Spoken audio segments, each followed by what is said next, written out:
A rubber fruit was mentioned as unreasonable, and suddenly he was thrown into the world of One Piece.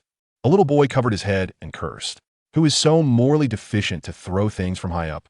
Looking up, he was stunned. Where is the hospital? Only reefs and an endless sea. Suddenly a sharp pain shot through his head and a memory surged in. Year 1480 of the Sea Circle? The world of One Piece. A shrill scream pierced the sky. I just made a comment about the rubber fruit. Heaven and earth, send me back. Praying to all the gods was useless. Only a crow cawed overhead. Calming down, he realized. He had become 9-year-old Lotus. His parents were swept away by a tsunami while trying to save him, leaving him to drift here in a fruit barrel in his past life. He was a lawyer from the Dragon Kingdom and loved to watch their guest survival shows. Now he had to rely on himself to survive. Looking at the tall coconut tree, Lotus was troubled. How high? How do I climb that? No water source was found, and there was no shelter in sight. How long could a 9-year-old boy survive on this deserted island? He just wanted to ask. If he encountered the near-sea king, would he be swallowed whole? Or could he scare it off with his lawyer's rhetoric? A 9-year-old kid finds a fruit on a deserted island, takes a bite, and suddenly becomes a 1.8-meter angel? That's incredible luck, seeing withered vines. Lotus' eyes lit up. He twisted them into a rope to tie around his waist. Just halfway up the coconut tree, he suddenly spotted an oak barrel behind the rocks. Isn't that the barrel I was in? Rushing over to take a look, he found scattered fruits rolling everywhere, struggling to pull them ashore. There was actually a strange fruit inside, shaped like crossed wings, with thunderbolt patterns wrapped around it. Devil fruit? Without thinking, he took a bite. Ugh! What is this thing? It tasted so bad that his soul almost flew away. But he still forced it down. The next second, pain shot through his back. His shoulder blades protruded, and a pair of snow-white wings sprouted out. Electric arcs danced between the feathers, but a silver line appeared on his forehead, but a name popped into his mind. Human fruit, Mythical Zoan, punishment angel form. Looking into the seawater as a mirror, he was completely dumbfounded. His height shot up from 1.45 meters to 1.8 meters. His body well-proportioned and sharply defined. Wow, this is a huge prophet. He couldn't help but exclaim. This was rarer than the great Buddha mythical beast. He just wanted to ask, can these wings fly? Can the thunderbolt patterns discharge electricity? A 9-year-old angel fighting the near-sea king. Isn't that just child's play? Angel wings can discharge electricity? Healing wounds in 5 seconds. This mythical beast is too absurd. Lotus spread his wings. Blue electric arcs crackled. The silver line on his forehead flickered in and out.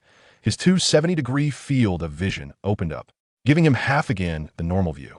Can broken illusion see through defensive gaps?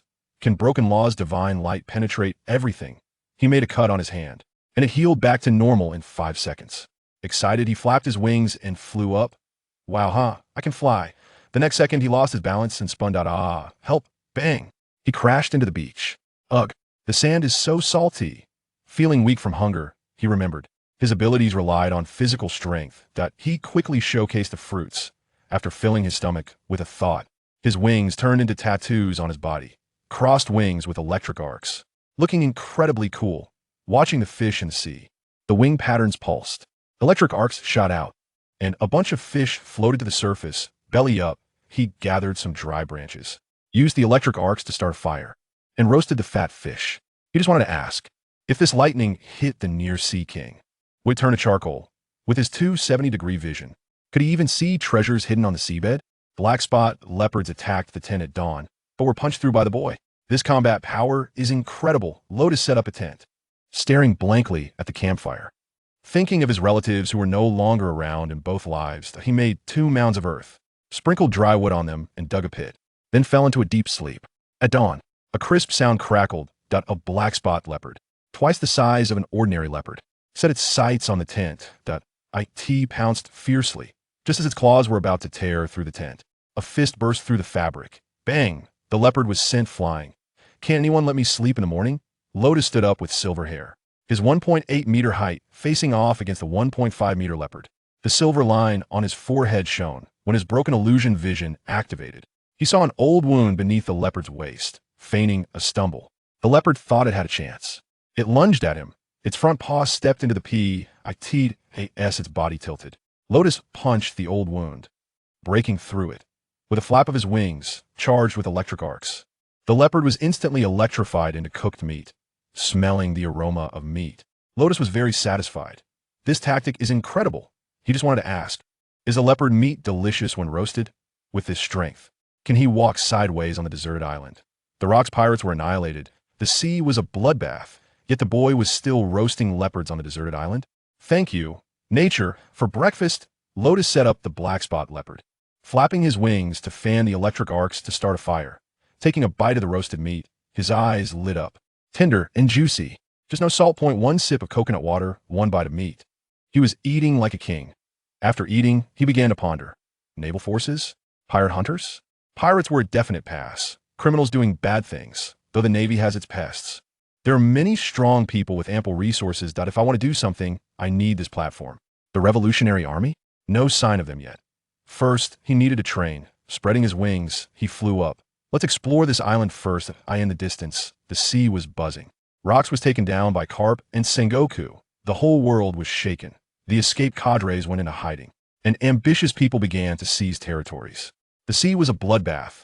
Meanwhile, Lotus was still on the island, training his physical fitness and exploring the terrain, completely unaware of the chaos outside. He just wanted to ask, when he sets sail and runs into these ambitious people, will he be able to zap them into charcoal? If Carp knows about this mythical beast, will he directly take him as a disciple? The Bloodhand pirates were being pursued madly by Admiral Crane. They fled to a deserted island only to find there was a wild resident on the island. 3 naval warships were chasing 4 dilapidated boats. Bloodhand Walter covered his bleeding, severed hand. Damn. If you keep making noise, they'll dig your heart out. Just after robbing a small town, he ran into Admiral Crane. The first mate and 3 cadres were all sunk to the seabed. Saturation bombardment. Leave no one alive. 33-year-old Crane's eyes burned with fire. The pirate ship was blown to bits, leaving only one behind. Walter shouted at the warship, "Let me go. I want to come to the West Sea again." He coldly laughed. "Go ask the innocents you killed if they are willing." Seeing the deserted island ahead, Walter's eyes lit up. Land on the island. Scatter and escape. He changed into the clothes of a dead crew member and mingled with the crowd as he ran. He realized that among his 10 or so trusted aides, 7 or 8 were missing. Where are they? Did they fall behind? He was completely unaware that there were more than just them on this island. He had clearly laid out the plan. Leave half behind to hide on the ship. Surround from 3 sides. Leave a gap. Kill any pirates on sight. They don't deserve prison. No one knew that over a year ago, that angelic boy was still living as a savage on this island. One could only wonder if Water's encounter with Rotes would result in him being electrocuted in a barbecue, or if he would be seen through by the heavenly eye. If Crane discovered this mythical beast, would he directly take it to the Navy? 8 million pirates were instantly killed by the boy. Vice Admiral Crane was left dumbfounded. Those wings with lightning are just too outrageous. Just as Water sat down to catch his breath, feather kill. Lightning feathers shot out, piercing through the pirates in an instant. Water was left holding 2 corpses for cover. Who is it? A sound of a tree snapping came from the right. Water threw the corpse away.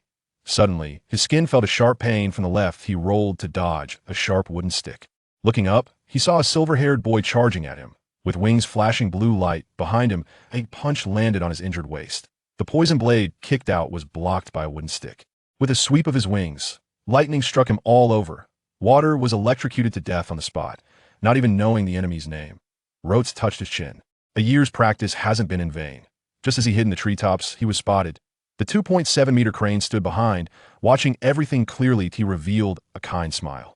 "Little guy, that battle was quite exciting." Rotes' face turned bright red.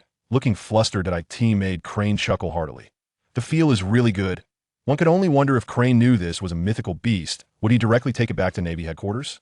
Which pirate will be the first to be dealt with when Rotes followed Crane to sea? A 10-year-old boy who is nearly 1.9 meters tall. The punishment angel form is revealed, and Vice Admiral Crane's eyes went wide. "You're only 10 years old? Almost 1.9 meters tall already." Crane looked at Rotes in shock. Because of the fruit, the human fruit, mythical beast-type punishment angel form. As soon as he finished speaking, a pair of white wings crackling with electric arcs spread out from behind. The silver patterns on his forehead pulsed with energy, giving off a sense of divinity. "Can I see the flying mythical beast type?" The 2.5-meter tall officer, Ace Cully's eyes sparkled, wanting to see through the wings. Crane tapped her forehead.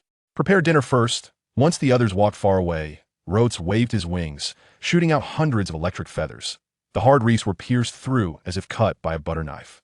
Feather kill, a skill combining lightning and wings. Crane's eyes lit up. A genius. Absolutely a genius. Rubbing his silver hair, he mentally calculated.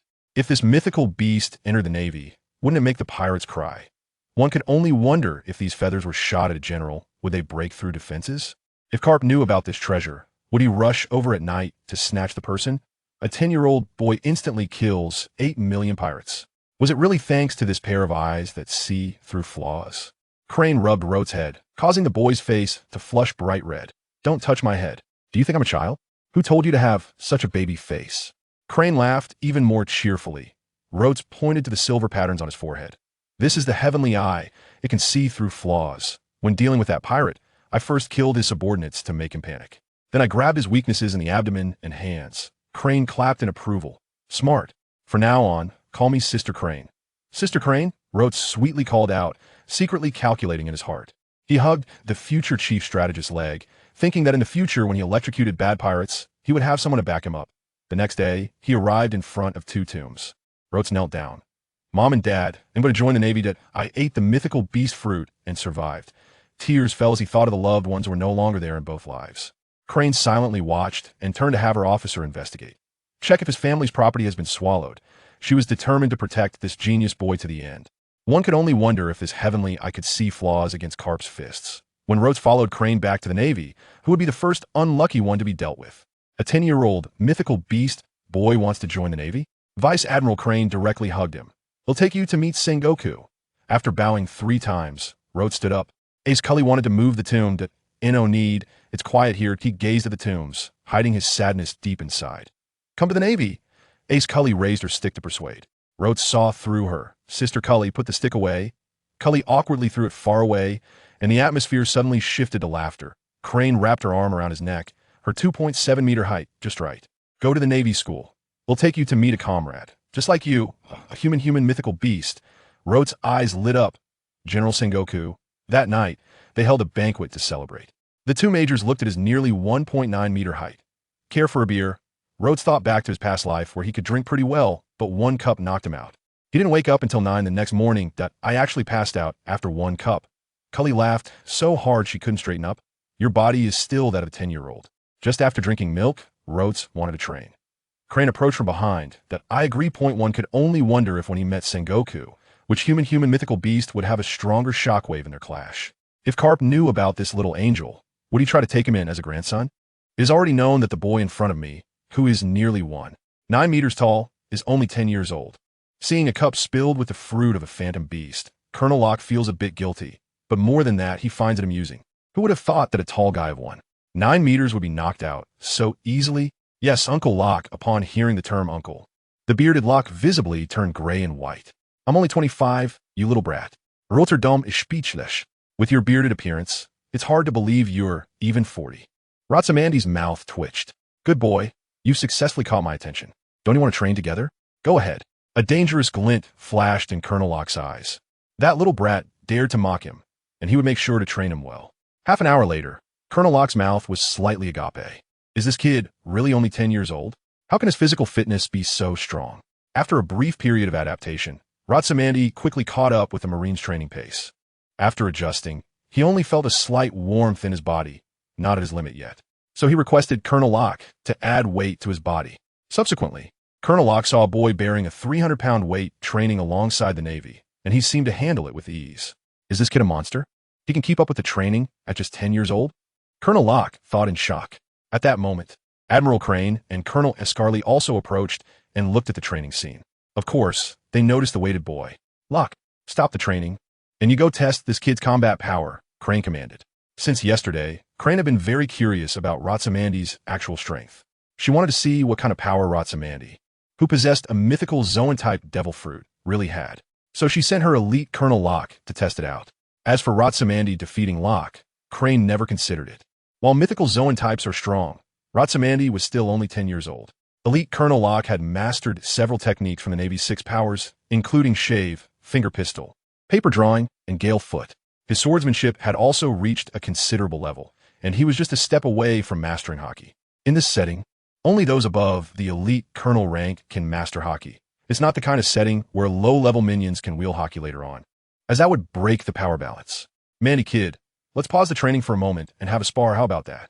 Colonel Locke called to halt the training on the deck, addressing Ratsamandi. Upon hearing Colonel Locke's words, the surrounding Marines displayed expressions of curiosity.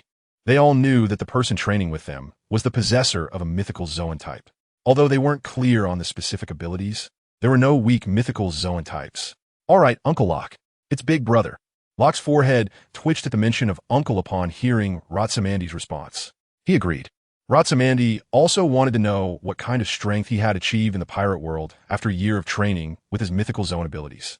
As Colonel Locke was an elite colonel under Sister Crane, he was a good test of strength. After clearing the deck, under the watchful eyes of the Marines, Locke and Rotsamandi stood opposite each other. "Mandy kid, come on, let me see your strength." "As you wish, Uncle Locke. It's Big Brother." Locke was flustered. However, Rotsamandi seized the moment of distraction, instantly sweeping his leg toward Colonel Locke's calf. How is this possible? Locke was startled. Rotterdam kicked towards the calf, which was the same calf he had injured a few days ago while fighting another group of pirates. Was it a coincidence? Rotterdam didn't think for long. He quickly retreated and then swung a punch back toward the ground beneath him. It happened to collide with another leg attacking upwards towards him. The force was strong. Both sides felt the powerful energy contained within each other's bodies upon contact. Locke was shocked. Did he possess such strength at just 10 years old? Even a mythical Zoan type shouldn't be this overpowered. Rotterdam was equally astonished by this Colonel Locke. The force in his hands was immense, and his reaction was incredibly fast. I specifically targeted his weak point, the calf, yet he was able to discern my next attack intention while retreating. In just 20 minutes, the two exchanged dozens of blows. And for a moment, they found themselves in a stalemate. After separating, Locke warned Rotterdam to be careful, saying, "This is the Navy's 6 styles." He then activated the Navy's 6 styles, shave and finger pistol, using the speed of shave to quickly close the distance. In almost an instant, he reached behind Rotterdam. With extreme speed, he launched 6 finger pistol strikes, sensing the rush of wind coming from behind him. Rotsamandi didn't even turn his head. Wings suddenly materialized behind him, feathers crackling with electricity shooting backward at high speed. Of course, he didn't attach the ability to pierce through with the feathers. It was just a match. So such a powerful move wasn't necessary. Moreover, his Eye of Heaven had quietly activated. The Eye of Heaven was no longer limited to a 180-degree view in front of him. After persistent development, he can now see a 270-degree view around him. Seeing the feathers shooting toward him, Locke quickly used paper drawing, transforming his body into a clay-like state to dodge all the feathers. However, the next second, a wing wrapped in electric light swung toward him, followed by a fist also enveloped in electricity. The wings slashed at his injured calf, while the fist aimed for his face. Locke activated shaving, avoiding the attacks of the wing and fist.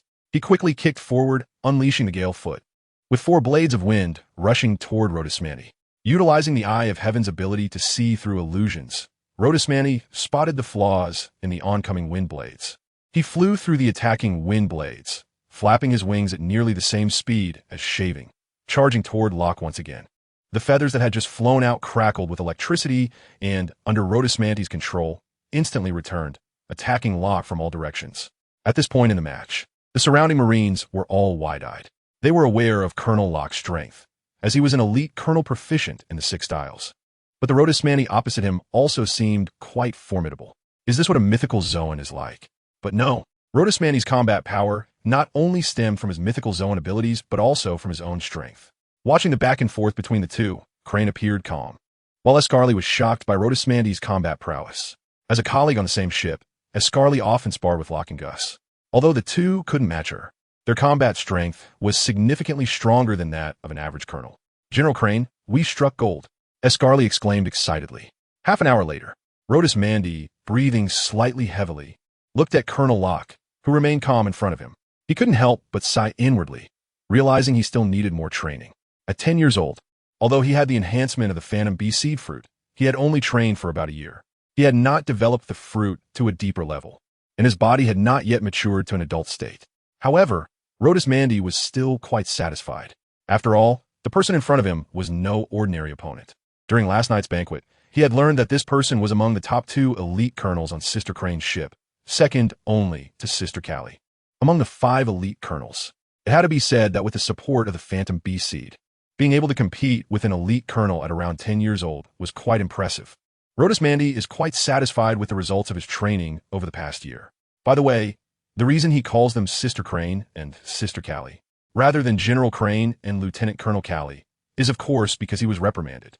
Yesterday, during a meal, Rotus Mandy was lost in thought, planning his next steps. When he heard General Crane and Lieutenant Colonel Callie calling him, he momentarily slipped up and accidentally called them Granny Crane and Big Sister Callie. Although he realized it the next second and covered his mouth, he wanted to say something to brush it off. But how strong are the two of them? They heard even the smallest sound. After that, they went through a rather harsh but friendly discussion. Rotes Mandy, Admiral Crane, and Colonel Callie reached a peaceful and friendly agreement.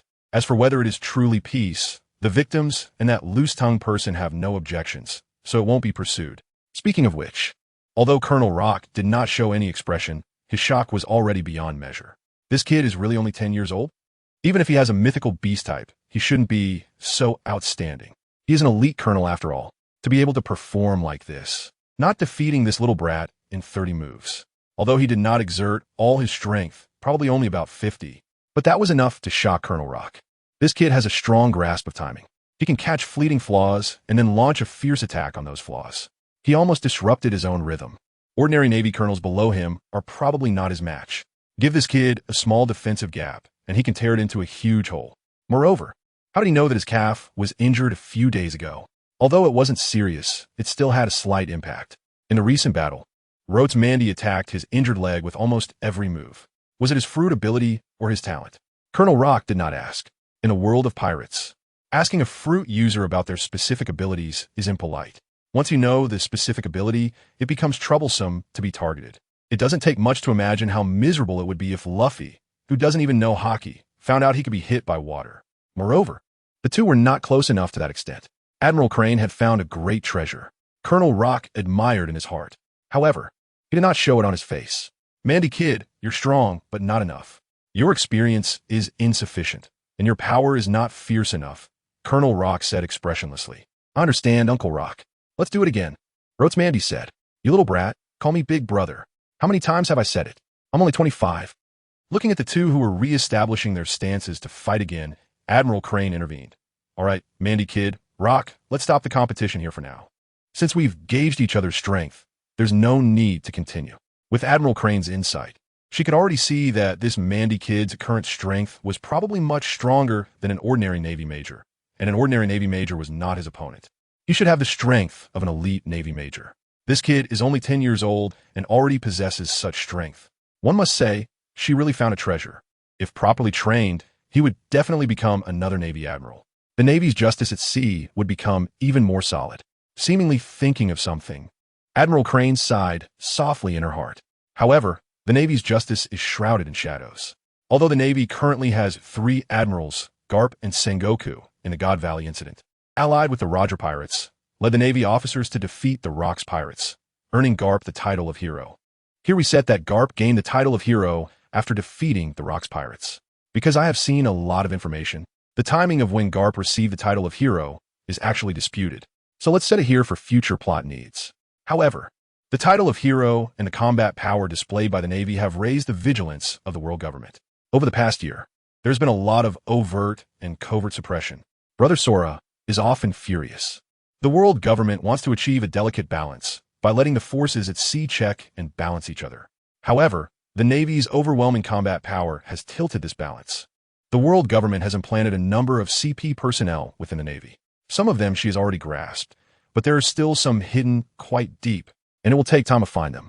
Moreover, there are quite a few Navy members who have been corrupted by power and justice. The further away from the headquarters, the more serious the situation becomes. This has also made the Navy's justice no longer pure white.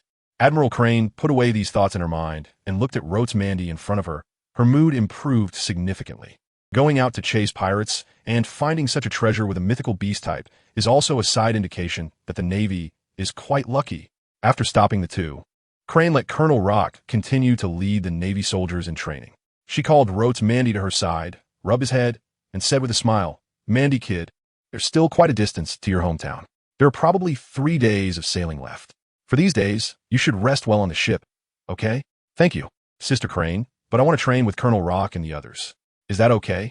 I realized in the recent competition that my strength is still not enough. Rotes Mandy said. A flash of appreciation crossed Admiral Crane's eyes. Okay, then you work hard. If you have any confusion, you can come to me or Callie. All right. Thank you, Sister Crane. Hey, Mandy kid, shouldn't you also thank me? Just now, Admiral Crane said you could come to me. Callie, who was beside Crane, raised her fist and made a fierce expression. And thank you in advance, Sister Callie. Sorry for bothering you later, Rhodes Mandy quickly replied. Upon hearing this, Callie nodded in satisfaction. Thus, Rhodes Mandy began a regular life aboard the Navy ship. Every morning after breakfast, he trained with the Navy, of course, with added weight. He rested at noon and practiced combat training with Rock or Gus in the afternoon. Occasionally, Crane and Callie would also guide Rhodes Mandy's training. In just 3 days, Rhodes Mandy felt he had gained a lot. Meanwhile, Crane and the others also admired Rhodes Mandy's talent. His techniques could be applied in different ways, and he could also eliminate the unnecessary parts from his original foundation. He transformed the training into his own. This is not something that a mythical beast fruit can bring. This also proves that Rhodes Mandy not only possesses a mythical beast type, but also has an extremely high talent for combat. However, there were downsides as well. Rock and Gus, seeing their own talents, became even more brutal in their training. The Navy soldiers training alongside Rhodes Mandy, watching him drenched in sweat with heavy weights, feared that one day he might exhaust himself to death from training. At the same time, seeing Rhodes Mandy working hard, the soldiers also developed a competitive spirit and began to train hard themselves. How embarrassing it would be to be outdone by a kid.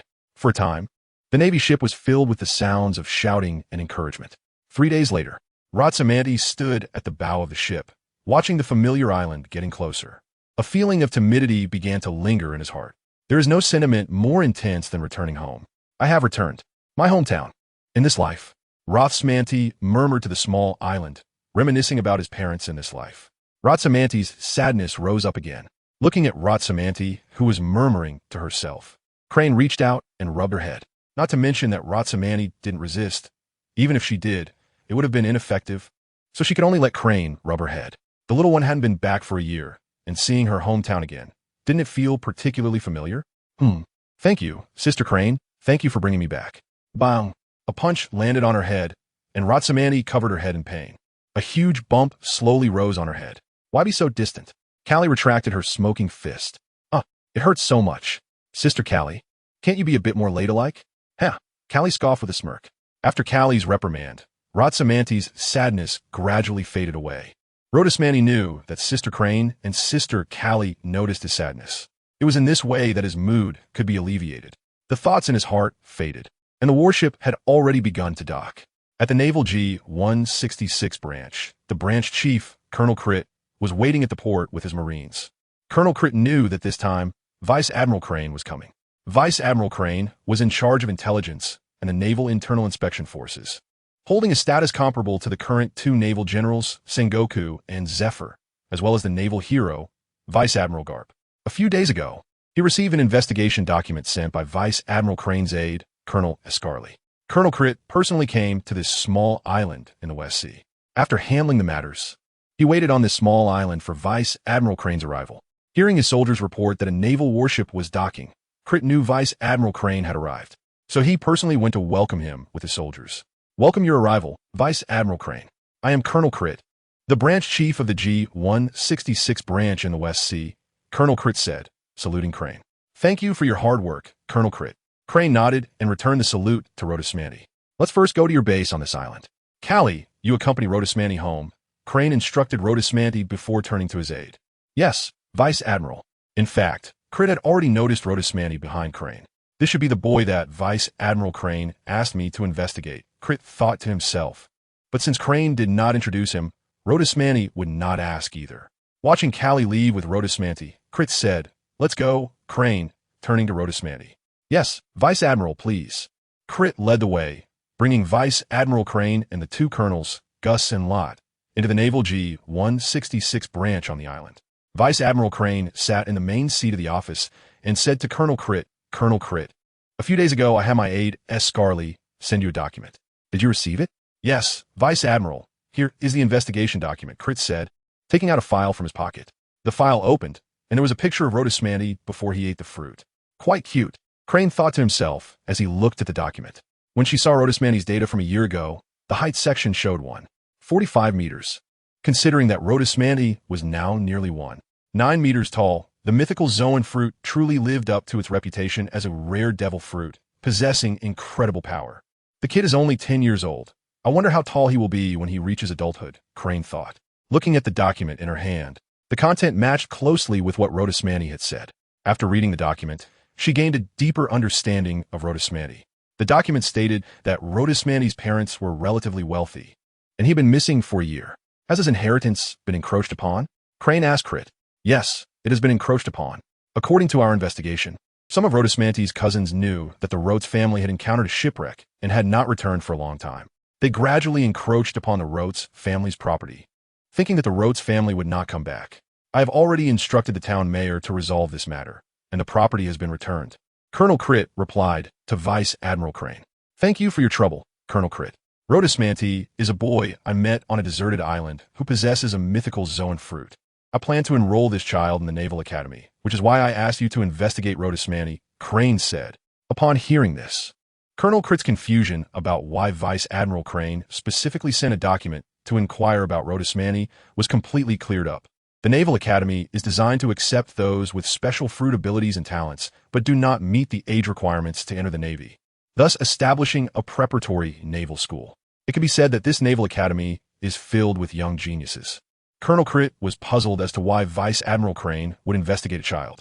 Now, with the confusion completely resolved, although he did not know what kind of mythical Zoan it was, just the term mythical Zoan itself represented rarity and power.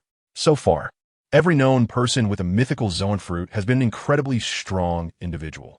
The representative in the Navy is Admiral Sengoku, who possesses the human fruit, mythical Zoan, Buddha form, and has unknown how many pirates buried under a shockwave. Among pirates, there is also the recently rising Kaido, who is reported to have the fish fruit. Mythical Zoan, Azure Dragon form, tough-skinned and meaty, he can fly, leaving others helpless. Meanwhile, Rhodosmanti stood in front of his familiar home. His palm trembled slightly as he tried to raise his hand to open the door, but he felt his hand was unresponsive.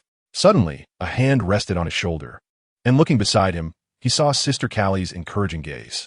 Rotterdam's anxiety gradually eased. He opened the door and looked at the familiar yet unfamiliar furnishings inside the room. He observed the traces of this life, where he and his parents had once lived. Rhodosmanti could no longer bear the sadness in her heart, tears streaming down her cheeks. Father, mother, I am back. But in the room, there would no longer be the sounds of her mother washing her hands before meals, or her father asking if she had been bullied. Looking at the sorrowful Rhodosmanti before her, Iskali felt a surge of compassion. No matter how tall this child had grown because of the fruit's power, she was still just a 10-year-old child. Having lost her loving parents at the age of 9, she had ended up stranded on a deserted island. If it weren't for the fortunate chance of eating the fruit, this child might have perished due to the various dangers on the island. Living alone on the island, the experience was something that could not be understood by those who had never gone through it. Iskali reached out and embraced the tear-streaked child, allowing her to lean on her shoulder, helping her to gather her emotions. Rhodosmanti blushed and moved her head away from Sister Callie's shoulder. Sorry for making you see this. I couldn't control my emotions a bit. Iskali shook her head and patted Rhodosmanti's shoulder. You're very strong, you know, as a 10-year-old child. Looking at the house where you once lived with your parents, feeling the traces of their lives. A child who has lost their parents, witnessing such a scene. Rhodosmanti didn't break down and cry. That was already very strong of her. At that moment, Rhodosmanti noticed something unusual. The house seemed a bit too clean. Logically, after a year of not returning, there should be a layer of dust on the furniture. Is it you, Mandy? Suddenly, a middle-aged man's voice rang out. Rhodosmanti turned around and saw her neighbor, Uncle Carter, who was holding a broom and looking at Rhodosmanti with a surprised expression. It's me, Uncle Carter. I'm back. Mandy, how'd you get so tall? I barely recognized you. If it weren't for your silver-white hair, I might not have recognized you at all, Uncle Carter exclaimed, looking at the suddenly tall young girl. I've been through some things and my height changed to what it is now. Oh, Uncle Carter didn't ask anything else. Then happily, he said to Rhodosmanti, a year ago, I received news that the merchant ship you and your parents were on went missing at sea due to the waves. I'm really happy to see you back safe. By the way, where are your parents? Rhodosmanti's expression darkened upon hearing this. My parents put me in a wooden barrel to save me, and then they were swept away by the waves and went missing. Upon hearing this, a sad expression appeared on Carter's face. Good child, your parents would be very happy to see you return safely. At this moment, Rhodosmanti looked at the broom in Uncle Carter's hand and said, Uncle Carter, did you help clean my home? Oh, you mean that? I heard about your parents going missing. I thought if you were able to survive, they would come back soon. A few months ago, I noticed you hadn't returned, and the house was covered in dust. I thought I would help clean it up so that when you came back, you wouldn't see your home in such a messy state. Uncle Carter hid the broom behind him, feeling embarrassed to say, "Thank you, Uncle Carter, for your trouble." Rhoda's Manti expressed her gratitude. It's nothing. Just come back. That's all that matters." Uncle Carter quickly waved his hand. As he spoke, Carter suddenly remembered something and frowned, saying to Rhoda's Manti, 3 months after the news of you and your parents went missing, your cousins thought you would never return and came to join the mayor in taking over your family shop. But 3 days ago, a team of Navy officers suddenly arrived to investigate the situation regarding your family's property being occupied. I don't know what happened, but a day ago, the mayor and your cousins changed the signs of the shops they took over back to your original signs. And the mayor suddenly announced his resignation and left the island yesterday. Your cousins have also left. Do you know what's going on? Rhoda's Manti, after hearing this, pondered for a moment. Realizing something, he looked at Sister Callie. Callie, seeing the look in Rhoda's Manti's eyes, smiled and said, "It was General Crane who asked me to do this. She wanted me to come and understand your basic situation. I heard you come from a relatively wealthy family. Considering you have been missing for so long, General Crane thought there might be a chance that your property has been encroached upon. So she sent a document to the naval branch near this island, asking them to assist. I didn't expect there really was a situation where your family's property was encroached upon. The naval branch has made your relatives return your encroached property. Additionally, there was a complaint letter sent to the royal family of the kingdom this island belongs to. It seems that the mayor resigned because of this." Hearing this, Rhoda's Manti felt warmth in his heart. "Thank you, and thank you, Sister Crane," Rhoda's Manti said sincerely. Then, with a thud, he felt a pain in his head. Rhoda's painfully covered his head and squatted down. This punch made Rhoda's completely lose his gratitude towards Ascarly. He turned his head, and his face had transformed into a shark face. "Sister Callie, you definitely used your domineering power, I'm sure." Hearing Sister Callie, Ascarly didn't even pay attention to what was said afterward. A shave charged over, and after Rhoda's resisted for a while, Ascarly seized the opportunity. A punch landed on his face, followed by a flurry of blows that made him scream. 10 minutes later, looking at Rhoda's who had turned into a ball on the ground, Ascarly shrugged and said, "With such a tough body, how can it hurt without using domineering power? Remember, you little brat, this is the second time you've called me Sister Callie. If there's a next time, I'll turn you into a meatball." Rotterdam lay on the ground, motionless, on the verge of tears. The atmosphere changed too quickly. It had just been touching, and in the next moment, it turned into a Tyrannosaurus. "I can't handle this. I can't handle this. I'm sorry, Sister Callie, I'll remember this." Rotterdam, with a swollen face, mumbled. 2 minutes later, Rotterdam's swelling had gone down. Uncle Caters was taken aback, thinking that this recovery was too fast.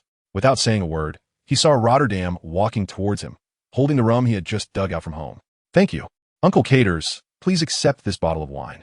No need, Mandy, it's enough that you're safely back. As for the wine, I'm too old to drink. You should rest first. Remember to come to my house for lunch." Saying this, he waved his hand, put down the broom, and turned to walk out. Watching Uncle Cater's retreating figure, Rotterdam felt an overwhelming sense of gratitude. At that moment, Ascarly placed her hand on Rotterdam's shoulder. "Mandy, since your home is already clean, let's go meet Admiral Crane. He and Colonel Crit are still waiting for us."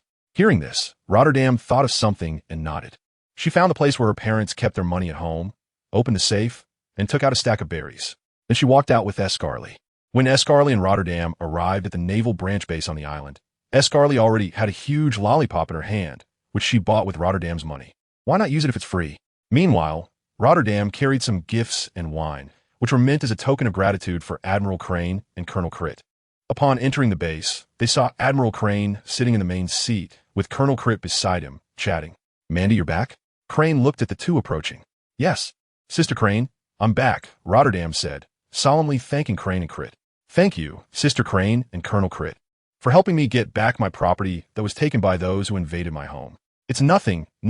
Colonel Crit quickly waved his hand. He had already learned from chatting with Crane that this young man in front of him had consumed a mythical Zoan fruit. Although he didn't know what fruit it was, he knew from daily intelligence reports that anyone with a mythical Zoan would become strong with proper training and cultivation. Not to mention, the current top 3 combat powers of the Navy, the strategist Sengoku, is also a user of a mythical Zoan. Moreover, Crit knew that this young man was going to join the Navy. It would be beneficial to build a good relationship now, as he might become his direct superior one day. Crit understood the principle of enhancing a situation rather than just providing help in dire times.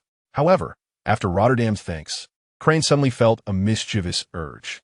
"So how do you want to thank me?" Rotsamandi quickly put down the gifts and wine he was holding. "This is a gift I bought on the way. This wine is for Colonel Crite." Seeing the wine in front of him, Crite was about to refuse when Crane interrupted him. "Just take it. It's not against the rules. This kid is very clever. The value of the wine is just within the limits allowed by our naval discipline." Hearing this, Crite didn't refuse and took the wine, then bid farewell and left. Watching Crite's departing figure, Admiral Crane turned to Rotsamandi with a smile and said, "So, kid, if you want to thank me, this gift isn't enough." With that, Crane's expression turned serious. He solemnly addressed Rotsamandi. "Rotsamandi, now I, in the name of Admiral Crane of the Navy, formally extend an invitation to you to join the Navy. Do you accept?" Hearing this, Rotsamandi also became serious and nodded solemnly at Crane. "I am willing. I, Rotsamandi, hereby formally apply to join under Admiral Crane." Upon hearing this, Crane smiled with satisfaction. "Good.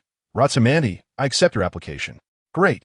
Rotsamandi, welcome to be my colleague," said Escarly happily from his side. Rotsamandi also smiled. At this moment, Crane spoke up. "Mandy kid, you are only 10 years old now and have not reached the official age to join the Navy. However, considering your talent and your mythical beast fruit, I have decided to let you attend the Navy school at our headquarters first. You will become a naval reserve and learn systematically. You will officially join the Navy when you turn 15. Hearing this, Rotsamandi nodded in agreement with Crane's suggestion. Although he had memories from his past life in comics, they were only related to the main characters. It was now the year 1481 of the sea calendar, and the main character's father was probably around the same age as him. He also needed to systematically learn about the knowledge of this world, including, but not limited to, the current situation of the Navy, various island intelligence, and who the current strong figures are. He wondered if there were any abilities he didn't know about. Additionally, Rotsamandi wanted to systematically study navigation knowledge. In this ocean-centric world, navigation knowledge is essential. Moreover, sparring with the strong figures at the Navy headquarters would also benefit his fruit development. After all, even the strongest of the main characters need to train. The consequence of not training is being easily wiped out. If it weren't for a certain monkey going easy on them, the main characters would have likely been wiped out on that island. The Navy headquarters is filled with strong figures, not to mention the strong figures in the headquarters. Crane said that the Navy school has many children with special talents or powerful fruit abilities. These children, if they do not fall, will surely serve as important combat power in the Navy in the future. Getting to know these children first would also help him achieve some of his goals. Thinking of this, a glimmer of light flashed in Rotsamandi's eyes. 3 days later, Rotsamandi completed the paperwork for his reserve position. Admiral Crane also handed him the admission notice for the Navy school. During this time, Rotsamandi organized his parents' inheritance and gained a deeper understanding of his family's current wealth. His parents left him 3 properties, 6 shops, and a considerable amount of cash in gold and silver. In the past few days, a few cousins came to find him. Seeing that he was just a child, they tried to deceive him into renting their shops at a low price. However, Rotsamandi was not just a 10-year-old child. He also had over 20 years of memories from his past life. Without saying a word, he kicked them out. His cousins were so angry that they cursed him secretly. But they didn't dare to rob him openly because the Navy had already warned him a few days ago. The first time they were turned away without difficulty was fine. But if they came again under warning, they knew the consequences. Even the town mayor was kicked out. These cousins left in discontent. Later that night, on their way home, they were all bundled up in sacks and beaten badly. It goes without saying that it was definitely Sister Escarly and the other 2 lieutenant colonels who had a good relationship with him who did it. Thus, Rotsamandi's ears were finally quiet. He already had plans for these assets in his mind. The next morning, he went to find Colonel Crit, who was working at the Navy branch office. Knock, knock, knock, the sound of knocking echoed. "Come in." Colonel Crit straightened up from the pile of documents and looked at the person who entered. "Oh, it's you. Mandy kid," Crit said as he looked at Rotsamandi, who walked in. "Sorry to bother you, Uncle Crit. May I ask if you know the merchants on this island?" Crit, hearing this, remained expressionless and did not answer directly. "What do you need the merchants on this island for?" Rotsamandi replied, "That's right, Uncle Crit. In a few days, I will be going to the naval headquarters with Sister Crane. Right now, I have the inheritance left by my parents, and I want to exchange this inheritance for berries. I thought that since you're the branch chief at the naval branch, you might know some contacts. That's why I came to ask for your help." Upon hearing this, Crit understood Rhodosmante's intention for coming. I don't know anyone in that regard, but I can help you ask around. Well, okay, Uncle Crit, then I appreciate your help. Rhodosmante thanked him. After that, Rhodosmante went to find Vice Admiral Crane and Ascari, chatted for a while, and talked about some matters. When he returned home, Rhodosmante had just poured himself a glass of water when he heard a knock at the door. Upon opening the door, he saw a man in a sharp suit standing outside with a smile on his face. Hello, Master Mandy. I heard you have real estate for sale. I am a manager of the largest agency on this island, Lehao Commercial. My name is Noth. Saying this, Noth took out his business card from his jacket pocket and handed it to Rhodosmante. Rhodosmante took the business card and glanced at it. She understood in her heart. Yes, that's right. I want to sell my parents' inheritance. But I won't sell the house I currently live in. This is the place where my parents raised me, filled with my memories, so it's not for sale. Now, let's go take a look at the other properties. With that, Rhodosmante stood up, and Nos immediately followed. After visiting the shop and the other two properties left to her by her parents on the island, Nos took out a calculator and started calculating. After a while, he finished. Mr. Mandy, aside from the house you're not selling, you have 2 properties and 6 shops under your name, all of which are in good locations. Based on the current market, we can offer you about 64 million Bailey. Rhodosmante combined the information he had gathered in the past few days and calculated a bit. He understood that the current intermediary was offering the highest market price. It was obvious how this intermediary came about. Suddenly, Rhodosmante seemed to think of something and said, of these 6 shops, I don't plan to sell the one closest to my house. I intend to keep it. Upon hearing this, Nos fiddled with the calculator again. In that case, the price would need to be reduced by 6 million because that shop has the best location. So the total price would be 58 million berries. The current berries are not the devalued ones from decades later. The purchasing power is still very considerable. The current 58 million is at least equivalent to about 200 million berries in the future. This is quite a sum. After the business deal was finalized, Nos took out a contract, and Rhodosmante carefully read through all of it, pointing out unreasonable parts. In the end, Nos redrafted the contract according to Rhodosmante's suggestions. At the same time, Nos was secretly astonished. This little kid in front of him could actually see the hidden traps in the contract. Although the contract was fine for normal transactions, if a property dispute arose, this contract would be very beneficial to the intermediary. After these changes, the contract became what Rhodosmante now held. After checking and finding no issues, Rhodosmante signed his name at the top of the contract. Once the contract was in hand, Nos smiled and took out a universally accepted check. This was from the largest world bank established under the leadership of the world government, which could be exchanged for corresponding money throughout the entire pirate world. Master Manti, this is half, 29 million berries. The remaining berries will need to be credited after we complete the transfer. Rotterdam nodded in response. The next day, Ascali and Colonel Gus arrived at Rotterdam's home to assist him in handling the transfer of ownership. North glanced at the colonel and the lieutenant colonel flanking Rotterdam, and his little schemes were immediately extinguished. Although someone had informed him that this was a person of significant background, Rotterdam was only 10 years old. Despite being relatively tall, North still wanted to show off a bit of cleverness. However, seeing the 2 officers following Rotterdam, he completely suppressed his thoughts. 3 hours later, all the transfers were completed. North handed the final half of the payment to Rotterdam and left after shaking hands with him. In fact, Rotterdam had noticed North's little intentions. He had originally planned to teach North a harsh lesson. However, this morning, Ascali and Gus had come to his home, and he realized that his plan to teach North a lesson was no longer necessary. Ascali and Gus looked at the large check in Rotterdam's hand, exchanged a glance, and the idea of preying on the fat sheep began to rise in their minds. At the same time, they revealed mischievous smiles, and each wrapped an arm around Rotterdam's neck. Wow, that's a lot of money, Mandy. Aren't you going to show us some appreciation? Yeah. I walk a lot today, and I'm really tired, Gus said with a sly grin. Rhodosmante felt helpless in his heart. The 2 of you have such strength that you might not even get tired walking around this island for half a month. If you want to target easy prey, just say it outright.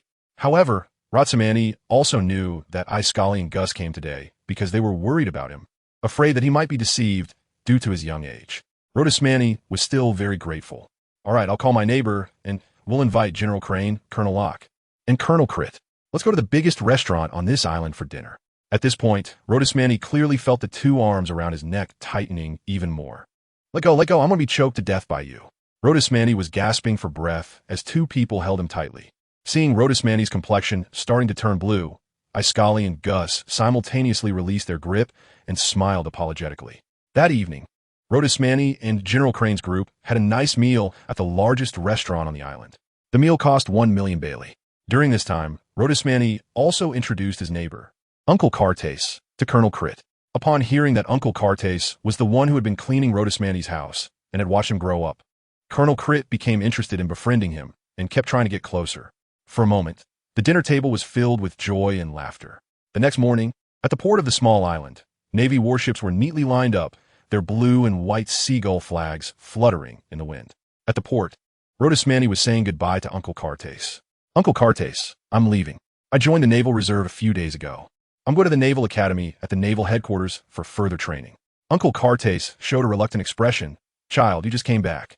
Are you leaving so soon? Rotterdam Mandy nodded and smiled, saying, Uncle Carter, there's no need to be so sentimental. The house where I live with my parents hasn't been sold. I'm just going to the naval school. I'm not leaving for good. I'll come back to visit you often. Hearing this, the reluctant expression on Carter's face faded a bit. Well then, Mandy kid, you must pay attention to safety at the naval school. Eat well. You're at a time when you're growing. It's getting cold. So wear an extra layer and don't let yourself get sick. Study hard, don't cause trouble, and don't be afraid of it. If anyone bullies you, fight back. At worst, we can come back. I'll always help you take care of your house. At this point, Rotterdam Mandy felt warm inside and nodded vigorously. Uncle Carter, I understand. Don't worry. I have Sister Crane and Sister Carly with me at the naval school. I won't run into trouble. They're all high-ranking Navy officers. Hearing this, Carter felt much more at ease. Finally, he took out a large package from behind him. Mandy kid, inside are some of your favorite roasted meats. Eat them slowly on the way. Saying this, Carter handed the large package to Rotterdam Mandy. Feeling the weight in his hands, Mandy couldn't help but tear up. Thank you, Uncle Carter. At that moment, Crane and Escarly had also finished their handover with Colonel Crit and walked over together. Gus and Lot encircled Rotterdam Mandy from left and right. Lot smiled at Carter and said, Don't worry, Brother Carter, this kid is a mythical beast type and his combat talent is strong. He won't bully others at school. Plus, we, along with Major Crane and Colonel Escarly, will take care of him. Hearing this, Carter nodded slightly to Gus and Lot, saying, Then I'll trouble you to take care of Rotterdam Mandy. Gus and Lot quickly waved their hands. No need, it's what we should do. We really appreciate this kid. Who knows? One day, he might become our superior. We might even need him to take care of us, right, Mandy kid? Looking at the two with mischievous smiles, Rotterdam Mandy covered his face. At that moment, Carly punched the two teasingly, freeing the awkward Rotterdam Mandy who wanted to scratch his foot. Then, Major Crane spoke up, Don't worry, I'll take care of this kid at the naval school. There are many talented kids there, and they're all quite interesting. Rotterdam Mandy will make a lot of friends there. Hearing this, Carter completely relaxed. He then took out several large packages from behind him. These are some local specialties from this small island. They're not worth much, but I want you to try them. Upon hearing this, Crane and the others did not decline and happily accepted the gifts. After receiving the gifts, Crane said to Rotterdam Mandy, Kid, let's get on the ship. It's time to set sail. In the future, when you have a break, you can come back and see your Uncle Carter. Last night, Colonel Crit also mentioned that he would provide some assistance to Carter. Hearing this, Rotterdam Mandy looked at Colonel Crit standing nearby and gratefully said, Thank you, Uncle Crit. Crit waved his hand. Our naval branch has a base on this island. It's just a matter of giving some instructions. It's no trouble, Mandy kid. After saying goodbye to Uncle Carter and Colonel Crit, Roth's Mandy boarded the ship with Crane and the others. As the ship gradually left the harbor, Carter suddenly shouted loudly, Mandy, have a safe journey and take care. Roth's Mandy shouted back towards the shore, Okay, Uncle Carter, I will be careful. And you take care of yourself too? I will come to see you often. The ship sailed further away, and gradually even the distant small island became a tiny dot. Suddenly, Roth's Mandy felt a warmth on his head. A warm hand was placed on top of his head. Turning around, he saw it was Crane. Kid, don't be sad. You're going to naval school, and you will come back, Crane said. Hearing this, Roth's Mandy smiled. Yes, Sister Crane. Then, Roth's Mandy turned around and looked at the Marines who were training. He said to Crane, Sister Crane, before we reach the naval headquarters, I want to train with Brother Gus and Brother Roth first. Is that okay? Crane nodded in response. Okay. Then you can train with Gus and Roth for now. Once you enroll in naval school, you'll have systematic training. At this moment, Gus and Roth also came over. After hearing Roth's Mandy's request, they exchanged glances and nodded. Kid, since you want to train, come on. But don't cry if the training is too tough, they said. Hearing this, Roth's Mandy pouted, thinking that these two guys really treated him like a child. Don't worry, no matter how tough the training is, I can handle it. That year on the deserted island wasn't for nothing. Upon hearing Rothmandy's confidence, Gus and Roth exchanged glances and chuckled. Good kid, that's what you said. Come on, put on this 400-pound weight and run laps on the deck. Looking at the weights in Gus and Roth's hands, Rothmandy felt like he was being set up. You two big brothers are just waiting for me to fall into your trap. Huh? Who said that?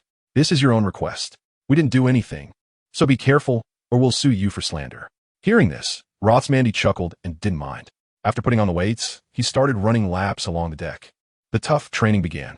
Meanwhile, after sending off Rothmandy, Carter said goodbye to Colonel Crit. Just as he returned home, someone knocked on his door. When he opened it, he found a soldier in a naval uniform. Carter was slightly taken aback upon seeing the visitor. Hello, may I ask what you need? At this moment, the naval soldier took out an envelope and said to Carter, Hello, Mr. Carter, this is a letter from Rothmandy for you. Oh, okay, thank you. Hearing that it was a letter from Rothmandy, Carter quickly took it. After seeing off the naval soldier, Carter returned home, sat on the sofa, and opened the envelope. At first glance, he saw the property deed inside. Looking at his name on the deed, Carter was stunned. Then he noticed there was a blank piece of paper behind the deed. Upon opening it, he saw Rothmandy's handwriting jumping off the page. Uncle Carter, were you shocked when you saw the property deed? Don't doubt it. That's the shop I am giving you. The shop is located in the middle of the street, just a block away. I am giving you the shop mainly to thank you for taking care of my house this past year. Also, when my parents were away during my childhood, you took special care of me. I still remember once when my parents went on a trip, I played by the sea and came back with a fever. You stayed with me all night. In my heart, you're my third family member. I am about to go to naval school and am preparing to officially join the Navy. I can no longer manage the shop. I have kept the house where I lived with my parents and this shop. I have sold all my other properties for Bailey. Consider this shop as an early birthday gift for you. If I remember correctly, your birthday is in 2 months, right? I might not be able to come back by then, so use this as your birthday gift. Love, Rothmandy. Looking at the letter in front of him, tears could not be stopped from flowing from Carter's eyes. Drops of tears fell onto the snow-white letter, blurring Rothmandy's handwriting. After a while, Carter wiped away his tears and gazed towards the direction Rothmandy had left. You little rascal, you left and still left me with a big trouble. Forget it. I'll just help you manage the shop. If you can't make it in the Navy, you must come back. I'll keep an eye on this shop for you until you return. Then, Carter carefully put away the property deed and letter, locking them in the safe under his bed. Dear readers, if you like it, please give a 5-star rating. If you have any dissatisfaction, please give comment. The weak and humble author will make adjustments based on the feedback. Half a month later, Rothmandy stood at the bow of the ship, gazing at the imposing Navy headquarters in the distance. The silver-white building towered into the clouds, quietly standing in the middle of the crescent-shaped island. On either side, lookout towers displayed the naval flag fluttering in the wind. The grim cannon mouths of the fortifications showcased their power to tear everything apart. On the tall city walls, the Navy stood in neat formation, giving a sense of solemnity and dignity. The Grand Gate of Justice slowly opened, ready to welcome the return of Vice Admiral Crane. At that moment, as Scarly approached and looked at Rothmandy standing at the bow, saying, How about it, Mandy? Isn't this place impressive? When I first came here, I was also awed by the solemn grandeur of the Navy headquarters. Listening to Scarly's slightly proud tone, Rothmandy nodded. In his previous life, he didn't think much of the comics. But when he truly arrived in this world and looked at the solemn and majestic Navy headquarters building, he was struck by the imposing aura of the Navy. Suddenly, 2 columns of water shot up from the ground, crossing each other to form an archway. This was the Navy's Gate of Victory. Scarly introduced it to Rothmandy. Just as he was speaking, Admiral Tsuru's flagship led her fleet into the Navy's port. As they disembarked, a Rear Admiral approached to greet them. Admiral Tsuru, welcome back. Rear Admiral Shizi saluted Admiral Tsuru as she stepped off the ship. Tsuru returned the salute. Thank you for your hard work, Shizi. Please take my soldiers and let them rest well. By the way, is Sengoku around? I need to talk to him. Shizi replied. Admiral Sengoku is already waiting for you in his office. Admiral Zifa is also there. Upon hearing this, Tsuru nodded and then asked, Is that guy Karp not here? Where did he go? Admiral Tsuru. Admiral Karp set sail a month ago to pursue the Roger pirates and has not returned yet, Rear Admiral Shizi answered. Upon hearing this, Tsuru nodded, realizing that Karp had clashed with the Roger pirates. It made sense. The strength of the Roger pirates was now enough to attract the Navy's attention. The Roger pirates, though not numerous, have crew members who are all quite powerful. GOLD. Roger is the standout among them. He and Garb joined forces at God Valley to defeat Rox, who is the king of pirates. This battle directly elevated the Roger pirates from being supernovas to the status of pirate kings. Although it's unclear why the Roger Pirates chose to ally with the Navy, that battle completely revealed the strength of the Roger Pirates. This led the world government to raise the bounty on the Roger Pirates to a new level. Ordinary Navy officers simply cannot compete with the Roger Pirates. Only fleets led by Sengoku, Garp, and Zephyr can exert pressure on the Roger Pirates. Since Garp wants to pursue them, then let him go. The strength of the Roger Pirates can no longer improve. It's good to suppress it a bit. Thinking about the chaotic situation at sea, Crane furrowed her brows. Forget it. There's no point in thinking about it now. It won't solve anything. So, Crane set aside her thoughts. Turning to Escarly and the others, she said, Carly, Guslot, you've all worked hard these days. Go take a rest. I'll take Ratsamandi to see Admiral Sengoku. Upon hearing this, Escarly and the others stood at attention and saluted. Yes, Vice Admiral Crane. Then, Escarly smiled and said to Ratsamandi, Hey, kid, you go meet Admiral Sengoku first. After you finish meeting him, you can come find us. We'll take you around and let you try the Navy's delicious food. Our Navy chefs are really amazing and make very tasty meals. Ratsamandi nodded in agreement. Afterwards, he left with Crane to find Sengoku. On the way, Admiral Crane said to Ratsamandi, Admiral Sengoku possesses the mythical Zoan-type human fruit in the form of a great Buddha. His strength is among the strongest in the Navy. Like you, he also has a mythical Zoan-type human fruit. I'll take you to meet him. I believe his insights on fruit abilities will be helpful to you. Hearing that he was about to meet a character from the manga, Ratsamandi couldn't help but feel excited. After all, he was the Navy's top combat power. And in the manga, he was the face of the Navy. His great Buddha shockwave nearly killed Blackbeard. I wonder what Sengoku looks like in reality. I'm really looking forward to it. Ratsamandi and Crane were walking in the Marine Patrol corridor. Suddenly, they heard a hearty laugh from behind. Ha ha, little Crane, you're back. Hearing this voice, Ratsamandi and Crane turned around to see who it was.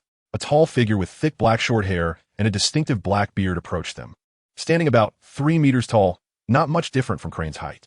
Here, it's said that in the Warring States period, Carp, Zifa, and Crane all have heights around 3 meters.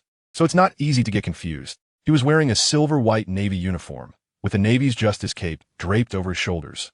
And he was walking towards Crane and the others with a big smile on his face. It was none other than Carp. Seeing Carp approaching, Crane smiled slightly. You came back from chasing the Roger Pirates? I suppose it didn't go well again? Carp scratched his head awkwardly at her words. Ha! That guy Roger has gotten stronger again. Plus, he recruited a sniper. His shooting is very accurate. When I fought with Roger, he was always harassing me from the side. In a moment of distraction, Roger and the others got away. Hearing this, Crane was not surprised. Roger's strength goes without saying. On the Roger Pirates ship, Rayleigh and Jabba are not much weaker than Roger. And they're the ship of the Roger Pirates, the Oro Jackson. According to intelligence, this ship is entirely made from atom wood. It is lightweight and sturdy, making it difficult for ordinary Navy warships to catch up. Only Carp and a few of his flagship crew can keep up. If this group wants to escape, it would be really hard to intercept them in a direct confrontation. If one wants to take down the Roger Pirates, it would take at least 10 days to do so. Not to mention that the Roger Pirates are quick to flee at the first sign of contact, making them even harder to catch. After Carp exchanged greetings with Tsuru, he noticed that the rookie Lots was following Tsuru. He then said to Tsuru, Is this the Kid Mandy you mentioned in the documents? Ratsamandi looked at Carp's gaze and gave him a standard naval salute. Hello, Mr. Carp, I am Ratsamandi. Carp laughed heartily, waved his hand, and patted Ratsamandi on the shoulder. You don't need to be so formal, kid. Ratsamandi felt the force coming from his shoulder. He couldn't help but click his tongue, feeling the immense strength. When Carp's hand patted his shoulder, it felt like a block of iron hitting him. Having consumed a phantom beast type and trained for a year on a deserted island. During this half-month since boarding the warship and arriving at the Navy headquarters, Ratsamandi hasn't been idle. He has been training hard for half a month. Every day, he exhausts himself. With such physical intensity, he still felt pain from Carp's slap. How strong must this guy be? Ratsamandi was shocked inside. To be fair, he truly deserves the title of Navy Hero, one of the Navy's powerhouses. The force in his hand almost made Ratsamandi's body feel like it was going to crumble. Carp looked at the kid in front of him, who was about 9 meters tall. He knew how much strength he had used when his hand slapped the kid's shoulder. An average Navy colonel would definitely grimace in pain from such a slap. Yet, the kid in front of him merely grinned and showed no other reaction. Carp couldn't help but increase the force. He slapped Ratsamandi's shoulder with even greater strength while laughing heartily. Good kid, your body is really strong. Feeling the increased force on his shoulder, Ratsamandi felt that his shoulder was going numb from the slap, grimacing in pain. Carp, your strength is too much. I'm about to be crushed. Carp didn't stop his actions and said with a smile, "Good kid, at your age, your body is already this strong. You will definitely be a pillar of the Navy in the future. By the way, you're only about 10 years old, right? You're about the same age as my son, Dragon. When I bring him tomorrow, you two will have a lot to talk about." He ate the natural type devil fruit, the win-win fruit, all day long. He's so full of himself. You should give him a good lesson. Carp laughed heartily. By the way, what kind of mythical beast type fruit do you have, Mandy? Ratsamani had not yet answered when he was interrupted by Crane. Kapu, let's not discuss it here. Let's go to Sengoku's place. Zephyr is there too. We can talk together when we meet. Kapu nodded in agreement. So, Crane walked ahead while Kapu followed behind, wrapping his arm around Ratsamani's neck, laughing heartily and chatting with him. To be honest, the entire Kapu family is quite eccentric. They became so familiar so quickly after just meeting. But it doesn't feel bad. Hey, why am I thinking like this? Ratsamani suddenly realized a serious problem. What, did I get infected? Thinking of this, Ratsamani shuddered and reminded himself, no, I absolutely cannot be infected by him. After a while, Crane, Kapu, and Ratsamani arrived at the door of Sengoku's office. Ratsamani followed John Gua to the door of the office. Carp kicked the door open with one foot. Poor door, it shattered quietly like that. Carp, you can forget about your salary this month. Wahaha, Jean Gua, don't be so stingy. I just came back to say hello. Carp laughed heartily. But before he could step inside, a golden shockwave hit his face at lightning speed. With a whoosh, Carp flew out in front of Ratsamani, crashing into the wall of the Navy headquarters and leaving a human-shaped hole. Ratsamani opened his mouth wide, his corners twitching slightly. Is this how the naval bigwig communicates? Crane held her head in pain. Neither of you will get your salaries this month. Eh? Sengoku shouted angrily. Just to duck Carp's, why mine? Crane's forehead bulged with veins. And without saying a word, she activated her devil fruit ability. She washed Carp and Sengoku, who had just returned, and hung them on the drying rack.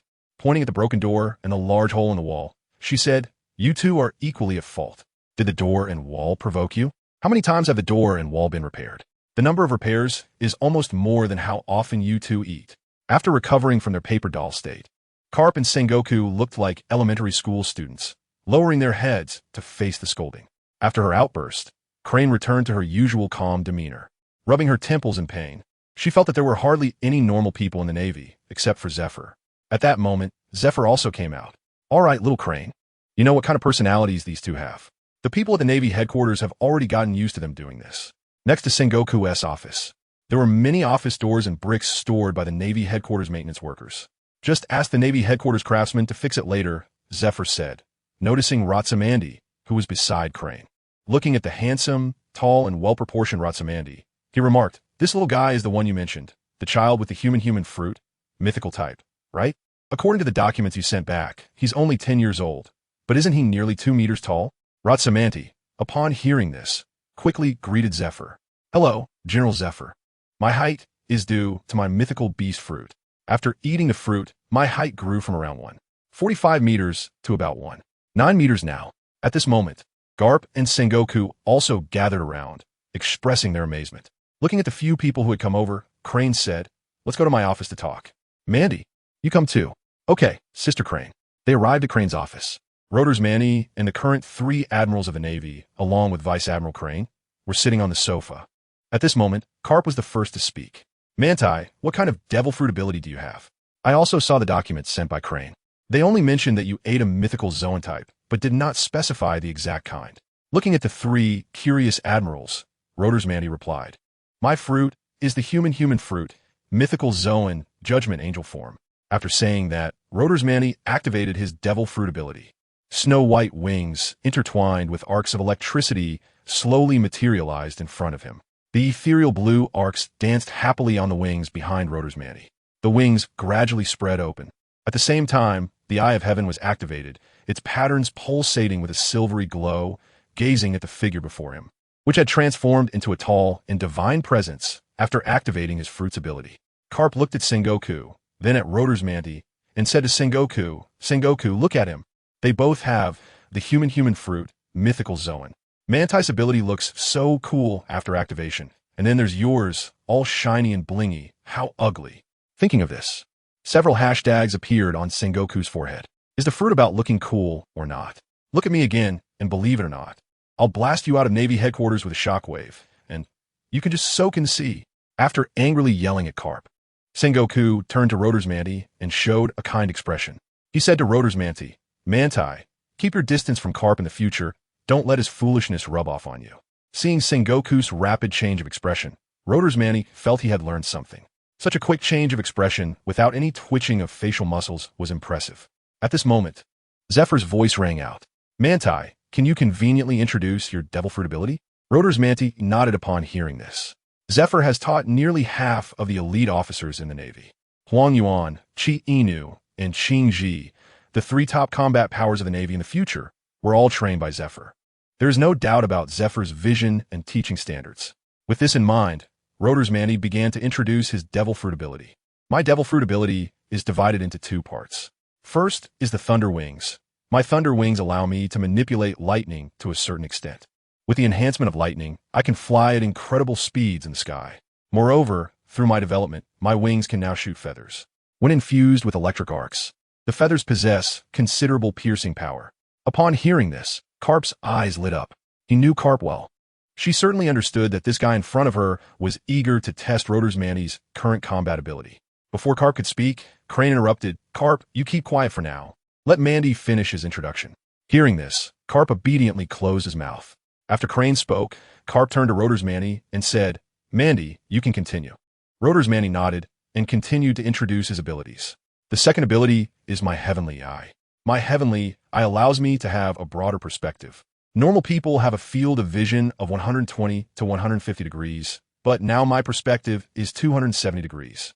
Moreover, my Heavenly Eye has the ability to break illusions, allowing me to see through my opponent's weak points in defense and to see through some deceptive movements. I can gain the upper hand in battle. I can feel that my Heavenly Eye can be opened, but right now, it cannot. I have not figured out the specific reason. I can sense that when my Heavenly Eye is opened, it can emit a destructive divine light. This divine light has the characteristic of penetrating, which can wear down the defenses on my opponent and pierce through their flesh. Of course, I cannot activate it right now.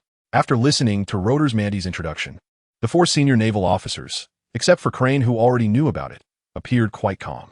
The other three all showed varying degrees of surprise. This is a mobile combat power in the sky for the future. On the sea, that rock's remnant, the Golden Lion, used the float fruit to gain a significant advantage in the air. The Golden Lion has extremely fast flying speed due to the float fruit, and the Navy has tried many times to capture him, but has been unable to do so. This brings to light the peculiarities of the technological advancements in the world of One Piece. Decades later, even robots and genetic factors have emerged. Yet airplanes have not been created, which is quite perplexing. Rotterdam looked at the three admirals in front of him, their eyes shining as they gazed at him, as if they were about to swallow him whole. Rotor's Manti involuntarily tightened the clothes on her body, looking so pitiful, small, and helpless. "Three generals. Can you please stop looking at me with those eyes? I'm scared. I'm still just a 10-year-old child." Ratsamandi silently raised his hand in protest. Upon hearing Ratsamandi's voice, the three admirals finally wiped the goofy smiles off their faces. At that moment, Carp could no longer sit still and moved to Ratsamandi's side, wrapping an arm around his shoulder. "Haha, kid, your abilities are impressive, but I wonder how strong you really are. Why don't we have a little spar?" Upon hearing this, Ratsamandi looked towards Crane. Seeing Ratsamandi's pleading gaze, Crane nodded slightly and said to him, "Since Carp wants to have a go with you, why don't you both have a light match? It will also let Sengoku and Zephyr see. Sengoku is like you, also possessing a Zoan-type devil fruit. His experience can help you develop your fruit." Zephyr and Carp both rose from ordinary sailors to their current positions. Their training insights can also be taught to you. After hearing this, Ratsamandi nodded in agreement. The five of them then made their way to the training ground exclusively for the admirals in the Navy. Upon arriving at the training ground, Crane stood beside Sengoku and Zephyr, watching the two standing in the center. Ratsamandi looked at Carp in front of him, feeling a cautious 12 points in his heart. The eye of heaven involuntarily opened. Then Ratsamandi was shocked. The man before him had no weaknesses whatsoever, and he emanated an ominous aura. In the perspective of Ratsamandi's eye of heaven, Carp was surrounded by a black aura that twisted like flames. Carp felt the feedback from his body and knew that the kid in front of him had activated his eye of heaven ability. He laughed heartily and said to Ratsamandi, "Don't be afraid, kid, come at me." Upon hearing this, wings suddenly manifested behind Rhodomandy. The wings, shimmering with arcs of electricity, flapped forward violently. The full power feather kill was activated. Feathers wrapped in constantly pulsating lightning, sharp as can be, shot towards Carp at high speed. Carp looked at the feathers shooting towards him. Without any unnecessary movements, he punched forward with great force. The fist moved so fast that it created a conical depression in the air. With a loud bang, the fist wind collided with the lightning-wrapped feathers. In just an instant, the feathers were blown away by the fist wind. With a loud crash, it hit the spot where Rhodomandy had just stood, creating a large crater. After unleashing the feather kill, Rhodomandy flapped his wings and flew swiftly at ground level, almost instantaneously reaching Carp's back. With his hands entwined in lightning, he struck fiercely at Carp's back. However, a flash of red light appeared in Carp's eyes. Without even turning his head, he kicked backwards with great force, sending Rhodomandy flying away. In midair, Rhodomandy stabilized himself by flapping his wings. Shaking his hands, the swollen fist from Carp's kick gradually returned to its original state. Seeing this, Carp thought to himself, such a fast recovery speed, no wonder he's a mythical beast. Just as he finished thinking, he saw Rhodomandy charging at him again. But this time he didn't come directly at him. Instead, after exchanging a punch with Carp, he used the force of Carp's punch to fly upwards at an incredibly high speed. During the flight, Rhodomandy's hands crackled with lightning. Then, he swung his wings and hands downwards towards Carp simultaneously. Feather kill, thunderstrike. Instantly, countless bolts of lightning struck down from the sky, mixed with numerous sharp feathers. After being baptized by the thunder, the feathers changed from white to a jade-like color. The jade-colored feathers, intertwined with even more ferocious lightning, caused their flying speed to soar once again. Watching the massive thunder entwined with countless sharp feathers rushing towards him, Carp could have jumped back to dodge. However, Carp did not do so. He wanted to test the power of this move. So, Carp clenched his fists tightly. The playful look in his eyes vanished, replaced by endless seriousness. Seeing Carp like this, the crane realized he was serious. Carp swung his fist forward again, but this time, the punch was several times faster than the first. Bone shatter, city breaker. This time, as his fist moved through the air, the surrounding air began to boil due to the heat. With a punch, the air was shaped like a fist due to the pressure, and this punch was enveloped in rolling heat waves. It met Rhodomandy's feather kill, thunderstrike. In an instant, the two forces collided. With a loud bang, a massive explosion erupted at the center where the two forces met. Rodder's face appeared crimson due to the explosion, feeling a sharp pain radiating from the back of his head. Rhodomandy's Eye of Heaven has a 270-degree field of view, allowing him to see Carp attacking from the side and rear. However, seeing is one thing and acting is another. Observing the stiff Rhodomandy in the sky, Zephyr commented, "His body can't keep up with the speed of his eyes. Moreover, that kid Manny relies too much on his Eye of Heaven, because he has a 270-degree view. He depends on his eyes to lock onto enemies during combat. This leads to moments of vulnerability in all of Manty's movements. His body doesn't instinctively react. He sees and then attacks or defends, which means he can't react fast enough against strong opponents." At this moment, Sengoku spoke up, looking at Rhodomandy in the sky with admiration. However, he's only 10 years old, and being able to reach this level is already impressive. Spending a year on a deserted island without anyone to teach him, he was able to develop his fruit ability to this extent while also training his body comprehensively. It must be said that Rhodomandy has exceptional talent, not inferior to Carp's Kid or the current 3 monsters of the Naval Academy. Crane nodded in agreement. In battles between strong fighters, one can tell right away if they are capable. Just now, in a matter of a few exchanges, Crane and the others had completely seen through Rhodomandy's strengths and weaknesses. While Crane and the others were discussing below, Rhodomandy above was feeling the pressure. Rhodomandy clearly felt that his body was half a beat slower than his eyes in this situation. So, with a determined heart, Rhodomandy realized he could no longer evade. He then retracted his wings, which transformed into a lightning wing tattoo on his upper body. At that moment, Carp's fist came crashing down, hitting Rhodomandy on the back. The wing tattoo on Rhodomandy's body began to pulse wildly, radiating golden and silver light. Seeing this, Carp was momentarily taken aback, then broke into a smile. "Good kid, you really have some ideas." Rhodomandy did not smile at Carp's praise. His back, which had been hit hard, felt uncomfortable, and he could sense that Carp had pulled back some of his strength. However, even so, Rhodomandy was still in pain. The wing tattoo had absorbed most of the force, but some still managed to reach him through the tattoo. Carp and Ratsamandi landed on the ground. Rhotasmani was gasping heavily. Just a few moves had exhausted most of his stamina. On the other hand, Carp showed no reaction at all. Admiral Carp is truly a monster. After fighting for so long, not even a scratch on him, Ratsamandi watched as Carp stood leisurely, gritting his teeth and thinking to himself. Then, Ratsamandi had a good idea. He summoned his wings once again, but this time he did not charge at Carp. Instead, he flew in the opposite direction. Carp was slightly taken aback, but did not chase after him. He wanted to see what the kid was up to. After flying a certain distance, Ratsamandi quickly flapped his wings and soared into the sky. He reached about 400 meters high, the limit of his current ability. The training ground below had turned into a small circle. Then Ratsamandi activated his heavenly eye and locked onto Carp, who was standing on the training ground. Ratsamandi then gathered small currents of electricity in his hands and began to shoot down, making rapid fire sounds. He continuously unleashed fine bolts of lightning, mixed with feathers entwined in electric arcs. Although the power was not great, the area covered was vast, directly enveloping the entire training ground. The three spectators, Crane and others, watched as Carp was bombarded and looked a bit disheveled, bursting into laughter. Ha ha! This kid Ratsamandi is really talented.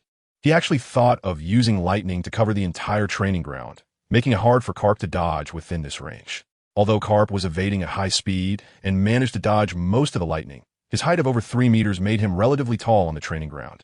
The lightning was also very dense, and it was inevitable that he would be grazed by bolts of electricity and feathers. Carp's physique was strong, but his suit was made of ordinary material. After several holes were blasted into his suit, Carp's forehead bulged with veins. "You little brat, are you playing dirty with me?" Then, with a moon step, Carp smashed through the lightning with punch after punch, charging towards the sky, disregarding his suit. Seeing Carp coming at him with great momentum, Ratsamandi quickly turned his head and flapped his wings, fleeing into the distance. No kidding, look at Carp now. His suit was already blackened and torn. And just look at Carp's fierce expression. It would be foolish not to run. "Uncle Carp, I was wrong." "You little brat, you're not wrong. You stop right now." "No, unless you forgive me." Seeing Carp's grim face, Ratsamandi completely ignored him and quickly flew forward. Watching the two figures chasing and fleeing in the sky, the three cranes covered their faces in unison. One of them spoke up. "That kid Mandy is really talented. He can't get close, so he goes far. And when that doesn't work, he goes even further. He really has pushed his abilities to the limit in this situation. But next, that kid Mandy is probably in for a tough time." Zephyr and Sengoku nodded in agreement. This kid was going to face some hardships ahead. Lotus Mantai had barely fled forward for a while when he felt his strength draining away. After this battle, most of his stamina had been exhausted. However, seeing Carp chasing not far behind, Lotus Mantai summoned all his strength and desperately flew forward. Carp watched as Lotus Mantai flew further and further away, and couldn't help but think how convenient it was to fly with wings. The mobility was truly impressive. Although many in the Navy could use the moonwalk, it only allowed for brief flights. Those like Lotus Mantai, who could fly for extended periods, were rare, aside from bird-like Zoan users. It was usually due to some special fruit. While he admired this, Carp glanced at his tattered suit. A flash of red light appeared in Carp's eyes as he began to cover his hands with black hockey. His observation hockey-locked onto the distant Lotus Mantai. Fist of a meteor shower. Carp swiftly swung his fist forward, launching air punches that crackled with black lightning towards Lotus Mantai. The Rotus Tion has always been activated, and of course it saw the recent scene. Startled, the soul began to dodge. However, it only managed to avoid part of the attack before being hit by a gust of... It fell from the sky, smoking. Rotterdam's wings are now exhausted and can't move at all. "Damn, will I die from falling from such a height?" Rotterdam thought to himself. Suddenly, there was a sharp pain in his neck, and he saw Carp's large hands gripping Rotterdam's throat. Rotismani, feeling the pressure on his neck, awkwardly said to Carp, "Uncle Carp, I was wrong. Can you be a little gentler? I'm still just a 10-year-old child." Carp didn't listen to Rotismani's excuses at all. He landed gracefully, using the moonwalk, and threw Rotismani onto the training ground. He then delivered a punch to the top of Rotismani's head. Rotsman was dazzled by the golden flowers, and a big bump appeared on his head. With a duong, he fainted on the training ground. Of course, Carp was holding back his strength. External injuries would only cause fainting. This was a precious treasure, and it couldn't be damaged. 10 minutes later, Rotsman and Carp sat in front of a mountain of food. The large bump on Rotsman Aditi's head had long since disappeared. After fighting with Carp for so long, he was already starving. In no time, a mountain of food had vanished. Sengoku, Crane, and Zephyr watched as Carp and Rothman sat at the dining table enjoying their meal. Carp was fine. Being an admiral with great strength, he could eat anything. In the world of pirates, being able to eat was also a manifestation of combat power. However, what surprised them was that Rothman could eat just as much. So much food went into his stomach, yet there was no visible reaction from his belly, as if he hadn't eaten at all. But they also noticed the scars from the battle between Rothman and Carp were visibly disappearing. Sengoku and Zephyr were astonished. They hadn't expected a mere 10-year-old child to achieve such a level. At this moment, Sengoku spoke up. The situation with Aditi suggests that his body has likely mastered the ability of life restoration. Crane nodded and said, "On my ship, a scary Gus and Luo have been conducting special training for Rothman Aditi during the half-month we've been back. Every time Rothman Aditi gets injured, as long as he has enough stamina, the scars on his body disappear at a visible speed. Sometimes after intense training when he exhausts his stamina, he just needs to have a meal to bounce back to life. From my analysis, this could be due to his fruit ability, combined with the innate talent of his body. Plus, this kid has been fighting beasts on a deserted island for a year, which has led his body to unknowingly master life restoration." Zephyr nodded in agreement with Crane's analysis. At this point, Rothman Aditi and Carp had finished their meal and were leisurely drinking tea at the dining table. Zephyr then spoke, "Aditi, your talent is impressive. In just a year, without anyone teaching you, you've developed your fruit ability to this extent. Although you didn't team manage to hurt Carp, the fact that you could think of using concentrated lightning from above to restrict Carp's movement and damage his clothing is commendable." Hearing this, Carp's face darkened, while Crane, Sengoku, and Zephyr all burst into laughter. After receiving another punch from Carp on his head, Rothman Aditi lay on the ground, wanting to cry, but with no tears. Once the laughter subsided, Zephyr continued, "Ordinary 10-year-olds at your age only know how to charge and recklessly. They wouldn't have such a flexible fighting style. I must say, you're truly a genius." At this moment, Carp interjected, "Aditi, during the battle, I always feel that your eyes and body are not in sync. Your body is always half a beat slower than your eyes." Upon hearing this, Rothman Aditi knew the praise was over, and it was time to face his issues and shortcomings. He straightened up and sat properly, listening attentively to the guidance of the Navy leaders. Crane then took over the conversation. "Aditi, your ability to see is currently both a help and a hindrance. Your eyes are incredibly useful with a 270-degree field of view, which is 1.5 times more than an ordinary person.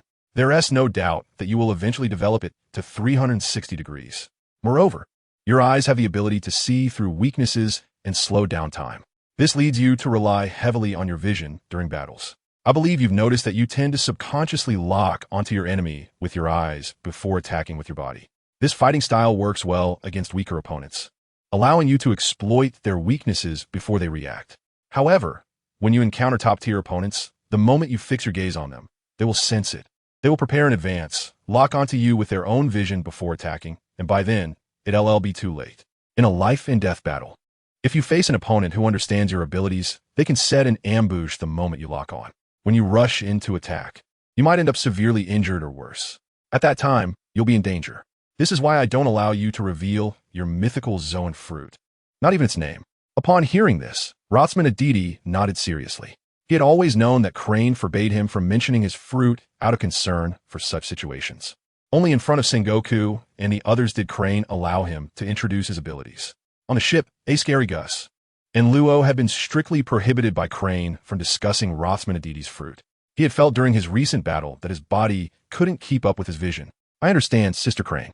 I will correct this habit," Rothman Aditi said. Crane smiled and nodded. She had picked him up, and he had always behaved well, which she really liked. He showed no signs of arrogance or pride after suddenly gaining powerful abilities. Suddenly, Crane seemed to think of something, as if recalling a certain little yellow imp. Rubbing her head in frustration, she decided to let Rothman Aditi go and challenge those 4 troublemakers. All of this was crafted by the author for the sake of plot development. Those 4 had become uncontrollable, and she wanted to teach them a lesson. However, ordinary teachers without mastery of hockey couldn't do anything to those guys. Even if she called a hockey mastering officer to deal with them, those troublemakers would just attribute it to their age. They would agree to everything, but wouldn't change their ways. In front of her few people, they would become respectful, but in front of others, they acted like big shots. She wanted Rossman and Aditi to give them a good beating so they would understand that children their age not only possess powerful fruits but also work very hard. She believed they would change. Those few were all geniuses. Their strong fruit abilities made them nearly invincible among their peers and even those older than them. Their natural abilities granted them immense power but also made their hearts less humble. In simple terms, those guys had become restless. With this in mind, she certainly couldn't show her satisfaction with Rossman and Aditi now. If he developed any feelings of pride, it would be a headache for her. The 5 troublemakers at the Naval Academy were unthinkable. At this moment, Sengoku also spoke. Aditi, there's another issue. Both of us have the human fruit, Mythical Zoan type. My techniques are mostly point-based, while your techniques are almost entirely large-scale attacks. It's not that large-scale attacks aren't strong. They can help you quickly clear out weaker enemies. This allows you to reduce unexpected environmental interference in future battles. However, this also becomes a drawback. You must have felt it too. Your area attacks consume a lot of your stamina. Moreover, when facing top-tier opponents, you lack a decisive move that can determine the outcome in one strike. Simply put, your attacks are not concentrated, but rather dispersed. You should understand that with the same hardness. The destructive power of slap is not as deep as that of a cone. You need to learn to focus your attacks on a single point in the future. This will benefit your growth in strength. Upon hearing this, Rhodosmani stood up, bowed to the 4 Navy leaders, and said, "Thank you all for your guidance. I understand, and I will work on correcting these shortcomings in my future training." The 4 Navy leaders did not stop Rhodosmani's gratitude. Instead, they accepted his thanks with smiles. At that moment, Karp approached.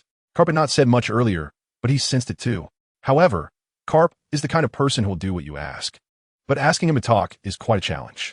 He would only say, do this, do that, and then do this. Just look at how he raised Luffy, throwing him into the woods to fight beasts at such a young age. That's something only a grandfather could do. Karp hugged Rhodosmani's neck and laughed heartily. All right. Mandy kid, enough talk. I'll take you on a tour of the Navy headquarters. Saying that, he pulled Rhodosmani along without giving him a chance to argue. Hey. Uncle Karp, don't drag me. I can walk by myself. Sister Tsuru, Uncle Sengoku, Uncle Zifa, I'll be going now. But I'll come back to visit you tomorrow. Tsuru and the others waved their hands with smiles. Watching Karp and Rhodosmani gradually walk away through, Sengoku and Zifa exchanged glances and all smiled. At this moment, Sengoku spoke up. Tsuru, you really brought back a treasure. If this kid is trained well, he will definitely become another admiral. Hearing this, Tsuru's smile grew stronger, and a proud expression appeared on her face. She felt incredible about her good fortune, just casually catching a pirate and encountering such a gem right away. If this happened every time, just a few more outings, and once these talents are trained up, the Navy would surely be able to clean up the seas. However, thinking about it, Brother Kong is currently negotiating with the Gorosei, trying to get a bit more funding for the Navy. But the 4 of them all knew that this was impossible. With that thought, Tsuru let out a slight sigh. Lotus Man was pulled out of the training ground by Karp, who had his arm around his neck. Karp laughed heartily and said, "Stinky kid, you just arrived. Let me show you around our Navy headquarters. Hey, why is your body so stiff?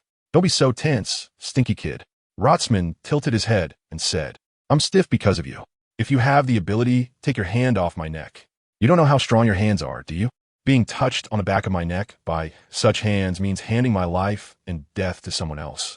I survived on a deserted island for a year, and that vigilance has not faded. With you grabbing me like this, it's strange that my body isn't stiff. Thankfully, you're Karp. If it were someone else, I would have zapped them by now." He tried to pull himself away from Karp's grip, but it was impossible. He could only let Karp hold him as they walked around the Navy headquarters. After a long time, even Rotsman felt a bit sore in his calves from walking. The Navy headquarters truly deserved to be the center of all navies. From the outside, it was a massive standalone building, but once inside, he realized it connected to all parts of the island. Even the island behind the building had been hollowed out. Countless Navy personnel were busy coming and going inside, each focused on their tasks, making everything appear so orderly. Moreover, at the Navy headquarters, Rotsman could sense a powerful aura emanating from everyone.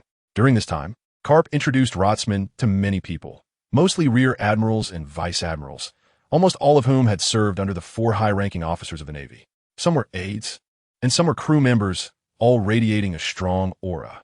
When he sensed the strength of those auras, he found them significantly stronger than Gus and low on Vice Admiral Crane's ship. Everyone was very friendly towards Rotsman. After a round of introductions, it happened to be mealtime. Karp smiled at Rotsman and said, "Come on, kid, I'll take you to eat our Navy's feast." You can eat as much as you want. After fighting with Carp and walking around all morning, Rotzman was also hungry. So, under Carp's guidance, they arrived at the cafeteria of the Navy headquarters. This cafeteria was nearly as large as 3 football fields. Huge tables were laid out across the plaza, piled high with countless dishes. The seating varied in size, with some tables towering 7 or 8 meters high, while others were of normal human size. Rhodes saw that people of various sizes were feasting in the cafeteria. Those who were tall were undoubtedly from the giant race, but besides them, Tasmandi also spotted members of the long-handed race, the dwarf race, and even a demon with 2 horns on its head. There were also some individuals with unusual appearances, some having 3 eyes and others having 4 arms. Additionally, some even exhibited animal traits, likely having consumed animal-type fruits. Carp smiled at Rotsmandy and said, "Mandy, all these people are elites of our Navy. Our Navy has branches all over the seas. Countless humans from different races have been recruited into the Navy through various branches. The outstanding ones will come to the Navy headquarters. Here, they will undergo more systematic learning and training. As their strength increases, they will lead fleets to strike out and uphold justice. It is precisely these diverse, strong individuals that make our Navy the largest violent organization in the world." At this point, Carp also showed a serious expression, feeling proud of his identity as a member of the Navy. Rotzamandi also became serious, his expression stern as he looked at Carp and said, "Yes, Mr. Carp, I understand." "Ha. No need to be so serious. Come on, let's go eat," Carp said, putting his arm around Rotsamandi's shoulder as they entered the restaurant. As soon as Carp walked into the restaurant, many people recognized him. It's the naval hero, Vice Admiral Carp. Upon hearing that Carp had arrived, almost all the naval officers gathered around, excitedly greeting him. "Vice Admiral Carp, you're back. Come try my curry fried rice. The chef made it super tasty today." Ha, you little brats, don't crowd around here. The people in the back won't get to eat." Carp laughed heartily as he took the curry fried rice offered by a sailor. Sitting down at his seat, Carp loudly addressed the naval soldiers who were looking over. "You little brats, it's time for a big eater competition." "Oh, Vice Admiral Carp, we won't lose."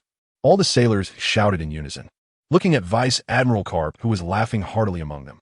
Rodismani understood that the future would follow the normal plot development. His grandson Ace, the 2nd Division commander of the Whitebeard Pirates, was killed by a Kainu. There was also no reason for Garp to betray the Navy. This is Garp's foundation. All his growth occurred within the Navy, and all his ties are here. How did he let go?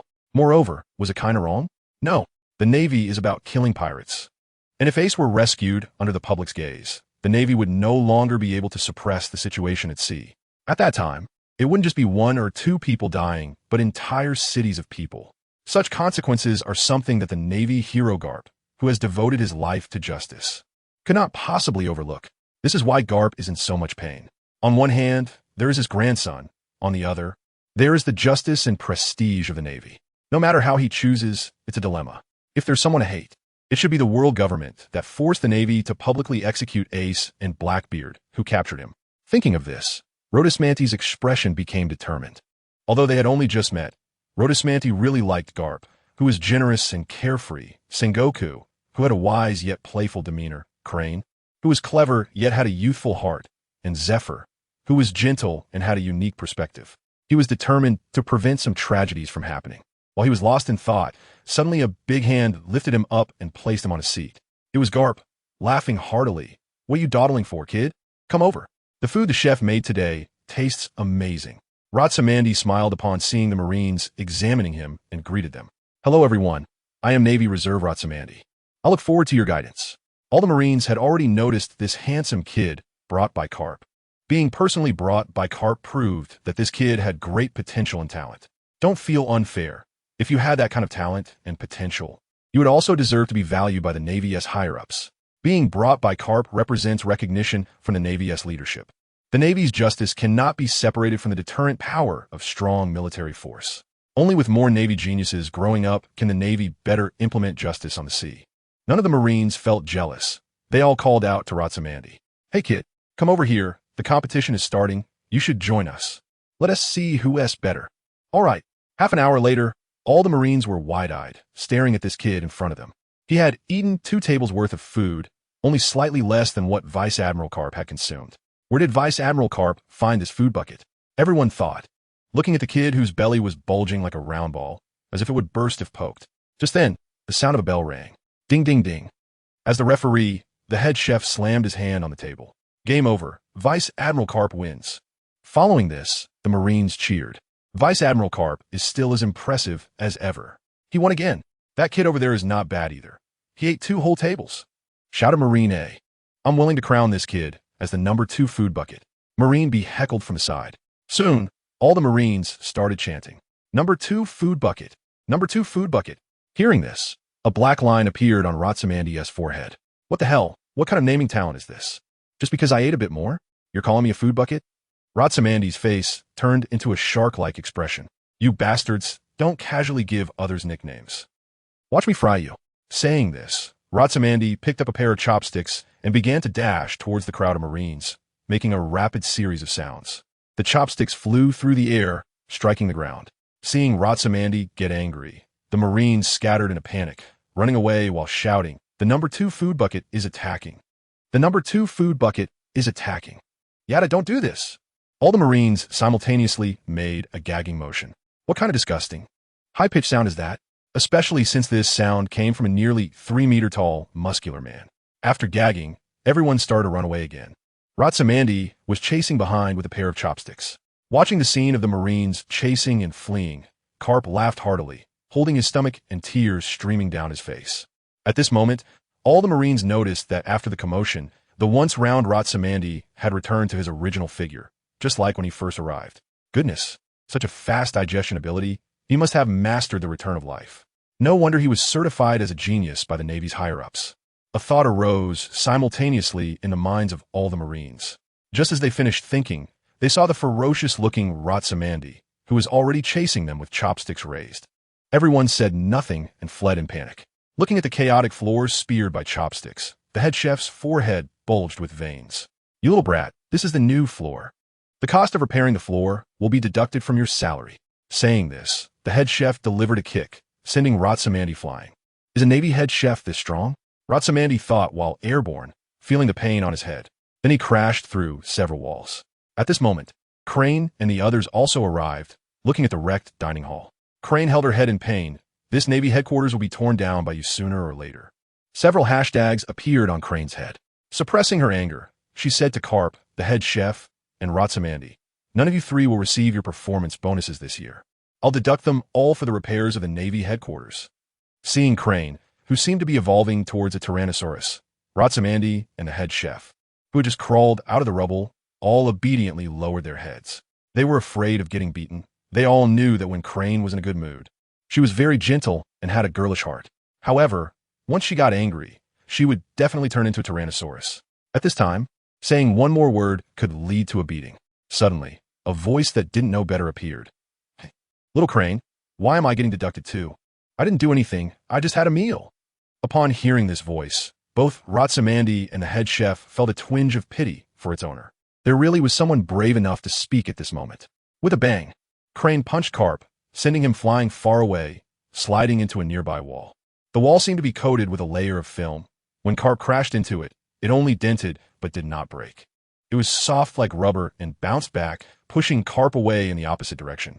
Seeing Crane in a furious state, Sengoku and Zifa exchanged glances and took a step back, covering their faces with their right hands. Carp deserved it. Looking at the dilapidated dining hall, Sengoku and Zifa felt a headache. It was lucky that the Navy headquarters hadn't been demolished by this group of guys. Fortunately, they hadn't broken the load-bearing pillar. Although the pillar was made of special alloy and generally wouldn't break. What if? If it broke, the Navy headquarters would definitely crack open. Although it would be no difficulty for them, strong martial artists, to prop up the load-bearing pillar and repair it, it would still be troublesome. Plus, if the news got out that the Navy headquarters wasn't breached by enemies but dismantled by their own people from the inside, pirates would definitely laugh to death. At this moment, Crane's voice came through. "The eating contest was initiated by you, right? Ratsamandi, this kid was brought here by you, right? That's enough. You won't receive your performance bonuses this month." Carp got up from the ground, perfectly unharmed. "Wah, little Crane, are you being so stingy?" Hearing this, several hashtags appeared on Crane's head again, followed by a heavy sigh as she thought of something. "I really feel dizzy. Stay away from me. Don't infect me with your foolishness." Upon hearing this, Carp's face visibly turned black and white. Hey? At this moment, Ratsamandi felt that he couldn't let Carp take all the blame, as he was also at fault. So he said to Crane, Sister Crane? I was the one who started this, and I was the one who went first. Let me bear the repair costs. The head chef also spoke at this time. No, let me compensate instead. I will cover the repair costs. This is my restaurant. You don't need to. At this moment, Karp cheerfully put his arms around the shoulders of Ratsamandi and the head chef, interrupting their argument. Waha, I'm happy today. Just deduct everything from me. But remember to leave me some money. I still need to support my son. Crane had already returned to her gentle demeanor. Upon hearing Karp's voice, she thought of a gentle figure, Karp's wife, who passed away after giving birth to Karp's son when he was 3 years old due to illness. Thinking of that sister who took care of her, a wave of sadness surged in Crane's heart. Seeing Crane's sorrowful expression, Sengoku spoke up. Oh well. Let's consider this a one-time exception. I won't deduct your bonuses. Karp, Ratsamandi, and head chef, you three are responsible for repairing the walls and floor. And we'll let this go. Hearing that there would be no fines, all three of them showed joyful expressions. At this time, the Marines hiding around also peeked out, one by one sticking their heads out from the big hole. They shouted at Karp, who was standing over there. Vice Admiral Karp, we will help too. Watching the dining hall come alive again, Crane chuckled. Then, Crane, Karp, Sengoku, Zifa, and the head chef all burst into laughter. Ratsamani was also amused by the atmosphere. It's nice, the Navy is really interesting. They came at the right time. Half an hour later, Hijangwa, Zhe Fa, and the others had already left. They had just learned an important piece of information, so they returned to the conference room to start meeting. At this time, Karp and Ratsamani were busy repairing the walls and floor, bending over in the process. Once the walls and floor were repaired, Karp instructed the Navy personnel to go eat again. He and Ratsamani each took a bucket of paint and began to paint the walls. At that moment, a voice came from behind them. Old man, what are you doing? Why aren't you going to eat? Painting the walls? At this time, Karp and Ratsamani both turned around. At this moment, Ratsamani saw a boy who was about the same height as him. Like himself, the boy was tall, but his face looked a bit childish. Old man? Suddenly, Ratsamani seemed to think of something and looked at Karp. Ha, dragon, what are you doing here?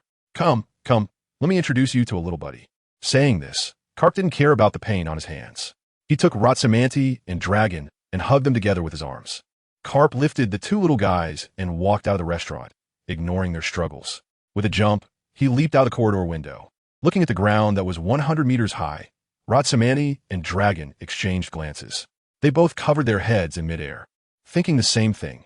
Can't we just take the stairs? Why do we have to jump down? Although jumping down was fine, it seemed very reckless. Thinking of this, Dragon and Ratsamani exchanged another glance. Suddenly, Dragon conjured a whirlwind in his hand, and with a wave, a gust of wind rose from the ground, steadily supporting the three of them, which slowed Karp's descent significantly. In no time, they landed smoothly on a quiet reef. Karp smiled as he hugged the necks of Dragon and Ratsamani and introduced them to each other. Dragon, this is Ratsamani, who was picked up by Crane from a small deserted island. This kid has the human fruit, mythical beast type, and is very strong in combat. He's just as good as you guys with your natural types. Upon hearing this, Dragon looked at Ratsamani with curiosity. At this moment, Ratsamani smiled and extended his hand to Dragon. Hello, I'm Ratsamani, human fruit, mythical beast type, heavenly eye, thunderwing form. Are you Mr. Karp's son? Dragon also extended his hand and shook Ratsamani's hand. Hello, I'm Monkey D, Dragon, user of the natural wind fruit. Watching the two shake hands, Karp laughed heartily. Haha, you two little buddies chat for a while. Crane just came to notify me. I have something to take care of. Dragon, make sure to get along well with Mandy. With that, Karp turned and left to find Sengoku and the others.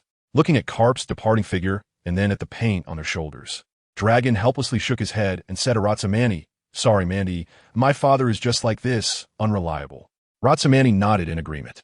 Suddenly, the two exchanged glances, both understanding each other perfectly. It seemed our thoughts were the same, and they both burst into laughter together. At that moment, Ratsamani spoke first. Dorag, you're a natural type Logia fruit, right? Is your body still physical, or is it completely composed of elements? I heard that those who eat a Logia fruit are basically immune to physical attacks. They are essentially made of elements. Dorag shook his head and replied to Ratsamani, That's not the case. My ability, like that of the other three, requires activation to change. When not activated, my body is in a physical state.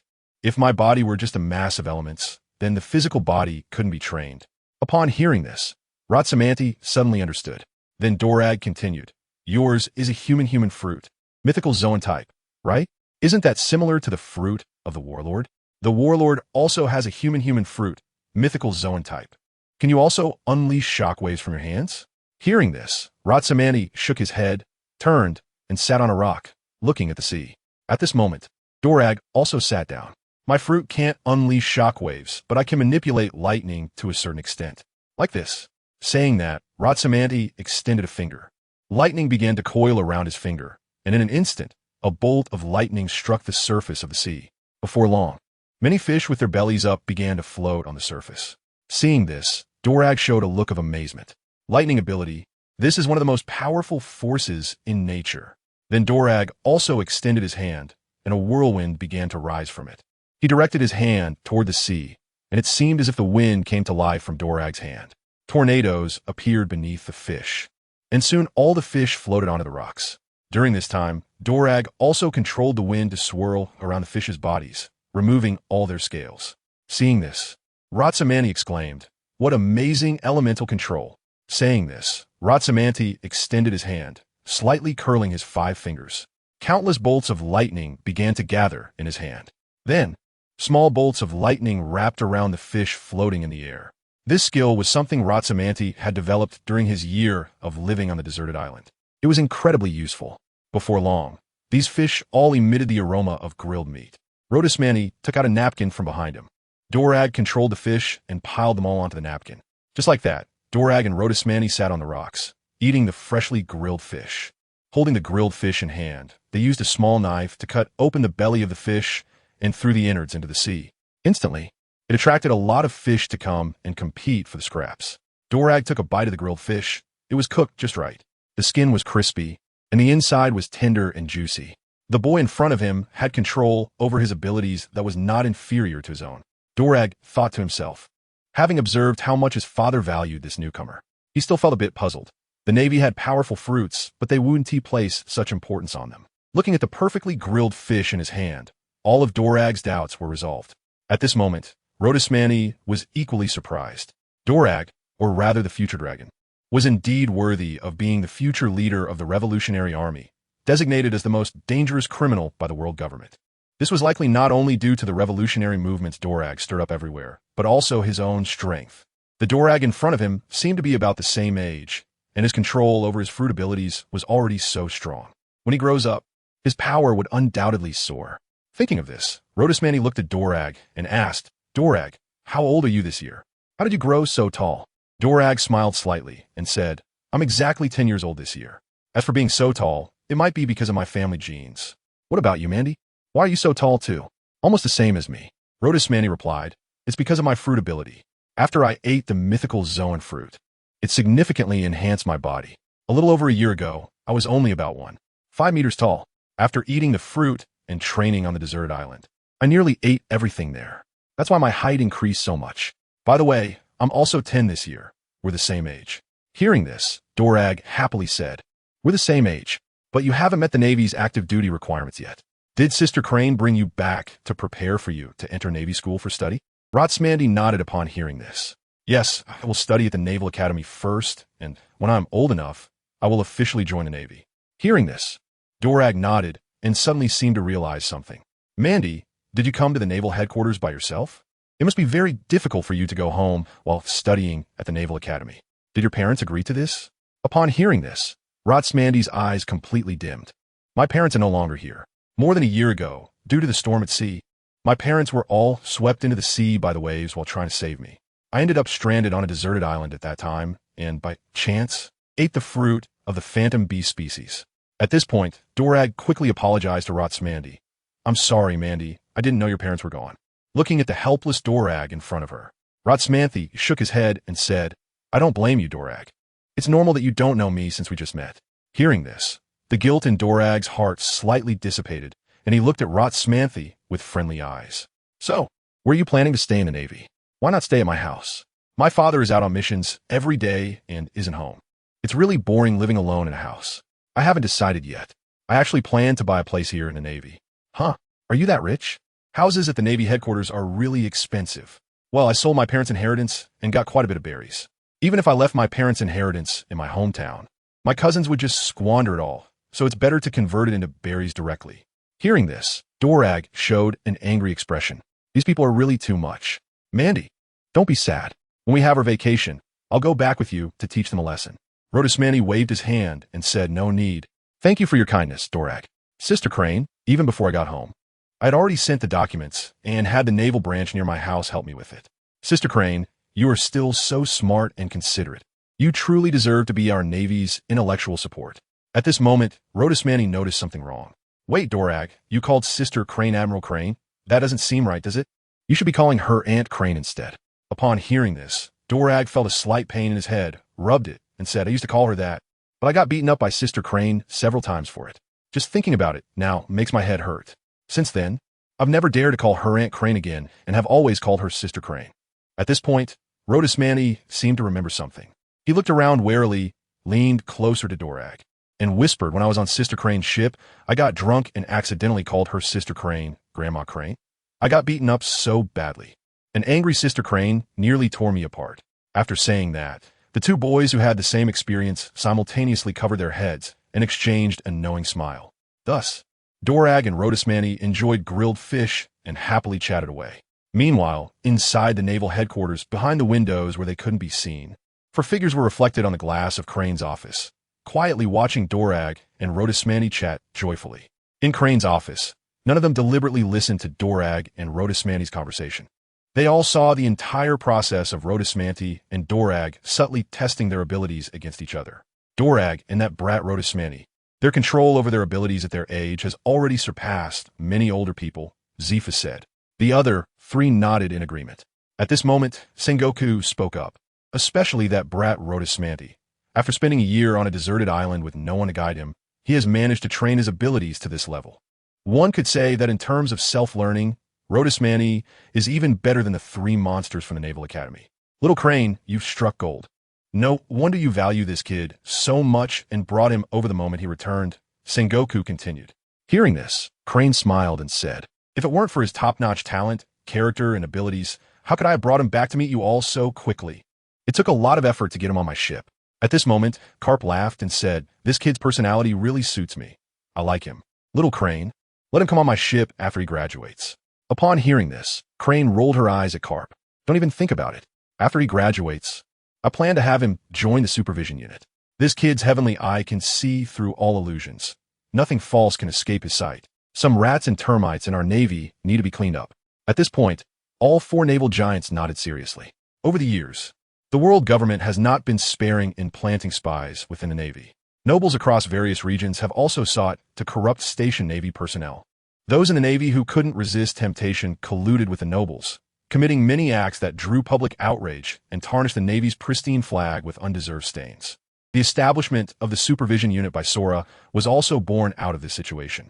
Over the years, Crane has led her team to eliminate a significant amount of corruption, personally executing more naval members than she could count. These actions were all taken based on solid evidence. There were also cases where evidence couldn't be found, making it difficult for the naval headquarters to arrest people lightly. At this moment, Zifa spoke again. Now that Rhodesmanny has come to the naval headquarters, where will he stay? How will his living situation be resolved? Carp quickly replied, he can come to my house.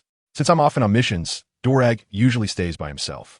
Let him come stay with me. My place is spacious. Crane thought for a moment and nodded. After all, their four homes were adjacent and not far apart. It would be good for Dorag to have someone to keep him company.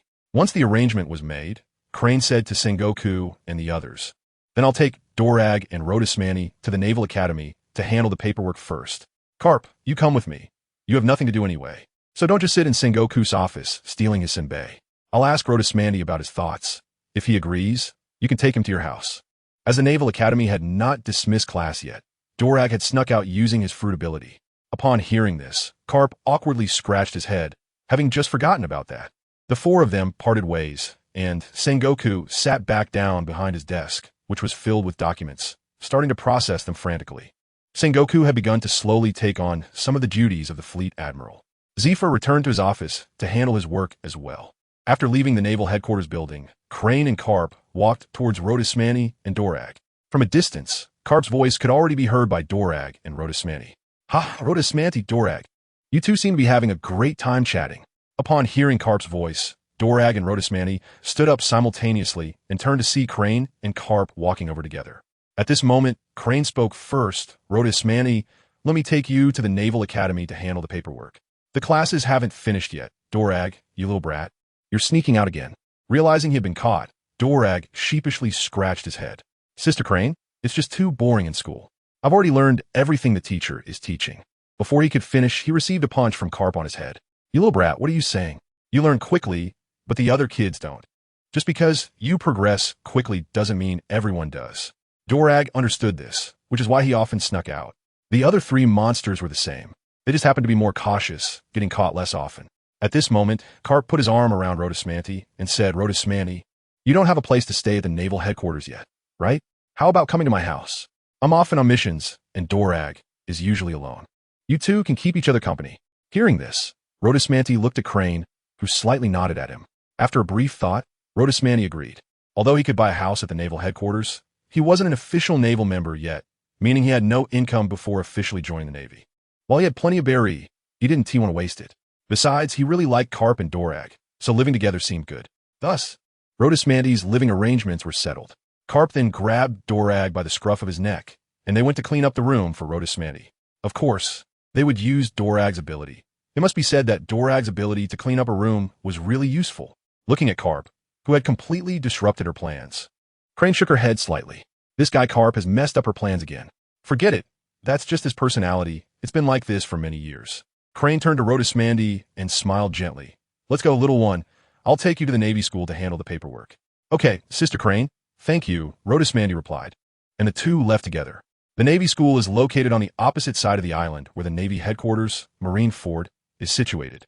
Marine Fort is built on a massive island below the Red Line. Surrounding are several reefs that have all been transformed into fortresses by the Navy. In the center of these fortresses lies the Navy headquarters and other subordinate institutions. The Navy headquarters is established in the middle of a crescent-shaped harbor on this island. Once all the warships dock, they can immediately enter the Navy headquarters, greatly saving the time of Navy officers. Behind it are other institutions. Since many families of Navy officers live here, a small town gradually formed behind the island. The Navy school is situated between the town and the Navy headquarters building. On both sides of the town are the Navy's training camps. There is also a small port at the back of the island for the production and maintenance of various weapons, and warships are repaired here. This is all the information Rhoda just received from a map of the Navy headquarters location.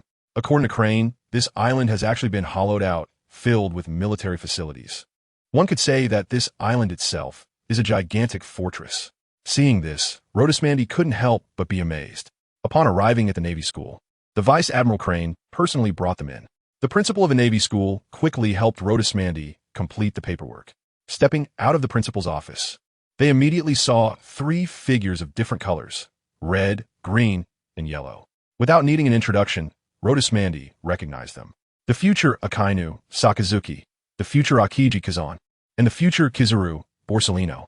As mentioned earlier, Drago, Akainu, Akiji, and Kizuru were all childhood friends for the sake of plot development, a setup by the author. At that moment, Principal Kuya also came out and saw 3 nearly 2-meter-tall kids with childish faces approaching. The 3 of them saluted Crane and Kuya in perfect unison. Kuya, in pain, covered his head and thought, why are these 3 here now? This bunch of brats. However, he couldn't pretend not to see them. At that moment, Kuya wished he were blind. That way, he wouldn't have to look at their 4 annoying faces. The appearance of these 4 faces meant trouble was coming. They had talent, strength, and excellent academic performance. The key was that these 4 had a good relationship with each other. However, their close bond was a disaster for others. Their talents were far ahead of the other students at the Navy school. There were a few students with sufficient talent, but compared to these 4, they were still lacking. For example, the little girl picked up by Vice Admiral Crane and a little guy who looked like he had been struck by lightning. Compared to the other students at the Navy school, they were indeed quite strong. However, when compared to these 4, their talents still fell short. This led to the other students at the Navy school feeling a sense of comparison when they saw these 4, and naturally, they couldn't get along. Only a couple of those with slightly weaker talents could barely play with these 4. If only they were a bit more obedient. Kuya didn't think too much and directly covered his face, addressing the 3 troublemakers walking over. You 3, speak up. What trouble have you caused this time? At that moment, Kazan was still a sunny and cheerful boy. Upon hearing this, he immediately protested. Uncle Kuya, can you please change your opening line? We came to visit you. Why do I feel like you see us as a nuisance? Sakazuki, who was generally a man of few words, couldn't help but nod at this remark. Borsalino, with a mischievous grin, added, "How scary, Uncle Kuya. Your face looks terrible right now. Are you sick?" Hearing the teasing from the three, Kuya, ignoring Crane and Rhotasmandy beside him, turned into a shark face. "Encountering you four, I've lost at least 10 years of life. Right now, I have no other thoughts. Just want you to cause me less trouble, so I can retire in peace." Looking at Kuya's fierce expression, Rhotasmandy couldn't help but marvel. His face had turned a soy sauce color, right? It was hard to imagine that the kind-hearted Principal Kuya had transformed into this in an instant. Would Principal Kuya end up with a stroke? Rhotasmandy thought to himself. After Qua roared, he noticed that the three kids in front of him were initially showing concern on their faces. However, in the next second, they all turned indifferent. Qua realized that this was a waste of effort. At that moment, Sakaski spoke up. "We just ran into Dorag. Dorag said he is going home to tidy up a room for a new student. We just wanted to see what kind of person is worth Admiral Karp and Dorag personally preparing a room for him and letting him stay at Admiral Karp's house." At this time, Crane patted Rhotasmandy beside her, smiling as she introduced him to the three monstrous Navy School students. "Guys, this is Rhotasmandy, the owner of the human fruit. Mythical Zoan type. He has the same age as you, all 10 years old." Saying this, Crane turned to Rhotasmandy. "Manti, let me introduce you to the four monstrous students of the Navy School. This one in blue is Kuzan. He is the user of the ice fruit. This one in red is Sakaski. He is the user of the magma fruit. This slightly creepy little guy in yellow is Borsalino. He is the user of the Pika no Mi. And the one you just met is Dorag. No need for me to say more. He is the user of the wind fruit. These four kids are exceptionally talented, even in the talent-rich Navy School." Upon hearing this, Rhotasmandy took the initiative to greet the three future admirals of different colors. "Hello, I'm Rhotasmandy, user of the human fruit, Mythical Zoan, Thunder Eye wing form. I'm the one you mentioned who will be staying at Karp's house. May I ask what you need from me?" Kazan excited said, "You're the human fruit, Mythical Zoan. That is the same type as Admiral Sengoku's fruit." At this moment, Borsalino's mouth began to twist again. How terrifying.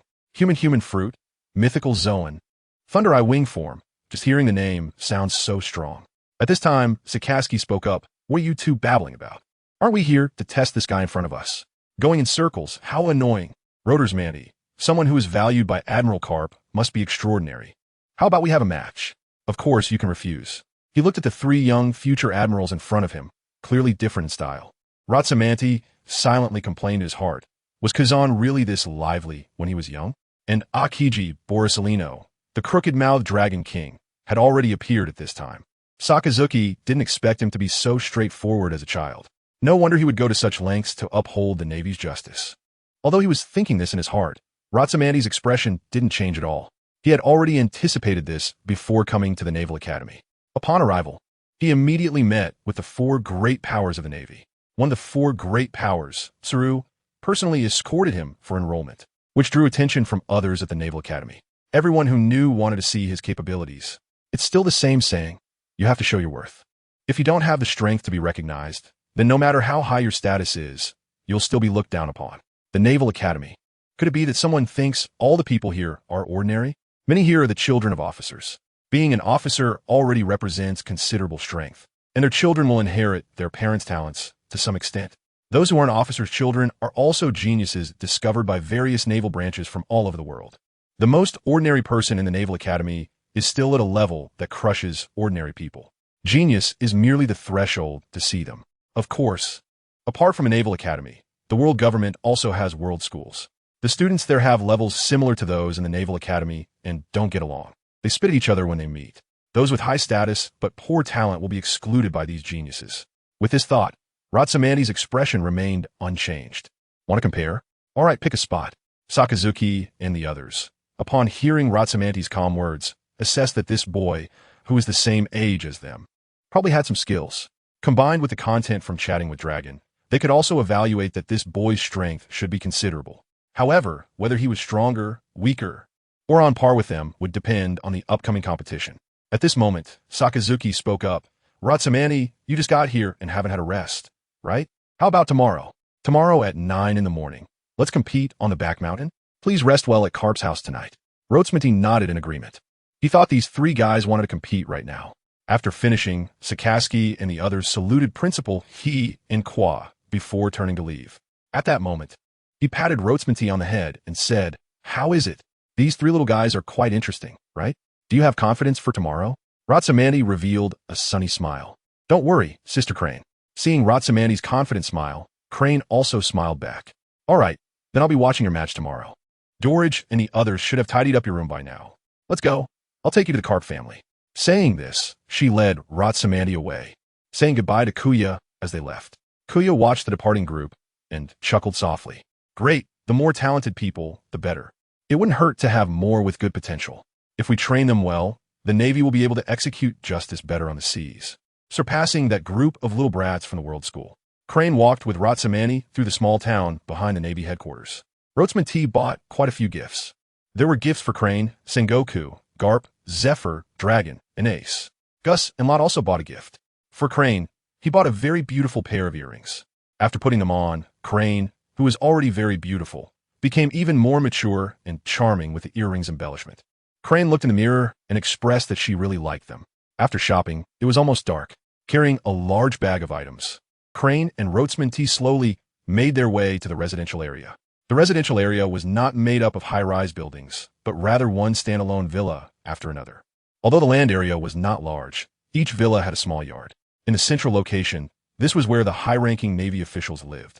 Arriving at the center of the residential area, Crane pointed to a row of 4 villas and said to Roadsmanty, "Mandy kid, these 4 villas are where Sengoku and the others live.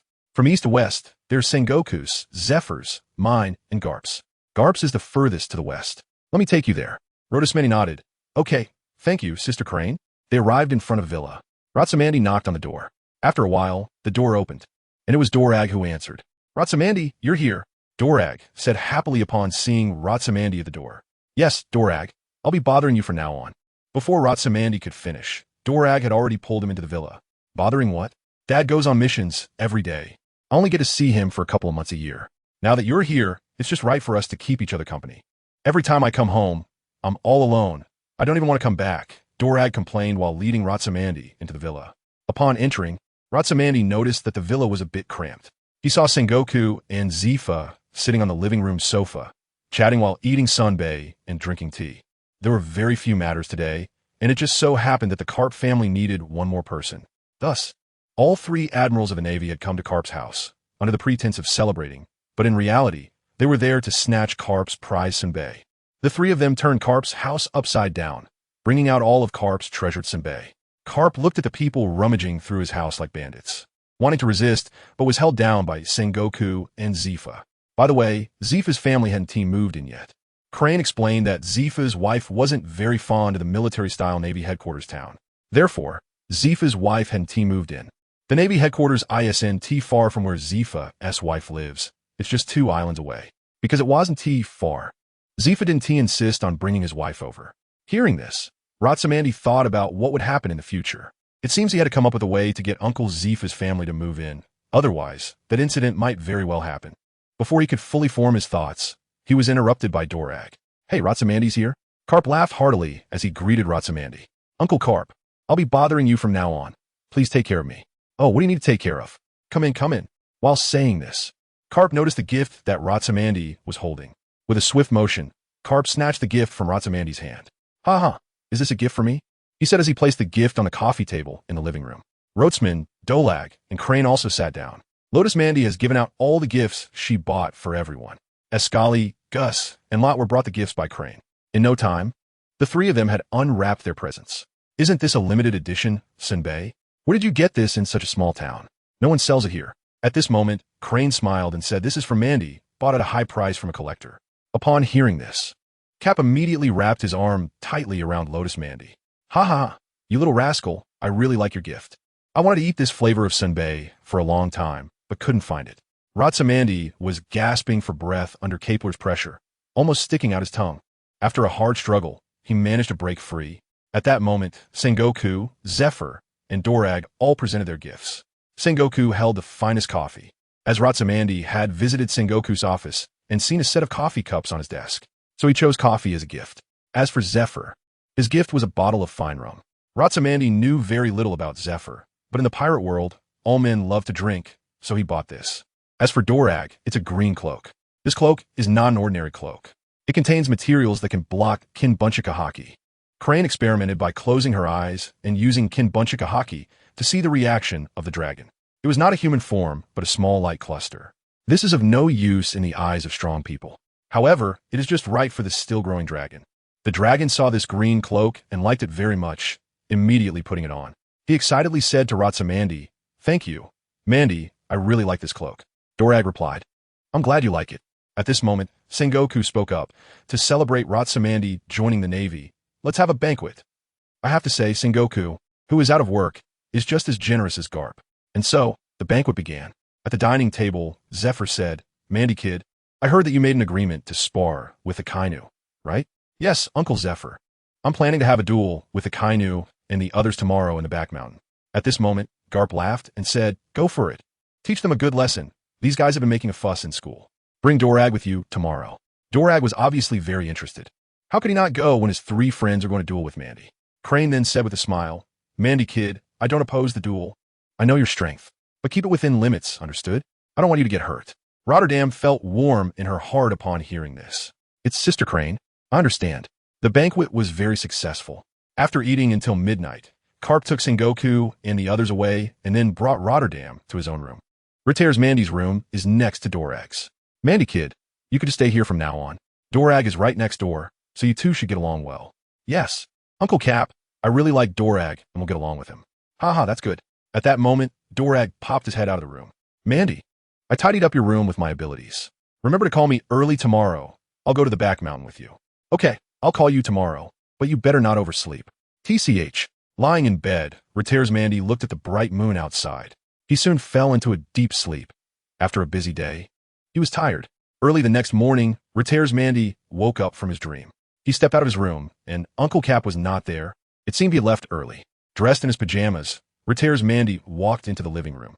Breakfast was already set on the dining table. Rotismani walked into the bathroom and began to wash up.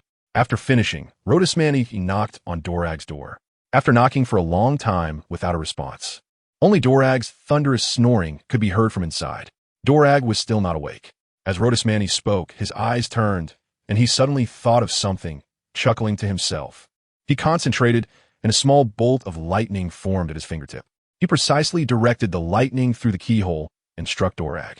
With a yelp, Dorag jumped up 3 feet high. "Who ambushed me? I'll beat you to death." Feeling the tingling sensation on his body, Dorag recognized that it was Rotismanti's ability. "Rotismanti, I will use the wind to peel your flesh away bit by bit." With that, Dorag yanked open the door. A sharp blade formed in his hand and flew out. When the door opened, Rotismanti was not at the door. Ratsamani was already sitting at the dining table eating. Watching the wind blade struck by Dorag, electric arcs entwined around Ratsamanti's hand. Grasping the flying wind blade, he exerted force and crushed Dorag's wind blade in an instant. He looked at Dorag, who still wanted to throw another wind blade. Ratsamani quickly stopped him. "Dolog, stop fighting, look at the time." Dolog looked up and saw it was already 8:30. Only then did he remember that today was the day of the match between Ratsamani and Sakaski. They had just agreed on it yesterday, and he had actually overslept. He hurried to wash up, get dressed, have breakfast, and put on the green cloak that Ratsamani had given him yesterday. After Dolog and Ratsamanti finished breakfast, Ratsamanti transformed the wings behind him and extended his hand to Dorag, saying, "Come up, I'll take you flying." Dorag was not pretentious and grabbed Ratsamanti's hand. Ratsamanti flew swiftly over the roof of the villa with Dorag. Rotterdam didn't fly high. He understood yesterday that flying high would get shot down by the Naval Headquarters Air Defense System, but flying close to the roof was no problem. Ratsamandi quickly flew along the rooftop to the location of the back mountain, soaring up along the treetops. Before long, he reached the mountain peak. At this moment, Dorag had already spotted the 3 figures standing on the summit. Excitedly, Dorag called out to them, "Hey, Kazan, Sakazuki, Polysolino." Hearing Dorag's voice, Sakazuki and the others looked up at the sky. They saw Ratsamandi flapping and swirling with his snow-white wings surrounded by arcs of electricity, rapidly descending. When Ratsamandi landed and folded his wings, Sakazuki spoke up, "I thought you were going to be late, Mandy." Ratsamandi smiled faintly. "Don't worry, I'm a very punctual person.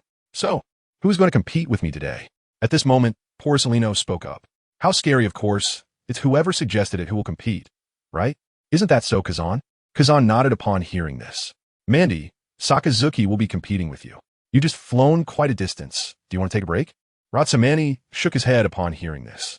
This little consumption is insignificant to me. Just a warm-up. Let's get started, Ratsamani. At this moment, Sakaski took off his coat. Hearing this, Ratsamani also perked up. Dalarj had already moved a distance away with Kuzan and Borisolino. With their current strength, being far away was not a problem at all. They could see clearly. These two, one with a magma fruit and the other with a mythical Zoan type, could easily cause a mess if they got too close during their fight. Rotmanthe waited until Sakasaki was ready before saying to him, "Today's match ends here. Do you agree?" Sakasaki nodded in agreement. "Then let's begin, Sakasaki." As soon as he finished speaking, magma began to emerge from Sakasaki's body. At the same time, Rotmanthe activated his fruit. The silver-white patterns on his forehead began to pulse, and wings appeared behind him. "Watch out, Sakasaki," Rotmanthe warned. With that, he fiercely flapped his snow-white wings, which were entwined with arcs of electricity. In an instant, Rotmanthe accelerated to a speed that was invisible to the naked eye. The speed was so fast that it generated a sonic boom. In the next moment, a fist wrapped in lightning was launched with great force, aimed directly at Sakasaki's head. Sakasaki was already prepared. His upper body was completely transformed into magma. However, suddenly, Rotmanthe changed his attack. He quickly withdrew his fist and kicked toward Sakasaki's lower half, which had not yet been transformed into magma. It turned out that the previous move was just a feint. Ratsamani has just discovered that Sakaski seems unable to achieve complete elementalization at the moment. Sakaski did not allow Ratsamani to attack. He suddenly thrust his hand forward. Meteor Volcano. Suddenly, the magma on Sakaski's hand erupted violently, transforming into waves of molten heat, flying towards the incoming Ratsamani. Rodismanti, without any intention of hard contact, pulled back to create distance.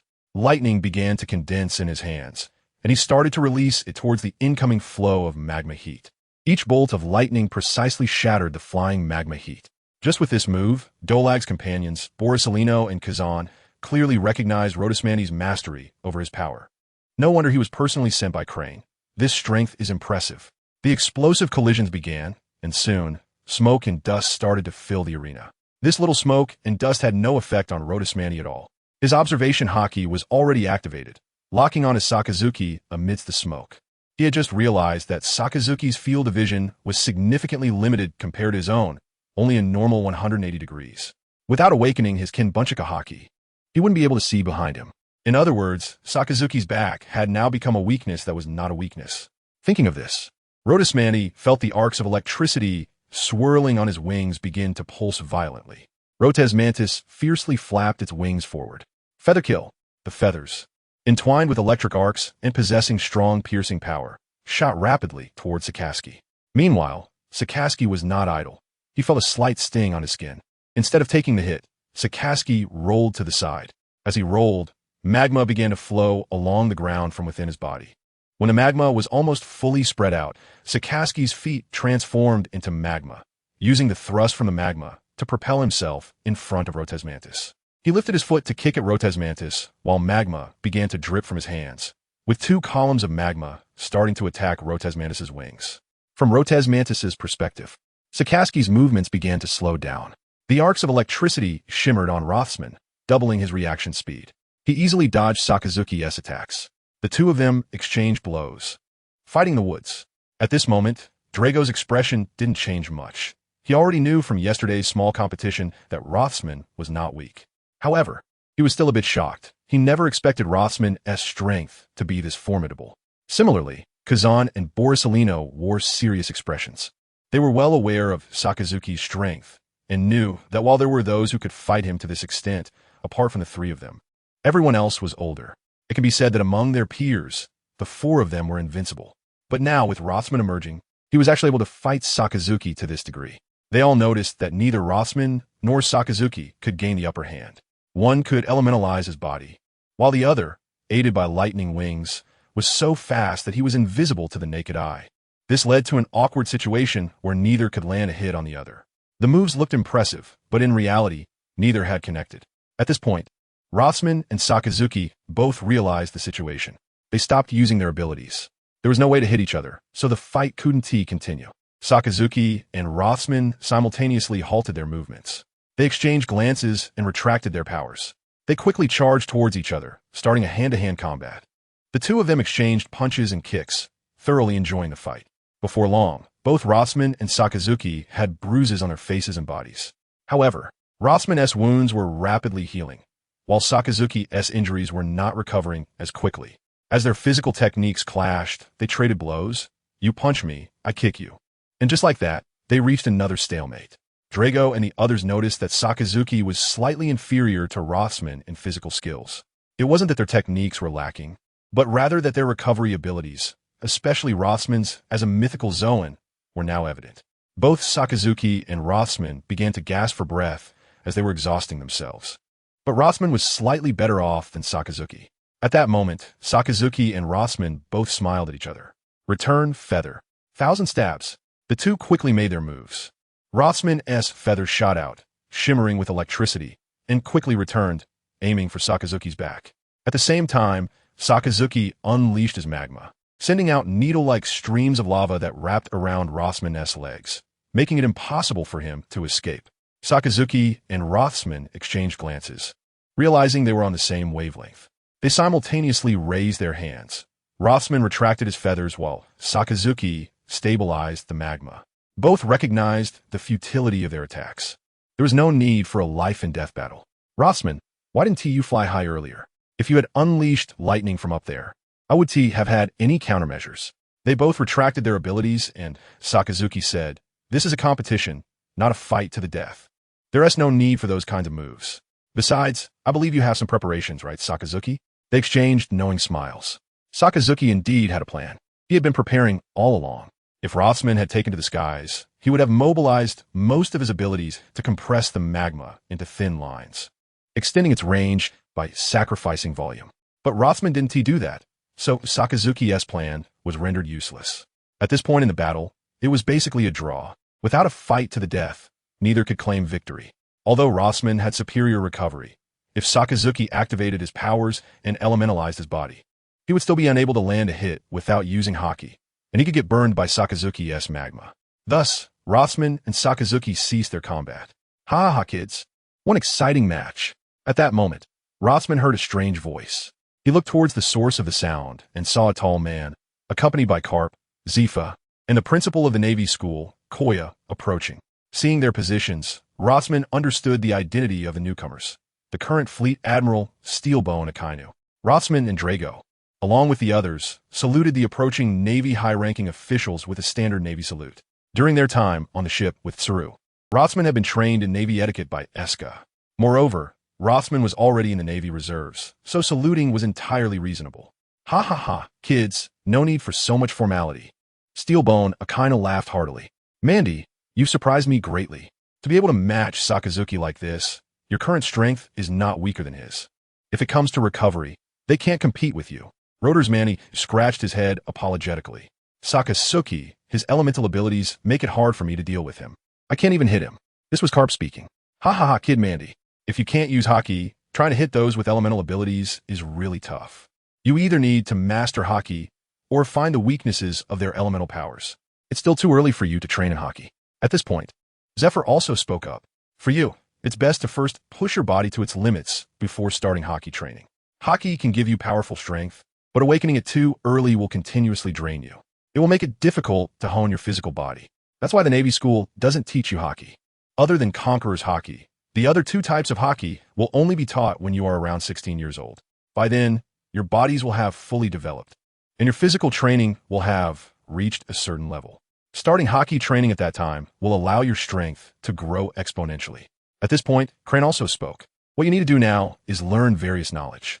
A broad knowledge base is very helpful for developing your abilities. It will also prevent you from being blindsided by strange techniques you encounter at sea.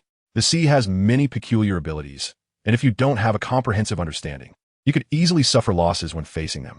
Hearing this, Rotor's Manti and Dorag all saluted solemnly. Yes, we understand. Steelbone Kong laughed heartily. Good, good, good. The Navy's 4 great monsters are about to change their name to 5 great monsters. With you geniuses around, our Navy has a future.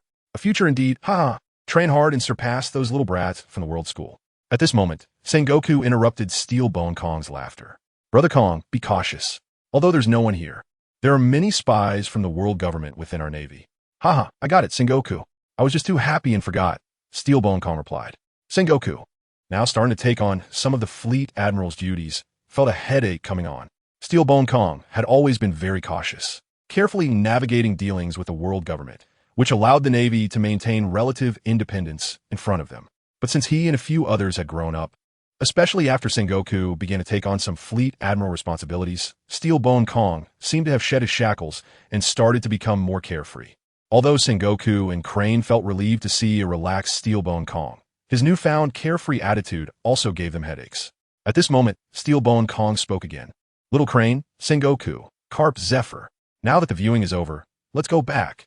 I have some things to discuss with you. Seeing Steelbone Kong's serious expression, Sengoku and the others all nodded in agreement. Then, Steelbone Kong put away his serious face and gave Rotor's Manny and the five of them a heavy pat on the shoulder. Good kids continue to get along. The future of the Navy is on your shoulders. Make sure to train hard and study well. The fifth person, Rothsman, saluted solemnly. The Air Marshal, we know now. Looking at the departing Steelbone Air and his group, Porcelino let out a sigh and grimaced. How terrifying. I didn't expect the Air Marshal and Vice Admiral Carp to be watching us not far away. We didn't even notice. It's really scary. Sakazuki nodded in agreement. Our strength is still lacking. We need to train more. Kazan laughed heartily. Haha, everyone, the Air Marshal and the others are the highest combat power of our Navy. If we could easily detect them, our Navy wouldn't be the #1 military force at sea. Dragon nodded in agreement. We need to work even harder. But speaking of which, it's almost noon. Should we go back to school? At this moment, Rothsman said, let's not go back yet. It's almost 12 o'clock. The Naval Academy should be out of class. Let's go eat first, it's on me. We'll go back after we finish eating. Dragon put his arm around Rothsman's neck and said to Sakazuki and the others, Mandy is treating us. Let us go eat. I tell you, Mandy is loaded. Let's really feast on him. Hearing Dragon's words, Rothsman shot him an annoyed glare. At this time, Kazan also came over. Alala, Mondi. Then we want tea hold back. So scary. Today's battle really frightened me. Mandy-san, you must treat us to something delicious. Sakazuki didn't say much. He was naturally a man of few words, but his eyes also revealed the sparkle of a predator eyeing its prey, watching the four who were laughing and joking around. Rothsman T knows that they have admitted it themselves. Rothsman is also very happy, having been in the pirate world for over a year now. He finally has friends of the same age. Rothsamani laughed heartily. Great. Let's go eat at the best restaurant in town. Don't worry about making me broke. Eat to your heart's content, just as long as you don't eat yourself to death. Haha, then we won't be polite. Under the midday sun, the five of them set off towards the small town at the foot of the mountain. The sunlight was so intense, shining on the faces of the five Rothsamani. The five members of the Rothsmanti seemed to be coated in a layer of brilliance. They laughed and played, and everything appeared so wonderful. Passers-by on the street, watching the energetic five, recognized them. To be precise, they recognized Sakazuki and his four companions. These four were the prominent figures of the Naval Academy. Being so close to Sakazuki and the others proved that this new handsome lad was no less capable and talented than them. None of them felt jealous. The residents of this small town were almost all intricately connected to the Navy. Good talent, the more the merrier. They were nurtured, and in the future, they would undoubtedly become the backbone of the Navy. With a stronger Navy, justice could be better served. The five of them, wrote as Mandy, walked into the best restaurant in the town under the friendly gaze of those around. Good times are always fleeting. Time passed slowly, and 3 years went by in a flash. The year was now 1484. Knock, knock, knock, knock. Mandy Dorag, what are you doing? You're late for school. A boy dressed in a red top, about 2.5 meters tall, was banging on the door of a villa. The hard villa door was already covered in cracks from his pounding. Stop knocking, stop knocking. This door has to be replaced in 7 days. It's all because of Dorag. He overslept again. At that moment, the villa door opened, revealing a burly boy with short silver hair and a special blue mark on his forehead, who cursed as he opened the door. Seriously, can you knock a little softer? How many times has this door been replaced this week? Sakazuki laughed heartily. Who told you to have such a flimsy door? How scary, Mandy. You look so terrifying when you're angry. You've almost scared me. Hearing this sarcastic tone, Rhoda's Mandy knew who it was. At that moment, Rhoda's Mandy had already turned into a shark face. You're not much better off, Porcelino. Didn't you steal something from me a few days ago? You actually started flashing lights at my house at night. My eyes almost got blinded by you. Porcelino was not afraid at all and also turned into a shark face. That was my favorite pair of sunglasses. Where did you steal them? Did Kazan make you steal them? Ah, I absolutely want to tell you it was Dorag's idea at Kazan's request. Ratsamandi's mouth started to pout and leaned to the left. I knew it was you guys who did it. Allah, Mandy, please don't sell me out. Kazan had already started to cover his face by this time. Rodersman was shocked. Hey, I didn't say anything. I'm just stating the facts. At this moment, Dorag also stepped out and happened to overhear Rodersman and their conversation. He then began to slowly retreat, gradually transforming himself into the wind, trying to sneak out the back door. At that moment, Kizaru had already spotted him. Gathering light in his hand, he aimed at Kazan, Rodersman, and Dorag, and began to unleash it. Kill my dear friend with light. Rothsmanti, Dorag, and Kazan saw the incoming light. Without saying a word, they took off running. They had no choice. The temperature of Borisolino's light was simply too high. Although they weren't afraid, they could forget about keeping their clothes. If they didn't want to run to school naked, they'd better hurry. Sakazuki held his head in pain. What were these guys doing stealing Borisolino's sunglasses? They had taken them secretly and then swapped them with a fake one in return. Ratsamani and the others are quite something. Stealing right out in the open, not even leaving behind a fake. I didn't know that was the sunglasses that Borisolino liked the most. Ouch, so hot. That's the sound of Dorag, who was a bit slow to run. Immediately following, there were continuous screams from Dorag. Borisolino, it wasn't me who suggested it first. It was Kazan, go hit him. Why is it burning me? So hot, so hot. At this moment, Borisolino's voice came over. Who told you to run slowly? I'll deal with you first, and then we'll talk about the other two later. Take this super hot flash. Then Sakazuki saw a bright flash of light suddenly erupt on the street next to him. Fortunately, most of the Navy officers were already awake and had gone to work at the naval headquarters. Otherwise, they would have been in for another beating. By the way, because of their abilities, if they're not careful, they could unleash tremendous power. Occasionally, there would be a loud bang echoing through the entire villa area. At this time, one or several disturbed Navy officers would rush out and give them a good beating. Each time, they would end up with bruises and injuries, and, given their physical condition, it wouldn't heal immediately. All these Navy officers from the headquarters had mastered hockey. Beating up those who hadn't learned hockey yet was still an easy task. Thinking of this, Sakazuki let out a heavy sigh. What sin have I committed to run into these guys? Saying this, Sakazuki sighed and followed along. At this moment, Dorag was still screaming, rolling on the ground in pain while covering his eyes. I'm blind. Sakazuki, come help me. Sakazuki rubbed his head in frustration and helped Dorag up. Serves you right for stealing Borisolino's sunglasses. I was just going to buy him a fake one and put it back. Suddenly, Sakazuki felt a chill at the back of his neck. So scary. Sakazuki, I heard that. He saw Borisolino, with a light sword forming in his hand, had somehow appeared behind Sakazuki. What a coincidence that he heard this line. Without turning his head, Sakazuki grabbed Dorag's green cloak by the thick collar. Dragging him along the ground, he quickly ran forward. You all stop right there. Thus, a stunning scene appeared on the street. A boy about 2 meters tall, dressed in yellow, wielding a gigantic light sword, was wildly slashing at the fleeing group in front of him. Among those fleeing, one was being dragged on the ground while the others were covering their heads and scrambling away. During their escape, they didn't forget to taunt from behind. Borisolino, don't wear those glasses every day. This is Ratsamani. Right, they look so bad, said Sakazuki. Ah, indeed not good looking. Makes you look old, Borisolino.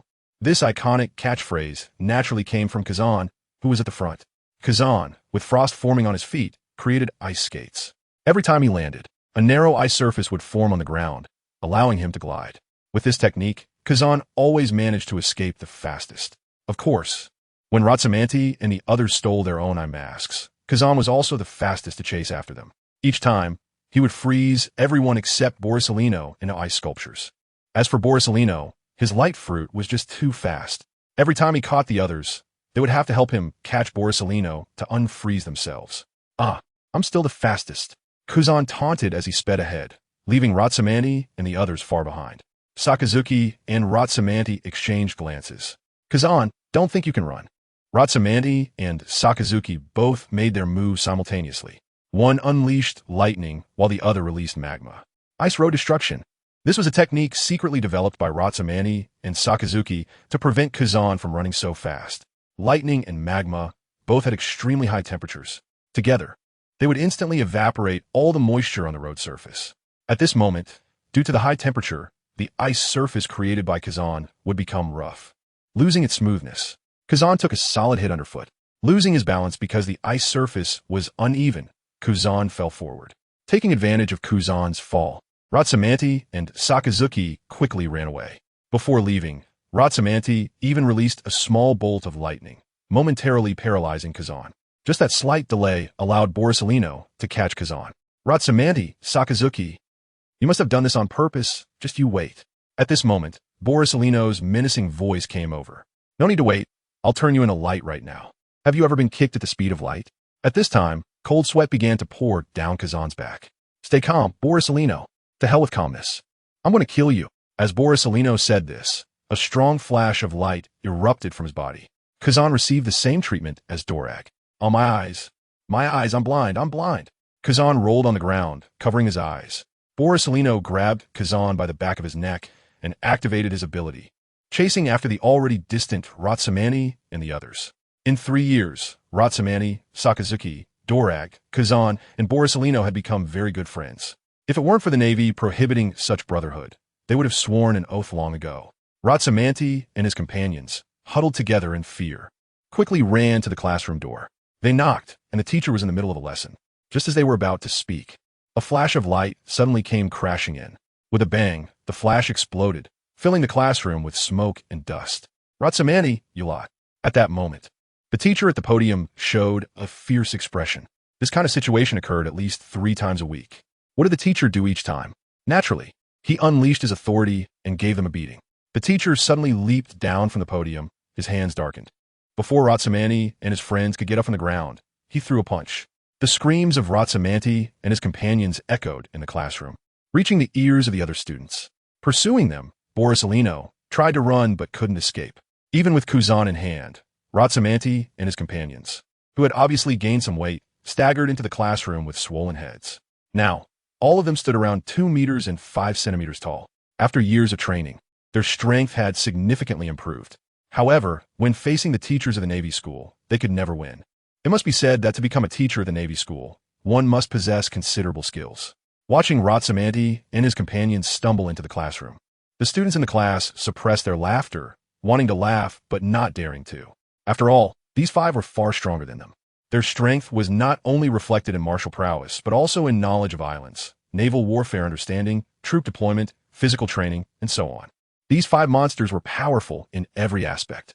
Over the years, in exams, whether in individual subjects or overall performance, the Rhodesman team consists of 5 people, all of whom are in the top 5. The rankings may change, but those 5 have firmly dominated the top 5. A year ago, the teacher announced that the scores of the 5 members of Rhodesman would no longer be included in the rankings. It was meaningless. Everyone knew that the top 5 were those few. All the students agreed with this, jokingly. In the past few years of exams, the top 5 have always been them, and their mindset was close to breaking down. In their small island, Huisnt a genius, they confidently arrived at the Naval Academy, only to be almost crushed by these 5 monsters. There was also the little girl adopted by Admiral Crane and a scruffy-looking boy who resembled a rat. They could compete with the 5 monsters in terms of knowledge about military tactics and strategies on the island. However, they could not keep up in physical training and competitions. The abilities of these 5 monsters were all at a bug level. Before mastering hockey, no one would dare to fight against them. In physical training, the Rhodesman team trained the hardest. They treated it like a competition, adding weights to themselves and then training. They tried it out, but it was too strenuous and harmful to their bodies. The teachers stopped their actions, telling them that they didn't need to compete with these 5 monsters and that everyone had to use weights suitable for themselves. Competing forcefully would lead to injuries. Only the little girl Shuan, adopted by Admiral Crane, and the scruffy boy Kate could match the training of those 5 monsters. Although their weights were slightly less, they were the only 2 who could keep up with the training of the 5. Others had no chance of keeping up. Ratsamandi had just sat down when Jiyuan approached. Since Ratsamandi could also be considered a friend of Heron, Jiyuan naturally felt closer to Ratsamandi. Mandy, that group of kids from the World School secretly slipped a challenge letter into our classroom this morning. At this point, Ratsamandi raised an eyebrow slightly. Little Jiyuan, where's the letter? Don't call me little, I will grow up. Okay, little Jiyuan, got it, little Jiyuan. You. Jiyuan couldn't hold back and tears began to well up in her eyes, looking at Ratsamandi with a pitiful expression. Rhodesmani was defeated by such a cute little lowly staring at her. There's nothing she could do. It was just too cute. All right, she won. Could you please not look at me like that? I can't stand it. I'm not a weak person to begin with. Who are you pretending for? Hearing this, Shiwan also stopped pretending. She punched Rodismani on the head. Ouch, that hurts. Shiwan's punch hit exactly the spot where a bump had just formed. She pulled out a challenge letter from her pocket and threw it at Rodismani's face. Shiwan turned and left, fuming. At that moment, Kazan came over.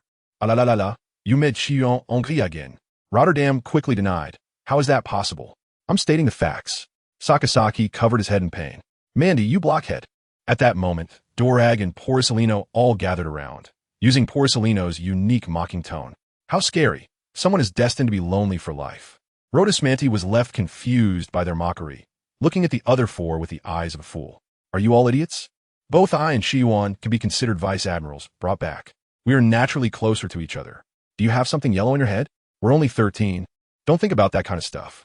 The other four simultaneously covered their foreheads, their movements synchronized, leaving Rodismanti stunned. At this moment, Sakazuki spoke up. Mandy, take a look at that challenge letter. Hearing this, Rodismani remembered the letter. Upon opening it, there were just 2 sentences. After school, at Greece Island between the Red Earth continent and the Navy headquarters. We won't leave until today. Those who are scared shouldn't come. World School, Foscud. After reading it, Rodismani handed the letter to the other 4. Sakazuki, known for his explosive temper, had magma swirling in his hands and instantly burned the letter to ashes. Foscud from World School. This guy hasn't been taught enough, has he? At this point, Kazan spoke up, la la la. It seems the few people led by Foscud are restless again. How scary. Have they gotten stronger? This sarcastic voice didn't need to be identified. It was obvious who it belonged to. Dragon slammed the table and stood up. This time, I will use the wind to cut all the flesh off their bodies. At this moment, the other students had already figured out what was happening and began to cheer. The 5 great monsters are heading to World School. Let's beat those kids from World School. While Rodismani was away, students from World School and Navy School had been continuously challenging and provoking each other. World School also had 4 monsters.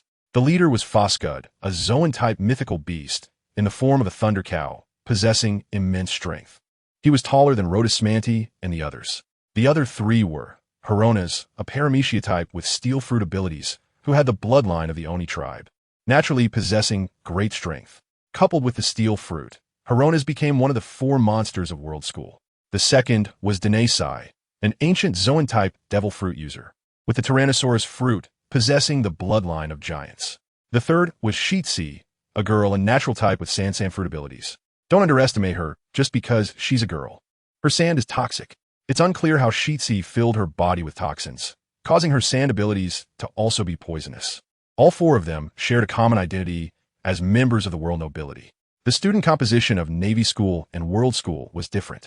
Most of the students at World School were noble children, while Navy School gathered talented individuals from various naval branches, often considered commoners. This led to mutual disdain between the 2 sides. Originally, the 8 monsters from Navy School and World School were evenly matched. However, after Rodismani arrived, the scale of victory began to tilt towards Navy School. Foscud and the others still looked down on the newcomer, Rodismani. When Sakazuki and the others first brought Rodismani, Foscud and the others did not take this handsome young man seriously. But after they fought, they found that Rodismanti's strength was on par with theirs, or even slightly stronger. Ratsamanti, with lightning wrapped around him, can effectively dispel the toxicity of the sand. Foscrud, they began to take Ratsamanti seriously. Since then, the World School has struggled against the Naval School. The original 4 against 4 turned into 4 against 5, making it naturally difficult. If it weren't for the poisonous sand from his, which brought great trouble to Ratsamanti and his team, they might have been defeated. Over these 3 years, Ratsamanti and his 9 companions have been engaged in back-and-forth battles, enjoying themselves. Just a month after their recent match, the challenge from Foscrud has arrived again. Rotterdamby stroked his chin, realizing that those few had also started to intensify their training this month. Their strength has indeed increased. During this time, Rotterdamby and his companions did not relax their training due to their larger numbers. Instead, they intensified it. They knew that the 4 from the World School, although they talked tough, trained harder than anyone else. If they accidentally fell behind, it would be embarrassing. The world government and the Navy did not pay attention to the disputes among the younger generation. Instead, they welcomed it. Some might ask why the world government doesn't use the CP agencies to gather all the children of the world.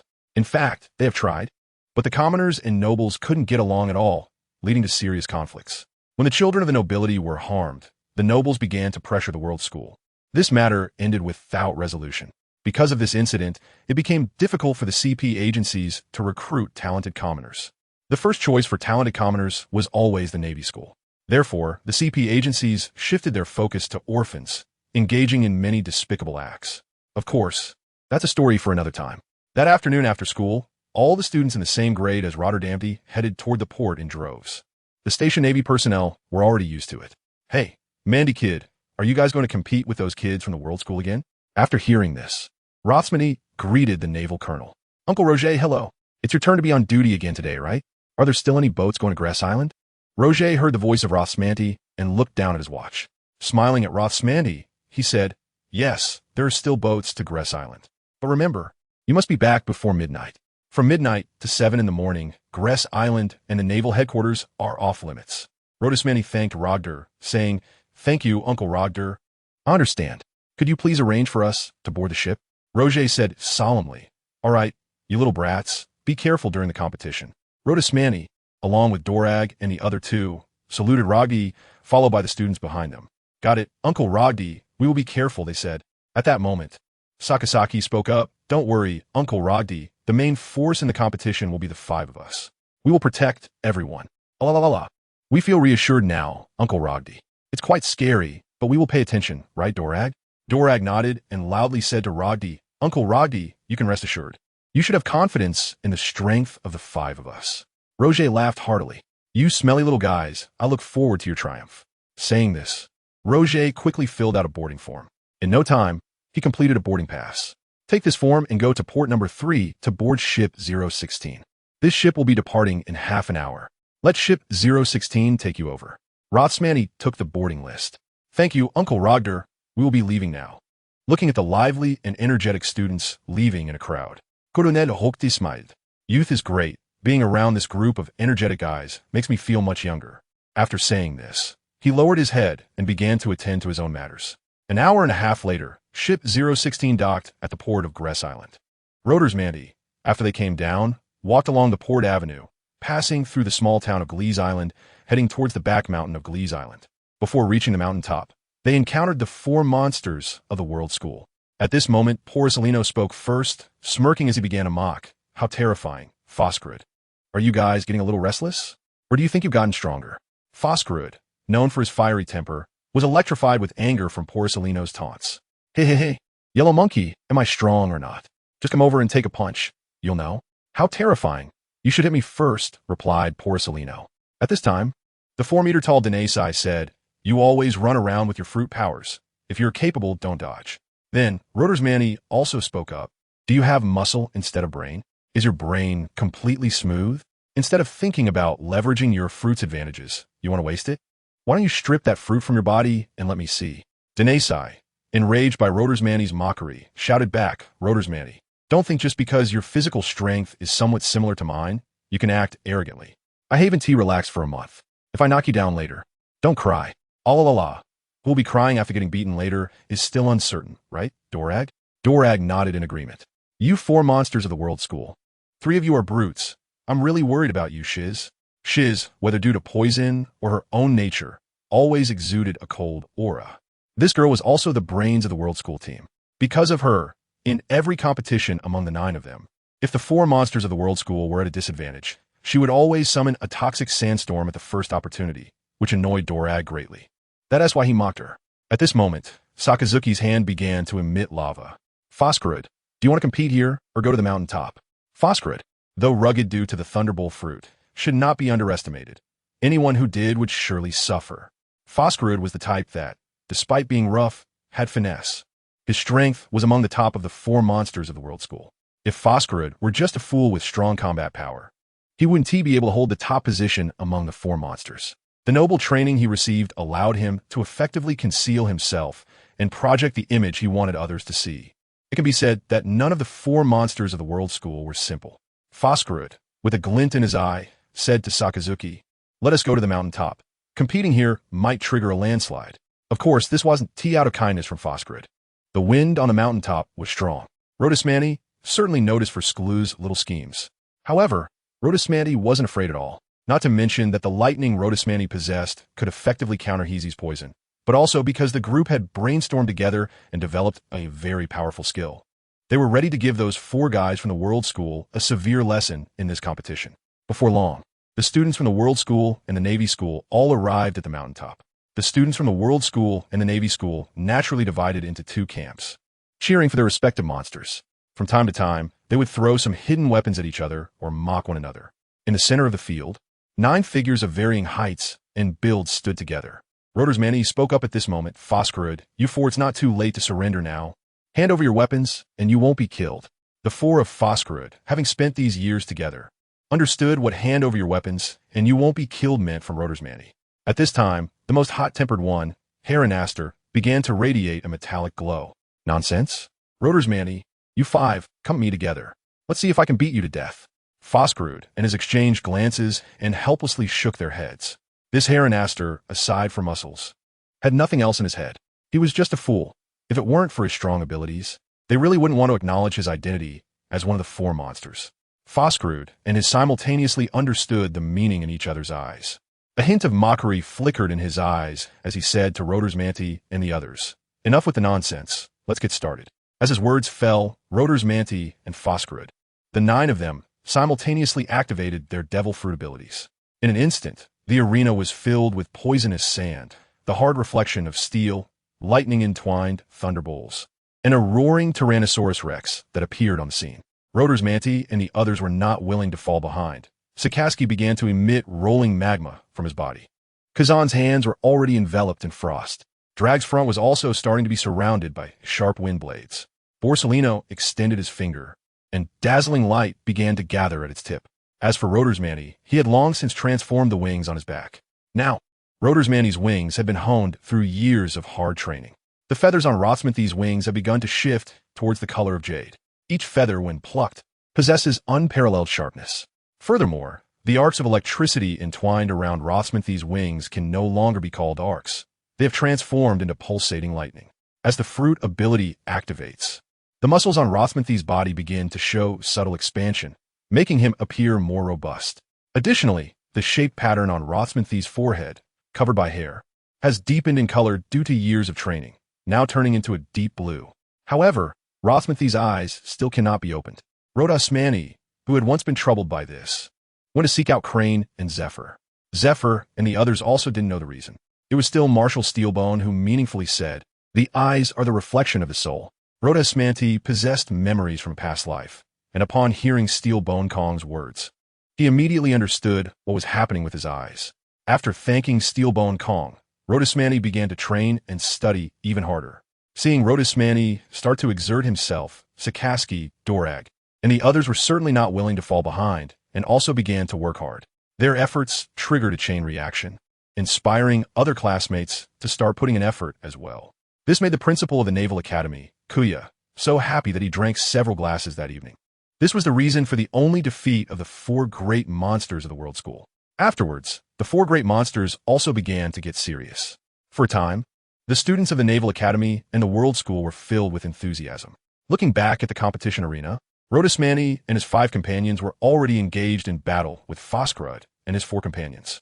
The arena was a whirlwind of flames, lightning, hurricanes, and lasers, with various energies colliding everywhere. Additionally, the sound of muscles colliding echoed throughout the arena. It was clear that Rodersmani and Foscarud were fighting. Both of them were mythical beasts, and their physical strength was formidable. The colorful display painted the faces of the surrounding students in vibrant hues. The thrilling fight provided an excellent lesson for the spectators. 3 hours later, the sky had completely darkened, and the 9 fighters in the arena, after an intense battle, were all panting heavily. However, Rodersmani, the 5th person, showed noticeably less fatigue than the 4 from the World School. Rodersmani and the others were just gasping for breath, while the 4 from the World School were panting like a bellows. After all, Rodersmani had one more person. The fact that the World School had held on for so long without being defeated was enough to prove their strength. If time were to stretch a little longer, the 4 from the World School would eventually be defeated due to exhaustion. However, Foscarud and his wouldn't just stand by and let this happen. Why did they choose to compete after school? It was simply because it was already 6 o'clock after school, and this island between the Red Earth continent and the Navy headquarters had a rule that no one was allowed to be there from midnight to 7 in the morning. Everyone had to leave the island. If they didn't want to be fined, they had to resolve the battle before 11 o'clock. Do the Rothsmanti know about this situation? Of course they do. All 5 of them have high IQs. Among the 4 from the World School, only Fuskruid and his are smart. The other 2 are just muscle-headed brutes with no brains. 5 intelligent minds clearly have the advantage over 2. After realizing this, they did not adjust the timing. Firstly, this is just a competition, and the higher-ups of the Navy and the world government are watching. Secondly, after fighting for so many years, there's actually no deep-seated hatred between the 2 sides. If they were to completely defeat the World School, it would have significant repercussions. It would bring trouble to the Navy, and the world nobles would pressure the world government, which, although not painful, would still be bothersome. The only time they truly won their competitions was when the 9 of them ended up in a mutual defeat. However, because Rothsmanti's recovery ability is faster, only Rothsmanti was left sitting while the others were all down. This made it seem like the Navy School won. After that defeat, the 4 from the World School trained like crazy. A month later, in the next competition, the 4 from the World School fought desperately and managed to suppress the 5 from the Navy School. After reclaiming their pride, the 9 Rothsmanti entered a mode of verbal sparring. The competitions never reached the intensity of the initial encounters again. They were all more restrained. Although it seemed that the Navy School and the World School were at odds, the leaders of both schools were actually holding back. Everyone had an unspoken understanding. Whether in competitions or verbal exchanges, when they said they would defeat each other, they were actually holding back their strength. After all, if these 9 were to survive in the future, they would be the highest combat power in the world. The higher-ups of the world government and the Navy would never allow any damage to them during their confrontations. These 9 could die in missions, but they must not suffer damage due to trivial reasons in their conflicts.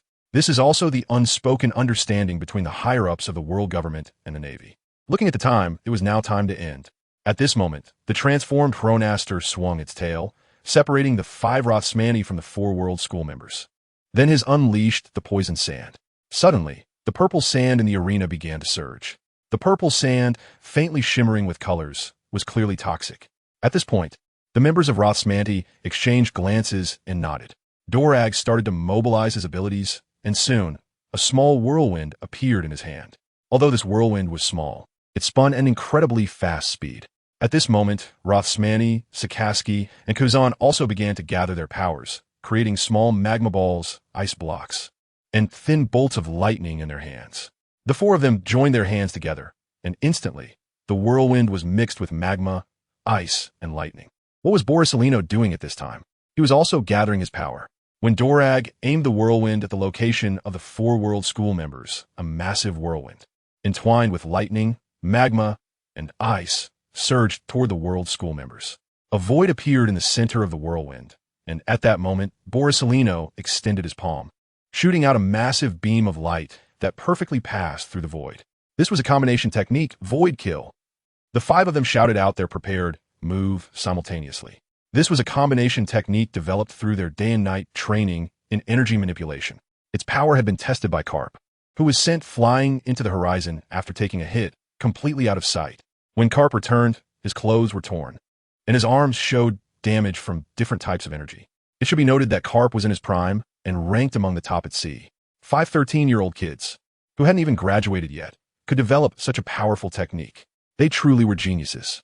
Steelbone Kong, Crane, Sengoku, and Zephyr, after witnessing the power of the combination skill, all smiled happily, and in their excitement, they held a banquet at the Navy headquarters. From that day on, Steelbone Kong delegated some of the affairs of the Navy Marshal to Sengoku, knowing that the Navy had promising successors.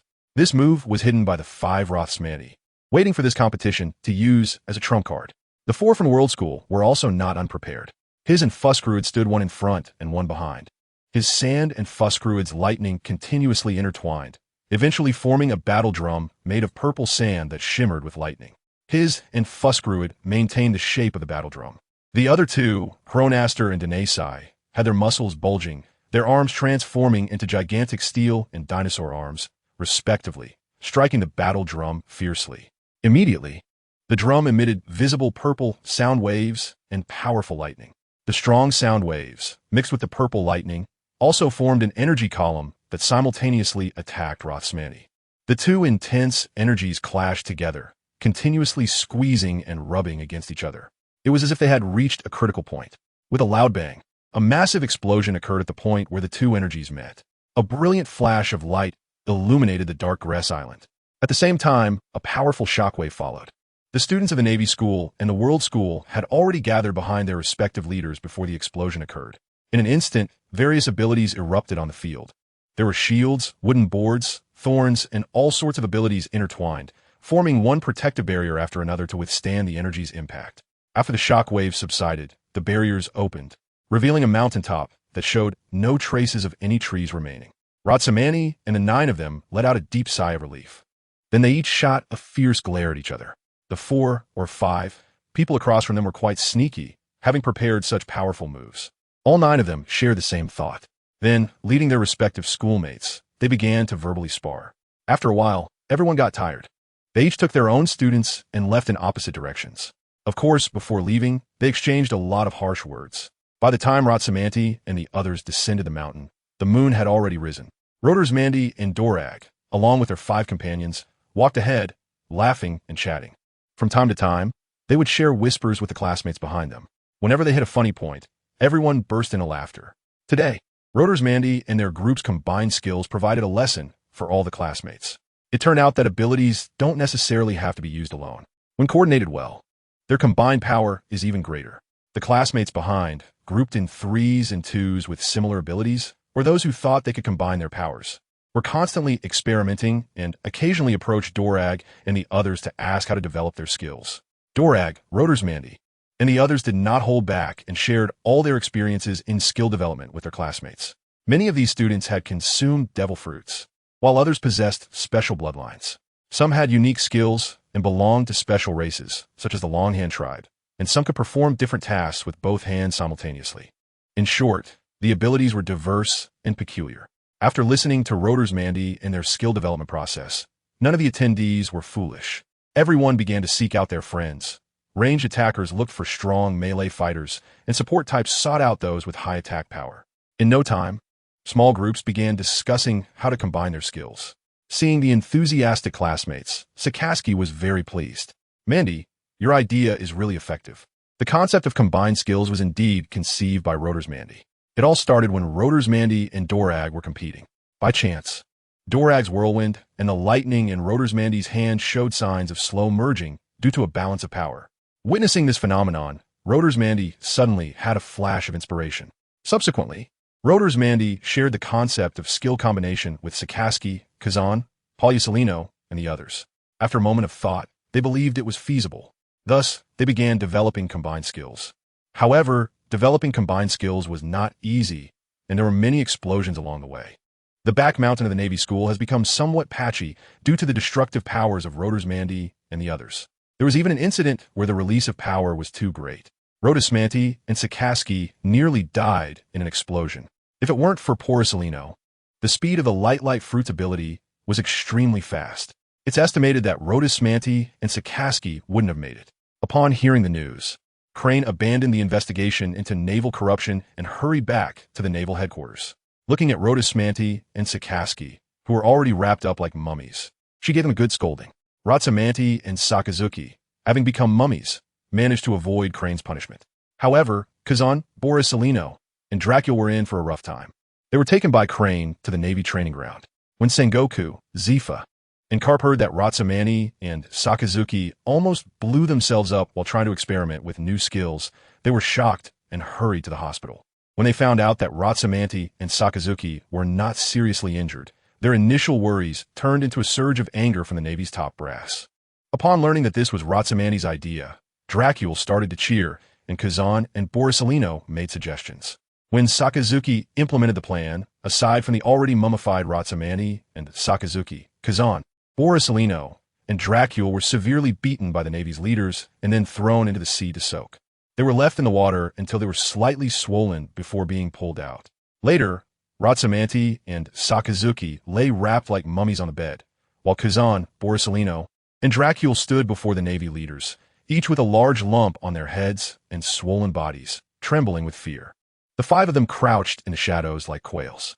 Crane, Sengoku, Karp, Zifa, and Akainu, who had rushed over upon hearing the news, unleashed a torrent of scolding at the 5. Spit flew everywhere, and the faces of Kazan, Dracul, and Borisolino, who were at the front, could practically be used for washing. What can we say to you guys? Ability fusion? You really don't know how violent your powers are, do you? You can't even control your energy properly, yet you dare to fuse abilities? It's a miracle we didn't blow you up. How could you think of fusing lightning and magma? Are they even the same thing? Just when we saw a future for the Navy, you wanted to choke yourselves, huh? And you, Dracul, Kazan, Borisolino, you guys are really bold. Don't think we don't know you've all experimented before. We were only gone for a few days, and you caused such a big mess. The forest on the back mountain was once so lush, and now it looks like a dog chewed it up, with big holes all over the place. The Navy headquarters order troops, report back to me. I thought we had a rat problem. Turns out you were the rats. What happened to the forest on the mountaintop? In other places, it's still a small patch here and there, but the forest on the back mountain is completely gone. It's bare and looks like a balding head from a distance. Do you even know your status? The 5 monsters of the Navy, the future of the Navy. Your powers are strong, but your self-destructive tendencies are more than 10 times stronger than your abilities. The 5 Rotmanites all lowered their heads. Looking at Sakazaki, he had already wrapped the bandage around his head down to his eyes. The 5 of them all acted like ostriches, burying their heads deep down. They all knew that they had messed up this time. The forest on the back mountain had been almost destroyed by them. Ratsamandi and Sakazuki were almost blown to death. If it weren't for Ratsamandi being a powerful magical beast with strong vitality, and Sakazuki elementalizing all his vital points at the last moment, they would probably have truly died. Rotterdam and the others were also drenched in cold sweat afterwards. The 4 naval giants, along with a naval marshal, faced 5 people who had turned into ostriches. After an hour of furious scolding, they looked at the 5 little guys who were already trembling and had all deeply covered their faces. Each of these 5 little guys was smarter than the last when taken individually. However, when the 5 of them were together and not in a fight, their IQs would plummet. Over the past 3 years, they had faced death many times and pulled off quite a few reckless stunts. Throughout the Navy, aside from calling Rotterdam and his companions the 5 naval monsters, they also gave them the nickname, the Suicide Squad. This truly gave the 5 high-ranking officials of the Navy a headache. The 5 guys from Rotsmani have innovative ideas. Because of their innovative ideas, the 5 of them have rapidly increased their strength over the course of 3 years. However, it is also due to their overly innovative ideas. The 5 members of the Rotsman team created quite a spectacle. Once, in order to train their resistance to seawater, one of them put on a pair of sea stone handcuffs and jumped into the deep sea. Due to the competitive spirit of the youth, no one was willing to come up first. Eventually, all 5 of them were exhausted and nearly drowned in the seawater.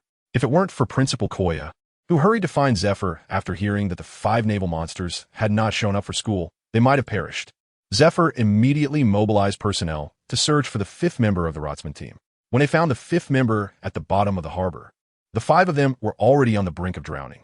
Rotterdam seemed to anticipate it, telling the on-duty Marine that if they hadn't come out in an hour, they should come to rescue them immediately.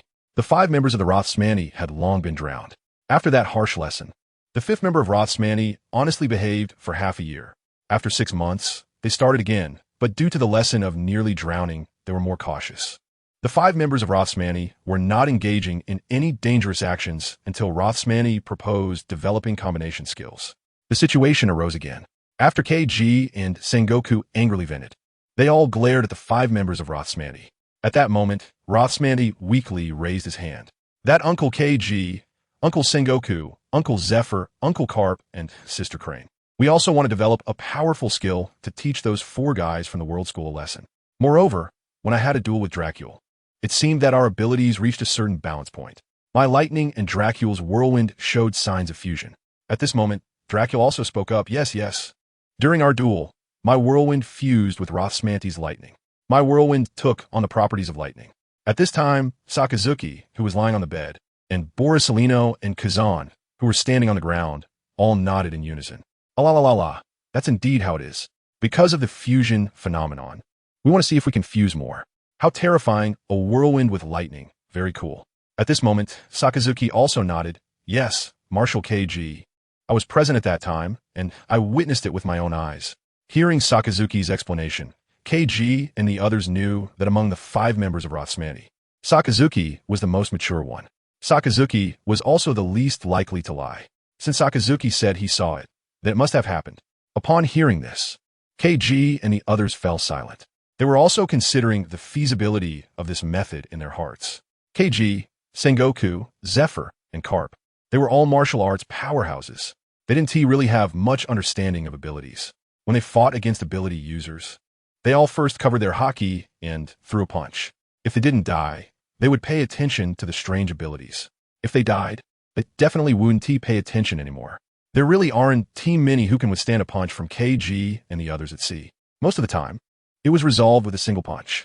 If one punch didn't work, there would be two punches. Only Crane is a Paramecia-type wash fruit user. However, Crane's ability belongs to the category of superpowers.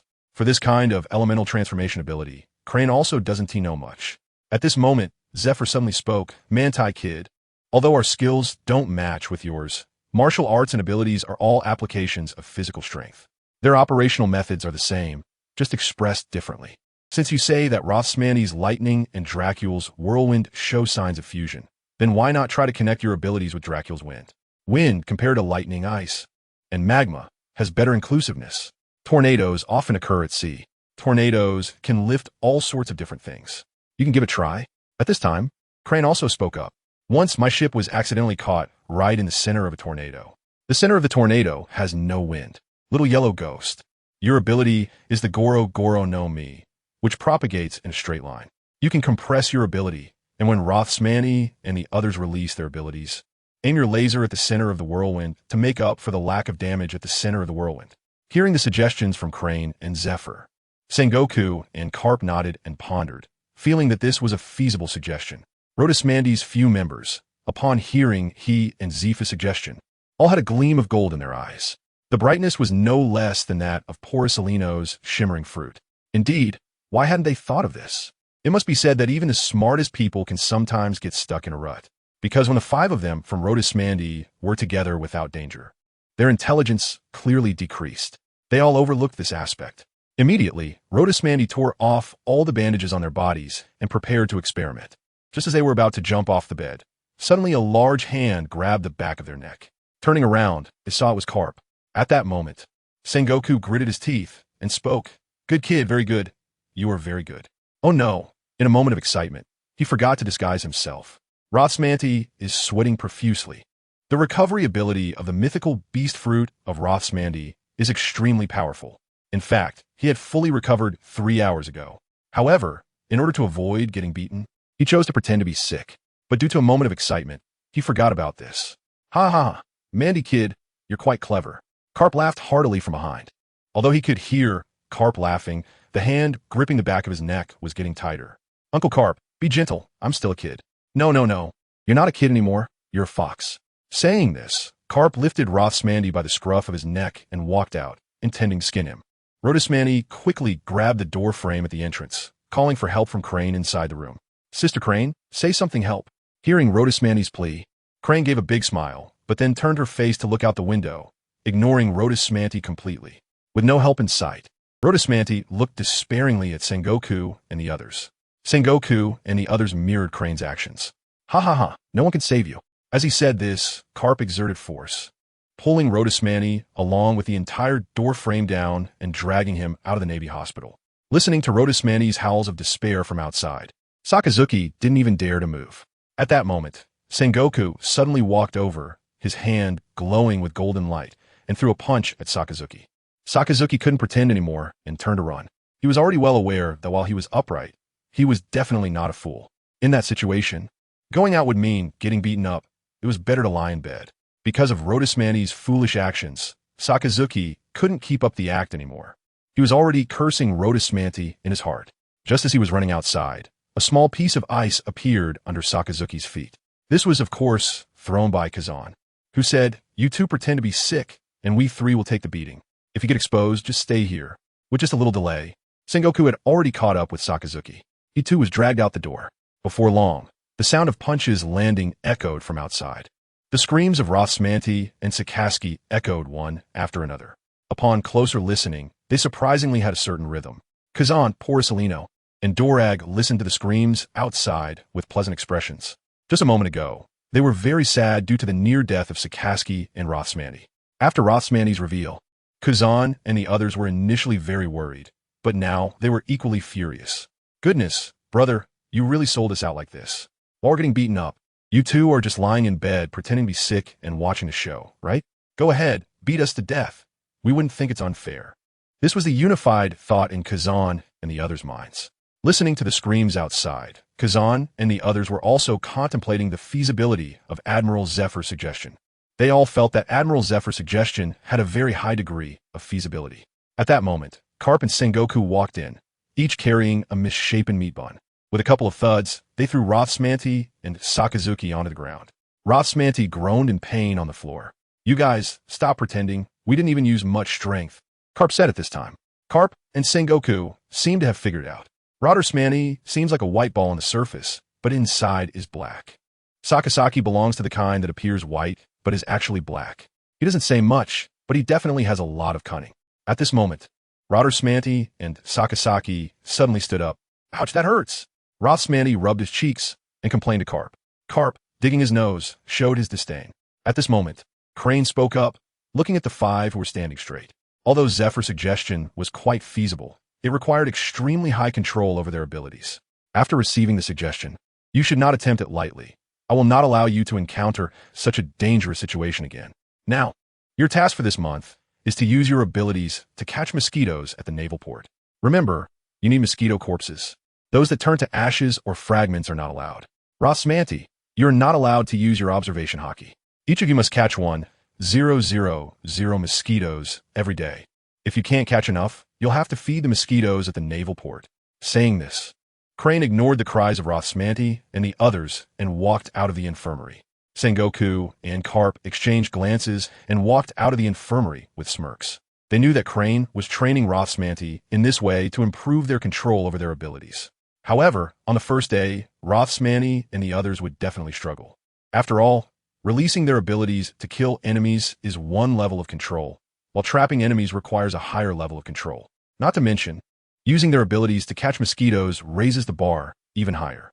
Thus, for quite a long time, after school every day at the Naval Academy, many people would see a vibrant scene. 5 burly men, around 5 meters tall, at the naval port, using their colorful abilities while not knowing what to catch. Each time, Rothsmanti and the others looked quite helpless, especially since Crane wouldn't allow them to use their observation hockey. The 5 of them from Rothsman became even more awkward. Gradually, they caught more mosquitoes, and the 5 of them gained experience. Catching mosquitoes became very easy for them. They caught mosquitoes like this for a month. The 5 members of Rothsmanti clearly felt that their control over their abilities had become very strong.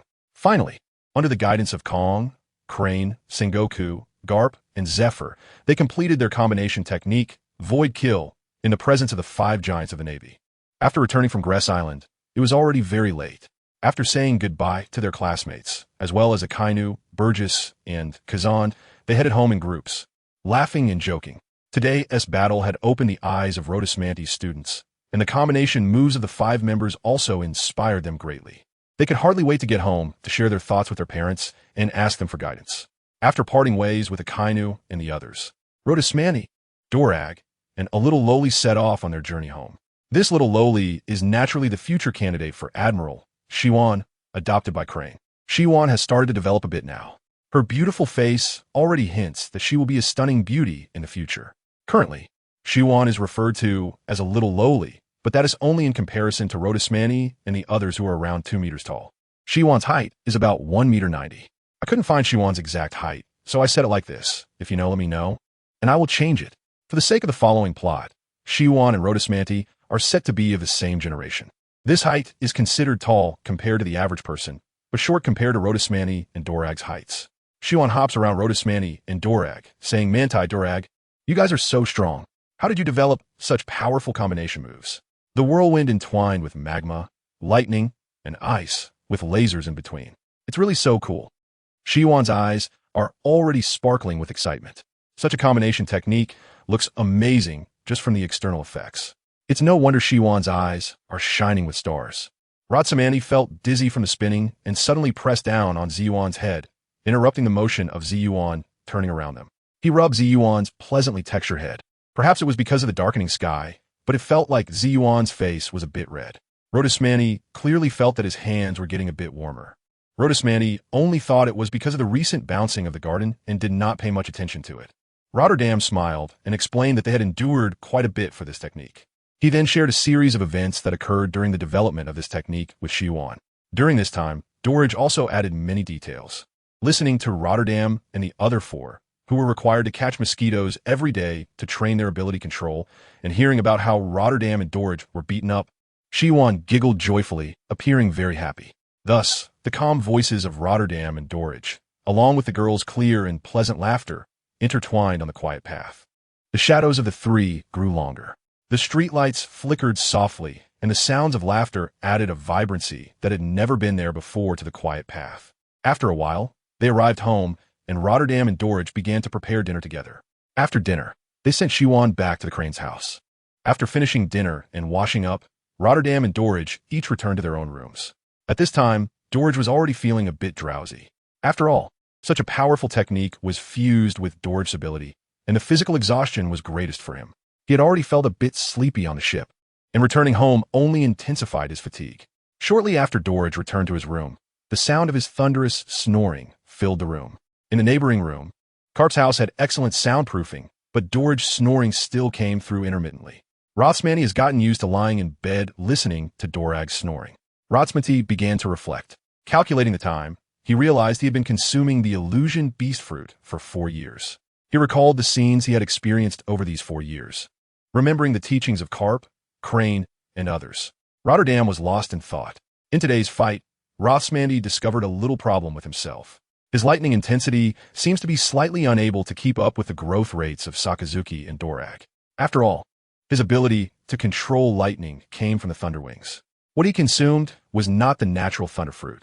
This resulted in his lightning intensity being somewhat weaker than Dorag's wind, Kazan's ice, Sakazuki's magma, and Borsalino's light during full power bursts. This made Rothsmandy start to reflect on whether he had been too dependent on this lightning ability over the years. Although he had also focused on training his techniques such as Feather Kill, Heavenly Eye, and physical skills, he still inevitably felt the influence of Sakazuki and the others in battles. After all, the 4 Logia users were constantly using their abilities to clash, and Rothsmandy also had the capability to control lightning, which inevitably led him astray. It's not that he has fallen behind in other aspects. On the contrary, Rothsmandy's abilities in other areas, such as physical skills, Heavenly Eye, and the use of Thunderwings, are also very diligent. Otherwise, Rothsmandy wouldn't have earned the title of the 5th Great Monster. Surely, no one truly believes that Rothsmandy gained Sakazuki and their recognition purely by luck and connections, right? That's impossible. Geniuses all have their own pride. If Sakazuki and the others were weaker, he could maintain a good relationship with them. However, it's impossible to have a relationship with Sakazuki that is so close as to call each other brothers. During his 4 years at the Navy Academy, Rothsmandy studied physical skills, island-related knowledge, navigation techniques, and military command. Rothsmandy ranks among the top 3 in the achievements of the 5 monsters, which is precisely why he holds the title of the 5th Great Monster. The strength of his lightning is somewhat weaker, but it depends on whom he's compared to. Ignoring Sakazuki and the others, when battling peers, Rothsmandy can easily annihilate a large area with a single lightning strike. However, Rothsmandy has started to reflect. He has become a bit too reliant on lightning against enemies, even though it is very effective. This is mainly because he has not encountered strong opponents, and he is also very young compared to Sakazuki and the others. At this stage, the energy explosion gap is not obvious, but as time goes on, their 5 powers will grow stronger, and the gap between his lightning explosion and that of Sakazuki and the others will become apparent. It seems he needs to adjust his direction. He is a Phantom Beast type. The powerful Phantom Beast type has granted him a strong physique and recovery speed. It's uncertain whether this is due to the rarity of the human fruit Phantom Beast type. His body and recovery speed far exceed those of his peers. Even Sengoku remarked that his recovery speed is somewhat abnormal. This huge advantage must be utilized. He needs to focus more on the training of physical skills in the future. Having 1 or 2 large-scale destructive techniques is sufficient. He can use his Feather Kill as a skill to clear troops in future battles. Currently, his abilities are more about using power to wash the field, which is a broad approach. In future training, he should convert his abilities to a more precise point. He needs to fully develop and train his powerful body, breaking through with precision. He possesses wings, and in the pirate world, even the strong cannot linger in the sky for long. They can only rely on moon steps for short stays. The lightning wings give him extremely fast flying speed. He also needs to make use of his mobility. In the previous mosquito catching training, Ratsamandi clearly felt that his control over power is very strong. He wonders if this is due to the fusion of souls. Rhotasmandi can master very tiny lightning and can completely control all lightning, performing various actions. Sakaski knows about this as well. They have tried, but without exception, they could not achieve such fine control. Looking at the arc-wrapped wing tattoo on his body, Rhotasmandi suddenly had a flash of inspiration. In his previous life, he had read another comic work that was as famous as One Piece. Naruto, where the lightning body technique of the Cloud Village is well known in the ninja world. And that so-called 8 gates technique essentially stimulates acupuncture points with energy. Although there is no chakra, he possesses haki, which is this kind of energy within his body.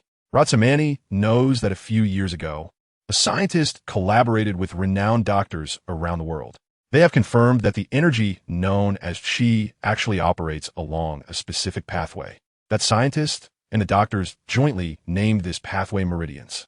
Ratsman has developed a way for lightning to no longer just exist on the wings. Now he can control lightning to wrap around his body, and this ability can be utilized. In the original setting, already exists within everyone's body. However, to harness it, one must undergo training.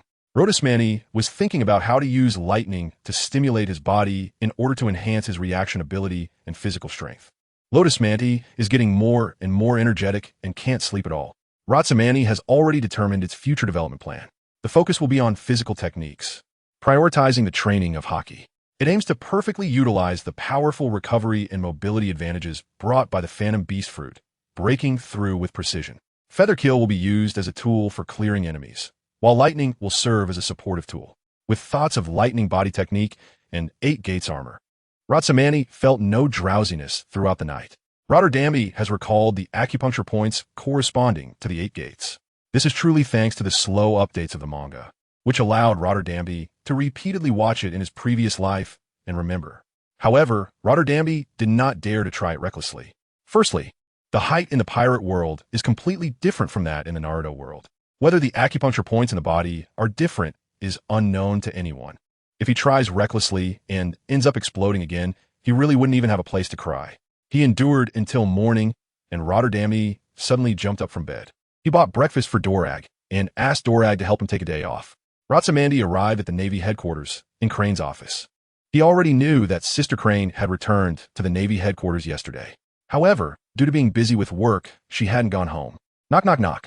The door to Crane's office was knocked on, and Crane lifted her head from the pile of documents. Kulmeen, when she saw who it was, Crane revealed a charming smile. It's you, Mandy. Isn't it too early for the Navy school to be out? Did you skip class again? Hearing the hint of danger in Crane's words, Ratsamandi quickly waved his hands. No, Sister Crane, I really have something important to discuss with you today. Upon hearing this, Crane showed a surprised expression. You actually have something serious? I thought you were in trouble again. Tell me about it. Ratsamandi's expression became serious. He shared with Crane all the questions he had pondered the night before, as well as his thoughts. Crane was the first person he met upon arriving in this world, and she brought him to the Navy headquarters, taking good care of him over the course of 3 years. If asked who Ratsamandi trusted the most in this world, it would undoubtedly be Crane. Even figures like Sengoku, Garp, and Zephyr were a close second. Whenever trouble arose, they would rush to Crane first. Although they would get a thorough scolding from her, Crane would ultimately help Ratsamandi resolve the issues. This was because Crane understood Ratsamandi, just as he understood her. Ratsamandi always seems to get into trouble, and it's usually others who instigate things first. Besides hanging out with Sakasaki and the others, where he might act a bit foolish, he is actually very steady and intelligent most of the time, with great talent and strong abilities. His interactions with others show a maturity that is different from his peers. From time to time, he surprises them with various little gifts. It's no wonder that Crane and Cap will like him so much. Among the 5 monsters of Rhotasman, if we have to say who is the most liked, it must be Rhotasman. Listening to Rhotasman's statement, Crane's expression gradually became serious, and he listened very attentively. After hearing Rhotasman's statement, Crane revealed a very gratified smile. Mandy, you truly are a genius. You actually discovered the problems within yourself so early. Originally, I had bet with Sengoku and the others on how long it would take you to see your own issues. We estimated that it might take you a year to recognize them, but I didn't expect you to see so far already. Hey, Sister Crane, did you all notice it long ago? Ratsamandi looked surprised. Tion smiled and nodded. We noticed it since the last time you started developing your combinatorial abilities. We didn't tell you before, but we hoped you would realize your own issues. There's a saying, people can teach others 100 times, but teaching someone something once is more effective. If someone else points out your problems, you might not care. But if you come to the realization yourself, then the situation is different. Tion explained with a smile, then opened the safe behind him. He rummaged through it and took out a small booklet. After handing the booklet to Ratsamandi looked at the small booklet in his hand, which was blank and had only a white cover. At that moment, Crane spoke up, "Man, this is your reward for recognizing your own issues in advance. This booklet contains my experiences in developing devil fruits and insights from Sengoku, me, Carp, and Zephyr on physical training." Holding the booklet, Ratsamandi felt it was as heavy as 1,000 pounds. This is the training experience of the top super strong individuals on the sea. Just by letting this book circulate, even those with lesser talent could be cultivated into top-tier warriors. Lotus Manthe was filled with deep emotion. The 5 naval giants had already prepared the solution to his problem. They were just waiting for him to realize his issue and let Crane hand it over to him. The warring states had long known that if Lotus Manthe recognized his problem, he would definitely go to Crane first. After all, it was Crane who brought Lotus Manthe back. She also helped him resolve property disputes and many other troubles. Carp and the others knew that whenever trouble arose, Lotus Manthe would immediately go to Crane. It could be said that, to some extent, Crane actually played the role of a guardian for Lotus Manthe. Rotterdam is closer to Crane, and this is understandable. Looking at the helpless Rotterdam in front of him, Crane revealed a kind smile. "What's wrong, little guy? Are you about to cry? Do you need me to get you some tissues?" Listening to Crane's teasing, Rotsman blushed for the first time in ages. It was a disaster. His embarrassment was clearly seen by Crane. Who knows how Crane would tease him about this in the future? Over the years, Rothsmanty has been deeply disgusted by Crane's bad taste. With Crane's interruption, Rothsmanty put away the booklet and solemnly bowed to Crane. "Thank you, Sister Crane, and also thank you to Uncle Kong and the others." "Kid, who do you want to thank?" At that moment, a hearty laugh came from outside the door. Kapu barged into Crane's office, laughing loudly. "I heard you from far away. Mandy, what's this?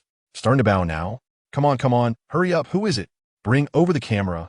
Hearing Kapu's voice, the thick atmosphere in the office was instantly dispersed. Ratsamandi covered his face, and Crane's expression revealed a hint of ferocity. "Kapu, the atmosphere here is just right. Come over and stir things up." Saying this, Crane dashed towards Kapu and punched him, sending Kapu flying. Clapping his hands, Crane smiled at Ratsamandi. "Kid, train well. You are the future intellect we have high hopes for. Among the 5 monsters in the Navy School, your mind is the most active, you have the most ideas, and you're the calmest. The other 4 monsters have their own personality issues to varying degrees. But you don't have that. When the 5 of you are together, there is no danger, and you all become foolish together. At other times, no matter when or what problem you encounter, you can quickly calm down and come up with feasible plans. In the future, I hope you can take over my and Sengoku's positions. Lead the Navy into the future with your wisdom. But Mandy, you must remember one thing. All strategies are built on strength. Without strength, no matter how good the strategy is, it is just an illusion. For example, with Kapu, if you dare to scheme against him, he can smash all your plans with one punch. This is the confidence that strength gives Kapu. Don't be fooled by his usual carefree demeanor. He firmly believes that his iron fist can crush all conspiracies with one blow. This is strength. Without powerful strength, even the greatest strategy is in vain. At this moment, Kapu walked over and put his arm around Ratsamandi's shoulder. "Kid, train hard. It seems you've already recognized your problems. Wahaha, make sure to train well. Little Crane is right. I have always believed in my iron fist. I can smash all schemes and tricks with one punch." Wahaha. Kapu laughed heartily. Rotismandy's expression became serious as he spoke to Crane and Garp earnestly. "Sister Crane, Uncle Garp, I will work hard. I will focus on training my physical skills in the upcoming time. Combined with my own fruit abilities, I believe I won't be weaker than anyone on the sea in the future." Upon hearing this, Garp and Crane exchanged glances and burst into laughter, their voices filled with appreciation. Watching the laughing Crane and Garp, Rotismanty began to speak about the second matter. "There is one more thing, Uncle Garp, Sister Crane. I have some ideas I would like to discuss with you." Hearing that Rotismanty had a second matter, Crane and Garp stopped laughing. They all understood Rotismanty. When he became serious, his intelligence would shoot up. What he said at this moment was extremely important. A few years ago, a scientist confirmed that hockey flows like meridians. During my holiday travels, I accidentally obtained a meridian chart. It records that by stimulating acupoints, one can enhance their strength. However, I don't know if it's true, and since I can't control my power well, I didn't dare to experiment recklessly. so I brought it to show you. Saying this, Rhodes took out the meridian chart he had drawn that morning. It clearly depicted the 8 gates of the lotus. As for the accidental acquisition, that was, of course, a fabrication by Rhodes. There was no way to explain why he had memories from a previous life, so he had to resort to this common trick. Crane looked at the meridian chart in her hand. The details of the 8 gates were very thorough. As she continued to look, her expression became serious. She turned to glance at Garp, who understood and went out to call Akanu, Sengoku, and Zifa. It wasn't long before they arrived. Sitting in Crane's office, she released her observation haki to ensure that the conversation inside could not be overheard from outside. Crane then handed the paper to Sengoku and the others. They were still surprised by Crane's caution. After reading the paper, their expressions grew serious.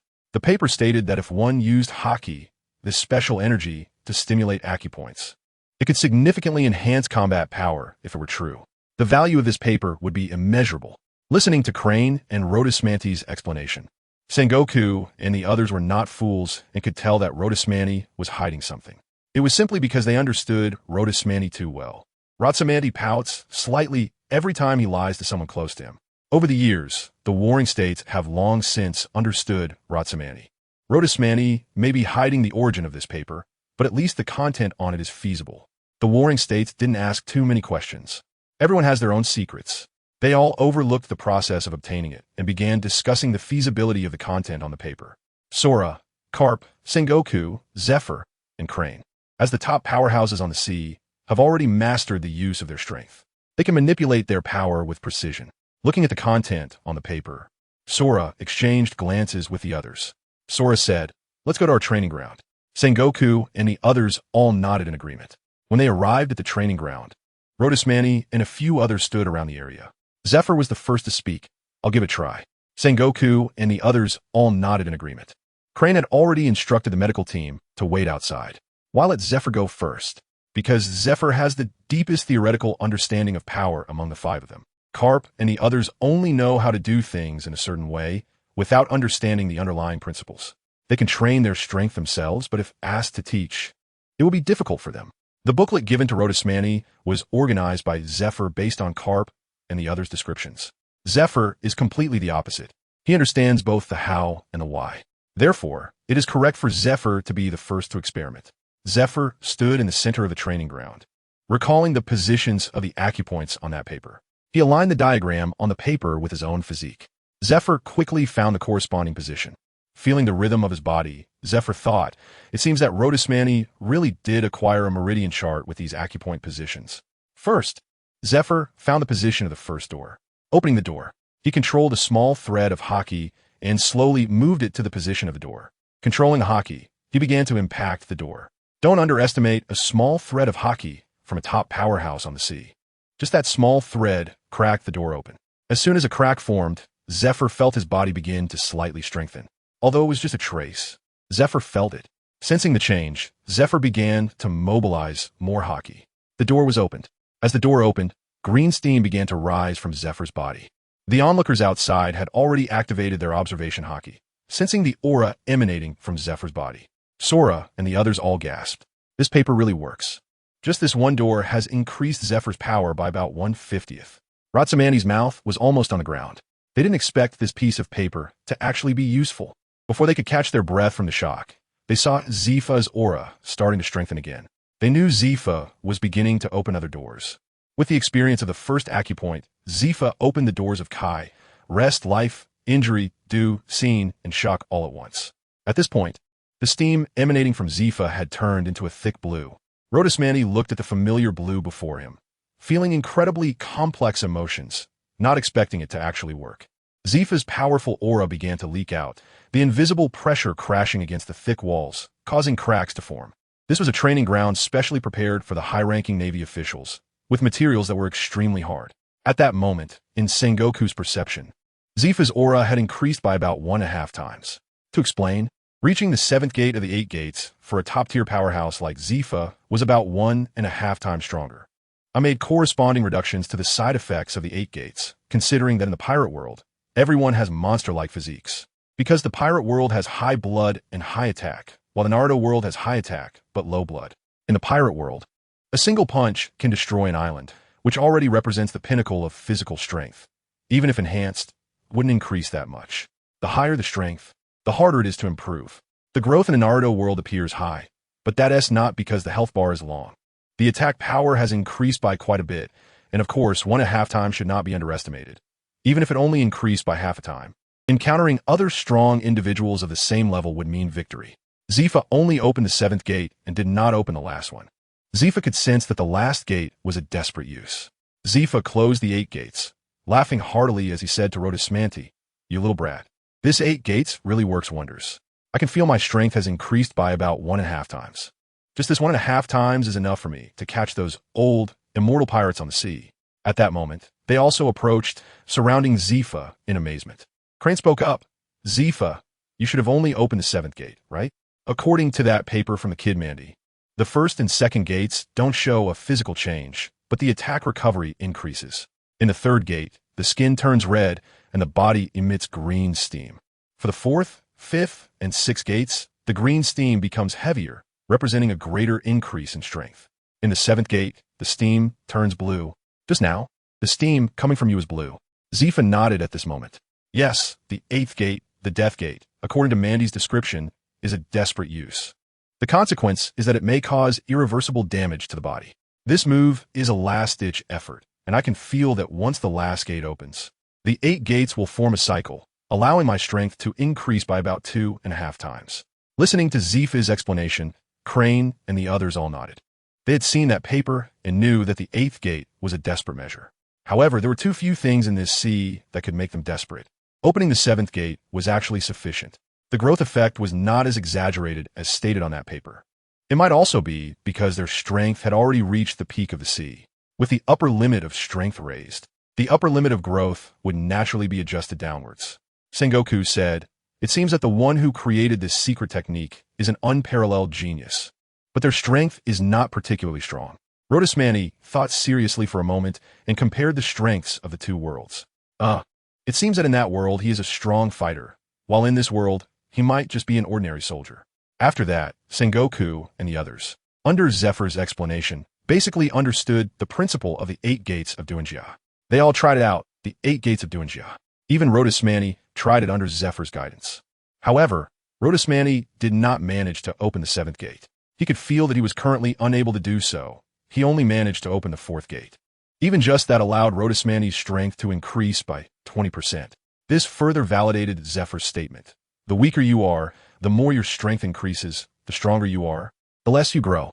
Sengoku and the others, after opening the 8 gates of Duanjia, reached the 7th gate, and their strength increase was basically 1.5 to 2%. Sengoku had the highest increase, reaching 2%. 4 top-tier fighters like them. Even a slight increase in strength can represent a greater chance of victory during battles. After all, if they were to fight seriously and determine the winner, it would definitely take about 10 days. With such an increase in strength, not only was the time consumed shorter, but their odds of winning also increased significantly. This could definitely be considered a hidden secret technique. Combined with the Navy's 6 powers, this secret technique became very useful. After discussion, they decided that this secret technique could only be trusted by a small group of close allies. This is because there's a prerequisite for using this technique. There must be energy within the body that can be freely manipulated. In simple terms, one must either possess haki or have a devil fruit. Moreover, the devil fruit must be of an energy type. Additionally, many people in the Navy are spies of the world government. There's a very important reason that for those who are not strong in haki control, recklessly using the 8 gates of Duanjia will not enhance their strength. Instead, it may cause their haki to go haywire, turning their bodies into a big bomb. They then discuss some details, and only then did they finalize how to use the 8 gates of Duanjia. Carp laughed heartily, patting Rhodesmanti on the shoulder. "Good kid, we didn't spoil you for nothing. This good thing is too useful for us. Wahaha." Rosmanti's shoulder ached from being hit. He chuckled. At this moment, Kong smiled and spoke. "Kid, your secret technique is really useful. What reward do you want?" Rhodesmanti scratched his head. Actually it's not necessary. I got this secret technique by chance, and it was just a matter of convenience. And Sister Crane, you just gave me a little booklet that you all compiled. That is the most useful thing for me at this stage. I haven't had the chance to thank you all yet." Zifa patted Rhodesmanti on the shoulder. "Kid, that little booklet is a gift from us to you. It's not the same thing as this secret technique. Think again, what do you want?" Lottismanni tilted his head and thought for a while. After a long time, he couldn't figure out the difference. Then, he casually said, "Then I'll trouble you a few. Guide me and see where I'm still lacking." Upon hearing this, Carp and the others exchanged glances and became excited. An hour later, Lottismanni limped out of the Navy headquarters. Rotterdam was at a loss for words. What kind of situation is this? The warriors were standing by the glass window, watching Rotterdam limp out. They all burst into laughter. "This kid's strength has grown so fast. He can't even hurt me without using some strength," said Kong. "Ha ha, yes, yes. It's the first time I've seen someone actively looking for a beating," said Carp. They exchanged glances and couldn't stop laughing. The next day, Carp hurriedly boarded his flagship and set off. He wanted to test a secret technique on a certain jerk. In the following days, a certain uncle with nose hair instead of a beard was beaten badly by Carp. At first, the nose-haired uncle could hold his own against Carp. But once blue steam started to emanate from Carp, the nose-haired uncle began to take a beating. He was hit so badly that his famous sword almost got broken. If it weren't for the crew risking their lives to save him, the nose-haired uncle would have been captured long ago. Consequently, for a while, the nose-haired uncle trained like crazy and then provoked Carp again, only to be beaten up severely once more. He was chased around by Carp on the sea, and after being violently beaten by Carp, he was saved by his crew at the cost of their lives. His crew would then beat up their captain for being so reckless. It was truly a mess. After leaving the naval headquarters, Rotterdam hid his limping appearance. Rotterdam stole a glance at the naval headquarters, feeling no gaze upon him. Rotterdam chuckled. After being beaten up by you guys so many times, of course I have to be on guard for you to find an opportunity to beat me up. That's right, Rotterdam was indeed beaten quite badly just now. However, after leaving the naval headquarters, it was less than 200 meters. Rotterdam's injuries have completely healed. However, Rotterdam has not shown any signs of being well. He pretended to walk out of the Navy headquarters, and only after he was completely out of sight of Carp and the others did he drop the act. This was a change in his body that Rotterdam discovered after the mosquito-catching training. Rotterdam can feel that after a month of training his body with combination techniques and catching mosquitoes, his control over strength has become increasingly refined. Rotterdam could clearly feel that his body seemed to have undergone some kind of change. His recovery speed had increased. Zoan-type devil fruits are known for their rapid recovery abilities. Take Kaido, for instance. He has been captured and executed numerous times, but he always manages to escape. It all relies on that monstrous recovery capability. When fighting against Zoan-type abilities, you need to inflict the maximum damage in the shortest time possible. If you get bogged down by their abilities, defeat is just a matter of time.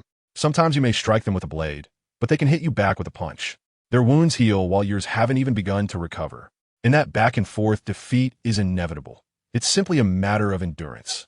Now, Rotterdam could distinctly feel that his body's recovery speed had noticeably improved. Compared to before his mosquito training, he now recovered at least 30% faster after the training. That feeling was like evolution. Yes, it was evolution, as if the fruit he had accidentally obtained was becoming more and more compatible with his body. He initially wanted to activate the abilities of the Zoan type. Rotterdam still needs to think about it. The current Rotterdam doesn't need to think at all. It's almost like an instinct. All of their abilities can be used at will. This aspect greatly surprises Rotterdam. Rotterdam touched the booklet in her arms.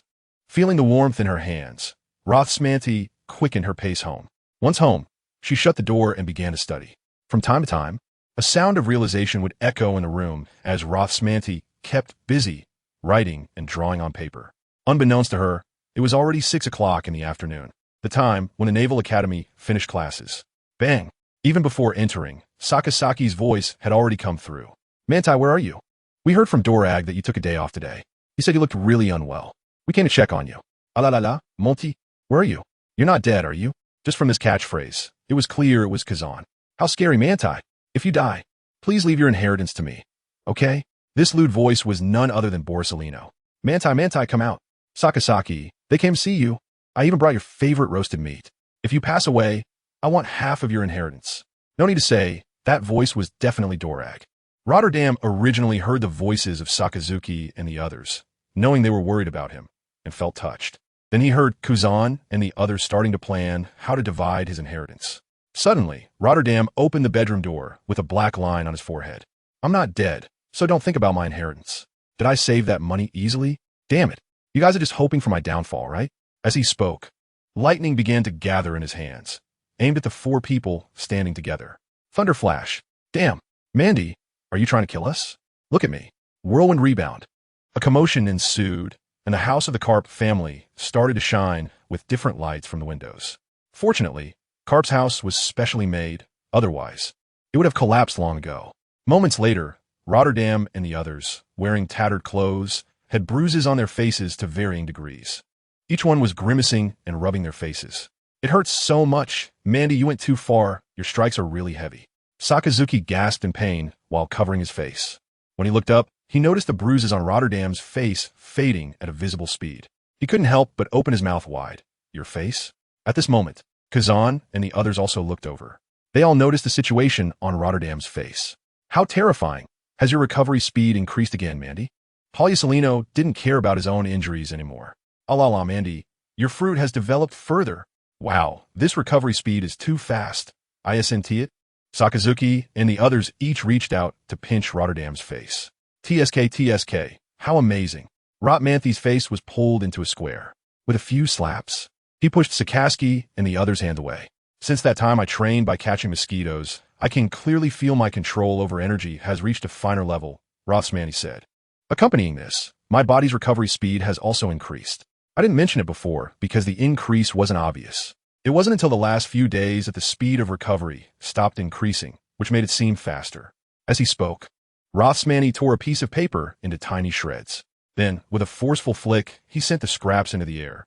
Sparks of lightning appeared on Rothsmanny's hand, and bolts of lightning wrapped around the falling paper scraps, instantly halting their descent. Rothsmanny then controlled the scraps to fly toward a nearby trash can. Listening to Rothsmanny's explanation and watching his recent actions, Sakaski and the others all looked amazed. They were all geniuses and knew how difficult this feat was.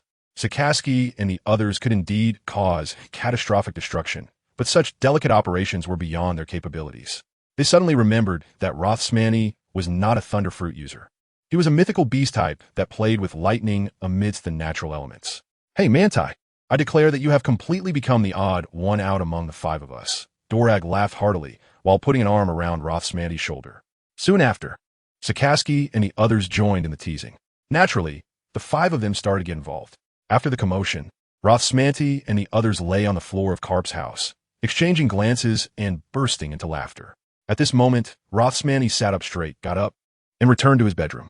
He came back with a booklet from Crane and a thick stack of documents. He handed out the documents, one to each of Sakaski and the others, and then passed the booklet to Dorag, who was closest to him. Sakaski and the others were taken aback at first, but after reading through the documents and the booklet, their expressions turned serious. This is terrifying. These are the training insights from the four Navy heads. Borsalino was the first to break the silence. Oh my, Manti, this thing is too precious, Kazan said, putting aside his casual demeanor. Manti, we can't accept this, Sakaski said with a very serious expression. Manti, are these documents the training plans tailored for us? Dorag didn't focus on the booklet, but rather placed great importance on the documents Rothsmanny had given them. With Dorag's insight combined with what he had just seen in the booklet, he easily recognized that this was a customized training plan based on the booklet, tailored according to the specific conditions of Sakaski and the others. Such a plan could only be created by Rothsmanny, who understood their situations very well. Among the five, Rothsmanny had the highest strategy, intelligence, and vision, capable of fully grasping and breaking down the contents of the booklet. No one else among them could accomplish such a meticulous task. Hearing Dorag's voice, Sakaski and the others also set aside the booklet, seriously reading through the documents in their hands. It was only then that everyone realized this was a training plan customized for them. Rothsmanny watched as several people finished reading the documents. He stood up and recounted the questions he had thought about last night, word for word, to Sakaski and the others. In this world, there are not many people that Rothsmanny trusts. Crane, Kong, Carp, Sengoku, and Zifa are among them. Besides these, there are only the four people in front of him, plus Chiyuan. Chiyuan did not come over with Sakaski and the others. According to Sakaski, Chiyuan wanted to come because Crane had important matters to discuss with her, which is why she didn't join them. Just as he was speaking, there was a knock at the door. When he opened it, Rothsmanny immediately saw a striking figure. It was none other than Chiyuan. Before Rothsmanny could say anything, Chiyuan rushed over, grabbing his face and looking him up and down, left and right. Only after confirming that Rothsmanny was fine did she let out a sigh of relief. Dolag said you looked very serious today and asked you to take a leave. If Dolag hadn't told me that you went to the Navy headquarters to find Sister Crane today, I would have thought something big had happened to you. She patted Chiyuan's small hand. Rodasmanti smiled. I'm fine, Ziyuan. Since you're here, come on in. I have some things to hand over to you, and some matters to discuss. Ziyuan felt the warmth of Rodasmanti's big hand, and her face was so red it seemed like it could bleed. She couldn't quite hear what Rodasmanti was saying. Dazed, she followed Rodasmanti into the living room. When Rodasmanti handed her a document, Ziyuan finally came to her senses and looked over the document and the booklet in her hands. The attentive Yuan immediately noticed that the document was a customized training plan tailored to her, based on the experiences recorded in the booklet. With just this training plan, Ziyuan was certain that what Rodasmanti wanted to talk about was related to it. Sure enough, before Ziyuan could ask anything, Rotterdam spoke first. Rodasmanti first talked about the questions he had been pondering the night before. Then he shared all his thoughts with the few people in front of him. Listening to Rodasmanti's self-reflection, Ziyuan and the others also began to reflect on their own issues. The booklet they had prepared earlier was meant to be given to Rodasmanti after he recognized his own problems. Dorag, filled with jealousy, spoke up. My dad treats you better than he treats me. Ziyuan nodded in agreement upon hearing this. Yes. In fact, Ziyuan was thinking to himself how great it would be if the existence of this booklet were handed to him so that he could give it to Manti. Rotterdam raised his hand dismissively and looked at Dorag with disdain. What use is this to you? The things in this booklet can only be deciphered by me among us. The information recorded in this booklet is not something we can use right now. Uncle Kong and Sister, he definitely know about this issue. Otherwise, they wouldn't have given me this booklet. Handing me this booklet serves not only to guide me, but also has an important purpose of deciphering the content inside and then handing it over to you. Otherwise, this booklet is just a waste for us now, tasteless to eat and a pity to discard. Sakaski nodded upon hearing this. You're right, Mandy. This task can only be done by you. Among the five of us, you're the most meticulous and know us the best. Dorag also nodded. I can't do such detailed and complicated work. Polyasolino began to pout his characteristic lips.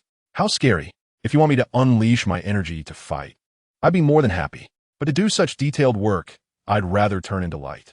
Kazan was the last to speak. Mandy, it's precisely because of your meticulous control over energy that you're able to modify this plan. Hearing the praises from the few people, Rotterdam proudly raised his head. Mortal beings, worship me, kneel, and sing my praises. Wahaha! Sakaski and the others exchanged glances, confirming their understanding, and Rotterdam became even more arrogant. This was easy to handle. This time, Rotterdam got a severe beating. Even Ziyuan went up to hit him several times, but Ziyuan targeted his chest muscles. No matter how you looked at it, it seemed like he was taking advantage. Rotterdam lay on the ground, groaning. After a while, he recovered, rubbing his head. Do you guys want to kill me? You've used all your abilities. If it weren't for the deeper development of my phantom bee species, I would have been beaten to death by you. Kazan looked at Rotterdam's injuries, and seeing his visibly recovering state, he sneered. With your recovery speed, if I cut you once and don't sever you completely, as long as you eat something, you'll heal up. It was fine not to mention food. But once it was brought up, Sakazuki and the other stomachs all growled. They heard Rotterdam's serious expression as he went to find Crane. They hadn't even had dinner and rushed to Rotterdam's house. Even Shuan was holding her stomach, her face flushed, as she was also hungry. Rodasmanti looked at the few people in front of him and waved his hand. Let's go out and buy some meat. We're having a barbecue. Today, I'll treat you all. Yay, we're feasting. Sakaski and the others began to cheer. They all knew that this kid Rodasmanti was loaded. When they finally had a chance to take advantage of him, of course, they had to make the most of it. Before long, a mountain of meat was brought back. Setting up the charcoal fire, the six of them sat around it, chatting and eating barbecue. Laughter occasionally erupted in the yard, drinking beverages and enjoying grilled meat. The brothers sat together, talking about everything and anything, truly having a great time. During this time, Sakaski and the others also learned about Rodasmanti's plans to spend more time on developing his physical skills. Sakaski and the others all expressed their understanding. After all, Rodasmanti was not like them. He was not of the natural element and did not possess the ability to manipulate natural energy. Although Rodasmanti can release lightning, this lightning is a power derived from the phantom bee species. The strongest aspect of Rodasmanti remains its powerful physical body as a phantom beast, as well as its high mobility due to having wings. Spending more time on the cultivation of physical skills is indeed a very correct approach. Sakazuki and the others all understand this. Rotterdam looked at the barbecue by the charcoal fire, brothers, with the aroma of grilled meat filling the air. Sweet fruit juice. bursts of hearty laughter from time to time, mixed with the delicate laughter from the garden. Rotosmani was deeply immersed in it. For a long time afterward, Rotsman and Sakasaki have gradually developed different training directions. Rotosmani began to focus more on the cultivation of body techniques. The control over power also shifted from the violent cleansing of lightning to the precise control of subtle lightning, due to the fusion of Rotosmandi's two souls. Rotosmandi's soul is incredibly powerful, which gives Rotosmandi a very strong ability to control energy. They are able to achieve a level of fine control that Sakazuki and his group cannot. While Sakazuki and his group emphasize physical techniques, their energy control is increasingly leaning towards a more violent approach. This is because they have all tried and failed to achieve the precise control that Rotosmandi possesses. They can only settle for a compromise, seeking a more detailed control of energy. Precise control and fine control are quite different from each other. Rotosmandi's precise control allows for the flexible manipulation of objects as small as a Xiaomi device using lightning. In contrast, Sakasaki and the others can only manage detailed control over objects the size of soybeans. However, even this level of detailed control is something that other classmates, including Zoan, have not achieved. Zoan was so frustrated at one point that her cheeks were puffed up, clearly indicating her unhappiness. During daily training, Zoan also began to focus heavily on controlling her power. The reason is simple. Rotosmani had taught them the 8 gates of Duanjia. The ability to control energy with precision is a prerequisite for using the 8 gates of Duanjia. After attending a banquet at Rotosmandi's place, Sakasaki and the others secretly sought out the warring states. With their help, they attempted to unlock the 8 gates of Duanjia.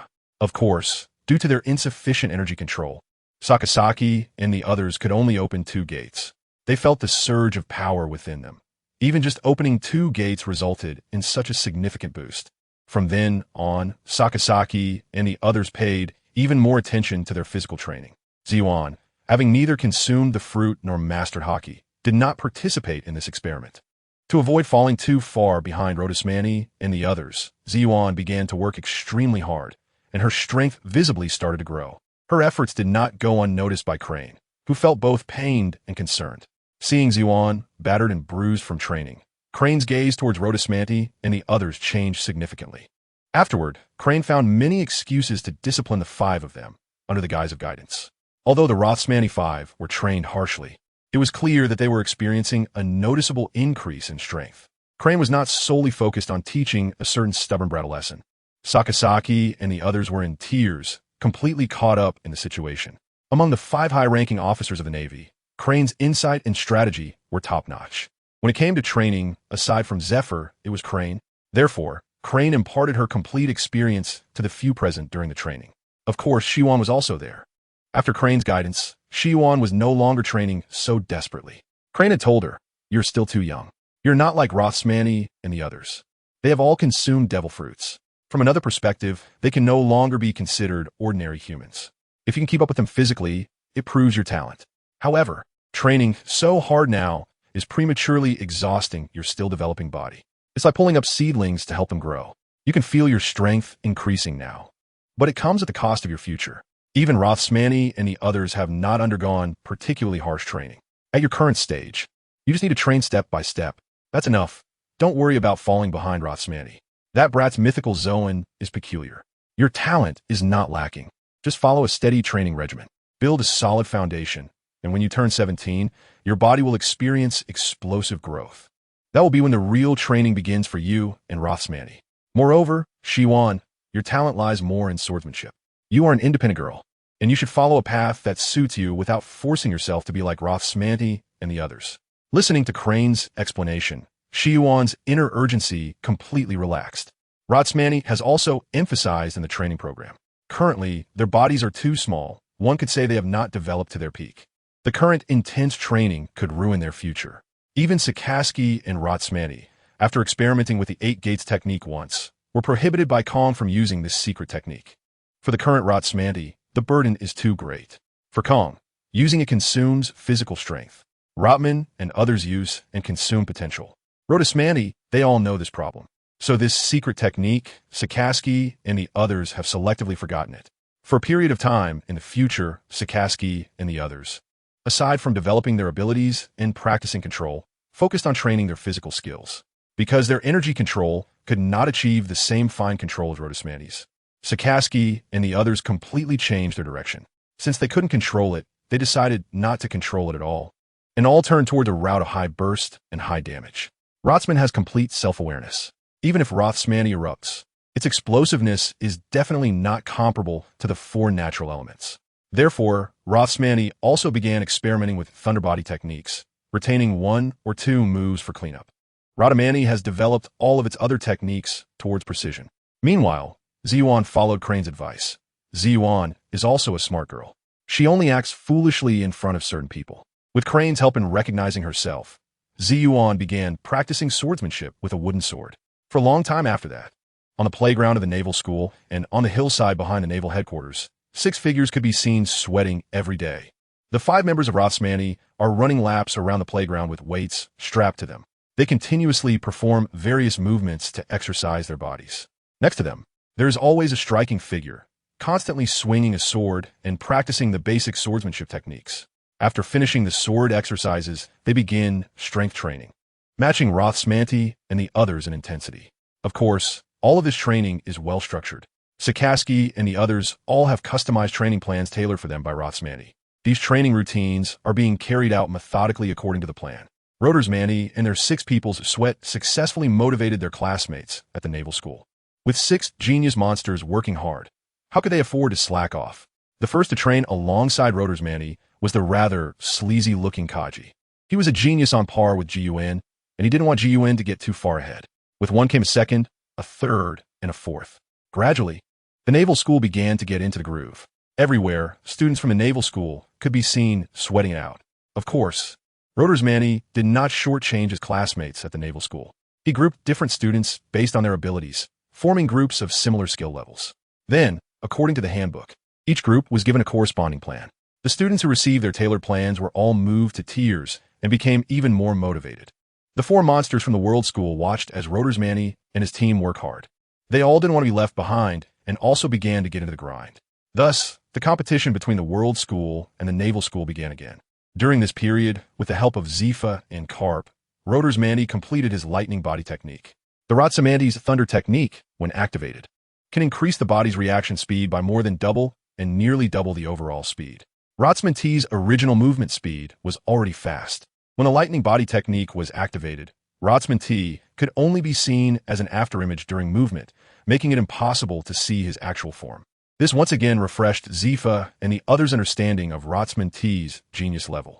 However, Rotsmanti's lightning body technique is not universal, which made Zifa and the others feel very regretful. The lay body technique of Rothsmani can be said to be tailor-made for Rothsmani. The technique of thunder body from Rhodosmani requires precise control over strength and a strong physical recovery ability. If either of these 2 conditions is lacking, those who practice this technique will either become a bomb or turn to charcoal. Sakazuki and the others all tried it, but the results were not good.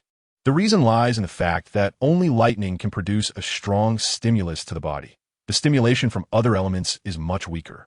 Moreover, Sakazuki and the others had already mastered the 8 gates of Duanjia. Seeing that they could not learn the thunder body technique, they all gave up and instead began to pursue powerful physiques and higher energy bursts. During this period, Kuzan's Ice Age, Sakazuki's Lava Volcano, Borsalino's 8th Sun Jewel, and Dragon Storm Cloud were already taking shape. Thus, training, eating, and competing with the 4 monsters of the world government continued day by day. The routine was both fulfilling and systematic. Crane somehow managed to find a famous sword and gifted it to Ji Yuan. The sword was called Jinbaira and was ranked among the top 21 great swords. For years later, Rhodosmani and his companions are 17 years old. The West Sea. On the incredibly blue ocean, the sea breeze gently blows, and occasionally seagulls fly by slowly. On the vast and boundless sea, everything seems so peaceful. Suddenly, 2 blue and white warships appear, one in front of the other, accompanied by the rumbling sound of cannon fire. The warship in front has a tattered seagull flag, and its hull is also in poor condition. The front warship is constantly dodging the incoming shells from behind, looking very disheveled. The pursuing warship behind is not a pirate ship. Instead, it is a naval warship, just like the one fleeing in front. Report, Lieutenant Rhodosmani. The ship from the G-126 Naval Branch ahead has reached capture range. Please give instructions, Lieutenant Rhodosmani. A Marine reports to the tall figure standing at the bow of the ship. The tall figure slowly turns around, his 3-meter height exuding a powerful sense of oppression. His silver hair flutters gently in the sea breeze, revealing a blue and white pattern that can be seen intermittently. His 3-meter height does not make him appear bulky. Instead, his physique is very well proportioned. The figure, with arms crossed and well-defined muscles, despite being covered by a naval uniform, clearly contains immense strength. This figure is, of course, our protagonist, Rhodesmanti. Rotsman and the others graduated from naval school a year ago when they were 16 years old and then joined the Navy. Rotterdam did not receive any preferential treatment due to the lack of personnel. Instead, they were subjected to even stricter treatment. Their military achievements were calculated very rigorously, to the point of being harsh. They started from being low-ranking soldiers and gradually earned their military merit step by step. Rotterdam's 5, truly the best 5 monsters in the history of the Naval Academy. In just 1 year, all 5 of them climbed from ordinary soldiers to the rank of captain. Only Shuan Jiajian fell a bit short, but he also reached the rank of lieutenant. This rank was earned by Rotterdam's 5 through their military achievements. No one could dispute it. Rotterdam stared coldly at the fleeing naval warship ahead, released the capture harpoons, align all gun muzzles, and fire immediately if they resist. At that moment, the signaling Marine hesitated, but the warship, Rhodesmanti, waved his hand to interrupt the messenger. No, but the warship is no longer needed. Sink it for me. I find the warships they have sailed on dirty. When they do those things under their command, they're no longer Navy. They are pirates in Navy's clothing. Damn be them. Capture them for execution, to give the residents of the hunting island an explanation. If you can't catch them alive, behead them all and bring their heads back. The Marine who conveyed the order thought about the group ahead and their actions, his face showing frost, before going down to deliver the command. His hesitation was only due to that ship flying the Navy flag. As for the people on that Navy warship, they all deserved to be hanged. Soon, the capture spear was launched. The warship of Rhodesmanti captured the fleeing naval warship ahead. On the naval warship, Major Forcerow looked terrified and pleaded with Lieutenant Manti. I beg you, spare us. We know we were wrong, and we will never do such a thing again. Not to mention a major begging for mercy from a lieutenant. Captain Rhodesmanti, that is a captain from the naval headquarters. And the major in front of me is just someone who has been promoted from the branch, who hasn't even been to the Grand Line. Rotterdam looked coldly at Fosulo with the gaze of someone looking at a corpse. Did you ever think about the families of those children when you did those things? Did they ever beg you for mercy? Did you let them go? Listening to Rotterdam's chilling words, Fosulo and the soldiers on his ship became desperate. They all understood that they were doomed. Fosulo's face twisted into a grimace. All right, since you won't let us live, don't think you'll have it easy either. The soldiers behind Fosulo also wore fierce expressions. With that, Fosulo charged towards Rotterdam along the rope of the harpoon. Rhodesmanti looked at the charging Fusro with a hint of disdain in his eyes. In an instant, Rhodesmanti vanished. Fusro didn't even have time to react before Rhodesmanti swiftly broke his limbs. The simultaneous pain in his limbs made Fusro cry out in agony. Before Fusro could fall into the sea, he was grabbed by Rhodesmanti and tightly bound with iron chains. The soldiers on Fusro's ship were not afraid of their commander's capture. They understood that once exposed, they wouldn't survive. They all charged towards Rhodesmanti. Rotterdam stood still, not making a move at all. Behind Rossman, the soldiers of the naval headquarters had already taken action, bombarding the already damaged naval warships, completely shattering them. Even those who managed to rush onto Rossman's battleship were all dealt with by the headquarters soldiers. Rotterdam came solely to capture Fosro.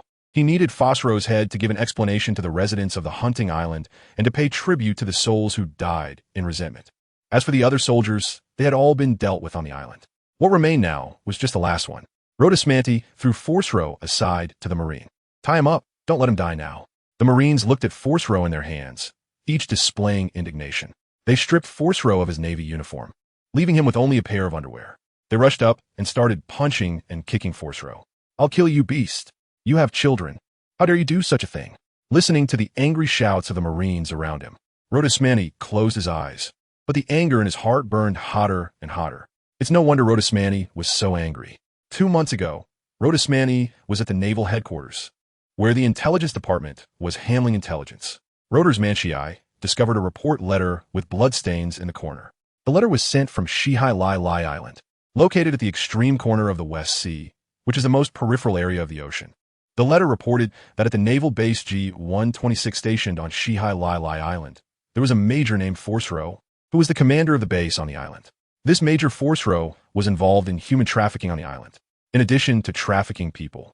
They also trained some children, using a series of methods to control them. These children underwent cruel training, being developed into various types for profit. To maintain secrecy, Force Row collaborated with his Marines to seal off the island. The person who sent this report letter escaped from Lai Island with the help of the residents. Enduring pursuit from Force Row. Upon seeing this report letter, Roder's Manchii took it very seriously. After all, this was nothing less than slave trade. What was even more serious was that the Navy was involved. Roder's Manti, holding this letter of complaint, explained the situation to the head of the intelligence department and then went straight to Crane's office.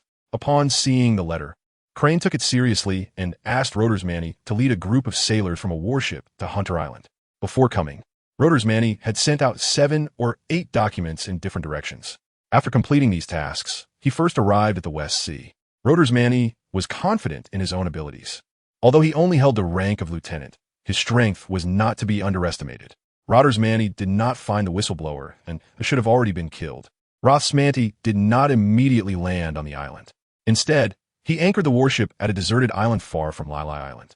Roth's Manti utilized her flying ability to open her celestial eye and began observing from the high altitude. The eye of Roth's Manti, after continuous training, has been able to achieve a 360-degree perspective. It also possesses extremely far-reaching vision, making it perfect for reconnaissance.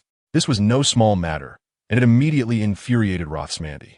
The details in the report were still understated. From Roth's Manti's perspective, this Fosloro was using the people on the small island as tools for reproduction. Rotterdam also saw this Fosloro and his men putting one person after another, some big and some small, into the ship. It was obvious that they were being sold outside. After gathering intelligence, Roth's Manti immediately mobilized naval soldiers and surrounded the small island. They took out several special phone bugs to cut off all communications on the island. Subsequently, the Great Purge began. Those soldiers who had aided the oppressors, seeing the arrival of the naval headquarters soldiers, all knew that their actions had been exposed. They could not survive, so they all began to fight desperately. However, the gap in strength made their desperate struggle seem so laughable. Roder's Manti did not rush to deal with that Fusro. Instead, he used his speed to rescue the suffering adults and children. In Roder's Manti's eyes, that Fusro was already a dead man. After a one-sided battle, this Fusro fled on a ship with his personal guards. This is what led to Roder's Manti and his team pursuing him. The soldiers under Roth's Manti had all witnessed the horrors on the small island. The residents of the island looked at them with numbness, their eyes filled with hatred. After the battle, in a warehouse, they saw many children, and through the torture devices on the walls and the scars on the children's bodies, they understood the torment they had suffered. Some had already been packed into boxes. As the naval soldiers approached, they saw that the light had completely faded from these children's eyes. Enraged, the soldiers of the naval headquarters, under Roth's Manti's orders, executed the captives in front of the island's residents. As for the families of the Marines living in the villas, Roder's Manti, they didn't care. The consequences are well known. As for whether there are things they don't know, don't joke about it. This group of people is living on the island. How big is this island? When the gunfire sounds, the whole island can hear it. How could there be any innocent people? Not to mention accomplices. Those who tacitly enjoy the benefits are just pretending to be blind. Now they're all facing the backlash. And Roder's Manti and the others also tacitly acknowledge that they are one of the murderers. To quell the anger of the island's victims and to re-establish the Navy's authority, they had no choice but to show some mercy. Anyway, Roder's Manti and the others have all gone after them. After the main force of the Marines eliminated the armed personnel in the villa area, everyone who was far away covered their eyes and plugged their ears. They also learned to be silent like this group of people, pretending to be blind. When asked, they just say they don't know and didn't see anything. Roth's Manti did not allow the soldiers to contact the colonel in charge of G-126. After rescuing the children, arrangements were immediately made for the soldiers to begin comfort work.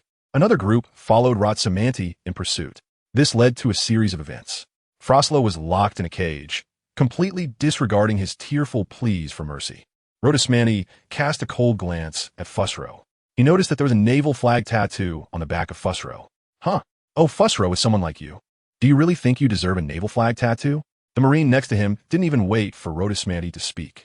He drew his dagger, ready to destroy Fusro's tattoo. Fusro looked at the glinting blade in front of him, terrified and tearful. Please, Roder's Manti, I beg you, let me go. I won't dare do it again. I beg you. I was forced into this. Rotterdam didn't listen to Force Row's pleas at all. If apologies were effective, why we need the law? Just a force to do it, and your actions can be swept under the rug? The guard nearby had witnessed the horrific scenes on Hunter Island firsthand. Cursing, he kicked Force Row. Then he grabbed the skin on Force Row's back and slashed down 7 or 8 times. The naval tattoo on Force Row's back was destroyed by this Marine. Blood stained his back, and Force Row felt a heart-wrenching pain. He wanted to fight back, but his limbs had already been broken. All he could do was lie in the pool of blood, cursing the Marines in agony. Kill me, kill me. Ahaha, kill me, and you'll die too. You will accompany me to the grave. Before he could finish speaking, Rotterdam unleashed a jolt of electricity that struck Force Row. In an instant, Force Row was rendered rigid by the shock. Rotterdam crouched down. Looking at the ferocious Rotterdam, Force Row was scared.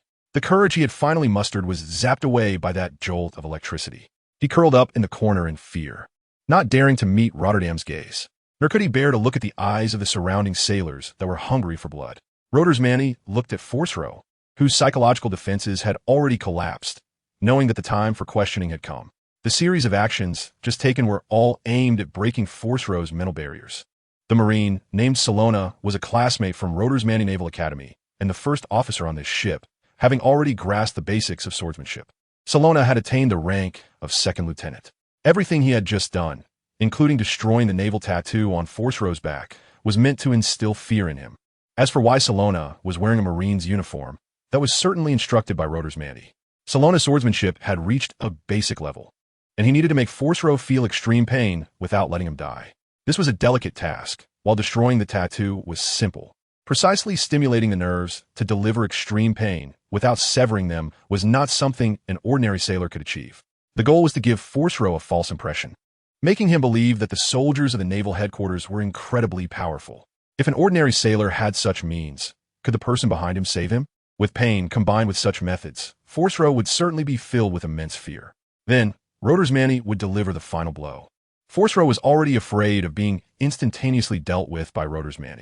After a series of attacks from Rotterdam, Force Row's psychological defenses completely crumbled. Of course, the destruction of a naval tattoo on Force Row's back was real. Such a disgraceful person did not deserve to have a naval tattoo. Rotterdam's actions are all for a reason. After completing the reconnaissance on the small island and combining the intelligence from the naval headquarters, Rotsmandy vaguely felt that a small major couldn't do so many things. This Fuss Row was doomed, but before he died, all the intelligence on him needed to be extracted. Arresting someone requires evidence. Capturing this Fuss Row served 2 purposes. One was for a public trial to quell the anger of the hunting island. The second was to extract intelligence, although this minor intelligence might not be much. It was better than nothing. As for the third purpose, it was certainly to fish for information. Stirring the grass would startle the snake. Someone would definitely be unable to sit still. As for who that would be at this moment, that remained to be seen. Just now, Rothsmandy had already sent a message to the branch chief of the G-126 unit. He believed that the branch chief had already arrived. Thinking of this, Rothsmandy maintained a fierce expression on his face. Fuss Row, I originally wanted to execute you slowly, just like earlier. Hearing the word slow execution, Fuss Row felt the pain in his back and became even more afraid. Some people who have never experienced it imagine how strong they would be. But once they go through it, 99 out of 100 turn into cowards. That was exactly how Fuss Row was now. Fuss Row bowed his head and continuously begged for mercy. I beg you, Rothsmandy, please give me a quick death. Don't execute me slowly. I will say anything. Rothsmandy did not respond. Now is not the time for you to set conditions. Your information is useful, and I will make it quick for you. If it's not useful, I'll strip you in public. Trust me, you can live clearly until all the flesh is peeled from your body. Listening to Rothsmandy's threats, Fuss Row began to spill his information like beans from a bamboo tube. It turned out that Fuss Row was just a small-time thug before, and because he was from the same hometown as Branch Chief Orenza, he helped Orenza with many dirty jobs. This is what gradually brought Fuss Row to the rank of major. At this moment, Rothsmandy's doubts were resolved. A naval branch chief with an unexpectedly good reputation on file, without a single blemish. When Rothsmandy first saw the branch chief's file, he thought a great saint had emerged.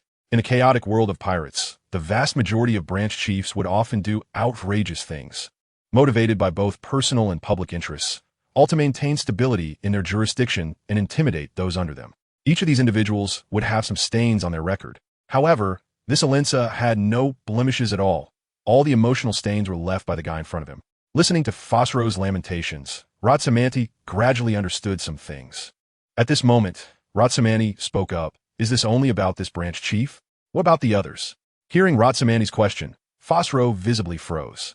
Without needing Fosro to respond, Ratsamanti already knew that this guy only knew this much.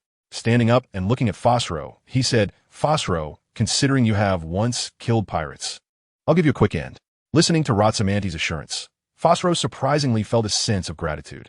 3 hours later, Ratsamanti's warship docked at the port of Lily Island. In the port, there was an even larger warship marked with G-126, clearly indicating that the branch chief of this unit had arrived. As Ratsamanti and his subordinate sailors disembarked, they saw a group of sailors standing neatly at the port, led by a fat man. This fat man was Alinsa, the naval branch chief of G-126. Seeing Fosro being escorted, Alinsa rushed forward to strike him, but was stopped by Ratsamanti. Fosro, how dare you do such a thing? I made you the outpost commander. And what did you turn out to be? I have been kept in the dark all these years. Watching Alinsa's performance, Ratsamanti felt a surge of killing intent within him. However, he forcibly suppressed it. There should be others behind this branch chief, and he needed to find them to uproot the problem. Otherwise, like leeks, they would just grow back after being cut. Listening to Alinsa's blame shifting, Fosro wanted to refute him and angrily scold Alinsa, but his mouth was covered. He could only let out muffled roars, but no sound came out. Fosro certainly couldn't be allowed to speak. Rotterdamty also wanted to surprise Colonel Oren in front of him and see if he could scare the fish behind. He intended to intimidate Oren, knowing that he would definitely come to ask him what Froslo had said. Rotterdamty smiled and spoke at this moment. Colonel Oren, hello. I came here after receiving a tip-off. Seeing the situation on the island, I am very angry. I am planning to gather all the residents in the square and publicly execute this Fusiro. Are you interested in coming along, Colonel Oren? Listening to Rotterdamty's suggestion, Oren couldn't wait to silence this Fusiro. He nodded in agreement, looking indignant. All right, for doing something like this, he deserves to die 100 times. Rotismani smiled, a smile full of meaning. Just like that, Rotismani and Alinsa walked to the square together.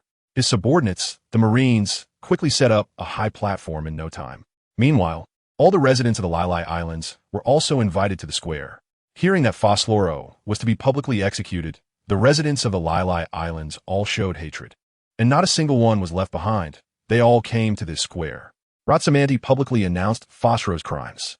Then, according to the laws of the world government, he sentenced Fosro to death. Following Ratsamanti's order, Salona, standing behind him, beheaded Fosro with a single stroke.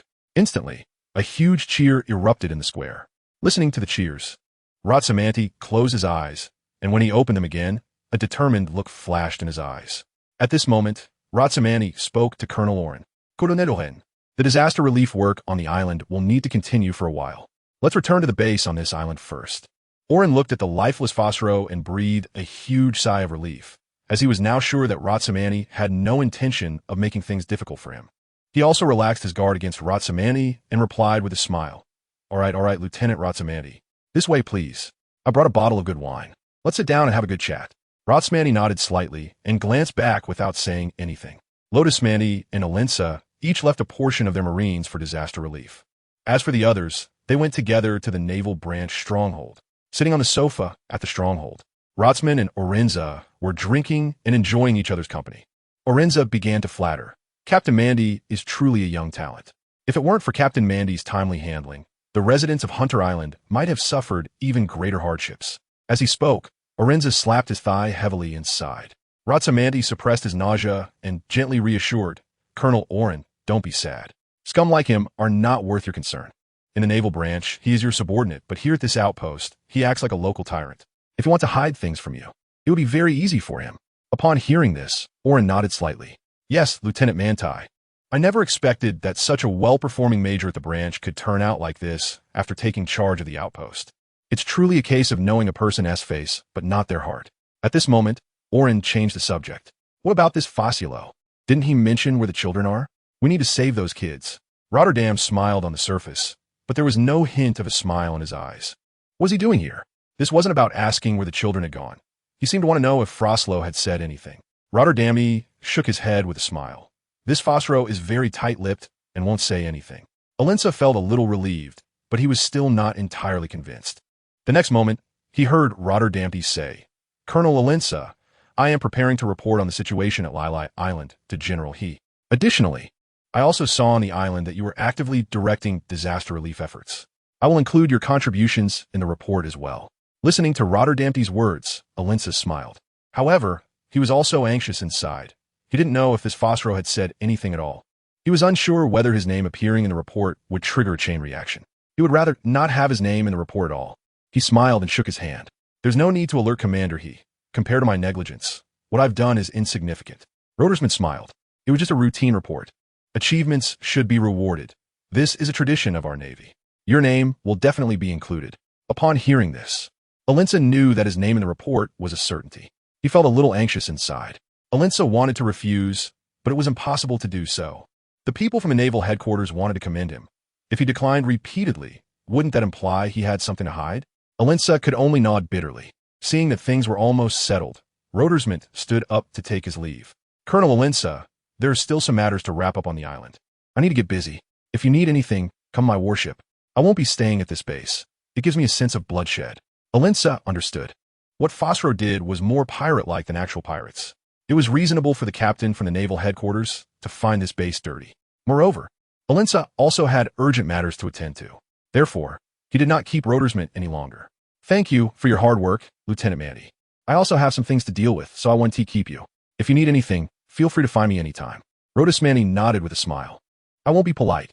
With that, Rodersman led his Marines away. Both of them smiled as they said goodbye, and when Rodersman walked out of the naval branch's main door, Rodersman's expression turned cold immediately. Then he said nothing and directly commanded his subordinates in the Navy to help the island's residents repair the damage to their houses caused by the battle. Rodersman collected a large amount of stolen money at this naval branch and piled all the ill-gotten gains onto a wooden platform in the square, stepping on the still-dried bloodstains. He moved a table and began to preside over the compensation matters for the island's residents. After a busy day, although Rodersman's body was not tired, his spirit was already very fatigued. Upon returning to the warship, Rodersman did not sleep. Instead, he sat in a chair, tapping his index finger repeatedly on the armrest. Rotterdam was waiting for a message. By late at night, Rotterdam was feeling a bit drowsy, resting his head on his hand. At that moment, a sudden knock sounded at the door of Rotterdam's room. Coming, Rotterdam immediately perked up. A young Marine with the rank of second lieutenant and slightly large ears walked in. Captain Mandy, the big-eared Marine, saluted Rotterdam. You're here, Richard. Have you heard anything? This big-eared Marine was, of course, Rotterdam's classmate, a user of the superhuman type Here fruit. Richard and Salona joined Rotterdam in the crane inspection unit upon graduation. During their year in the inspection unit, Rotterdam, Salona, and Richard achieved quite a few accomplishments together, which led to Salona and the others all being promoted to second lieutenant. Rose's man and Sarona have been together for 7 or 8 years, considering their time at the Naval Academy. So, some things don't need to be said. Just a glance is enough to understand each other's meaning. Mandy, you really guessed it right. That Alinsa secretly made a phone call in the middle of the night while everyone else was fast asleep. He called Admiral Senley of the West Sea. He reported to Admiral Senley about what happened on this island. However, they didn't discuss any other situations on the phone. It was just a normal report. Rodersman's lips curled slightly. This report is enough. He definitely couldn't say anything in the phone bug. Richard truly is a genius from the Naval Academy. He quickly realized that this report is actually a signal. Rodersman also called Sarona over. The three of them murmured and discussed until late at night. No one knew what they were discussing. As dawn approached, Rodersman told Richard and the others to go back and rest. Rodersman looked towards the governor of the West Sea with an extremely cold gaze. The following days were very calm, and Rodersman and Arinza had a pleasant conversation during this time. They drank quite a bit together. The soldiers on both sides also cooperated to repair the damaged houses of the residents. After work, they would sit together in small groups and drink. It wasn't until 5 days later that Rodersman received something. Rodersman looked at the object in his hand in his office, smiling happily. Yet within that joyful smile, there was an unshakable intent to kill. Finally found it. That scoundrel really knows how to hide. He actually didn't put the evidence in his house on the island. Instead, he hid it in the back mountain. If it weren't for my awakened ability to communicate with birds, I wouldn't have been able to find this thing at all. Over the past 4 years, Rodersman had not been idle. According to his memory, there would be a media tycoon named Morgans in the future who possesses the bird fruit, albatross form. This guy seems to have the ability to communicate with birds because of his fruit. Strictly speaking, Rhodosmanti also has avian traits. After all, he has a wing on his back, along with his far superior eyesight. Some even believe he is a humanoid eagle. So in his spare time, Rhodosmanti tried it out. He discovered that by combining his heavenly eye with his subtle control over lightning and strong sensitivity, along with some strange sensations coming from his wings, he could indeed communicate with birds. Of course, it wasn't about talking to the birds, but rather a peculiar rhythm that should be considered a special brainwave. By communicating through such waves, he could vaguely transmit information. Although the information was quite unclear, when a massive amount of data was combined, the message became very clear. Sakazuki and the others had mocked him, saying he had become the Bird King, which led to many fights between Rhodosmanti and Sakazuki. However, the crane discovered the great usefulness of this ability, which made gathering intelligence particularly easy. This is also why Rhodosmanti was able to achieve significant military accomplishments in a year, despite the scrutiny being several times stricter than that of others. The reason why Rothsmant can gradually climb to the rank of captain. The people at the Rothsman Navy headquarters all know that the few of them are the favorites of the 5 high-ranking officials in the Navy. Therefore, the achievements of Rothsman and his companions are scrutinized several times more strictly than others, just to maintain public confidence. This time was no exception. They drag it out on the island for several days just to find the evidence that Fuso had hidden away. To be able to rise to the rank of major while doing dirty work proves that Fuso is definitely a clever person. Smart people always leave themselves a way out. While on the ship, Rothsman and the other 2 already knew that such evidence existed. However, Fuso refused to say anything no matter what. Rhodosmanti also thought about deceiving him. But this force row was no fool. He wanted to get off the ship and only provide the evidence when he was safe. He also wanted Rhodosmanti to record a video call with a guarantee. He needed Rhodosmanti to promise not to harm him. This was of course impossible. So Rhodosmanti resorted to torture. During this time, he actually obtained quite a bit of useful information, that the evidence had never left the island. That made it easier to find. A single gunshot on that small island could be heard all over. On such a tiny island, even if he had to take his time searching, he had to kill this force row. When getting off the ship, he blocked Force Row's mouth to prevent him from speaking and alerting Alensa. Alensa happened to want to silence him, and for once, Rhodosmanti and Alensa were in agreement. Over the past few days, Rhodosmanti had not been idle at all. He spent his time wandering around the small island, and used his ability to communicate with birds to gather information continuously. Under Rothsmanti, Sirona and Richard each led their soldiers. While helping residents treat their children, repair houses, and handle compensation, they were also secretly investigating. They had almost searched the entire island. Several days had passed without any significant progress. Rhodosmanti couldn't find any useful information in the town. He also went to the mountains on the small island. However, all the birds on the back mountain of the island had already fled. A few days ago, the battle in the town, with its huge noises and the smell of blood, had scared all the birds away from the island. Rhodosmanti was really annoyed by Orenza today. He just wanted to go to the back mountain and try his luck again. Another reason was that he wanted to find some peace in the back mountain. If it didn't calm down soon, he would lose control. Orenza was truly disgusting, always spouting grand principles that made him seem so righteous. However, Rhodosmanti, who had already gained some understanding, had to play along with this guy's performance. The past few days had made Rhodosmanti utterly sick. Sometimes he even thought about directly taking action against this guy. But he couldn't. Capturing someone had to be based on evidence. If there were situations where people could be arrested without evidence, it would set a very bad precedent for those who came after. It would lead to numerous wrongful convictions and various forms of retaliation. Rhodosmanti's previous life was that of a lawyer, and during school, the teacher emphasized the importance of evidence. Rhodosmanti certainly knows the consequences of arresting someone without evidence. Not to mention that the 5 of them are already recognized as future high-ranking officials at the naval headquarters. The role model effect of the 5 Rhodosmanti is very important. So these days, Rhodosmanti has been feeling quite nauseous, unable to bear it any longer. He decided to take a stroll to the back mountain to see if he could hunt something and relax his mood. At that moment, Rhodosmanti was pleasantly surprised to find that many small birds had appeared. Rhodosmanti thought for a moment, perhaps because the island had been quiet these past few days. The little birds felt that the danger had passed and returned. At this time, Rhodosmanti received important information from the bird's communication. There was a guy in white clothes who had hidden something in a tree hole in the back mountain. Rhodosmanti successfully found a hidden package by following the guidance of a bird. Back in the office, Rhodosmanti looked at the documents inside the package and smiled fiercely. Standing up, he wiped his face, revealing a friendly smile, and then went to find Orensar. Shortly after, Ratsamandi arrived at Colonel Orensar's office. Colonel Orensar, I've almost finished the matters in town. I've heard so much about the delicious food on the island where your branch is located these days. I'm planning to go and try it, so I specifically came to say goodbye to you. Hearing that Ratsamandi wanted to visit his branch's island, Orensar smiled and said, Lieutenant Ratsamandi, if you want to be my guest on my island, I must certainly play the host. Let's go together, as I've nearly finished things here. I have already arranged for a new base commander. He is very capable. At that moment, a serious-faced major entered Orensar's office. Colonel Orensar, you called for me.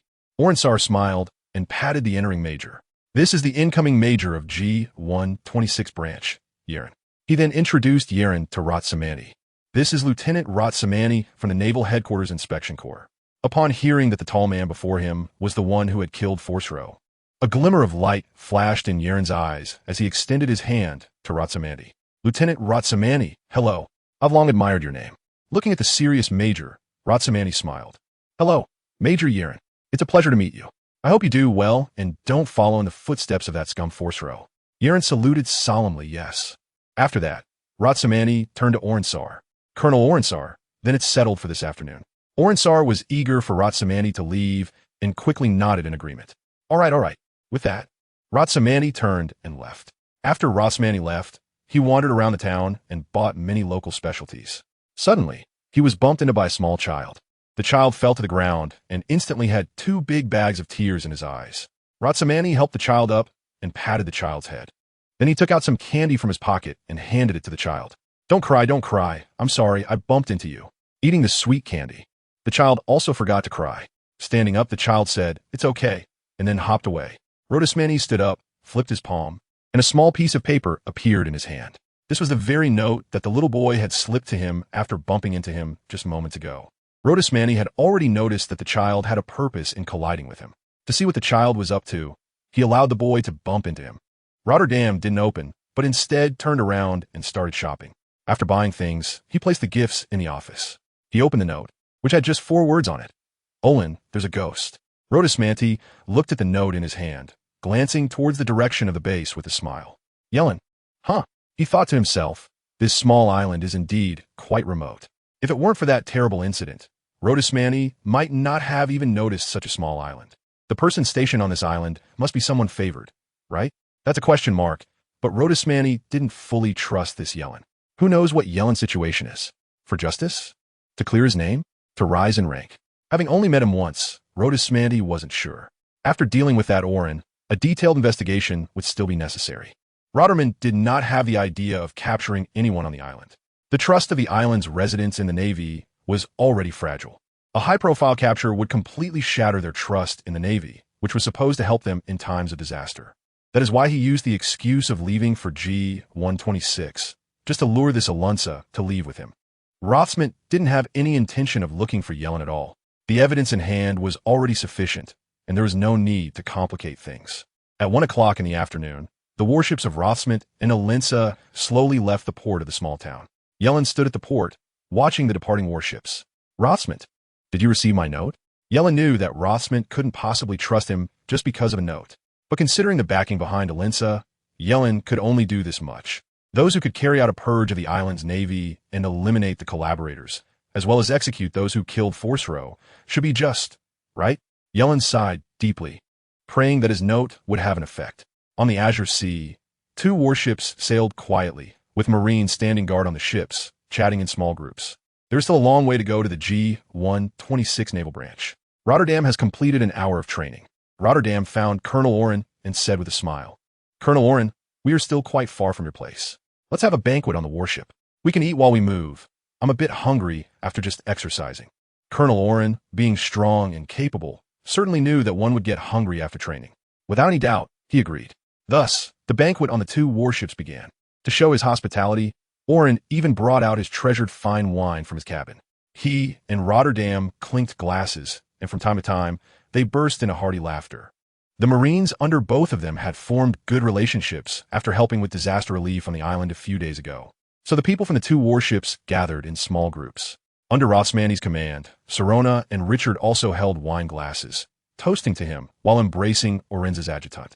They drank fine wine, savored delicious food, and engaged in lively conversation together. For a time, laughter and joy echoed on both ships, creating a harmonious atmosphere. During the banquet, Rothsmanti used his divine sight to perceive the situation on both ships. A glimmer of murderous intent flashed in his eyes as he smiled and said to Orenza, "Colonel Orenza, why would such a major do such a heartless thing?" Orenza, slightly tipsy after finishing his drink, did not quite grasp the situation and replied drowsily, "What is the big deal? The sky is high and the emperor is far away. This Fuzwa is like an emperor on that island. If his mind turns bad, it's only natural for such things to happen." Rodersmanti's smile remained unchanged. Is it possible that he is actually being manipulated by someone? Orenza was clearly taken aback by this statement and was about to respond, "How could?" Before he could finish speaking, Rodersmanti launched an attack. Gathering lightning in his hand, he struck fiercely at Orenza. As expected of a branch colonel, Orenza was no pushover. Seeing Rodersmanti coming at him, even he understood that Rodersmanti had figured something out. He rolled to the side to dodge Rodersmanti's strike. As he stood up, he was just about to argue. Rotterdam didn't give any chance at all, with arcs of electricity shimmering around him. In an instant, he vanished. In the next moment, a heavy fist slammed into Oren's face. Oren reacted quickly, kicking towards Rotterdam and drawing his own knife. He swung fiercely at Rotterdam. The blade flashed past, merely cutting off a strand of Rotterdam's hair. Oren was shocked. How could this be? He was well aware of his own swordsmanship. He was a swordmaster. A single strike failed to injure such a minor lieutenant. Rotsmant didn't speak. With a flap of his wings, Featherkill was unleashed. Feathers pierced through the cabin, creating a large hole in the warship's room. The sound of a tremendous noise echoed from the warship. The soldiers under Rothsmanti, seeing that Oren's soldiers had not reacted, all drew their weapons, pointing knives at their necks and guns at their foreheads. Oren's soldiers quickly realized that this was premeditated. But it was too late. The soldiers surrounding them from Rothsmanti had already prepared. As the commotion erupted, the soldiers under Rothsmanti instantly launched their attack. Oren's soldiers had no time to react and were all captured. Some of Oren's soldiers, unafraid of death, attempted to rush forward to seize weapons. But they were all dealt with by Rothsmanti's soldiers. As for Oren's adjutant, he had already been captured on both sides by Salona and Richard. Feeling the strength coming from them, Oren's adjutant knew that both of them were significantly stronger than he was, with two exceptionally powerful individuals restraining him. He realized that any resistance would lead to death, so he might as well surrender obediently. At that moment, the battle between Rothsmanti and Oren had also reached a fever pitch. Oren continuously unleashed flying strikes, but they were all dodged by Rothsmanti. Rothsmanti's speed has reached its peak after years of training, and he is now invisible to the naked eye. With a powerful punch, he struck Alensa squarely in the face, sending him flying. Alensa felt the force on his body and was greatly alarmed. Such strength. Could this really be a Navy lieutenant? Alensa could no longer think about that. He had just seen that all his soldiers had been captured as he flew out. Now, he had no choice but to fight seriously and defeat this smiling tiger in front of him. Who would have thought that this elegant young man, who had been gentle and refined all these days, would suddenly strike with such ferocity amidst laughter? With that one blow, Alensa had completely fallen into Rothsmanti's rhythm. Rotsmantis activated the heavenly eye, giving Orenza no chance at all. The moves came one after another without interruption.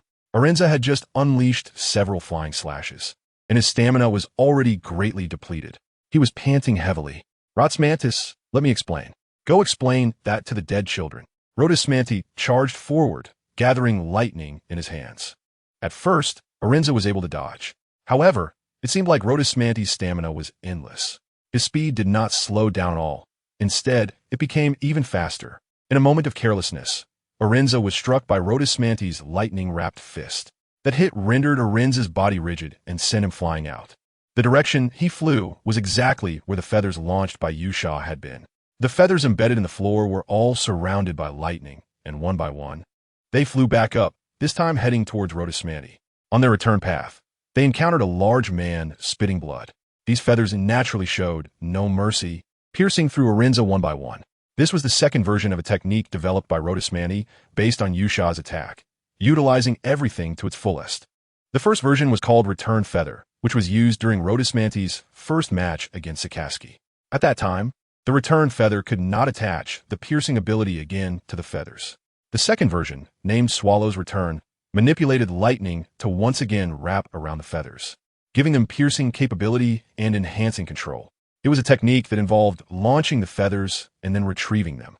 Rotsamandi controlled these feathers, avoiding the vital points of Alensa. Many of the feathers focused on taking care of Alensa's limbs. Sharp feathers disabled all of Alensa's limbs. Alensa was heavily injured, but still had some use. After dealing with Alensa and breaking all of his limbs, he was bound with iron chains. Rotsamandi commanded his soldiers to lock Orenza and his men in the ship's prison. After dealing with Orenza and his men, Rotsamandi stood at the bow of the ship.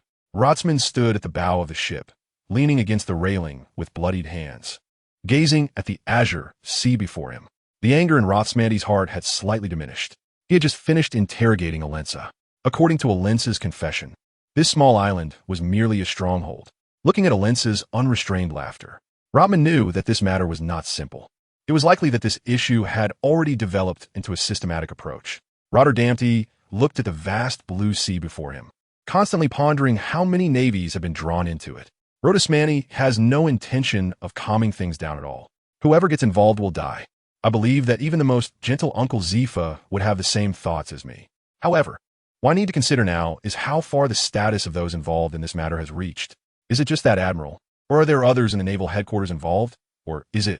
Rotsamandi turned to look in the direction of the Red Land. However, Rotsamandi could only shake his head slightly. The navy was manageable, but when it came to the Red Land, there was currently no way to go up and search for the murderer. Rotsamandi couldn't possibly lose his mind and shout foolish things about charging into the Red Earth continent.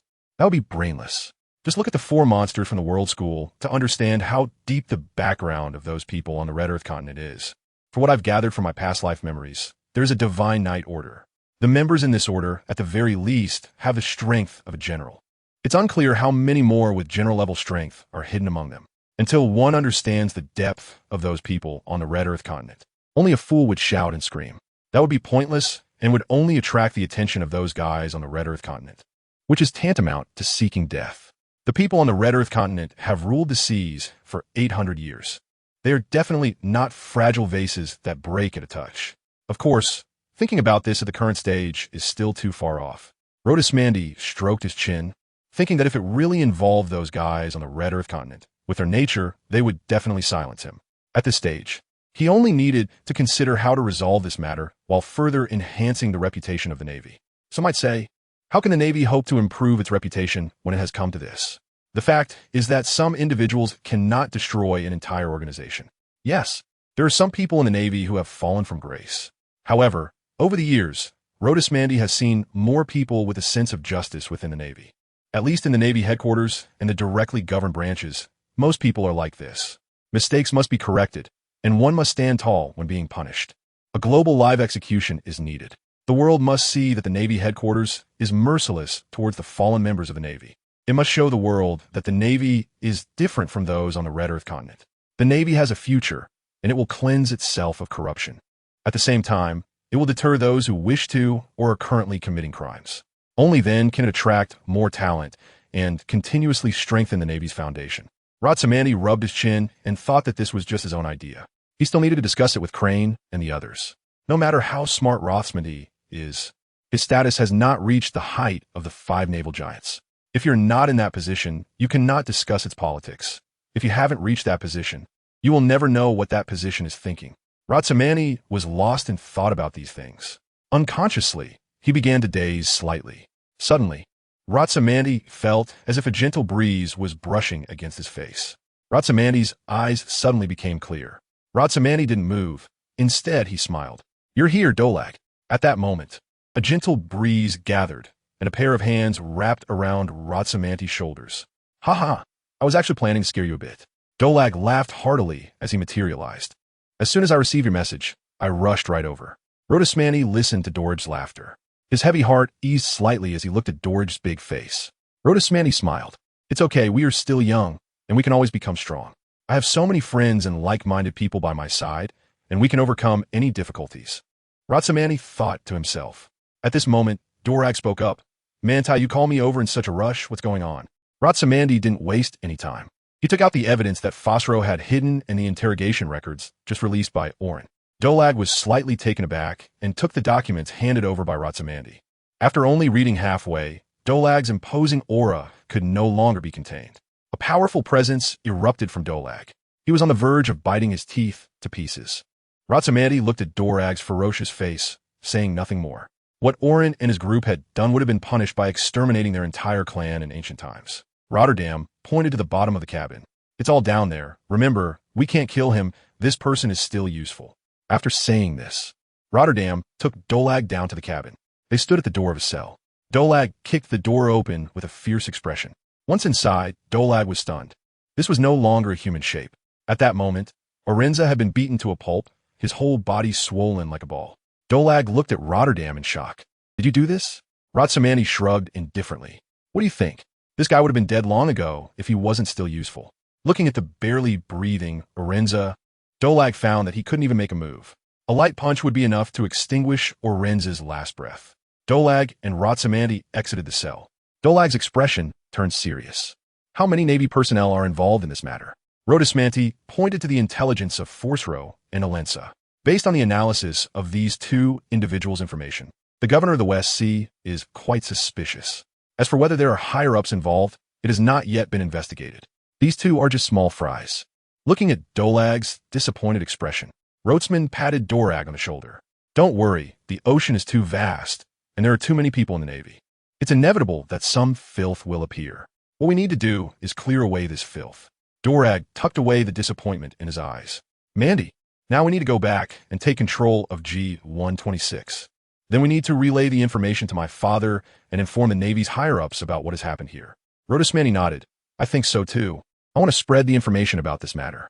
Then, with great fanfare, bring this Arunsa back to the naval headquarters. The people behind Arunsa will definitely not let him return alive. What we need to do is eliminate the incoming assassins. We must stir the grass to startle the snake, forcing those behind the scenes to reveal themselves. In the next half hour, Rodismanti and Dorag discussed some details of the plan before parting ways to attend to their own matters. During this time, Dorag's warship also arrived. Once back on the warship, Dorag began preparing for the plan. Meanwhile, Rodismanti was not idle. He took out a golden transponder snail. This was given to him by Crane, and it was a secure transponder that could directly connect to Sengoku and the others. The golden transponder snail connected, and the iconic laughter of Steelbone Kong came through. The first call was definitely to Steelbone Kong. After all, Marshal Kong was the current commander of the Navy. Ha ha, Manti Kid, the mission is complete, right? How is it? With your strength, was it particularly smooth? Ratsamandi shook his head helplessly. Then he told Steelbone Kong everything that had happened on Heli Island, as well as the subsequent events and their plans. After listening to Ratsamandi's report, there was a moment of silence, followed by the sound of Steelbone Kong slamming his fist on the desk. Those bastards deserve to die. They deserve to die. I will skin them alive. They are worse than pirates. Listening to Steelbone Kong's chilling words coming through the phone, Ratsamandi could tell from a voice that Steelbone Kong was extremely angry. It makes sense. Steelbone Kong and the others had spent their entire lives in the Navy. You could say the Navy was their everything. Now, some scum were doing such things under the guise of the Navy. It's a miracle Steelbone Kong hasn't died from anger. After a short while, Steelbone Kong picked up the phone again. Manti Kid, go do it. If the sky falls, I'll hold it up for you. Eliminate them all. But be careful. That West Sea Admiral is a powerful martial artist who has mastered the two-color hockey. Can you all handle it? Rotsman listened to the sinister sound of the steel skeleton. Rodismanti replied with a serious expression. Please believe in our strength. We have also mastered hockey, and we will completely cleanse the West Sea. And at this moment, the voice of Steelbone Kong interrupted Rodismanti's words. You don't need to call Sengoku. I will take care of it. You few brats, I don't trust you. Remember, go all out. There are Marine admirals to protect you. Rodismanti listened to Steelbone Kong's assurance and laughed. Uncle Kong really understood him. Thanks for your support, Uncle Kong. You little brat, what are you being polite for? Steelbone Kong scolded with a smile. As a well-known governor of the West Sea, Rodismanti certainly wanted an extra layer of security. More importantly, there were matters to consider if it really involved the world government. The world government would definitely come to exert pressure, and by then, the powerful figures that arrived would not be something a few small Navy captains could withstand. They had the title of naval monsters, but after all, they were still young. After hanging up the phone worm, Rodismanti made a few more calls. After doing all this, Rodismanti began to feign sleep in his office chair. The net was already prepared, just waiting for that damned prey to jump in. While Rodismanti was pretending to sleep, Things were not calm on Kong's side. After making a few calls, Sengoku and Tsuru, still at the Navy headquarters, arrived at the office shortly after.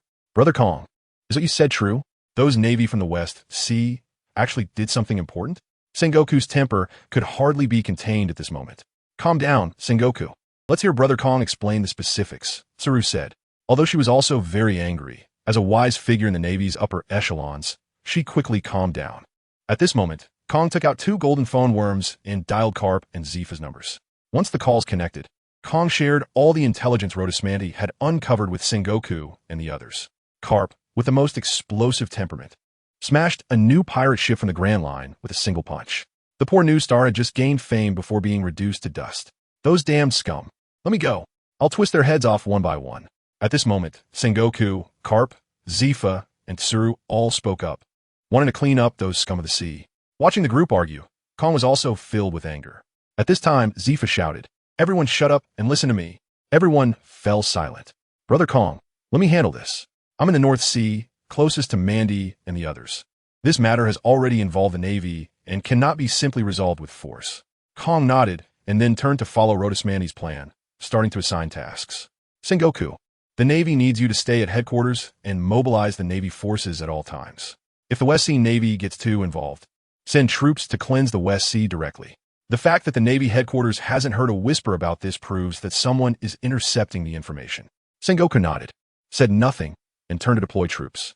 As for you, Tsuru, activate our Navy intelligence agency. Find out who is intercepting this information and coordinate with the news. When Mandy and the others start their plan, disseminate information in an orderly manner according to their plan. Control the public opinion at sea and let the whole world see that we, the Navy, will not be lenient towards the fallen Navy. Finally, prepare to use this incident to cleanse our Navy and get ready for a live broadcast of the trial. Tsuru understood Kong's intention. This was to use this incident to clean up the Navy and subtly distance themselves from the world government, allowing people at sea to see that although the world government had fallen, the Navy still had the capability to clean up and had not fallen. After all, the disgusting things the world government had done over the years were numerous, especially those bubble dragons. However, these matters couldn't be stated openly. They could only disseminate the information and let others comprehend it. Tsuru nodded in agreement. Then Kong said, Karp, continue to clean up the pirates on the Grand Line and pursue Roger and the others. They are restless again. While the plan is unfolding, Karp, you start clearing the sea pirates. We cannot let these pirates disturb us while we are handling our business. Upon hearing Kong's arrangement, Karp knew it was the most appropriate course of action. Without saying anything, he hung up the phone and went to hunt down the pirates. The pirates on the Grand Line were in serious trouble. One pirate crew after another was ruthlessly dealt with by Karp, showing no mercy whatsoever. He then began to chase after Roger in the New World. Seeing Karp's aggressive demeanor, Roger knew something must have happened and immediately took to his heels. Wherever Roger went, all the pirates suffered great losses, including Big Mom and Kaido, who were furious and enraged. At the same time, Kong made arrangements for Zephyr. Zephyr, you will protect Rhodosmanti while they deal with the governor of the West Sea. I grant you the authority to mobilize the West Sea Navy and, when necessary, suppress the West Sea Navy while waiting for the headquarters to arrive. Upon hearing this, Zephyr immediately hung up the phone and began heading towards the West Sea. As the naval leaders started to take action, Rhodosmanti and Dorag are aboard Rhodosmanti's warship. They have arrived at the island where the G-126 naval branch is located. Behind the warship of Rhodosmanti, there are also the warships of Orenza. The warship is ambushed with soldiers from the naval headquarters. Dorag's warship is nowhere to be found. Rhodosmanti had long sent a document to the naval branch in the name of the naval headquarters, informing the Navy stationed at G-126 branch of their arrival.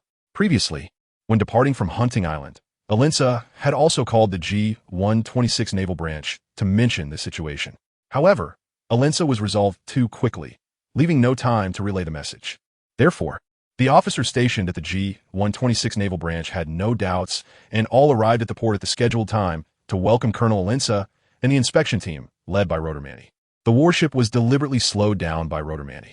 Feeling that the time was about right, the warship docked at the port. The G-126 naval branch's station adjutant, Lumba, looked at the descending Rhodosmanti and approached with a beaming smile. Oh my, the inspection team from the naval headquarters is here. Our G-126 naval branch truly shines. Rhodosmanti looked at Lumba, who was walking over, a mysterious smile curling at the corners of his mouth. He took a step forward and extended his hand towards Lumba. Lumba looked at the smiling Rhodosmanti, feeling a bit strange that he hadn't just seen Oransaken. However, since Rhodosmanti had already extended his hand, he was sure that he should shake hands with Rhodosmanti before asking. Just as their hands were about to meet, a signal flare rose into the air on the island. The blinding light caused everyone to turn their attention to the direction of the signal flare. Lumba stared at the rising signal flare, his heart suddenly racing. Just about to speak, Rotterdam and Dorak went straight to action. Rhodosmanti directly grabbed Lumba's hand. With a burst of strength, he threw Lumba to the ground. Lumba didn't have time to react and was thrown down by Rhodosmanti. In an instant, Lumba was left dazed. It's important to note that Rhodosmanti's strength, after 8 years of training, was vastly different from before. Caught off guard, Lumba's mind went blank from the sudden impact. His palm shattered under the immense force. He almost lost consciousness. By the time Lumba struggled to get up, Rhodosmanti didn't give him a chance. With a flash of electricity in his hand, he punched Lumba in the face. This single blow broke Lumba's facial bones, causing his jaw to hang irregularly. Of course, Lumba had no time to wail. He had already passed out. The recent heavy blow, combined with the electric shock, had already taken half of Lumba's life. Rhodosmanti has already figured out during this time. This Lumba is the one providing escort for Force Rose human trafficking. So as soon as he acted, it was a decisive strike. The reason he didn't kill directly is that he needed a public trial to announce his death sentence with evidence. He needed to catch them red-handed with solid proof. If he killed directly, it would be detrimental to the unity of the Navy, and the world government would also make noise about it. With Rhodosmanti's character, he would never leave such a big loophole. Although he couldn't kill, he could still beat them to a pulp. Meanwhile, Dorak was not idle, gathering storm in his hands. Blades of wind and whirls erupted from Dorak's hands. The remaining G126 Navy members were weaker than Lumba. In an instant, they were knocked down by Dorak, left in disarray. All of them were missing arms and legs, crying out in pain on the ground, clutching their mutilated limbs. At the same time, soldiers ambushed on the warship also took care of all the G126 soldiers. The G126 Navy branch, from top to bottom, was involved in this matter. According to Arunce's testimony and Force Rose evidence, everyone here, including the soldiers, participated in this matter either actively or passively. They bound Lumba and the others with iron chains, and soldiers from a Navy headquarters escorted Arunce and his men off the ship. The G126 Navy soldiers watched as Arunce was captured. They all knew that their actions had already been discovered by the Navy headquarters. One by one, they cried and begged for mercy, confessing and saying they were coerced. Dorak disdainfully said to Rhodosmanti, "They don't think they were wrong. They know they're going to die." Rhodosmanti coldly looked at the group of people in front of him, blocked their mouths, tied them up, and then pressed them all to G126. After arriving at the G126 branch, Dolag's adjutant Denas and Rhodosmanti's 2 adjutants led their soldiers out to welcome their commander. The signal flare from earlier was to inform Rhodosmanti that they had suppressed all the soldiers stationed at the G126 branch. Denas and Rhodosmanti's adjutants, Richard and Sorona, had already landed on the island of the G126 naval branch from the north 30 minutes before Rhodosmanti's arrival. The main strategy was to take advantage of the timing, launching a surprise attack on the G126 branch while the naval commander was absent. After dealing with the soldiers at the G126 naval branch, Denas fired a signal flare into the sky to inform Rhodosmanti and Dolag. This led to the sudden attack by Rhodosmanti and Dolag, along with their soldiers. Rhodosmanti looked at Denas, who was approaching. "Denas, have you found the evidence?" Denas nodded at this, looking at Alensa and the others with a face full of anger. "Captain Rhodosmanti, Captain Dolag, we have found the evidence. All the evidence is buried in the lowest level of the G126 naval branch. I have only seen a bit of the evidence, but what they have done is far more than what we have learned. Please follow us." Rhodosmanti and Dolag exchanged glances, and they probably already understood in their hearts. Alensa had likely ordered quite a number of dirty deeds. Although Alensa did not directly participate, he was the one who instigated it. Before coming here, Rhodosmanti and Dolag had already anticipated this. Walking on the small island of the G126 naval branch, the residents of the town looked at them with varying expressions. There was a hint of hatred, fear, and indifference in their eyes. But there was not a single gaze of admiration for the Navy. Rhodosmanti has been to many places during these years in the Navy. The Navy headquarters directly govern branches. In some naval branches around the world, they're working hard to eradicate evil.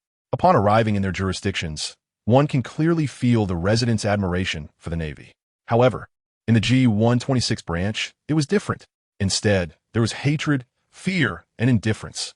This really reflects the problem. Rhodesmanti and Dolag, leading their soldiers into the G-126 Navy branch, spent 2 days sorting through the evidence of the crimes committed by Alinsa and his group. These people committed all sorts of offenses, from human trafficking to arms smuggling, and involving gambling, drugs, and more. It can be said that the G-126 Navy personnel are nothing but pirates in naval disguise. Dolag has been increasingly irritable these days. These people deserve to die. They all deserve to die. Simply killing them would be too merciful. They're digging at the roots of the Navy. They're trying to turn us against the island residents. Rhodesman looked at the documents in his hand, filled with rage. This group had done an excellent job of keeping secrets, handling affairs only through their own loyalists. Every intermediary in each deal had been silenced by them. As for why the Navy headquarters hadn't caught wind of it, Rotterdamby had long suspected that someone at the naval headquarters had intercepted the intelligence. Or rather, it had been intercepted layer by layer. The intelligence couldn't get out of the island. Once it left the island, it couldn't get out of the Western Sea. Once it left the Western Sea, it couldn't reach the naval headquarters.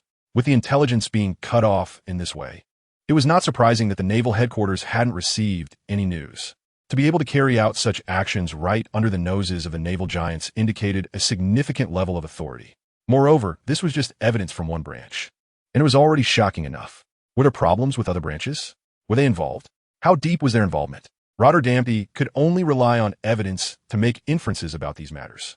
Rotterdam didn't have any intention of having a headache. He was just a captain. It wasn't his place to worry.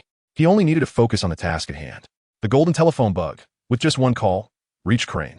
He conveyed everything to Crane as it was. At the same time, he also shared his intention to publicly try Alinsa with her. When it comes to the Navy, this matter couldn't be delayed. The longer it dragged on, the more troublesome it would become. It was essential to decisively clarify the situation. A public trial could somewhat restore the trust of the island residents under G-126 rule. It never crossed Rotterdam's mind to fully restore everything. What the G-126 naval branch had done couldn't be resolved with an apology. If apologies were effective, why would we need laws? Only a public trial would suffice. Upon hearing Rotterdam's suggestion, Crane immediately agreed without a second thought. She also understood that this matter couldn't be delayed. It needed to be handled quickly. Acting swiftly could catch those behind the G-126 naval branch off guard, exposing vulnerabilities in their defenses. Rotterdam is making a move to stir things up, and someone at the naval headquarters must be getting anxious. Crane already has a suspect in mind and is just waiting for that person to take action. He hangs up the golden telephone bug. Rotsman didn't have the slightest intention of waiting. He immediately called Dorag over. After discussing for more than 10 minutes, the G-126 naval branch issued a document in the name of the naval headquarters, informing the residents of the island about the public trial. At the same time, Rotsman and Dorag dispatched personnel to spread the news. All the information combined into one message. Arinza had been captured, and the naval headquarters had gathered all the evidence of their wrongdoings. The public trial would take place this afternoon. These two pieces of news left the residents of the G-126 naval branch's island in disbelief. Although they had seen Rotsman and others escorting Arinza into the G-126 branch a couple of days ago, they still couldn't believe it, fearing that their hopes would be dashed. The islanders had reported in various ways over the past year, and without exception, all had been blocked. All the reports they sent out had sunk like stones into the sea. They were in despair. However, when the islanders looked at the already constructed platform, with Arinza and his subordinate kneeling on it, along with all the G-126 naval soldiers kneeling below, the island was in an uproar. They knew the news was true. It was real. The naval headquarters had sent people, and everyone from the G-126 naval branch who had committed crimes had been arrested. That bastard Arinza had been captured. His subordinate had also been captured. They were going to be publicly tried. Our little island is saved. Those demons are pirates disguised as the Navy. Ratsamandi and Dorag stood on the rooftop, listening to the cheers that came to their ears. The cheers were so melodious, though a bit deafening. However, Ratsamandi and the others felt happy from the bottom of their hearts. Dorag looked at Ratsamandi and said, "Mandy, seeing the smiles of the residents makes me very happy. This is the sound I want to hear. I want to hear the joyful voices of the residents after their successful rebellion. Listen, how pleasant this sound is." Dorag raised his hands to the sun, his face shining brilliantly in the sunlight. Rhodesmanti looked at the somewhat insane Dorag and punched him, sending him flying. "Calm down. Do you know you look like you're in heat right now? Ratsamani withdrew his smoking fist. Dorag did not care at all, as there was still some time before the public trial. Dorag swiftly dashed into the joyous crowd. He sang and danced with them, while Ratsamani watched Dorag laughing so happily among the crowd. He couldn't help but smile, and his laughter grew louder. At 1 o'clock in the afternoon, everyone gathered in the square of the island. Rothsmanti wasted no time and, after presenting all the evidence, announced, "According to naval decree, I sentence them to death." Stripped this group of sailors of their illegal gains. With a single command, all members of the G-126 Navy were executed without exception, whether active or passive. The actions of this group of sailors over the past year were enough for them to die 10 times. The point remains, whether active or passive. What is done is done.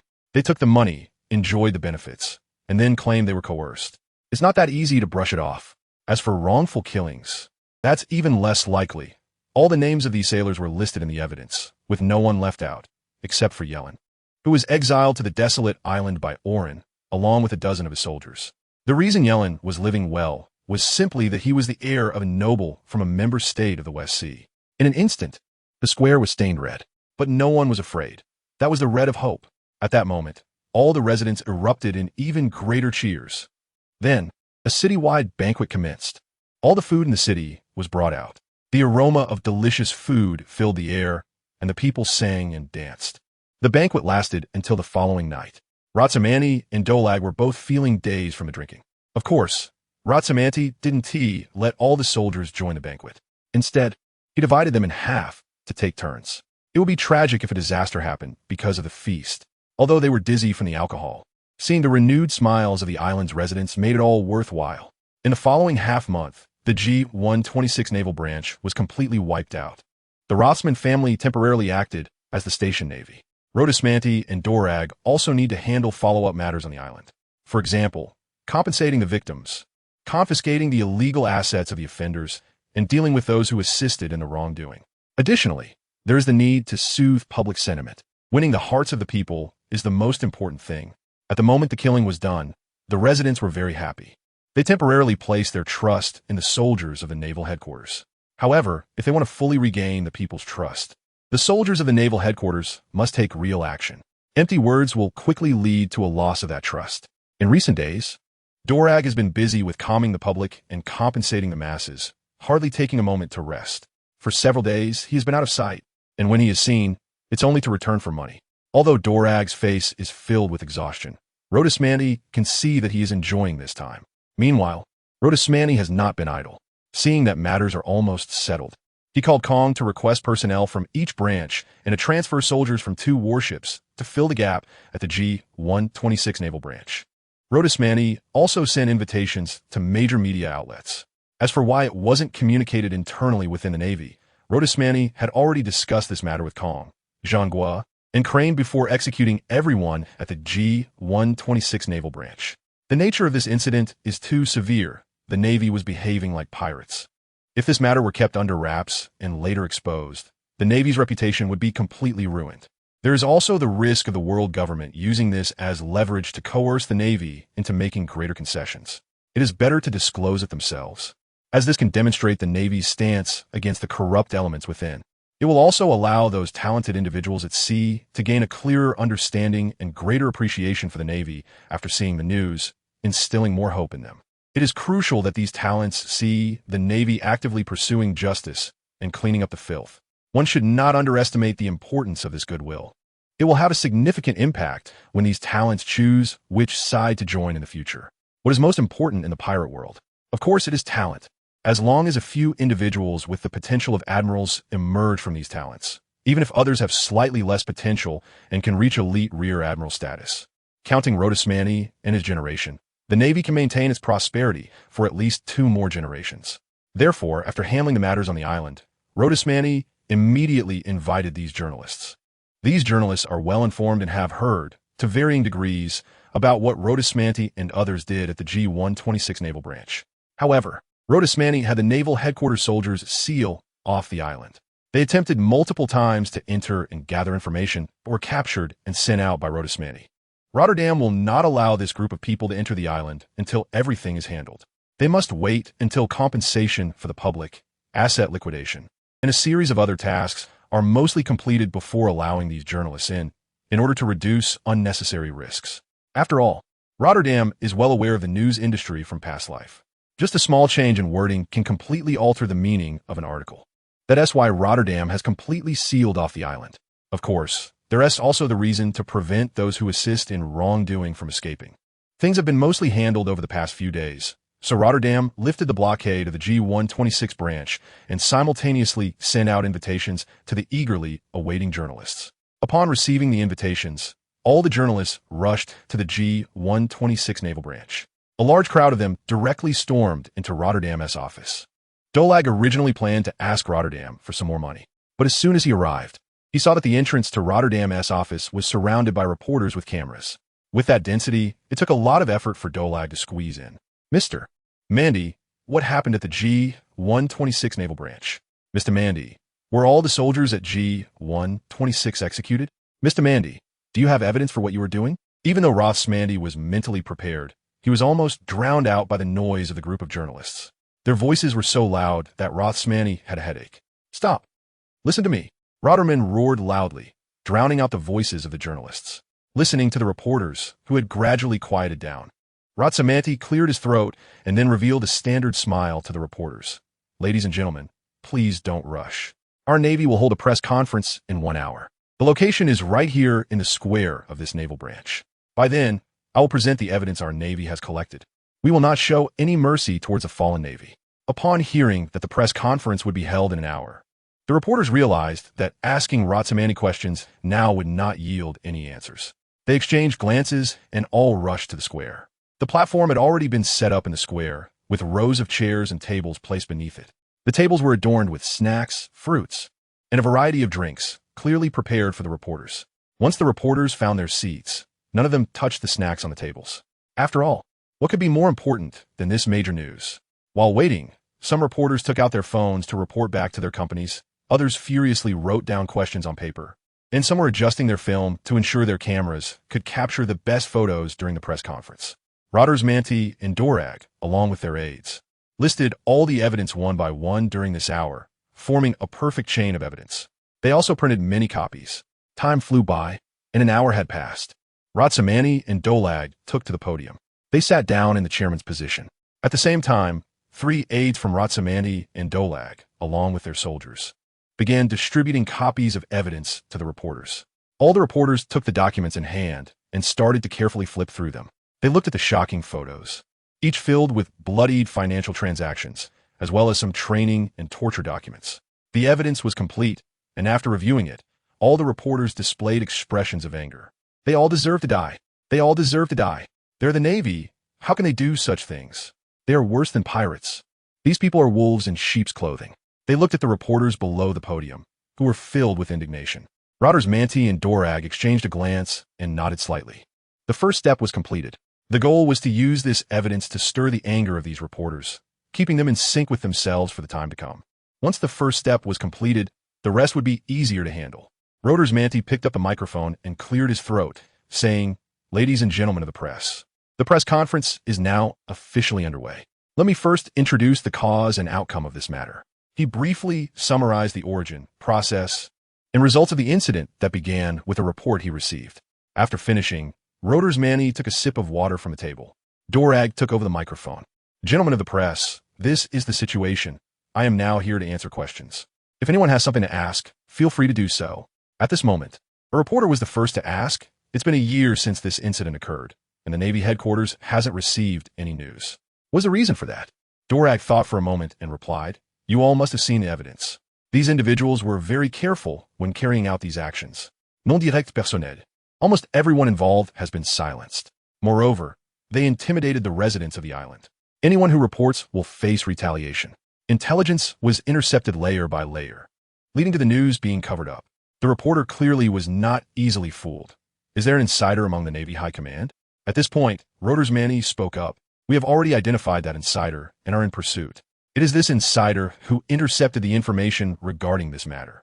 This is the second step. That reporter is obviously one of their pawns. They will spread the news about Rotterdam's knowledge of the insider, diverting all attention to him, and then secretly gather intelligence. The actions of the G-126 Navy branch definitely have a number of high-ranking Navy officials behind them. When they see this news, they will wonder if it is them. How much has been uncovered? Have they exposed themselves? They must be panicking. As long as they panic, they will think about contacting something externally. At this moment, based on the information transmitted back from world.By, the intelligence team has already been monitoring the high-ranking Navy officials who are suspected. It may not be everyone, but as long as we catch the lead, we can pull out a whole lot. Don't underestimate the intelligence team led by the Crane. Within the intelligence team, there are many devil fruit users and individuals with special talents, all of whom are experts in gathering intelligence. For example, one of world.By's aides, Richard, is a hear fruit user. His ability allows him to hear the sound of mosquitoes from 500 meters away, and he is just a recent graduate of the Navy. The older veterans have even more varied methods. Once there is a target, monitoring becomes very easy. As long as they make contact, the Crane can take action. Thus, with one reporter leading the way, all the other reporters threw out their questions. world.By answered them one by one. In the end, world.By made a concluding statement. The Navy executes justice. The fallen Navy dares to wear the skin of the Navy while doing pirate things. The only outcome is death. Before doing evil deeds, all Navy personnel should touch their heads and clothes. Think carefully. Why are you wearing the Navy uniform? Is your head stronger than the knife in my hand? Listening to world.By's conclusion filled with murderous intent, all the reporters and the surrounding audience listened to his speech. There was an uproar, followed by a round of applause. Among the reporters, one person stared at world.By with bright eyes. world.By and Dorag completed a morning press conference. world.By and Dolag only felt a sore throat. There are too many questions from the reporters. Dolag was drinking water and complaining to world.By. It's too tricky. Some of the questions even have traps hidden in them. world.By nodded in deep agreement, acknowledging that some questions simply cannot be answered. If you answer one of the big pitfalls within, just wait to step into it. Once you step in, not a sound will be heard. Who knows? One day the world government might just label you a traitor. Rotterdam didn't want to do it a second time after the first time. It was too painful. It wasn't even as hard as fighting. world.By and Dolag returned to the office, sitting there drinking tea and eating barbecue. They hadn't eaten anything all morning and were starving. The two of them dug into the mountain of food on the table. After finishing their meal, Dolag continued to handle the aftermath. Meanwhile, world.By strolled around the small town of the G-126 Navy branch. He had just eaten a bit too much barbecue and wanted to walk it off. As he walked down the path, the residents of the town recognized him and greeted him one by one. Before long, world.By found himself with a handful of fruits and some snacks. The fruit he was eating tasted particularly sweet. No wonder that guy Dolag hadn't even returned to the office these past few days. This kind of treatment was truly delightful. Chewing on the fruit, world.By thought to himself. Suddenly, he seemed to sense something. With a slight smile, he didn't stop his steps. After several twists and turns, he arrived at a deserted alley. Standing in the alley, world.By looked behind him and said, "Come out. What have you been wanting to do all this time?" A gust of wind blew, but there was nothing behind him. Only an albatross was perched on the treetop at the entrance of the alley, preening its feathers. world.By picked up a pebble. With a whoosh, the pebble flew faster than a bullet, instantly shooting towards the albatross. The albatross clearly froze for a moment, then started to frantically dodge to the side. Hey, is this how you treat your guests? Do you want to kill me?" The albatross spoke human language, its voice revealing an unmistakable fear. If that shot had hit, it would really have been taken back by this guy for roasting. world.By smiled slightly and nodded. According to naval military law, with an unknown origin and unclear intentions, tracking is considered a threat that the Navy has the right to handle. world.By has already sensed that the albatross in front of him is a transformed human. world.By has the ability to communicate with birds. Birds do not speak. Their sounds have a special rhythm. The information conveyed by that rhythm is very vague. However, the albatross in front of him does not have that rhythm in its voice. This proves one thing. This guy's not a bird. At that moment, the albatross jumped down from the branch. A wave of energy came, and the albatross transformed into a person who resembled a bird. Seeing this, world.By understood who this person was. The future news tycoon Morgan, known for his news birds, is famous in the pirate world. However, world.By did not show any expression and looked at Morgan blankly. "Who are you? Why are you following me?" Morgan then adjusted his tailcoat and gave world.By a standard gentleman's bow. "Esteemed world.By, I am the news reporter Morgan. I understood from your closing remarks that you are a remarkable person, and I would like to deliver an important piece of information to you." world.By became interested at this moment. Oh, what intelligence? Let's hear it. If it's important intelligence, there will be a reward.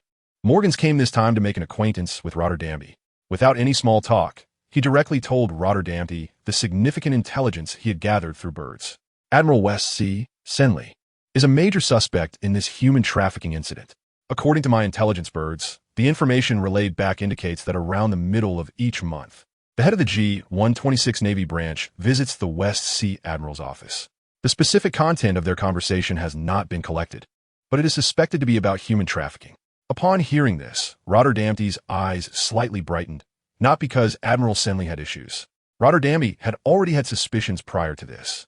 What intrigued Rotterdamby even more was that Morgans had already developed intelligence birds. He truly had the ability to communicate with birds and had now created intelligence birds. Rotterdamby nodded slightly upon hearing Morgan's intelligence. I already had my suspicions about this, but what interests me even more is your ability. You just mentioned the intelligence bird? Morgans certainly knew that Rotterdamby might have already suspected Admiral Shihai.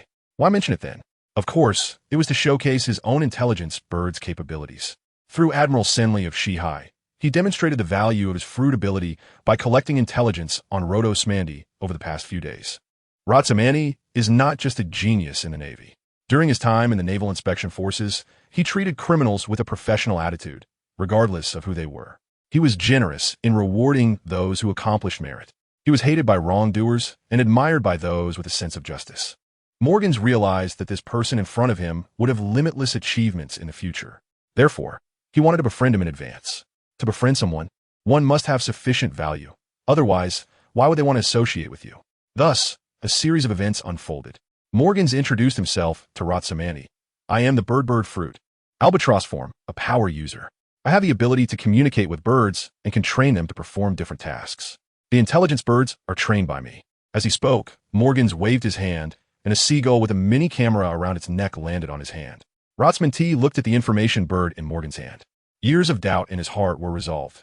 No wonder that during every major battle, Morgan's economic news report was always able to publish on-site news first.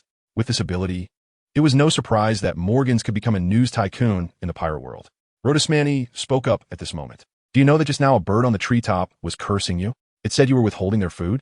Morgan's face clearly showed surprise as he glanced at the other seagulls standing on the treetop. Your Excellency Rotterdamby, do you have this ability as well? Rotterdamby looked at the future news tycoon in front of him and already had thoughts of investment. As for bringing him under his wing, that would take time. First, he would invest and gradually pull him over to his side. In the future, he could become one of the kings of the underground world. Morgan absolutely had more than just this little bit of ability. This guy, in the future, would be able to spread so much big news under the pressure of the world government. As for how righteous he is, that is debatable. However, when it comes to causing trouble for the world government, this Morgan would definitely be willing to do it. Rotterdamby then demonstrated that he also had the ability to communicate with birds, aiming to gain a certain degree of dominance. Yes, I have this ability too. My ability can also be considered as a bird-related skill. Therefore, I can communicate with birds, but I cannot train them like you do. Upon hearing this, Morgans felt a slight relief in his heart.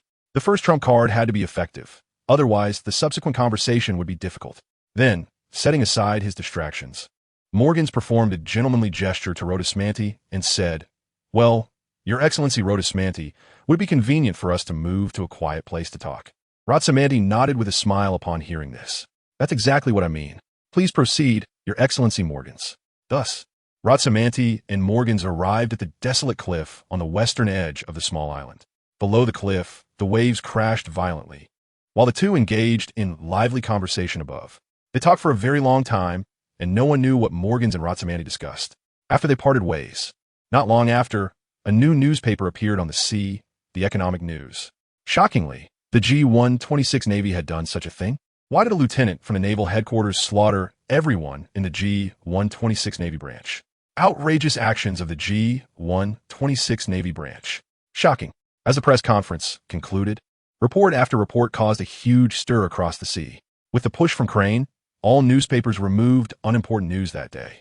The extra space was used to report on the G-126 Navy branch's issues. It detailed one event, the cause process, an outcome of Lieutenant Rotterdamby and Captain Dolag leading the naval headquarters to slaughter everyone in the G-126 Navy branch. Accompanying it were pieces of evidence. This newspaper completely exploded across the sea. When the public first saw the headline, they were all taken aback. However, after reading the entire newspaper and looking at the accompanying evidence and photos, their shock turned into support. Good, well done.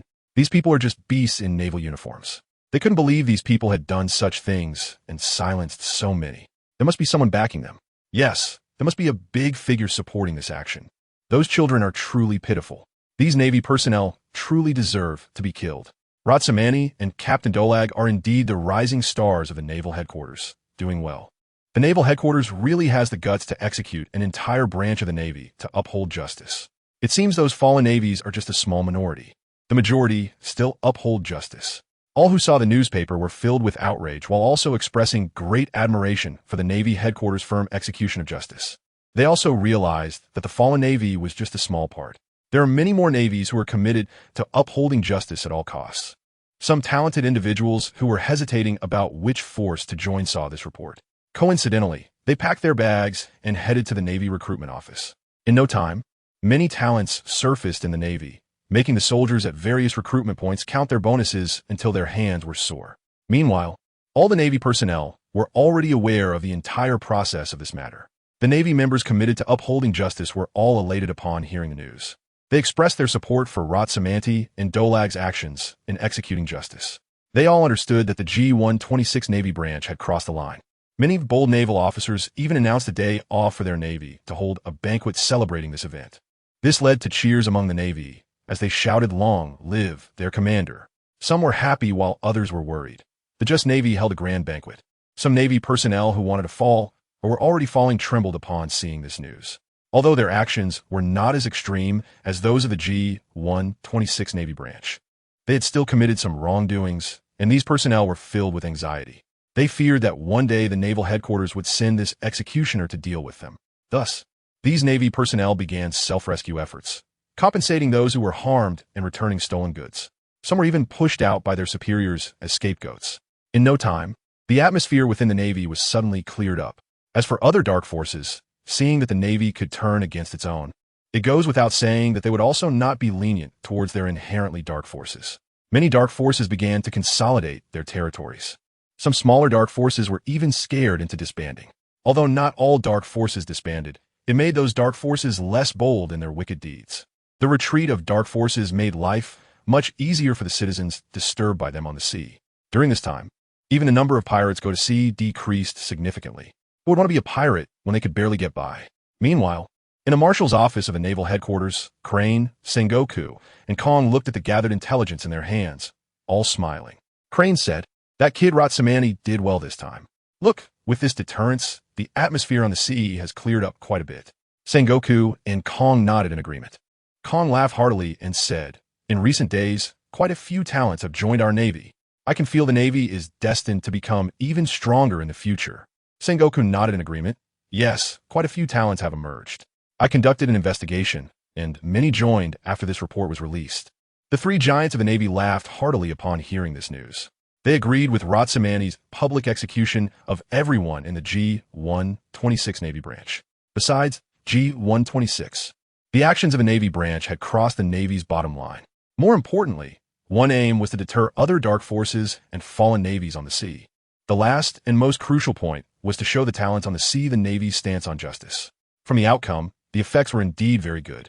At this moment, Crane put away his smile and showed a serious expression. "We have already found those high-ranking officials who intercepted the intelligence. One of them is actually the Deputy Director of the Intelligence Department. Based on the clues provided by Ratsamani, I ordered the Intelligence Department to dig deeper and discovered evidence of collusion between Rear Admiral Senley of the West Sea and the G-126 branch." Kong and Sengoku both stopped smiling upon hearing this, their expressions serious.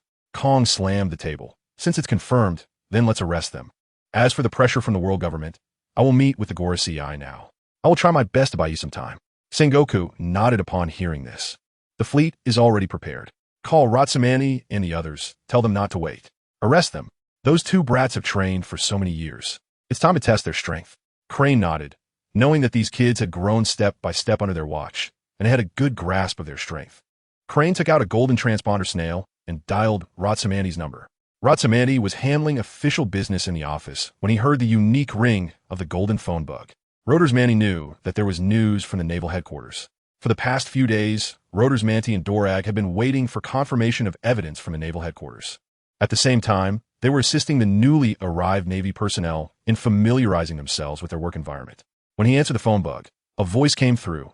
Manti, the evidence has been confirmed. Arrest them. Upon hearing this, Rodersmanni's expression turned resolute. Yes, Admiral he. After hanging up the phone, Rodersmanni stood up and found Dorag, who was in the town leading the newly arrived Navy soldiers in getting acquainted with their duties. Dorag, let's go. Upon hearing this, Dorag understood that the evidence from the naval headquarters had been confirmed. He also looked serious, nodded, and without saying a word, followed Rodersmanni out. After bidding farewell to the newly arrived G-126 Naval Detachment Commander, Ratsamanti and Dorag led their soldiers aboard the ship and departed. Meanwhile, on a deserted island, 5 warships received a call simultaneously. Suddenly, one giant bubble after another rose up, then sank to the seabed, disappearing without a trace. Recently, Admiral Senley of the West Sea had been experiencing uncontrollable twitches in his right eyelid. He had also seen the news about Ratsamanni and his crew slaughtering everyone in the G-126 Navy branch. It didn't matter that Alinsa was dead. What mattered was whether Alinsa had said anything. Senley had considered fleeing, but the years of indulgence had thoroughly corroded the once spirited Senley. Letting go of power to escape was something he couldn't bear to do. Not to mention, as the West Sea Admiral, where could he go? At his level. Which force wouldn't guard against him? The saying goes, at a high enough status, there's no chance of surrender. Moreover, Senley still had some doubts in his heart about whether Ratsamanti suspected him, because Senley had done everything cleanly. Almost all those in the know would be silenced once they were no longer useful. Without evidence, how could they catch him? He wondered if his subordinates would comply. Over the years, the money Senley had acquired through dirty means, aside from his own enjoyment and tribute, had all been used to cultivate a secret fleet. He knew that what he was doing touched the bottom line. He had left himself a way out, thinking that worst case, he could take this fleet and become a pirate. He called the people behind him to inquire about the specific situation. Those people told him that the G-126 Navy branch was still investigating and that they needed to wait. Senley only half believed what those people said. To be safe, he had already sent a message to his subordinate fleet to recall them. However, the events had unfolded too suddenly, and it would take some time for his subordinate fleet to return. Estimating the time, his fleet should be back soon. Senley gradually transitioned from panic to arrogance and confidence. Little did he know that the so-called people behind him had already been taken control of by Crane. When Senley was on the phone with those people, they all had guns pointed at their foreheads.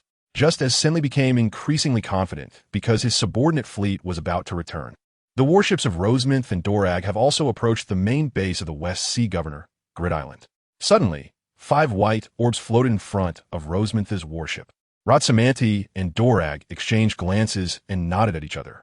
Ratsamanti knows about Senley now, but is unaware that the high-ranking naval officials behind him have already been arrested. He then calls Senley to inform him that the G-126 Naval Branch has discovered some intelligence that needs verification. Senley is absolutely not welcoming Ratsamanti's arrival at this moment. However, he has no choice but to allow Ratsamanti and Dorag to land on the island. Rotterdam represents the Navy headquarters, and refusing their inspection upon landing is equivalent to rebellion. However, he is not prepared for rebellion at this moment. After all, he holds the position of Admiral of the West Sea, akin to a local emperor. He will absolutely not give up his current position unless absolutely necessary.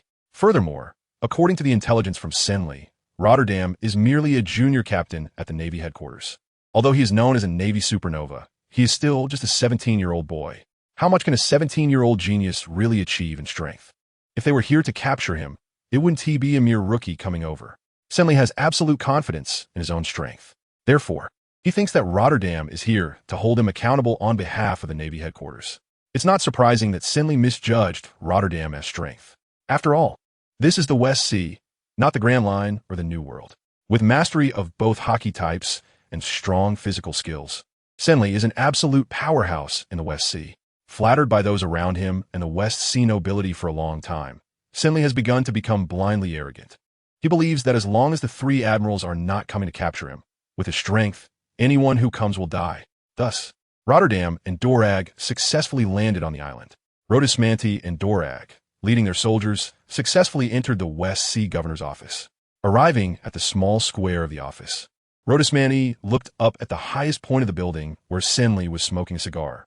From his elevated position, Senli looked down at them. Rhodesmani was the first to strike, addressing Senli. General Senli, the activities of the G126 Navy branch have your involvement, right? There's no need to deny it. General, he has already captured all those behind you. They have all confessed, and the G126 Navy branch has the accounts left by Alensa. All of this is related to you, Senli. The soldiers around Senli had all seen the newspapers, and, upon hearing Rhodesmani's words, looked at Senli in shock. They were all uncertain, except for a small group of Senli's confidants, who, upon hearing this, showed murderous intent. They all drew their knives and shouted at Rhodesmani, daring to slander General Senli. You're seeking death. Brothers, arm yourselves, take this guy's head, and we'll go to the Navy headquarters to seek justice. Senli's adjutant, of course, couldn't let Rhodesmani continue. If he kept talking, aside from those confidants, the other Navy personnel would turn against him. So he was the first to act, rallying the uncertain soldiers and charging at Rhodesmani. Seeing the approaching sailors, Rhodesmani and Dorag's adjutant led their soldiers forward as well. The two sides clashed instantly. The people from Rhodesmani are elite soldiers from the Navy headquarters, and their strength is significantly greater than that of these Marines. In just an instant, they knocked down many people, but did not kill anyone. After all, they're all colleagues. It's enough to take them down first, and then identify the guilty ones among them. The others can be interrogated slowly. Rhodesmani suddenly spread his wings behind him. With a powerful flap, Rhodesmani flew towards the lightning condensed in Senli's hand. Rhodesmani activated both his observation hockey and his heavenly eye simultaneously, instantly locking onto the position of West Sea Governor Senli. Senli, get down here! Along with Rhodesmani's roar, a beam of lightning instantly condensed from his hand and struck towards Senli. Feeling the sharp pain coursing through him, Senli realized that the Navy headquarters had found out about his actions. His killing intent towards Rhodesmani reached its peak in an instant. Dark hockey wrapped around his hand as he threw a punch at the incoming lightning. The lightning beam and the black fist clashed and held for just a moment before being dispersed by Senli. As expected of the West Sea Governor, it would be embarrassing to be taken down by that move. Senli's two other aides drew their weapons from the left and right, using moonwalk to attack Rhodesmani in the sky. However, before they could ascend too high, they were sent flying by a massive wind blade. Don't forget, I'm here too. Rhodesmani and Senli were fiercely engaged in battle, their hands covered in black hockey. The enormous wind blades forced two aides, who were about to rush in to help, to swing their swords defensively. The two crossed their swords and joined forces to disperse the wind blades. A whirlwind swirled around Dorag as he looked at the two aides who were assisting the villain. You two must be the twin stars under his command, right? My partner is fighting. Could you please refrain from interfering? As a Navy officer, what you two are doing makes me want to take your heads. Senli's two aides exchanged glances.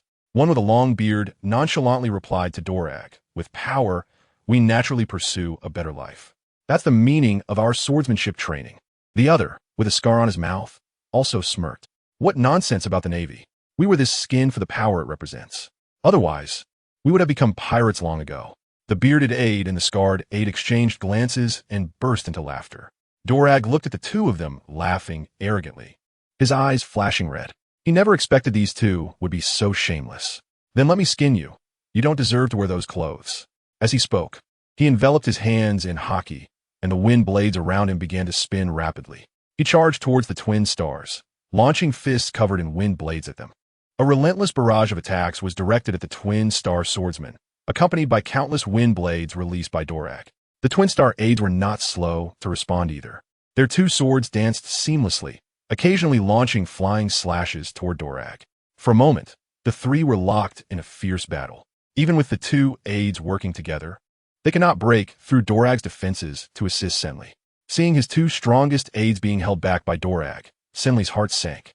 These two aides were not only swordsmen, but also brothers. Even if he took on both of them himself, it would take considerable effort. Yet Dorag was able to block them alone. The strength of these two Navy supernovas needed to be reassessed. This moment of distraction allowed Rhodesmani to exploit Senli's vulnerability. A black fist covered in hockey, crackling with lightning, slammed into Senli's abdomen. This blow sent Senli flying backward. The powerful lightning caused a momentary paralysis. Once he regained his senses, he covered his legs in hockey and, using the momentum from his backflip, delivered a series of quick kicks aimed at Rhodesmani's temple. Rhodesmani's tattoos glowed as he swiftly protected his head. Using the force of the kick to retreat, his wings transformed, with arcs of electricity flashing violently across them. Feather kill. Countless sparkling arcs of electricity, resembling jade feathers, surged rapidly towards Senli. As the Rothsmani technique was unleashed, his feet pushed off the ground, and lightning flickered around him. In an instant, Rothsmani vanished. Watching the rapidly approaching feathers and feeling the sound of air being sliced behind him, Senli activated his shave and dodged to the side. A smile of cunning success just appeared on his lips when he was shocked by an astonishing scene. He saw Rothsmani coming from behind, facing the feathers attacking him without any sign of panic. With a slight movement of his fingers, the feathers flying in a straight line actually turned. With no decrease in speed, they flew straight towards him. Along the way, they pierced through the large rock that stood between Rothsmani and Senli as easily as cutting through tofu. Faced with the incredibly sharp feathers, Senli had no choice but to continuously activate Shave to evade the feather attacks. Rotterdam controlled the feather with his left hand, while his right hand occasionally emitted a bolt of lightning. Senli found it exceedingly annoying, and thus he stopped dodging. His momentum suddenly surged, and his originally dark gray aura transformed into an intense pitch black. With a sudden explosion of power, he punched towards the incoming feather. The immense force compressed the air into the shape of a fist, instantly scattering Rotterdam's feather. With a formidable aura, Senli looked at Rotterdam, a sinister smile creeping onto his lips. "Little brat, the warm-up is over. Let me show you my true strength. Since you're seeking death, I'll oblige you. Why not just be a good supernova? Why must you wade through this murky water in the West Sea? Even if you uncover the truth, so what? Those ants are a waste of resources. They're better off as my berries." After finishing his words, his aura erupted, the voice laced with dominance, suddenly pressing down on Rotterdam. Feeling the pressure, Rotterdam recalled the 8 years he had spent in this world. The smiles of the people under the protection of the righteous navy, and the expressions of despair on the faces of the islanders under the rule of the Senli. Rotterdam's expression turned serious as he spoke to Senli word by word. "They are not ants. They could have lived happily. It is precisely because of disgusting beings like you that they are forced to be ants. My existence is to eradicate evil like you." With a clear will in his heart, the tattoo on Rotterdam's forehead suddenly began to riot, a powerful rhythm erupting from his forehead. Rothsmani's forehead displayed shifting lines, and a pitch-black vertical pupil slightly opened. The squinted eyes, with their dark pupils, gave off an air of dominance and superiority.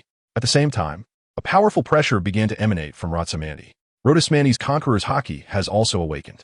The Observation Haki and Conqueror's Haki awakened simultaneously, with the blue-black Conqueror's Haki swirling around like blood-red lightning, spreading uncontrollably in all directions. The West Sea soldiers lying on the ground, howling in agony, were swept away by Rothsmani's Conqueror's Haki. They all fell to the ground with white eyes and frothing mouths. The Navy headquarters soldiers standing beside these soldiers, except for Rothsmani and Dorag's 3 lieutenants, could only hold on for a short while before their eyes turned white and they collapsed. Rothsmani and Dorag's 3 subordinates, who were not weak, did not faint but all turned pale. The Gemini subordinates, who were engaged in a fierce battle with Dorag, were also affected. Their faces turned white, and Dorag seized the opportunity to slash off the left hand of the scarred subordinate with a wind blade. At the same time, another wind blade struck the bearded subordinate, leaving a long wound across his chest. The Gemini, seriously injured and realizing the situation was dire, each performed a flying slash to force Dorag back. They quickly retreated at high speed, distancing themselves from the area covered by Rothsmani's Conqueror's Haki. Looking at Rothsmani, who radiated a blue-black Conqueror's Haki, and Dorag, whose body was entwined with sharp wind blades, the Gemini subordinates were scared. They were there to seek fortune, not to seek death. After that blow, their strength had significantly diminished. If they continued fighting, they would not make it out alive. Exchanging glances, they understood each other's intentions. One on the left and one on the right, 2 wind blades slashed towards Rothsmani and Dorag. After releasing the wind blades, they showed no intention of looking back and simultaneously fled in opposite directions. However, they had not run far before they were blocked by a stream of lava. The Gemini brothers, having barely moved, found the one with the severed hand sent flying back by a molten fist, while the one with the massive wound on his chest from Dorag was also halted, being kicked back by a leg glowing with golden light. "How terrifying, Dorag. Your strength has regressed," sneered Borsellino. "Look at the effort you put in for what should be an easy task, spending so long in the West Sea. You must be lacking in training, right? The first remark came from the crooked-mouthed Borisolino, while the latter two were clearly from Sakazuki. Dorag revealed a shark-like grin, watching the yellow and red figures approach. So, we two just stand here talking while you pick up the heads, huh? Borisolino and Sakazuki chuckled, showing no sign of embarrassment. Borisolino spoke up, so what? Just admit that they were defeated by us. I weakened them to low health, and you took the heads. At that moment, Sakazuki looked at the blue-black conqueror's haki emanating from Ratsamandi, his expression serious. Mandy, has your conqueror's haki awakened? The strength of this haki doesn't seem like it's just awakened. Dorag, what's going on? Dorag and Borisolino were arguing over who should get the heads. Upon hearing Sakazuki's voice, Dorag thought for a moment and replied, I don't know the specifics, but before the awakening of the conqueror's haki, I distinctly felt another wave of energy from Mandy. The two waves were clearly sequential. Mandy's Eye of the Sky seems to have awakened as well. The Eye of the Sky awakened first, followed by the conqueror's haki. At this point, Borisolino chimed in. Previously, Uncle Zephyr said that the eyes are the windows to the soul. It seems Mandy has clarified what his sense of justice is. But still, it's quite terrifying. Mandy actually has the qualities of a king. As far as I know, it seems only Admiral Sengoku in our navy possesses such qualities. Hearing this, Sakazuki roughly understood the situation regarding Ratsamandi's current strength of Conqueror's haki. It appeared to be the result of two abilities awakening and stacking, leading to an increase in the intensity of the Conqueror's haki. Borisolino, you're not scary at all. There is no strong or weak in the three types of haki. Focus on training your armament haki, just like Mr. Carp and Mr. Zephyr, and become a top powerhouse on the sea. Mr. Carp and Mr. Zephyr, despite lacking Conqueror's haki, are still top powerhouses on the sea. Let us go take care of that Senli. Sakazuki felt no envy towards Ratsamandi's awakened Conqueror's haki. As a friend, he was genuinely happy to see his companion grow stronger. He had confidence in his own strength and unwavering belief in becoming a powerful individual. As he spoke, lava began to appear around Sakazuki's hand, and a surge of hot magma shot towards Senli. Dorag and Borisolino also launched wind blades and laser beams respectively. Senli, shocked by Ratsamandi's transformation, saw three different energies attacking him. He could no longer afford to be astonished and unleashed his full power. Covered in thick black haki, he blocked the three energy attacks with 3 punches. Looking at the 3 approaching supernovas, Senli spread his arms and laughed maniacally. Ha! Come at me together, and let me show you why I can become the governor of the West Sea. My fleet is about to arrive, with an army of 10,000. What can you supernovas do? You will all die. Before he could finish speaking, Ratsamandi moved faster than Sakazuki and interrupted Senli's words with a punch. Rotor's Mandy chuckled. Senri, it's been a while since the battle started. Can you guess why your fleet hasn't arrived yet? Hearing this, a bad premonition rose in Senri's heart. How terrifying, of course. It's because Uncle Zephyr has also come. Sakazuki spoke up as well. Your fleet has already been frozen on the surface of the sea by our other partner, Kazan. Mr. Zephyr, Kuzan, Shiryu, and Jai. They are leading the Marine headquarters soldiers, and they are probably already starting to decimate your fleet. Listening to Rotor's Manty's explanation, Senri knew all too well. He was being used as a sharpening stone for these 4 guys by the high-ranking officials of the Marine headquarters. Just thinking about his fleet made Senri's heart ache. It was something he had spent countless berries to build. Now, he was being used as a sharpening stone for these 4 guys by the people of the Marine headquarters. The humiliation he felt was unimaginable. Realizing that he couldn't escape, Senri became frantic. The armament haki in his hands became even more violent. The black haki began to flow like water around his fists. Rotsmant, Sakazuki, Dorag, and Borisolino also utilized haki with great force. They all unleashed their respective techniques, coordinating their attacks on Senri. At this moment of contact, Rotsmant and the others were taken aback. Senri had already mastered the second stage of haki, internal destruction. The 3 stages of haki are wrapping, hardening, and internal destruction, which contains willpower. This is a high-level application of haki. No wonder this Senri could become the Admiral of the West Sea. His strength is already beyond that of some Marine headquarters vice admirals, approaching that of a candidate for admiral. They exchanged glances. After years of cooperation, the 4 of them could understand each other's intentions without words. The 4 split into pairs. Rotsmant and Sakazuki attacked from above, while Dorag and Borisolino attacked from below, targeting the lower 3 routes. Now, even though they only knew how to harden their haki, attacking such a strong opponent meant there was no talk of morality. They would strike wherever it hurt. Wind blades and light swords shone coldly, and a chilling wind swirled between Senri's legs. With his vital points threatened, Senri found himself a bit flustered. He had been hiding his strength just to enjoy a good life in the West Sea. If that enjoyment was taken away, what meaning would his life have? Mobilizing his haki, in an instant, Senri's entire body was enveloped in black haki. The haki flowed over him like water. Once he had wrapped himself up completely, Senri roared madly and charged at Rotsmant and the others. In that moment, the square was filled with the winds of fists, lava, tornadoes, lightning, and beams of laser shooting straight into the sky. Various energies flew everywhere in the arena. The three subordinates under Rothsmani realized they could no longer be of help. Without regard for their physical exhaustion, they activated Shave and transferred all their Navy headquarters soldiers to a safe area. As for the unconscious West Sea Navy, they could no longer concern themselves with them. The fact that these individuals dared to act after being informed of their intentions proved that they were far from innocent. How many would survive after the war depended on their luck. For hours later, the high-intensity battle left Senli gasping for breath. After fighting for so long, he still hadn't seen his fleet, nor had he seen Zephyr come to capture him. Senli knew his fleet was doomed. The thought of having become a stepping stone after years of tyranny in the West Sea filled him with immense humiliation. His techniques began to grow increasingly frantic. Rhodosmanti is a mythical beast. The fusion of its two souls has resulted in an energy utilization rate exceeding 90. Its body recovery speed is significantly faster than that of ordinary mythical beasts. Therefore, until now, Rhodosmanti has had no wounds at all. The moment a wound appears, it heals at a visibly rapid speed. The consumption of Rothsman tea can be said to be very small, but Sikaski and the others are not mythical beasts. With such high intensity, even they're a bit out of breath. This won't do. His haki quantity is far greater than ours. This guy is covered in haki. Like a turtle shell, our attacks on him might only deal about 50 damage. Sikaski, Dragon, and Porisolino. Stop him. Sikaski and the others did not hesitate at all. Each unleashed an energy attack, instantly creating distance from Senli, adjusting their power, and all three used their strongest moves. Melted Rock Volcano, Yadat no Kagami, Stormy Sky Cloud. Senli could feel that the Kinbunchika haki of Sikaski and the other three had locked onto him. Attacks were coming from all sides, and Senli knew he couldn't evade. So Senli also mobilized all his haki and unleashed his ultimate move. Meteor Shower.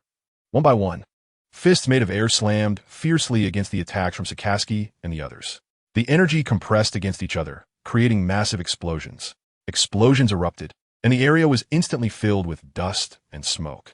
Even though Senli's fist wind was dense, some energy still hit him. Wearing a tattered Navy uniform, Senli laughed heartily. You can't break my defense. My armament haki is far stronger than yours. Is that so? At that moment, Rothsman T.I.'s cold voice rang out. In the midst of the dust, the vertical pupil on Rothsman T.I.'s forehead shone with divine light. A rainbow beam, as thick as a thumb, shot out, instantly piercing through Senli's chest. Senli's right lung was pierced with a hole the size of a thumb. With this one hit, all of Senli's haki was completely shattered. The other finally activated after the eyes were opened. The effect, of course, was to pierce through all defenses. A hole was blasted through Slung, and he lay on the ground, making a sound like a broken bellows. This phenomenon was caused by insufficient oxygen intake due to the lung injury. Lying on the ground, S face showed a look of regret. As for what he regretted, no one cared. Having committed such evil acts, his fate was already sealed. As soon as Rothsmani unleashed the break Law Divine Light, it shattered Senli's defensive haki and pierced through Senli's body. The most shocking thing was not Senli, who was lying on the ground, but Rothsmani's three companions, Sakazuki, Borisolino, and Dragon, all wore the same expression, their mouths wide open, big enough to fit two fists. This is a bit over the top, isn't it? Dragon pressed his dislocated jaw back into place and said in disbelief, "This is a dream. This is a dream. Wake up, wake up." Dragon slapped himself hard, unable to believe the power of this divine light was so strong. Just then, a golden hand grabbed Dragon's face and kept pulling to one side. Dragon's face was already a bit swollen from slapping himself, and when the golden hand squeezed, he let out a painful roar. Borisolino said, "If you don't take your hand away, I'll chop it off." How terrifying. Since you can feel pain, this might really be true. That is a master of physical techniques that can destroy internally with haki. Borisolino also didn't expect Rothsmani's break, Law Divine Light, to be this powerful. Just now, he had clearly seen with his observation haki that the divine light hit Senli's defensive haki, which didn't even last 0.01 seconds before being shattered. Like a hot knife cutting through butter. It pierced through Senli's defensive haki and completely penetrated his flesh. With such strong defensive penetration, it's fortunate that Rothsmanti is his companion. If this guy were a pirate, it would be troublesome. Sakazuki was equally shocked. Such penetrating power. This is the West Sea Admiral, a powerful figure with years of fame. Before he fell, he relied on his strong physical techniques, rising step by step from a small soldier to the position of West Sea Admiral.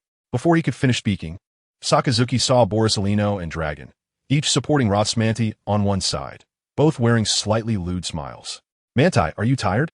Do you want me to massage your shoulders? How terrifying. Manti, are you thirsty? I have water here. Rotterdam was a bit confused by the enthusiasm of these two guys. What's going on with you? It's only been half a month since we last met. How did you all turn into sycophants? At this moment, Dorag and Borisolino exchanged glances and chuckled. One on the left and one on the right, they put their arms around Rotterdam's neck.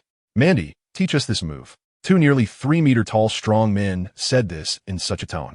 Nearby, Sakaski immediately felt goosebumps all over and covered his face with his hands. He wished he didn't know these two guys. Even from a distance, Sakaski felt this way, let alone Rotterdam, who was sandwiched between them. Rothsmanti's body shook violently. He almost couldn't help but electrocute the two guys. Shaking his head, he helplessly said, "This move is for my Phantom B species, a capability that comes with the awakening of the Heavenly Eye. Moreover, this move consumes quite a bit of stamina. That last strike already used up nearly a third of my stamina. I was just trying out, but I didn't expect the effect to be so good. If this can't break through his defense, I'll have to use the 8 gates of Duanjia."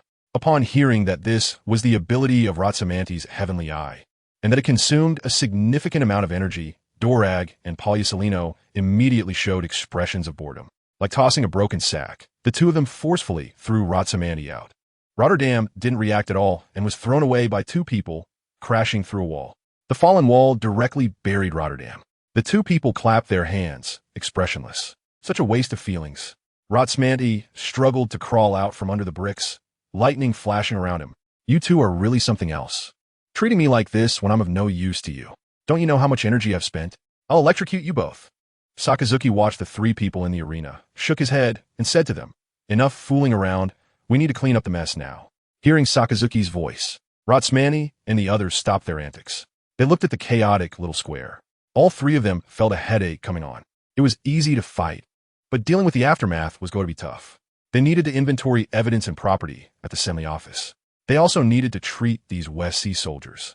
Although they were rebelling by attacking the naval inspector at the main base alongside Senli's deputy, saving them would still be a capital offense. However, a trial was still necessary. That was the legitimacy of the procedure. And then there was Senli, lying on the ground in the distance. His lung was punctured, and due to blood accumulation, he was now showing symptoms of difficulty breathing. This was still the result of Rothsmanti avoiding the vital area of the heart. A normal person with a punctured lung wouldn't survive this long. Senli, being a powerful martial artist, had a physical condition far superior to that of an ordinary person, which allowed him to hold on until now. Senli needed to be judged live. He couldn't die now. However, the 4 of them had only learned how to defeat enemies faster. They were the type that only knew how to kill, and fighting was their specialty. But when it came to saving people, they were at a loss. Just as the 3 of them were worrying, a hearty laugh echoed from afar. "You little brats. Well done. You actually took care of this West Sea Admiral." Hearing the voice, all 4 of them showed joy on their faces. "Uncle Mr. Zifa is here." The 4 of them turned around to look at Zifa, who was walking over. Zifa was accompanied by Kazan, who was covered in blood, along with Jiuan and Kaji. The 4 Rotsman team members saluted Zephyr in unison. "General Zephyr." Zephyr laughed heartily and waved his hand. "Ha ha ha. No need for so many formalities, you little brats. You did great." At this moment, Rotsman used his observation haki to check on Ji Yuan and the others. Knowing they were unharmed, he first addressed Zephyr. "Uncle Zephyr, you've already dealt with Senli's fleet, right?" Upon hearing this, Zephyr nodded and said, "Senli's private fleet dared to attack us even after we issued a warning. They were frozen on the sea by Kuzan using the Ice Age. Kuzan, Ji Yuan, and Kaki's team took out half of Senli's private fleet. The rest surrendered. That kid Kazan really is quite capable. With him around, we won't have to worry about pirates escaping when we catch them." Saying this, he laughed and patted Kazan on the shoulder. "Ah la la la, Mr. Zephyr, could you be a bit gentler? I took down so many enemies, and now my arms are sore. After complaining, Kazan looked at Rotsman and the others. Seeing his companions unharmed and having defeated the famous admiral of the West Sea, Kazan raised his hand and greeted the four guys. Hey, you guys are still alive. Roder's Manti and the five of them exchanged glances and burst into laughter. Their laughter was filled with the vigor of youth. Looking at the spirited young people, Shiyuan's eyes were fixed on the silver-haired youth. She felt very proud inside, as he was the boyfriend she had personally chosen. Since they were both picked up by a crane when they were young, they had a closer emotional bond. During the early days at the Navy headquarters, it was Roder's Manti who told her stories to help her fall asleep, introduced her to new friends, and gifted her beautiful dolls. This made little Shiyuan, who had just lost her parents, rely heavily on this big brother who took care of her. Girls mature early, and as time went by, her feelings for Roder's Manti gradually became different. Roder's Manti was still dull. After spending a long time together, he could feel that little Zun had different feelings for him. However, at that time, both of them were still young, so their feelings remained vague. Over the years, they practiced together, encouraged each other, and made progress, causing their feelings to heat up rapidly. A year ago, when they graduated from naval school and officially joined the Navy, Roder's Manti confessed to Ji Yuan, officially confirming their relationship. Ji Yuan revealed concern in her eyes and said, "Manti, are you hurt?" Roder's Manti scratched his head full of silver hair. Looking at the youthful and beautiful girl in front of him, he showed her a gentle smile, one that seemed so sunny. "Ji-Yuan, are you okay? Did you encounter any danger during the battle?" Ji-Yuan listened to Roder's Manti's tender words, her earlobes slightly reddening as she tucked a strand of hair behind her ear. She opened her lips slightly and replied, "I'm fine." Mr. Zephyr took care of the strong foes in the fleet right away. Looking at the innocent young boys and girls in front of them, both Zephyr and Sakazuki wore a knowing smile. Zephyr waved his hand and, along with Sakazuki and Polysolino, began to arrange post-battle matters. Each of them led a team of soldiers to start searching the government office of Senri. The doctors brought by Zephyr also began to provide emergency aid to Senri. In an instant, everyone in the square started to get busy, leaving only Roder's Manti and Ji-Yuan. Roder's Manti smiled and extended his hand to Ziyuan. "Let's go aside. We shouldn't delay the rescue work." Ziyuan's ears turned red, and she lightly raised her delicate hand, placing it in Roder's Manti's strong hand, holding her seemingly boneless, jade-like hand. Roder's Manti and Ziyuan arrived at a deserted corner. With no one around, Ziyuan could no longer contain the worry in her heart, and suddenly threw herself into Roder's Manti's arms. "I looked at the intelligence from the G-126 Navy branch, and I also thought they deserved to die. But when I heard that you had slaughtered everyone in the G-126 Navy branch, I was really worried that you would get into trouble. You were too reckless to directly kill everyone in the G-126 Navy branch. Although it intimidated many dark forces at sea, it also put you in danger." Roder's Manti touched Ji Yuan's beautiful hair, and he could hear the worry in Ji Yuan's words. He pulled Ji Yuan out from his embrace, looked into her eyes seriously, and said, "What the G-126 Navy branch is doing is more pirate-like than actual pirates. I must eliminate them to set an example." Ji Yuan understood Roder's Manti's character. Roder's Manti is the kind of person who usually smiles, but once he gets serious, even 8 oxen can't pull him back. She has also seen the intelligence from the G-126 Naval Branch. It's clear that what the G-126 Naval Branch is doing has crossed Roder's Manti's red line. She can understand Roder's Manti's anger. That naval branch actually treats people like commodities, modifying and selling them. If she encountered it, she would make the same choice as Roder's Manti. Ziyuan pressed her pretty face against Roder's Manti's chest again. "I support you, but next time you do something so dangerous, make sure to call me and Sakazuki along. We'll help you together." Holding the lovely girl in his arms, Roder's Manti nodded heavily. "Okay." Just then, the lewd voice of Polysolino came over. "Are you two done?" Hearing this voice, Ziyuan's face instantly turned red. With a whoosh, she broke free from Roder's Manti's embrace and quickly ran away. Her face flushed as she began the search and rescue operation with the soldiers. Roder's Manti, feeling the lingering fragrance of the girl in his arms, helplessly looked at Polysolino. "You guy." Polysolino innocently raised his hand. "How scary. It's not me who came to call you. It's Teacher Zephyr who sent me. There's trouble with Senli's rescue over there. We need you to help." Upon hearing that Senli's rescue was in trouble, Roder's Manti immediately followed Polysolino to the rescue room. Senli cannot die now. He still has a significant role to play. Upon arriving at the rescue room, they saw Zephyr and the doctor discussing something. When Zephyr saw Roder's Manti coming, He waved to him. Manti Kid, you're here. Rhodesmanti saluted Zifa and asked, what trouble has Senli's rescue encountered? At this moment, Zifa pointed to the doctor beside him and said, let the doctor explain it to you. The doctor then spoke. Senli has pulmonary bleeding, which has been stopped. However, there's a large accumulation of blood in Senli's lungs. Due to the blockage of blood, Senli's lungs have already begun to show signs of necrosis. Our current medical methods cannot clear the blood from Senli's lungs. We need someone with very precise control over their power to gradually clear the blood from Senli's lungs. Rothsmani understood that very precise control over power was needed.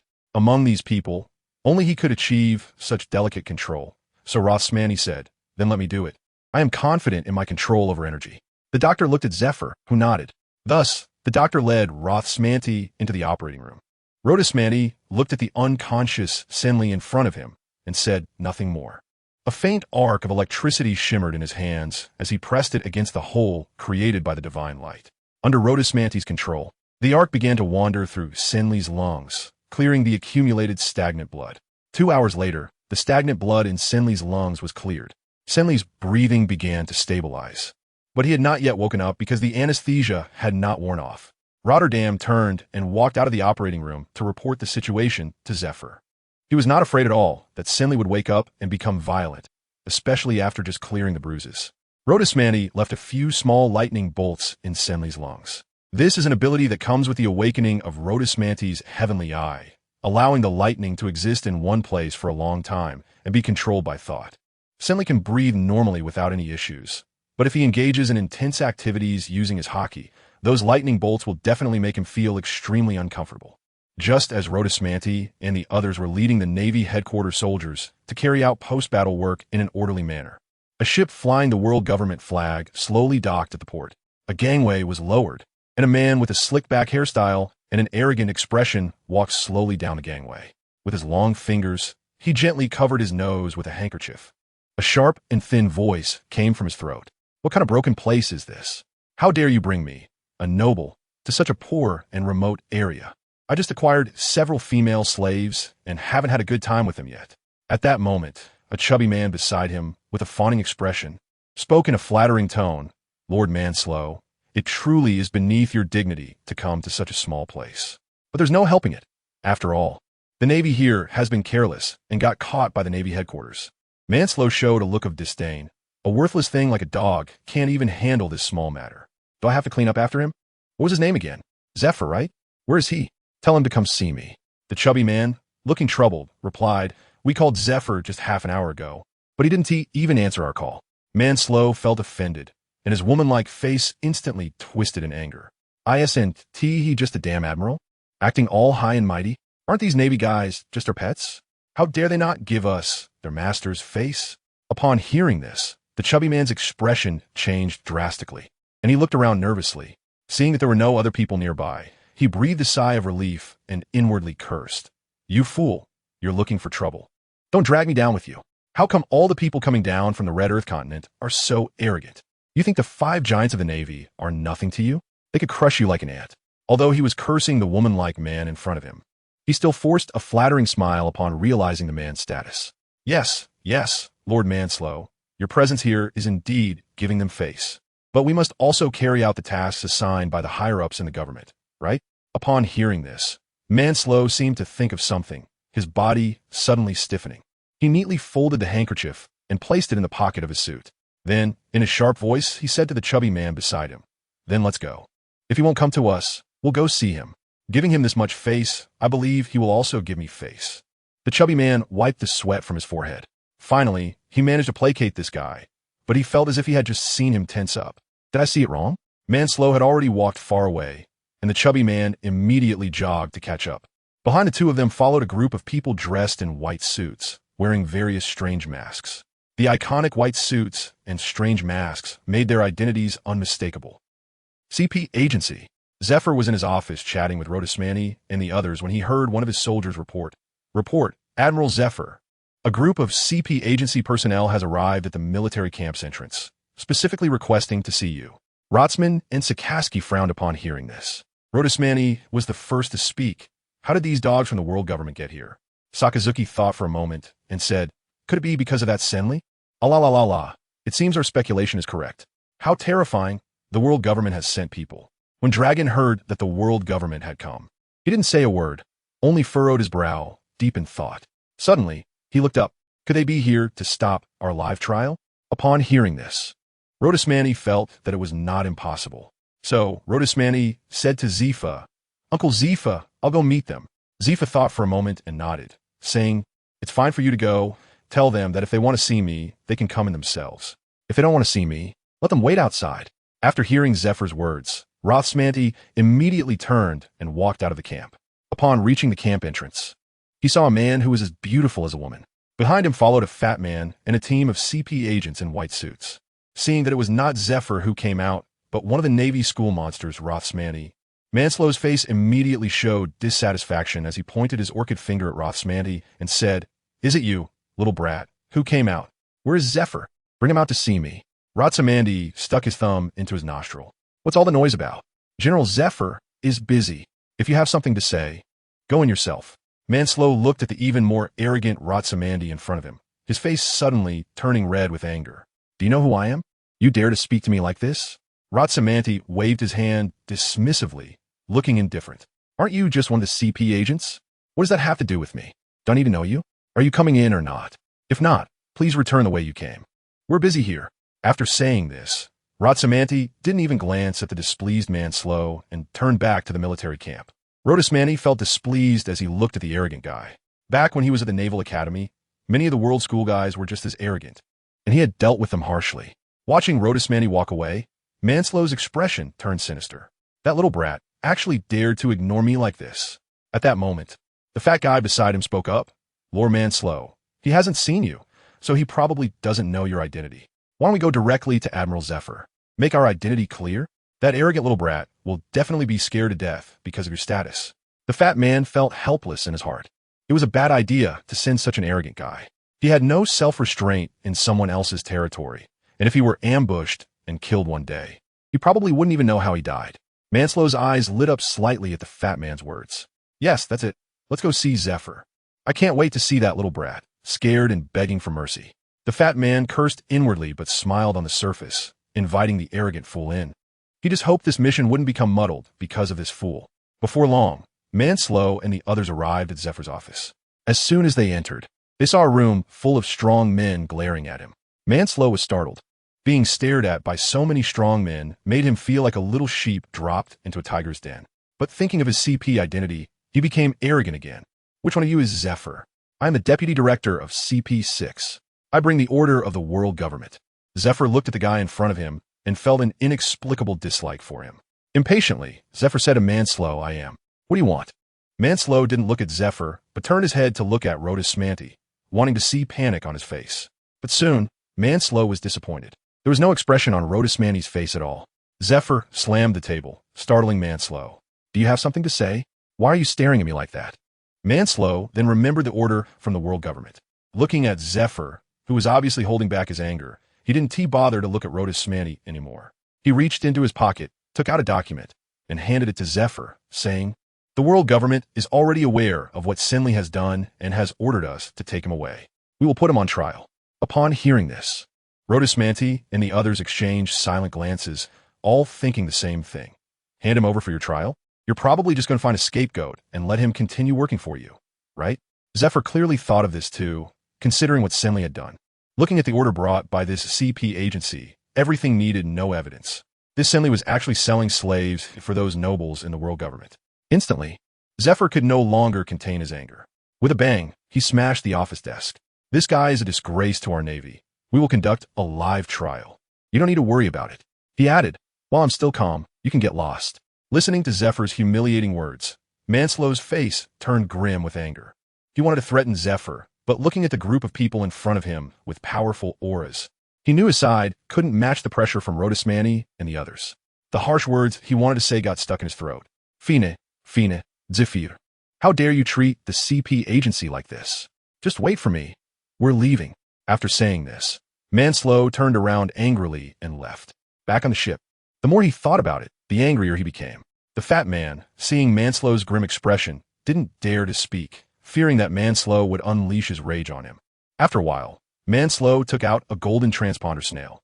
After dialing a number, he calmed himself down and spoke in an extremely flattering tone, even with a hint of a whiny tone. "It's me, Commander. I'm Manslow." Hearing Manslow's voice, the person on the other end spoke lazily but with a tone of nobility. "Oh, little Manslow, how are you? Did you complete the mission?" Upon hearing this, Manslow immediately switched to a wrong tone. "Sir, that Zephyr, relying on his rank as an admiral, doesn't he take you seriously? I told him it was your order, and he actually scoffed at you. I couldn't hold back my anger and argued with him. He even had me thrown out." Hearing that Zephyr was so disrespectful to him, the voice on the other end remained unchanged. "Heh, our dog we raised, it seems he needs to be disciplined." The CP agency personnel left, but Rodismani was pondering, stroking his chin. He had just noticed that the guy named Manslow had an extremely venomous gaze when looking at Uncle Zephyr. Although it was well hidden, his awakened observation hockey allowed him to see this CP agent's hidden malice much better than others. This CP agent, who resembled a woman, was very much like a eunuch from ancient times in his past life. The demeanor, the voice carried a eunuch flavor. What do eunuchs like to do the most? Distort the truth and take revenge for the slightest grievance. Uncle Zephyr showed them no respect and told them to get lost. Would this woman-like CP agent go to the higher-ups of the CP agency and distort the truth? The answer is yes. This guy named Manslow would definitely think of retaliating against Zephyr. How would he retaliate against Zephyr? Hire someone to assassinate him? That's impossible. Uncle Zephyr is an admiral-level powerhouse who participated in the rocks incident. His martial arts are at the pinnacle of the sea. Suddenly, Rodismani remembered reading an article about pirates in his past life. Uncle Zephyr's darkening experience went through two stages. The first was when his family was killed by pirates. Although those pirates were later captured and executed, it led Uncle Zephyr to begin hating pirates and doubting his own justice of not killing. He then entered the Navy elite training camp to become an instructor. The second was when he led students on training missions, and his students were almost all killed by pirates, one of whom became a warlord of the sea. From then on, Uncle Zephyr was completely disappointed in the world government and left the Navy to establish the new Navy. If I remember correctly, Uncle Zephyr's family was killed by pirates around the year 1490. It is now late 1488. There are still 1 or 2 months until the new year. How could a small group of pirates kill the family of an admiral? This matter seems strange no matter how you think about it. So Rodismani asked Zephyr, Uncle Zephyr, did Ant and Zika not move into the Navy headquarters? Zephyr was puzzled as to why Rodismani suddenly asked about his wife and son. Before saying anything, Dolag seemed to think of something and interjected. "Mandy, are you afraid that CP, who is like a woman, will retaliate against General Zifa?" Rodismani heard Dorag's voice and nodded. This person gave me a feeling of being vengeful, especially the look he had before leaving, which was filled with malice towards Uncle Zephyr. At this moment, Zephyr laughed heartily and said, "I am a Marine Admiral. What does it matter if I offend a small CP? Don't worry. My family is being protected by soldiers from Marine headquarters. The reason we haven't moved to Marine headquarters is that small island is your aunt's hometown, and she doesn't want to come here. Don't worry." But Rodismani wanted to say something else, but he was interrupted by Zifa. "It's okay, you little brat. We have more important things to do now. We'll talk about your aunt and Zyka later. You guys go ahead and get busy. I have quite a bit of official business to handle here." Rodismani shook his head. Uncle Zifa truly lives up to his reputation of not killing generals. At the pinnacle of strength, he has too high expectations of the goodness in human nature. Lotus Manti, due to the fusion of her past life, has come to believe even more in the hidden evils of human nature. However, she didn't say much and said to Zephyr, "Uncle Zephyr, then we'll get busy." After speaking, Lotus Manti exchanged a glance with her companions. Sakazuki and the others, having spent many years with Lotus Manti, understood her intentions perfectly. With a nod, they all walked out of Zephyr's office together. Zephyr looked at the vibrant young people walking out and sighed. Being young is wonderful. Being with them makes me feel young again. Ratsamani and a few others walked out of the office together. However, they did not separate. Instead, they all went to a quiet corner. Rodismani, Sakasaki, Borisolino, Kuza, Dorag, and Jiun formed a circle. Rodismani shared his discoveries and thoughts with them. Sakasaki, with his explosive temperament, suggested, "They haven't gone far yet. We should catch up and eliminate him." Kuza shook his head in disagreement, saying, "It's impossible. These CP agents all have surveillance phone bugs on them. And have you seen those CP agents behind him? Their strength is not to be underestimated." Borisolino raised his hand in opposition. "That's scary. Although these CP agents are strong, We're not weak either. Taking them out in an instant is not a problem. Jiun frowned, shaking his head. No, you must have reported already. If we encounter an attack right after leaving, it's obvious that we're the prime suspects. Dorag also disagreed with the idea of assassination. Killing them all would be equivalent to opposing the world government. Even if no news gets out, the world government would still cause trouble for us in the Navy due to suspicion. Kaji nodded in agreement. The risk of this situation is too high. We need to think of another way. Until we have absolute strength, it's best not to mess with these CP agents. At this moment, Rothsmanti raised his hand and said, these CPs are very likely to retaliate against Uncle Zephyr's family. However, Annie hasn't moved to the Navy headquarters due to her attachment to her homeland. Although there are soldiers at the Navy headquarters for protection, we have all witnessed the infiltration capabilities of the CP organizations over the years. There will always be oversights in external security. Can't we think of a way to bring Uncle Zephyr's family to the Navy headquarters? Sister Crane has almost cleared out the agents in the town of the Navy headquarters over the years. Living at the Navy headquarters would be much safer. While we are unsure if the CP organization will retaliate against Uncle Zephyr's family, it's better to be safe than sorry. At this moment, Sakazuki nodded in agreement. Then let's think about how to persuade Annie and Zek. Dorag, due to being the son of Garp, was more familiar with this matter. It's tough. Uncle Zephyr has asked Annie and that kid Zek to move to the Navy headquarters more than once, but each time it has failed. Auntie is always reluctant to leave the neighbors on that small island. Moreover, that small island is very close to the Navy headquarters and can be considered one of the safest islands in the entire sea. So the matter has been delayed. Hearing this, Rothsmanti and the others scratched their heads. What method should they use to bring Uncle Zephyr's family to the Navy headquarters? Should they bring all the neighbors over? That's impossible. The town at the Navy headquarters is already small, and that's simply unrealistic. Just then, Pagliusolino tilted his head and thought of a crooked idea. How about we catch a group of pirates and force them to cause trouble on that small island? This way, we would have a reason. At this moment, Dorag slammed his right fist into his left palm, and a big light bulb suddenly appeared above his head. With a pop, the light bulb burst, and he happily said to Rothsmanti, yes, Mandy, didn't you tell us that after your eye of the sky awakened, you could store lightning in a person's body for a long time? We can capture those living pirates and use this method to control them. Let them cause trouble in the town, but without killing anyone. Wouldn't that be good? Rothsmanti, Sakasaki, Kazan, Jiyuan, and Jiaji exchanged glances and felt that this plan was feasible. Then they silently nodded. While Porisolino and Dorag were excitedly discussing, the group discreetly tucked away the miniature camera bugs into their pockets. Good, this idea is really great. When Uncle Zephyr asks, let these two masterminds take the fall. This was the simultaneous thought that arose in the minds of Rothsmanti and the others. They exchanged glances and all nodded in agreement. Their eyes looking at Porisolino and Dorag carried a hint of pity. Shock. Zephyr annihilates the 10,000-man fleet. The Navy Supernovas team up to capture the strongest in the West Sea, Senli. Why has the 10,000-man fleet become rebels? Why did Zephyr and his Supernova subordinates annihilate the 10,000-man fleet? Lotus Man is holding a newspaper and is reading it with great interest. Among them, one has the clearest information, which is a newly released newspaper called Economic News. Rotterdamby looked at the newspaper in his hand, feeling quite satisfied. This Morgans moved quickly. Others only received a vague message. His informant actually managed to take such clear photos. Well, with tens of millions of berries spent, if there were no results, I would definitely roast that Birdman. Manti Kid, who are you going to roast? Hearing this voice, Rotterdamby turned around in surprise. Sister Crane, you're here. Crane walked up to Rotterdamby, patted him on the shoulder, and smiled. Good job, kid.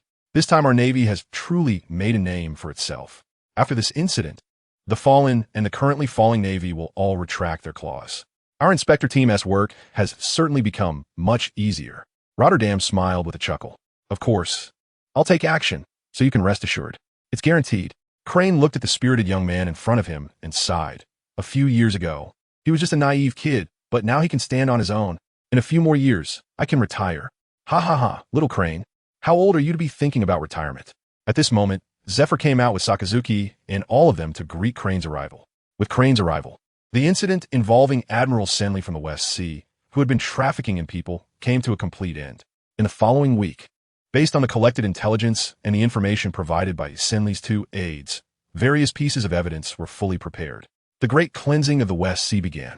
Everyone who had assisted Senli in human trafficking faced severe punishment. And the soldiers from the Navy headquarters also took the opportunity to clean up the pirates and gangs in the West Sea. The atmosphere in the West Sea was instantly refreshed. Because of this cleansing, for nearly 30 years afterward, the West Sea was consistently rated as the happiest sea. After completing these tasks, once all the soldiers drafted from various Navy branches had re-established their branches in the West Sea, Crane and Zephyr took Senley, who needed to be tried live, back to the Navy headquarters. As for why Rotterdam and the others did not follow, it was when Crane began to address the issues left behind by the Navy in the West Sea. Lodesman and his little companions left their adjutant to assist with the matters. As for the few of them, they all found various excuses to leave. Some said they wanted to explore other places. Others claimed they had found a treasure map and wanted to go look for it. In any case, the reasons were all sorts of nonsense. Within 3 days, Lodesman and the others had all left. Crane and Zephyr felt that these little guys were hiding something from them. However, they didn't ask. After all, who doesn't have their own secrets when they're young? So no matter how flimsy their excuses were, they agreed to let Lodesman and the others leave first. What did Rhodesmani and the others do? They painted their ship with the bubbles of the Shampoo Islands. Sneaking all the way back to the naval headquarters, they casually captured several groups of pirates along the way. Why several groups, you ask? It's because these pirates didn't believe that Rhodesmani could store lightning in their hearts. The bold ones, careless for a moment, attempted to flee, and without exception, all died of heart explosions. It must be said that ignorance is truly frightening. Those slightly smarter pirates, seeing what happened to their companions, all behaved themselves. One by one, they were submissive, although they had no idea what Rhodesmani and the others intended to do with them. Yet, none of them dared to move, trembling and curled up in the cabin that held them captive. Even with the door open, they didn't dare to run out. They arrived at Hraga's Island, next to the naval headquarters, which is where the Zephyr family resides. Rhodesmani and a few others quietly arrived at the door of Zephyr at night. They first confirmed the defensive situation of the soldiers from the naval headquarters. Rhodesmani used his heavenly eye to find the weak points in the Navy soldiers' defenses. A few people gathered on a rooftop. How scary. Are we really going to do this? La la la. If we get discovered, we might get beaten to death. I think it's fine. We can go for it. Don't say such scary things. You should take care of me, being a girl and all. Ah la la. When you kill enemies, little Ji Yuan, one stab for each little rebel. I don't feel like you're a girl. Hearing Kuzan's teasing, Ji Yuan silently drew out her golden sword. I'm going to kill this curly-haired guy. Rhodesmani waved her hand and patted Ji Yuan's head, instantly calming his anger. Then Rhodesmani said, all right, we need to get down to business. Now, there's a question. Who will lure those guarding soldiers away? I propose. Before she could finish, Rhodesmani noticed that Sakasuki and the others were all looking at her with starry eyes. Even Ji Yuan was the same. With a smile on his face, Ji Yuan was the first to speak up. I think whoever suggested it should do it. Jiaji also nodded in agreement. This is something only you can do. You can fly, while the rest of us can't. Sakasuki adjusted his hat and said seriously, you're the only one who can control energy for precise operations, and you can silently knock out those guards. You're not scared, are you, Mandy? Rhodesmani felt like he had moved a stone and crushed his own foot, instantly transforming into a shark-faced expression. How can you do this? Aren't we partners? Can you bear to let me do such a dangerous thing alone? Seeing everyone, including Tongzhu, showing expressions of admiration, everyone then coldly nodded. Monty covered his heart with his right hand, looking heartbroken. I am so disappointed. Getting to know you is the biggest mistake of my life. All right. You can handle this. Hurry up. Ziyuan teased Monty with a playful smile. Saying this, she lightly touched her red lips to Monty's face, then blushing, she pushed him out. Hurry up, we are all ready. Rhodesmani felt the moisture on his face and made up his mind. All right, I'm going. With a proud expression as if facing death, he walked towards the guards. Sakazuki and the others exchanged glances and chuckled. They turned around and all stepped into the shadows, beginning to make arrangements according to their plan. Dorag stayed behind to assist Rhodesmani in incapacitating the guards. He needed to use his abilities to create a wind field, enveloping Zephyr's home and the streets, ensuring that the pirates wouldn't disturb the other townspeople while they were putting on their act. Rhodesmani watched the few people walk away, letting out a slight sigh. It's over. I hope Uncle Zephyr doesn't beat me to death. With that, he spread his wings and flew into the sky. Then, controlling the fine lightning, he struck down from above. In just an instant, he knocked out all the soldiers guarding near Zephyr's home. After doing all this, Rhodesmani stayed in the sky. After signaling to Shiwan and the others, he turned on his observation hockey to to the max, observing the situation on the island. He realized that Shiwan and the others were right about one thing. After awakening his observation haki, his ability to sense had significantly improved. Combined with his 360-degree vision, Ratsamani could monitor all areas of the island simultaneously from the sky.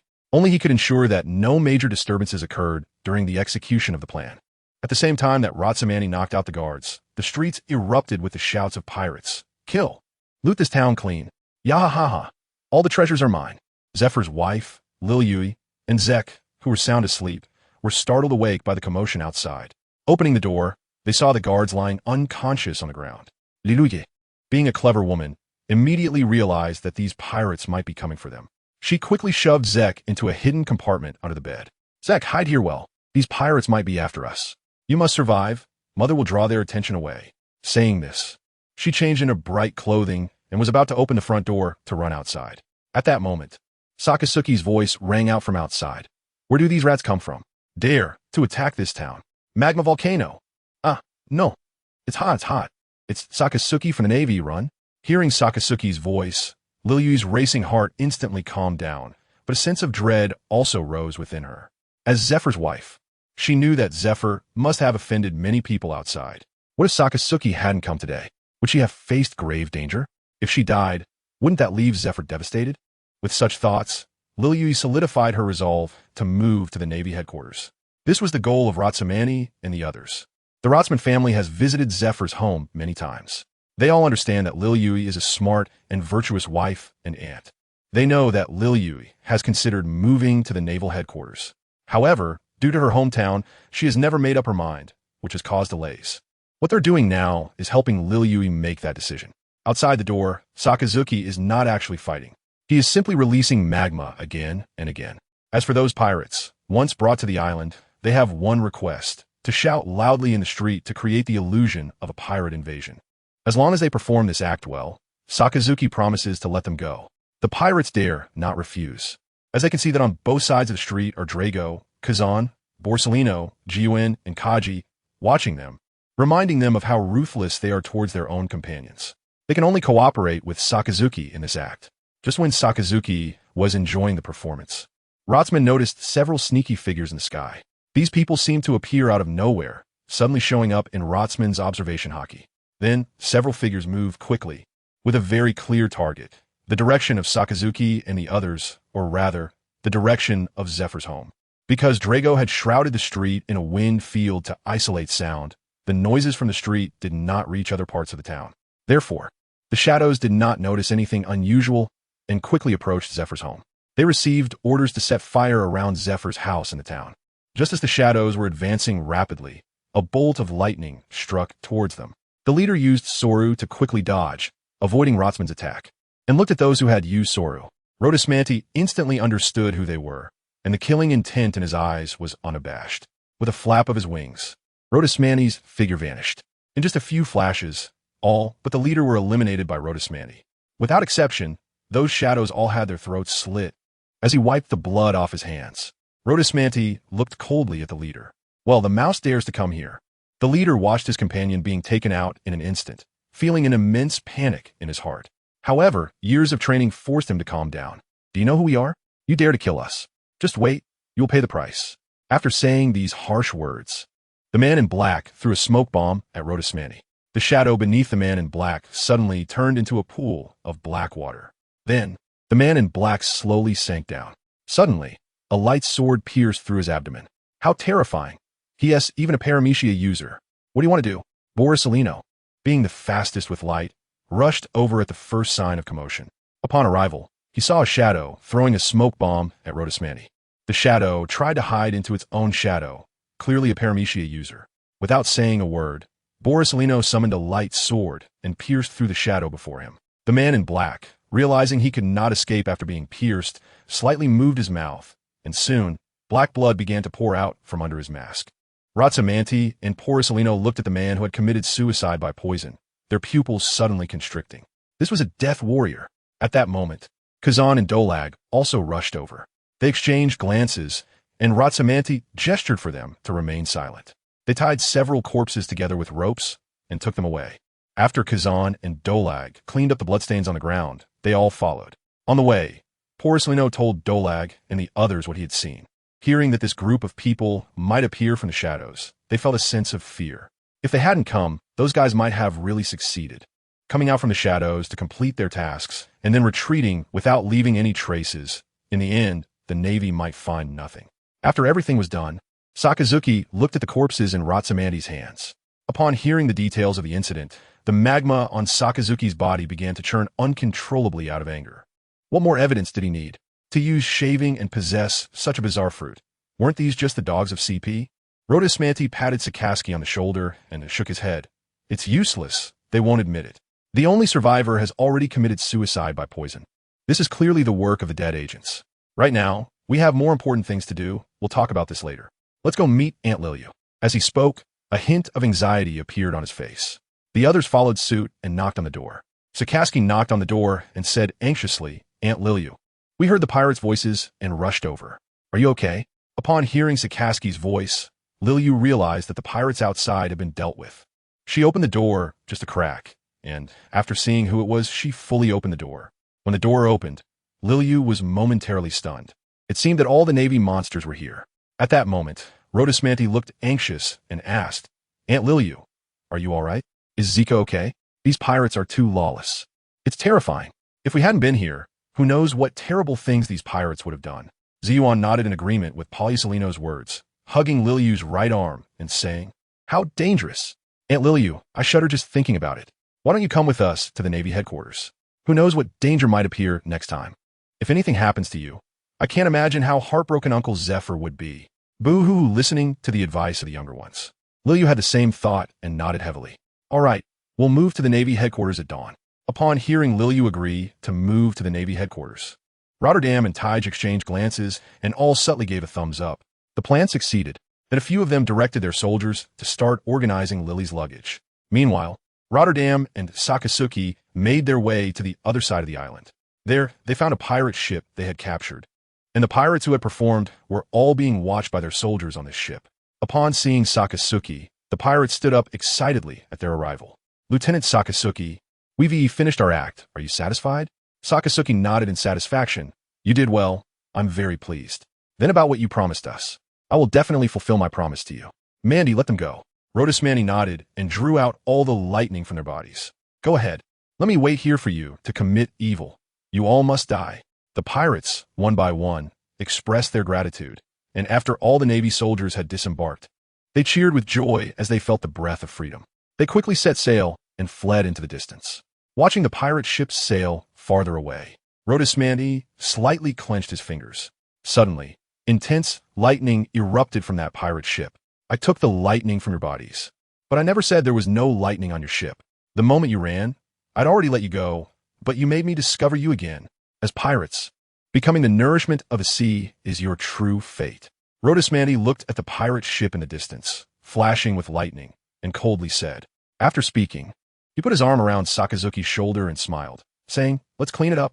Sakazuki nodded, and a stream of lava burned the pirate ship on the sea to ashes. The blazing pirate ship continued to sink into the ocean. A ray of morning sun slowly rose above the horizon. The warm sunlight shone on Sakazuki and Rodismanti's faces, making them shine like gold. By noon, Rodismanti had packed all the luggage for Aunt Liliu and Zika and moved it onto the ship. By the afternoon, they had already returned to the Navy headquarters. After Zephyr escorted Senli back to the Navy headquarters, he was preparing to go home, take a shower, and enjoy a drink. He had been exhausted these days, dealing with the aftermath after the extermination of the 10,000-strong fleet. Day after day, he was so busy that he barely had time to rest, and even with Zephyr's strength, he felt overwhelmed.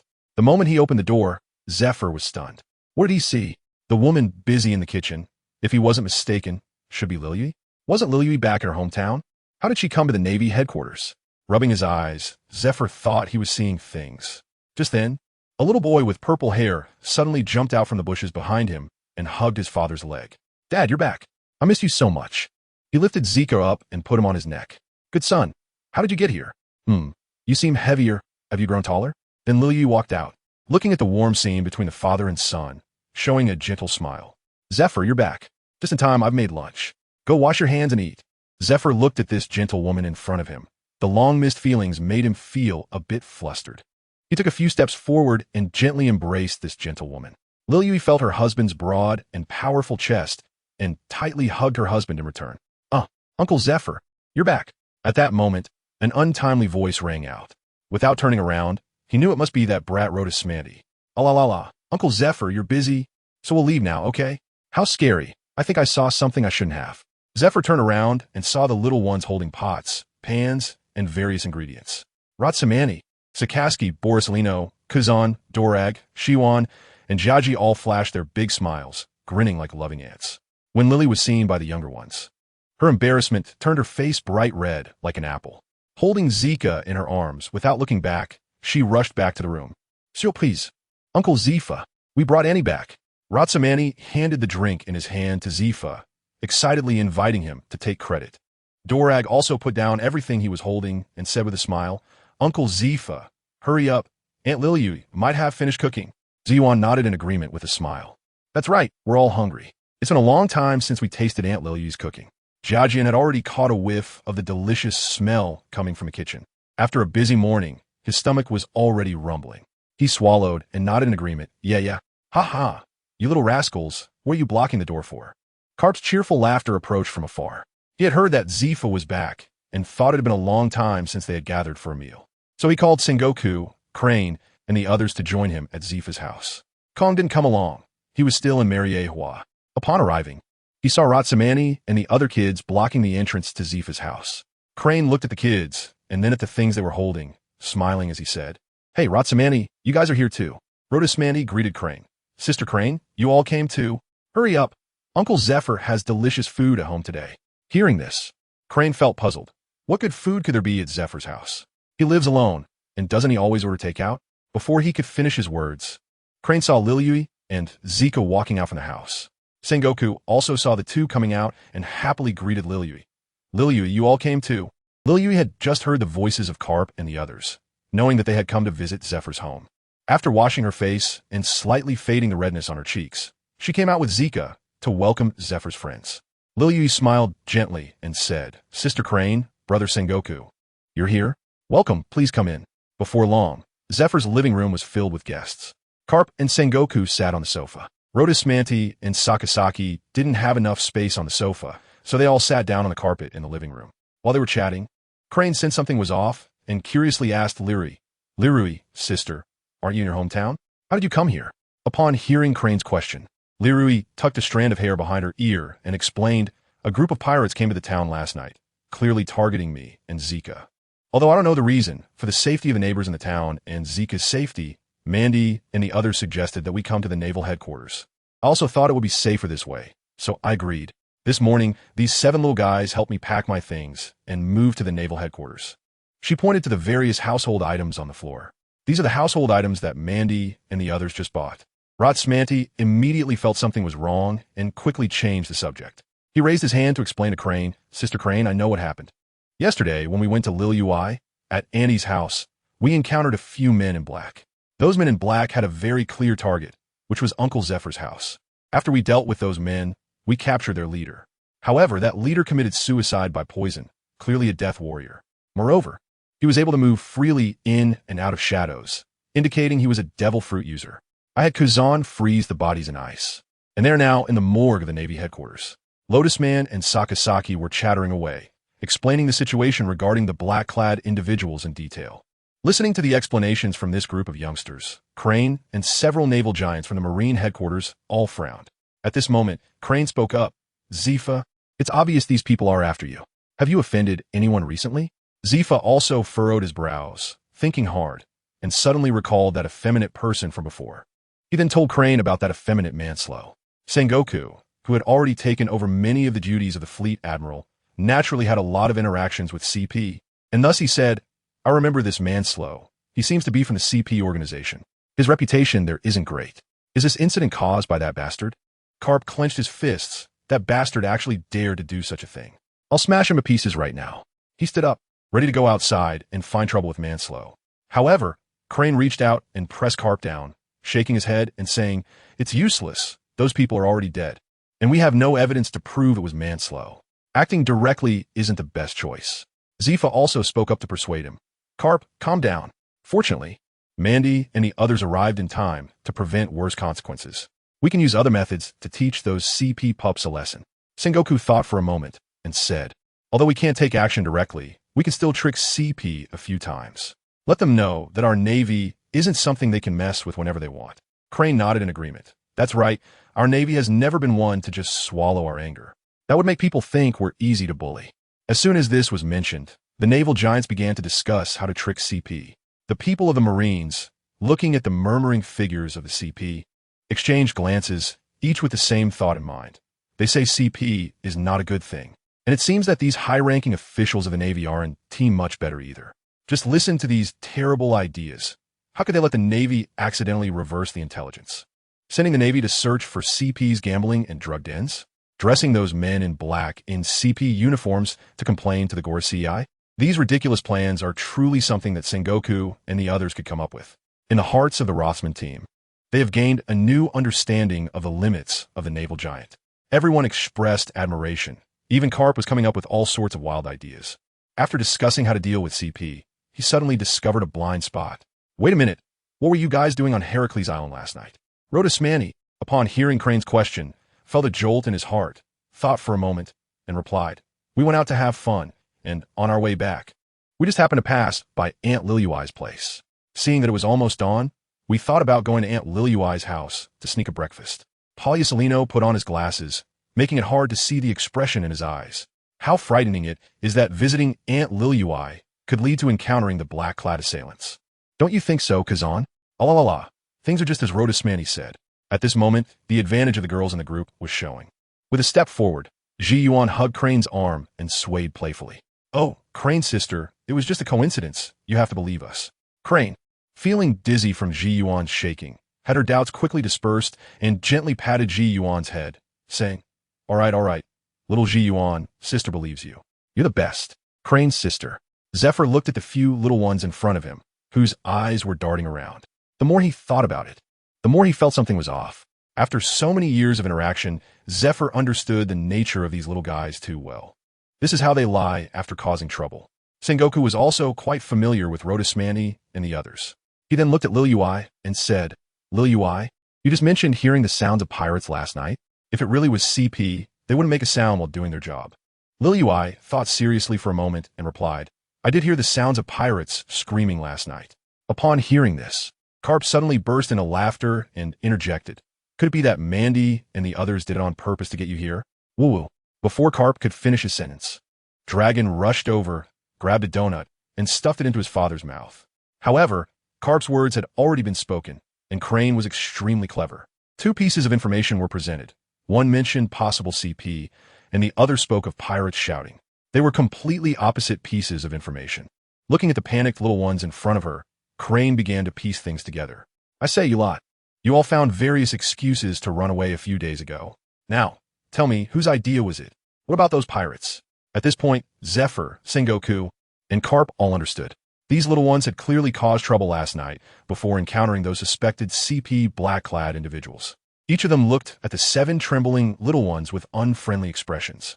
When H raised the question, Lu TSM, NT, and the others already knew the situation was not good.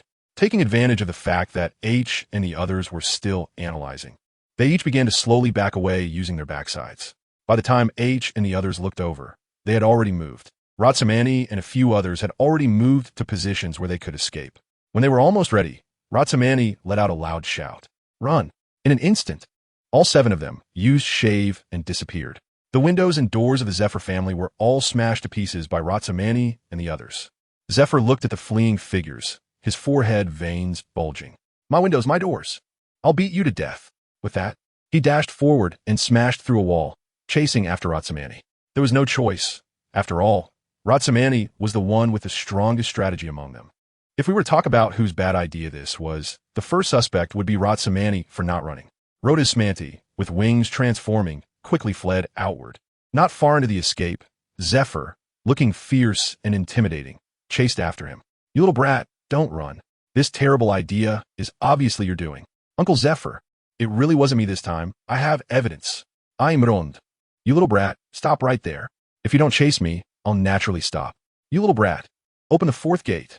In order to catch up with Rhodosmani, the fastest guy, Zephyr directly opened the fourth gate of the 8 gates of Duanjia, and green steam quickly surged from his body. In an instant, Zephyr's speed was pushed to the limit.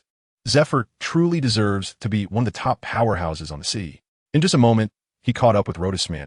Grabbing Rhoda by the head, he pressed him to the ground. Ha ha ha, you little brat. You thought you could run? Keep running now. Whoosh. Rhoda's head was pressed into the ground by Zephyr. But he wasn't hurt at all. Just as he was thinking of defending himself, he heard an unusual sound in Zephyr's voice. He quickly pulled his head out of the dirt and made a paused gesture, shouting, "Uncle Zephyr, why did I hear static in your voice just now?" Zephyr's iron fist was about to land on Rhoda's head when he heard Rhoda's voice and stopped his movement. Feeling his own body, he noticed that his breathing was indeed a bit obstructed. At that moment, Zephyr also remembered that a few days ago, during the extermination of the West Sea Fleet, he had experienced a similar slight difficulty in breathing, but he had overlooked it. What's wrong with me? Why does my breathing feel a bit off? At this time, Rhoda recalled that in his previous life, there was a big movie about Zephyr that mentioned he had tuberculosis. Just then, Crane, Sengoku, and Carp had already captured Akainu and the others. From a distance, Rhoda's voice could be heard as they all approached. Sengoku looked at Rhoda and asked, "Hey Mandy, you just said there was static in Zephyr's breathing?" Rhoda recalled Zephyr's voice just now and said decisively, "That's right, when Uncle Zephyr was chasing me just now, I could hear the noise in his breathing." "Zephyr, is there something wrong with your body?" Carp's expression turned serious. At their level of strength, there shouldn't be any noise in their breathing unless they had gone through intense battles. The fact that there was noise right after some movement clearly indicated that something was wrong with Zephyr's body. Without further ado, Carp took Zephyr to the Navy headquarters hospital. Sakazuki and the others also forgot about escaping and hurried to the hospital with Crane. Upon arriving at the hospital and after a thorough examination by the doctor informed Zephyr and the others, Admiral Zephyr's current condition resembles asthma. This condition usually doesn't show symptoms unless there is intense physical activity. However, if not managed properly, asthma can worsen over time. When it gets severe, difficulties in breathing will accompany intense exercise. As soon as Sengoku heard it was asthma, he became anxious. "Doctor, can this condition be treated?" The doctor shook his head. Asthma is one of the difficult problems in the world today. It can be managed, but it cannot be completely cured. This means Admiral Zephyr may not be able to fight for long periods in the future. Hearing the doctor's words, Sengoku and Rhoda all looked disappointed. However, Zephyr took it lightly. "Haha, it's okay, I'm not dead, I just can't fight for long periods anymore." Zephyr laughed heartily, comforting everyone. "Come on, let's go back first. I happen to have some ideas I want to share with you." Saying that, he led everyone back to Carp's house. There was no way to return to his own home, as the doors and windows had been broken by Rhoda and the others. So they could only borrow Carp's house while waiting for the craftsman to repair his own. Crane sat on the sofa and was about to comfort Zephyr, but Zephyr waved his hand to interrupt her. "Little Crane, I know what you want to say. It's okay, I know my body. Asthma is not a particularly serious illness. It just means I can't fight for long periods." With that, Zephyr looked seriously at Sengoku and said, "Sengoku, on the way back, I kept thinking about how generous a hero Senli used to be. He rose step by step from a soldier to the position of the West Sea Admiral. Why did he fall so quickly into a dark navy after becoming the strongest in the West Sea? Moreover, when we were cleaning up the West Sea Navy, it was obvious that the West Sea Navy only acknowledged Senli and not our Navy headquarters. I believe these issues stem from our ability to control the naval officers. The invincible power in the West Sea led Senli to develop an attitude of disdain for everything. And those branch navies, having been disconnected from the Navy headquarters for a long time, have already started to behave in a way that listens to orders but ignores announcements. This requires us to pay enough attention. We need an organization that can not only train grassroots officers but also strengthen the connection between the Navy headquarters and the branches. After this cleanup of the West Sea Navy, our Navy's prestige has become a bit too high. This recent incident with the people in black might also be a way for those high-level officials to give us a warning. Therefore, I want to withdraw from the position of Admiral and establish a place to train naval officers." Upon hearing that Zephyr wanted to withdraw from being an admiral, Carp became anxious. "No, Zephyr, I don't agree. It's just asthma, right? Can't we find a way to treat it?" After Rossman heard Zephyr's thoughts, he immediately understood that the Navy officer training camp was about to be established. Although he knew that the Navy officer training camp would help the Navy headquarters control its subordinate branches and reduce the rapid decline of these branches due to being far removed from the Emperor, He couldn't help but feel sad at the thought of Uncle Zephyr retiring from public view. He couldn't help but say, "Uncle Zephyr, even if this training camp is important, you don't have to directly withdraw from the ranks of the admirals." Yes, even though you always beat us, we really don't want you to go, Dorag chimed in. Before he could finish speaking, he was hit on the head by Carp's iron fist, causing a big bump. "You little brat, is that how you comfort people?" Despite holding his head and squatting on the ground moaning, Dorag began to comfort Zephyr. "That officer training camp, you can take it part-time. You really don't have to withdraw from being an admiral." Soon after, Sakazuki, Kazan, and others also began to persuade Zephyr not to withdraw from the ranks of the admirals. Chi Yuan's eyes were glistening with tears as he said to Zephyr, "Uncle Zephyr, please don't go. I heard there's a country of doctors where the medical skills are the best in the sea. We'll find the best doctors for you." Sengoku nodded in agreement. "There is such a country. This illness isn't terminal. We'll find a doctor for you." Seeing his friends and the kids he raised care for him so much, Zephyr felt warm inside. But he firmly shook his head and said to Sengoku, "I'm not withdrawing from the ranks of admirals because of asthma. I believe that if our Navy wants to cleanse the evils of the sea, simply relying on a few kids like Rothsman T in the Navy headquarters is not enough.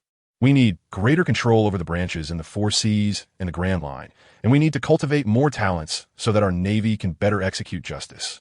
Moreover, my withdrawal will also make the world government less wary of our Navy. This is a win-win situation, and I'm only withdrawing from the ranks of admirals. I never said I wouldn't participate in battles. If there's a battle and you don't call me, I will be angry." Listening to Zephyr's words, Sengoku recovered from the shock of Zephyr wanting to withdraw from the ranks of admirals and regained his composure. Once calm, the wise strategist who instilled fear across the seas reemerged. He detected the determination in Zephyr's tone and knew that Zephyr had made up his mind. As a longtime friend, he should support Zephyr at this moment.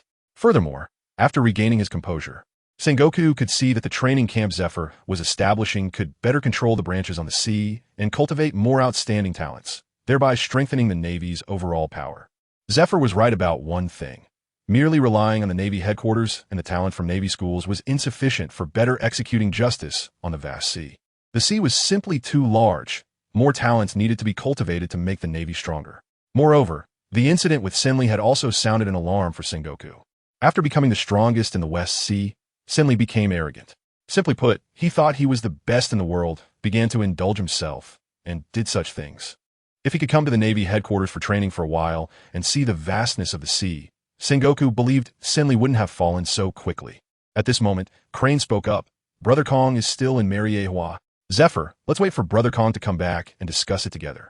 For now, let's eat. The little ones are hungry."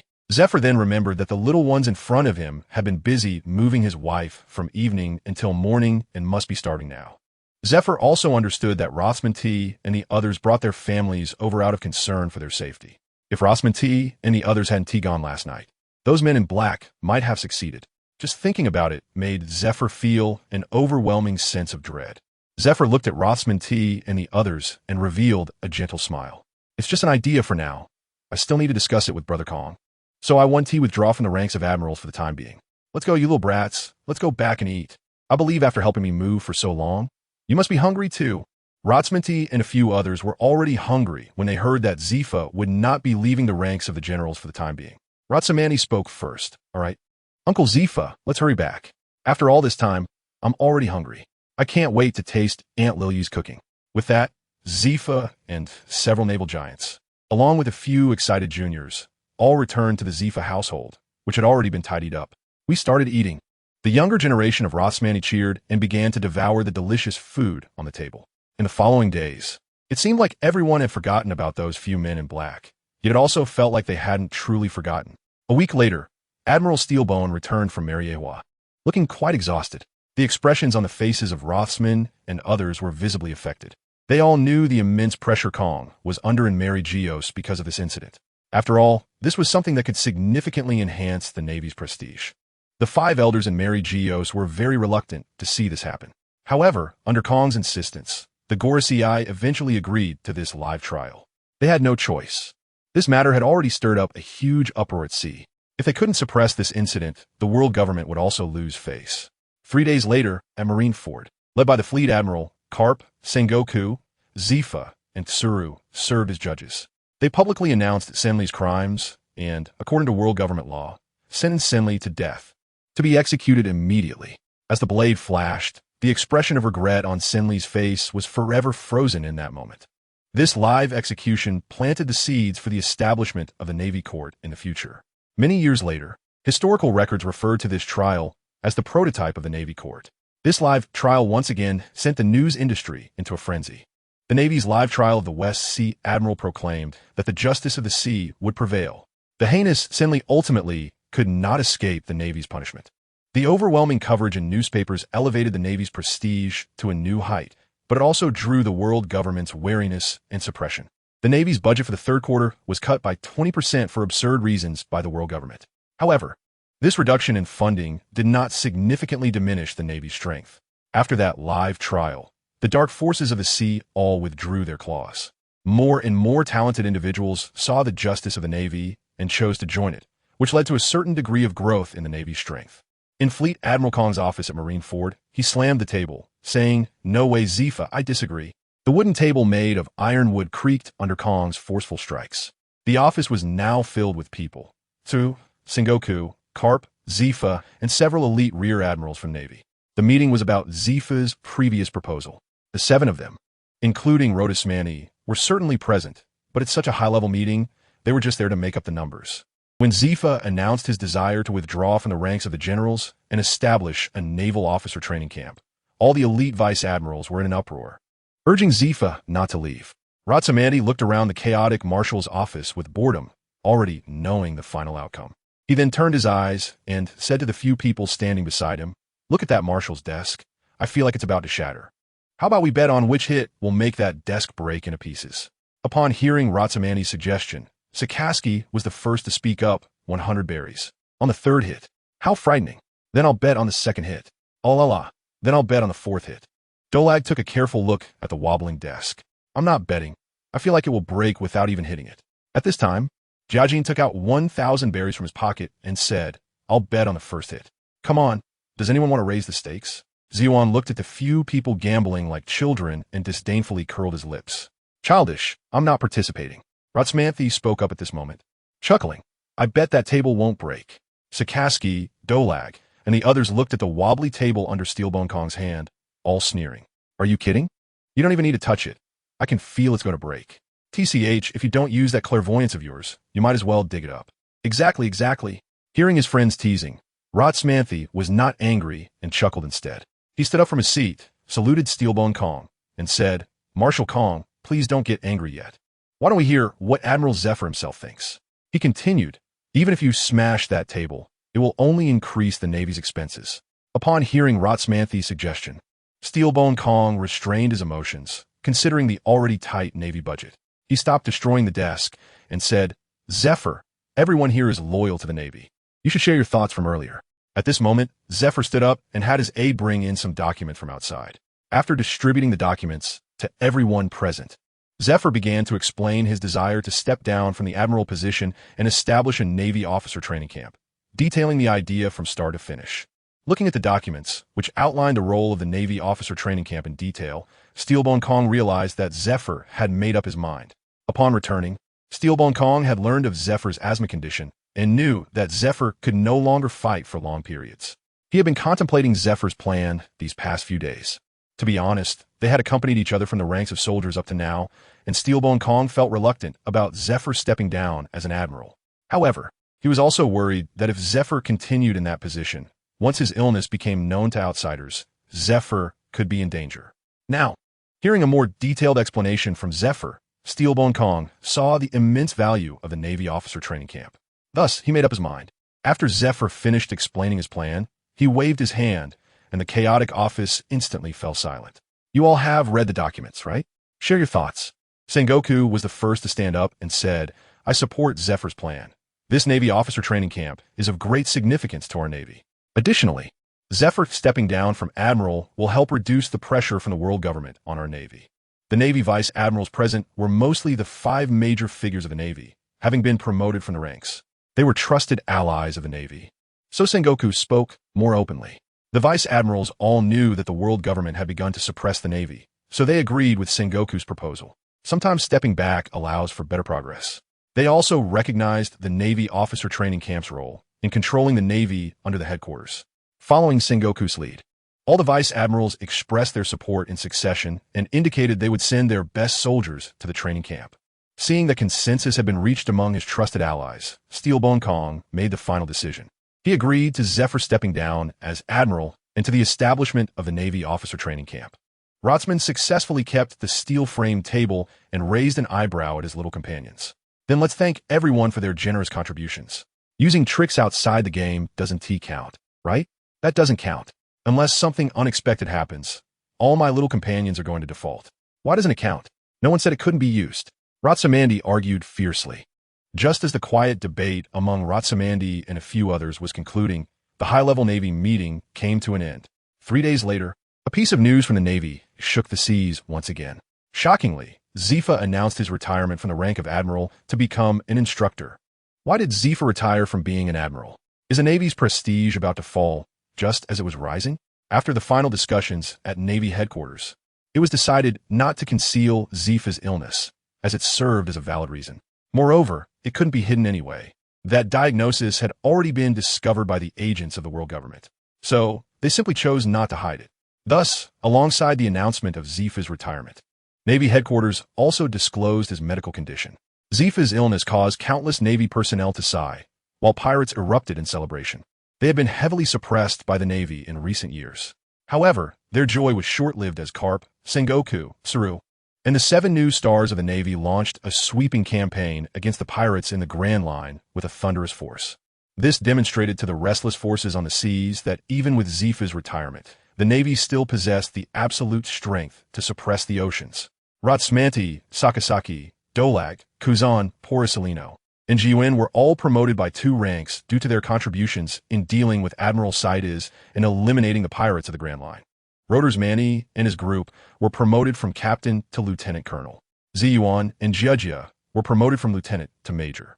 A month later, all naval branches received orders from the naval headquarters, informing them of the establishment of the Naval Officer Training Camp. All eligible naval personnel could apply to join the Naval Officer Training Camp. Upon hearing the name of the training camp, the Navy knew that it was likely to become the standard for future officer promotions. Therefore, many eagerly signed up, including some commanders from smaller branches who also submitted applications to the naval headquarters.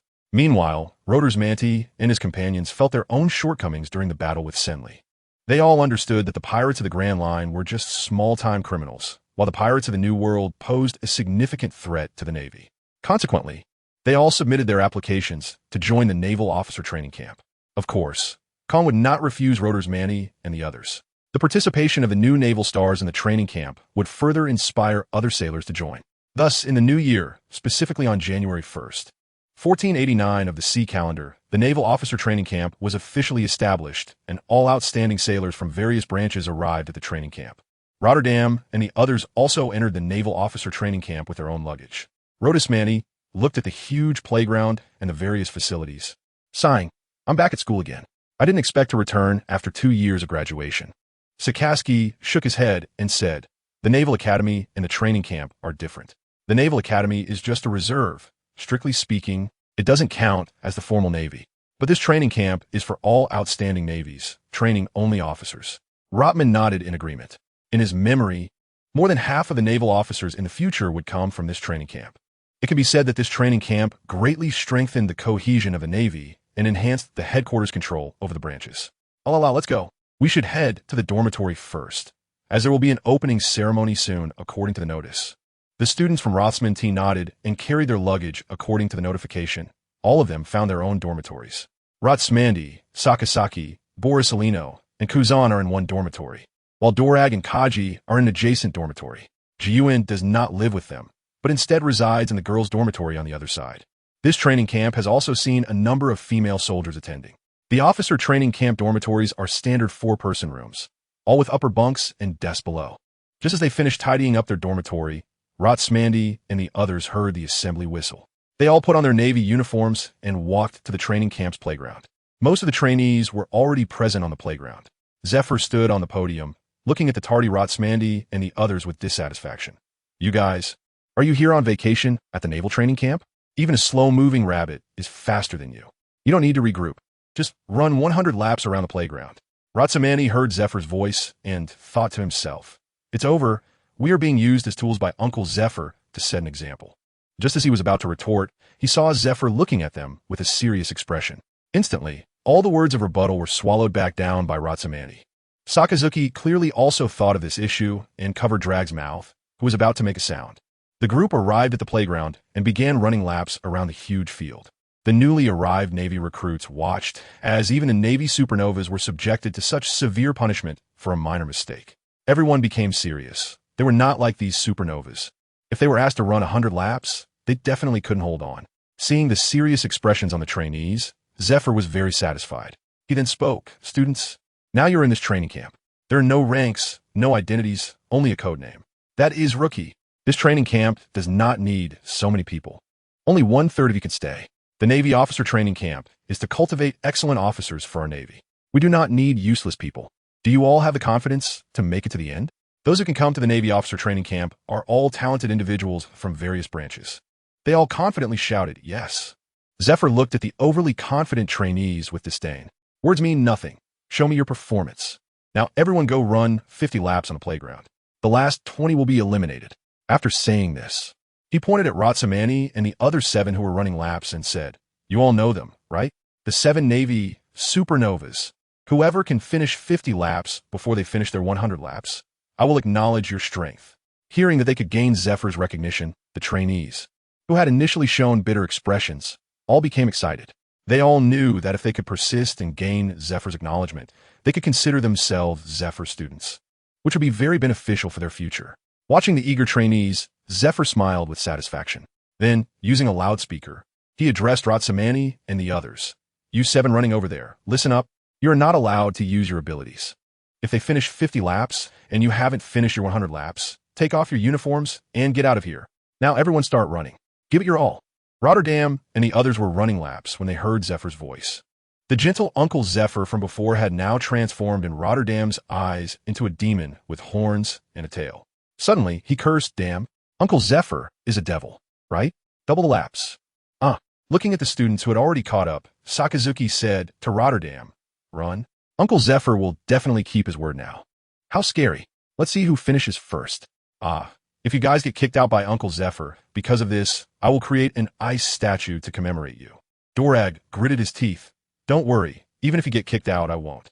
Ji Yuan nodded in agreement and said, "Kazan, since you find this so amusing, you can just eat dust at the back." After saying that, Ji Yuan accelerated and ran to the front. Kaji also refused to fall behind. "Don't worry. If I can't finish, I'll take my own life to apologize." Ratsmanti and the others didn't want to be caught up by the trainees behind them, so they all accelerated. They were already geniuses from the Naval Academy. After a long period of training, their physical strength had significantly improved. However, completing 100 laps was still no easy feat. The training ground of the Naval Officer Training Camp was not a 400-meter track, but a 1,000-meter one. 100 laps meant running 100 kilometers. Even with Ratsmanti's stamina, he was feeling overwhelmed. Not to mention Sakaski and the others, who were in worse shape. They were all gasping for breath, and the trainees following behind were also struggling. Although they had to run half the distance compared to Ratsmanti and his group, many trainees still fainted on the field. 2 hours later, when Ratsmanti and the others finished, they all lay sprawled out on the training ground. Even Ji Yuan had completely discarded her ladylike image. Rodismani gasped as he spoke. "Oh my God, is the first day this intense? These naval cadets are like dogs chasing rabbits." He had no idea where he had thrown his Polysolino sunglasses. How terrifying. Those who can make it to the naval training camp are no pushovers. And just like that, the first day of school ended with Rodismani and his peers completely exhausted, with over 20 cadets fainting and being eliminated. Such days would continue for 3 years. The Naval Officer Training Camp had already been running for over 3 months in the blink of an eye. Every plan made by Zifa could effectively drain the cadets' physical strength. Among them were Rodismani and his 6 companions. Although their physical abilities were superior to other naval recruits, their training load had also significantly increased, pushing them to their limits each time. The naval headquarters had prepared medicinal baths, with numerous injuries from training. Soaking in a medicinal bath was quite the experience. Many first-time bathers struggled to escape the tub, but without exception, they were accurately pelted back by Zifa with small stones. The medicinal baths allowed these cadets to recover quickly. No matter how tired or injured they were on the first day, they would be in perfect condition the next day. Then the cadets faced a grim reality. Day by day, the cycle continued, and the training intensity increased alongside their growing strength. Just as a new day was about to begin, Rhodysmanti and his companions were preparing for their training when Zephyr called out to them, "You little brats. Come here and put these on." Zephyr was holding 5 wristband-like items. "Were these, Teacher Zephyr?" Rhodysmanti looked at the 5 ring-shaped objects and asked curiously. Zephyr threw one of them at Rhodysmanti. "Try it. This bracelet is a good thing." Rhodysmanti caught the thrown bracelet. Just a touch, and Rhodysmanti felt a wave of weakness wash over him. In an instant, he was knocked to the ground by the bracelet. "Is this a sea tower stone bracelet?" Rhodysmanti felt his body go limp and said in disbelief, "Allah, this shouldn't be the case. We went through resistance training with sea stone and seawater when we were in naval school." Kazan looked at the limp Rhodysmanti, curiously asking Zephyr. Zephyr smiled and said, "This is a high-purity sea stone bracelet with a purity of 75. The one you used was at most around 20. He continued from now on. "You all must wear this sea stone bracelet during training. You are not allowed to take it off until your resistance is fully trained." After finishing with Rhodysmanti and the others, Zephyr turned to Jiun and Kaji and said, "You two, one is a swordsman and the other has no devil fruit. I have prepared good things for you two." Saying this, Zephyr took out 2 items from a box behind him, a vest and a knife-shaped object. Pointing to these 2 items, he introduced, "This is a sea stone vest, which is about 5 times heavier than ordinary steel. As for this knife-shaped one, it is a sea stone long sword specially crafted by the Navy's artisans. Sea stone not only restrains devil fruit users, but is also the densest material on the sea. A small piece of sea stone can weigh several hundred pounds." He then instructed Jiun and Kaji, "From now on, you will train with this." While Rhodysmanti and the others were undergoing sea stone resistance training, Kaji doubled his physical training, while Jiun practiced the basic sword techniques daily with the long sword. Any questions? Jiun and Kaji shook their heads in unison, indicating there were no issues. Jiun picked up the sea stone long sword and felt its immense weight in his hand, almost unable to lift it. "Zephyr-sensei, isn't this sword too heavy?" Zephyr shook his head and replied to Jiun, "Swordsmanship is about who strikes faster. A heavy sword is beneficial for training your wrist strength and body coordination. When you get used to this weight, that will be the day your swordsmanship achieves greatness." Over the years, Jiun had consulted many swordsmanship masters and naturally understood that in sword duels, the faster one wins. Without further hesitation, he moved aside to start practicing the basic sword techniques. Kaji put on the sea stone vest and began his physical training as well. Watching Jiun and Kaji already starting their training, Zephyr told Rhodysmanti and the others, "You guys should start too. Wear the sea stone bracelets and run 50 laps around the track to adapt." "Oh no, Zephyr-sensei, after putting on this bracelet, I feel like I've lost all my strength. Running 50 laps like this, I feel like I'm going to die." After wearing the sea stone bracelet, Polyusolino instantly felt as if all his strength had been drained. Upon hearing they had to run 50 laps, he began to complain to Zephyr. Zephyr, hearing Polyusolino's complaints, chuckled and took out a whip from behind him. "Polyusolino, among you guys, your physical skills are the worst. Don't worry, when you can't run anymore, I'll whip you hard. Now start running. Whoever finishes last, I'll whip." With that, Zephyr covered the whip in haki and threatened Rhodysmanti and the others fiercely. Seeing the pitch-black whip, Rhodysmanti reacted the fastest and immediately started running. Not wanting to be whipped by Zephyr for finishing last. "Allah, Manti, you're so cunning, running ahead." Kazan complained, but wasted no time and rushed out second. Instantly, Rhodysmanti and the others began their running laps, competing fiercely. Polyusolino, who was running the slowest, was whipped twice by Zephyr and then started running fast. His speed suddenly surpassed Rhodysmanti, who was ahead. Dorag was dumbfounded. "Damn, Polyusolino, are you a monkey? Why are you running so fast?" Sakazuki also looked shocked at the rapidly running Polyusolino. "Isn't this guy supposed to be the worst at physical skills? How is he running so fast now?" At that moment, Rhodysmanti shouted to the others behind him, "Run faster. Whoever finishes last gets whipped, and then we'll deal with that yellow monkey." He was hiding his strength, and we didn't even know. Just then, Dorag, who had fallen behind, suddenly felt a pain in his back. Looking back, it was Zephyr with the whip. He immediately forgot his shock and started running head down. Thus, Rhodysmanti and the others chased each other. Seeing they were falling behind, they occasionally tried to disrupt each other. In no time, Rhodysmanti and the others were being beaten and crying out in pain. Of course, the trainees following them also received the same treatment, each one crying out in distress. For the next period, wearing sea stone, Ratsamanti and the others suffered immensely. Although it was tough, their resistance to sea stone continuously improved under Zephyr's training. Other trainees also made significant progress in their strength through training, feeling that mastering hockey was not far off. Training in the morning and studying in the afternoon, Zephyr specially invited teachers from the naval school to teach combat command, geography, and the distribution of forces among various countries. This left the trainees not only physically exhausted but also mentally drained. Every time they returned to the dormitory, even the liveliest Ratsamani had no desire to speak. He could fall asleep within 2 seconds of lying on the bed. During this time, nearly half of the trainees were eliminated. The remaining ones were all elite members of the Navy. Although the training was tough, not a single person complained. Instead, after adapting to the training, they continuously increased their training based on their situations. Although Zephyr had a serious expression, he also recognized the trainees' efforts. He felt truly gratified. He knew that leaving the position of admiral to become an instructor was the best decision he had ever made in his life. After 6 months of physical training, Zephyr called Ratsamani and the others to the training ground. "Zephyr-sensei, what training do we have today?" Ratsamani curiously asked Zephyr, looking at the several little ones who also showed curiosity. Zephyr smiled and said, "You guys had a battle with Senli not long ago, didn't you? Did you suffer quite a bit under Senli's second stage of armament hockey?"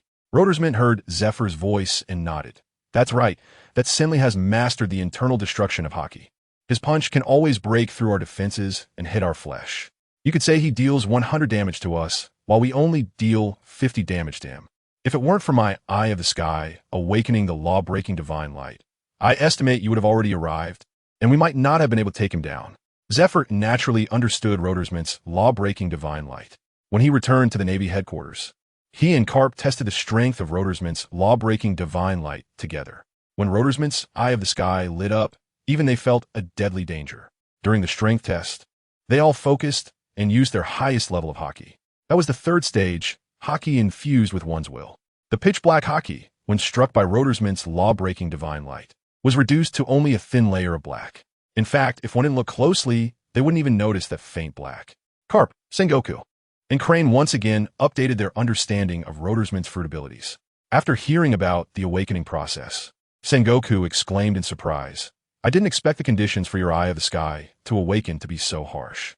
However, this level of strength is indeed worthy of such strict conditions." He added that the drawback of consuming a large amount of stamina meant that Rodersman could only use this technique as a last resort. Back to the present, Zephyr looked at Rodersman and said, "You're right. Senli has only just begun to master the second stage of hockey. Covering the entire body with hockey is actually a foolish approach. It consumes a lot of stamina.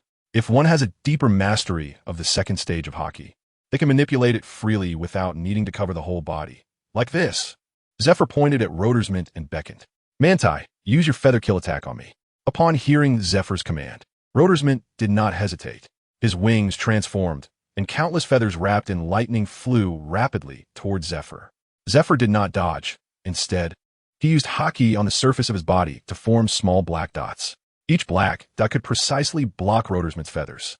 As for the areas where the feathers could not reach, Zephyr did not cover them with hockey. Ji Yuan was surprised and covered her small mouth. "Isn't this controllability a bit too strong?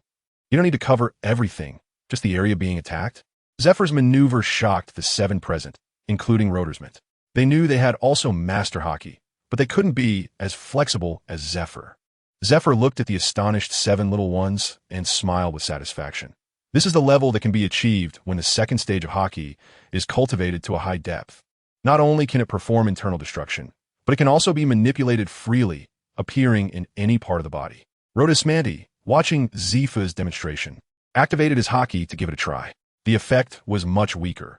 Rodersmanti could only manage about 10 coverage points on the surface of his body. Any more than that, and he found it difficult to control. Alalala, such impressive control over hockey. Kazan and the others also tried, and they could basically only control around 5 coverage points. This wasn't surprising, as Kazan and the others had long been aware of Rodersmanti's energy control, which had been above theirs since their time at the Naval Academy. How frightening. Mandy, you truly are the best at energy control among us. Sakazuki nodded in agreement. Zifa, satisfied, looked at Rodersmanti and said, "Not bad, you little brat. For your first attempt, achieving this level is impressive. Now, I will teach you how to use the second stage of hockey for internal destruction. This requires you to channel your haki, letting it flow like water. When facing an enemy, send your haki into their body, rather than just hardening the surface. As he spoke, Zifa activated his haki, which flowed like ink-black water in his hands. He picked up a stone, gently tapped it, and then withdrew his hand. The stone appeared unchanged on the outside, but as Zifa lightly tapped it with his finger, the stone slowly turned to powder. Rhodosmanti and the others stared in astonishment. After the demonstration, Zifa handed several stones to Rhodosmanti and the others, instructing them to try using their haki to destroy the stones. Rhodosmanti held the stone in his hand, feeling its icy touch. He closed his eyes and focused on experiencing the flow of his haki. He had just used his observation haki to completely memorize Zephyr's movements. This task sounds easy to say, but is difficult to execute. Forming hardened haki is relatively simple, but making haki flow is akin to stretching a surface into a line, allowing it to flow and intertwine on the surface of the body. This is not easily achieved. After a slight attempt, Rhodosmanti lost control, and the haki did not reach the interior of the stone. Instead, a hardened layer formed on the surface of the stone. Rhodosmanti looked at the pitch-black stone in his hand, awkwardly scratching his head. By the way, Teacher Zephyr, with the hardness of this stone right now, throwing it could definitely kill quite a few people, right? Upon hearing Rhodosmanti's voice, Sakazuki and the others couldn't care less about the stone in their hands and all burst into laughter. Ha ha! I told you to cause internal destruction, and you made it even harder. Looking at the funny Rhodosmanti, Jiwon also suppressed his laughter and tugged at Rhodosmanti's ear. Focus on training, you little brat. Can't you see that Dorag was almost successful beside you? You ruined it all in one go. Oh, Jiwon, it hurts. I'm just trying to ease the awkwardness. Zephyr watched the group fooling around and shook his head with a smile. Then he said seriously, you little rascals, hurry up and get back to work. Remember, you need to let your haki flow. It should flow, not entangle. After that, under Zephyr's guidance, Rhodosmanti and the others gradually grasped the tricks of internal destruction after several failures, but they were still quite clumsy. If they weren't careful, they would crush the stone. Fortunately, after many attempts, they began to initially master the internal destruction of haki. Seeing that Rhodosmanti and the others had grasped the basic tricks, Zephyr pointed to the stone mountain behind the training ground and said to them, now your task is to mobilize your haki and destroy these stones from the inside, turning them into stone powder. Remember to be meticulous. The Navy headquarters is preparing to build another building, and you will need to make the lime powder. Rotterdam and the others looked towards the stone hill next to the training ground.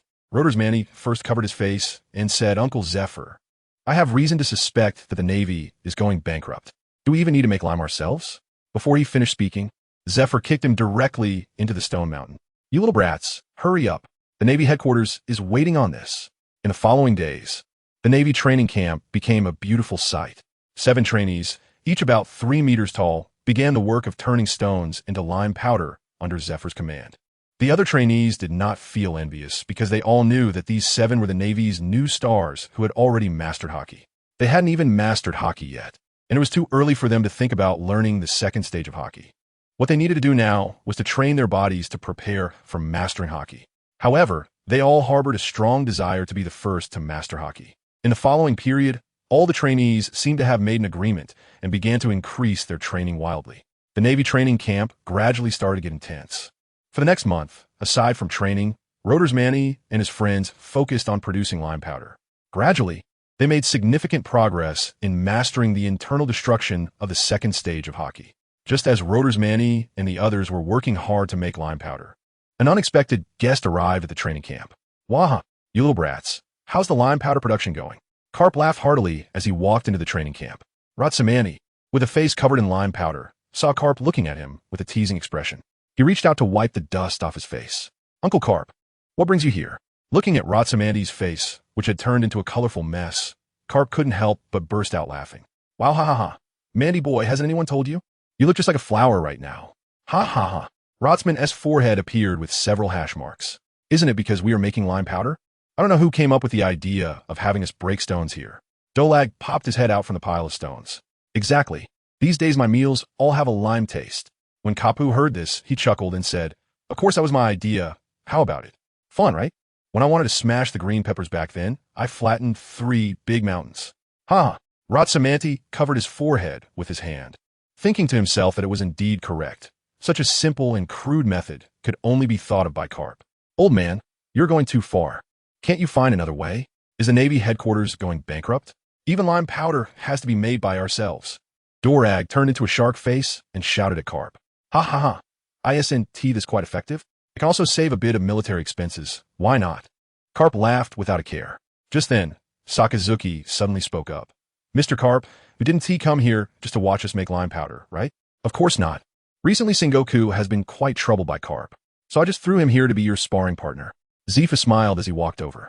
Carp immediately showed his dissatisfaction. That guy Sengoku is really stingy.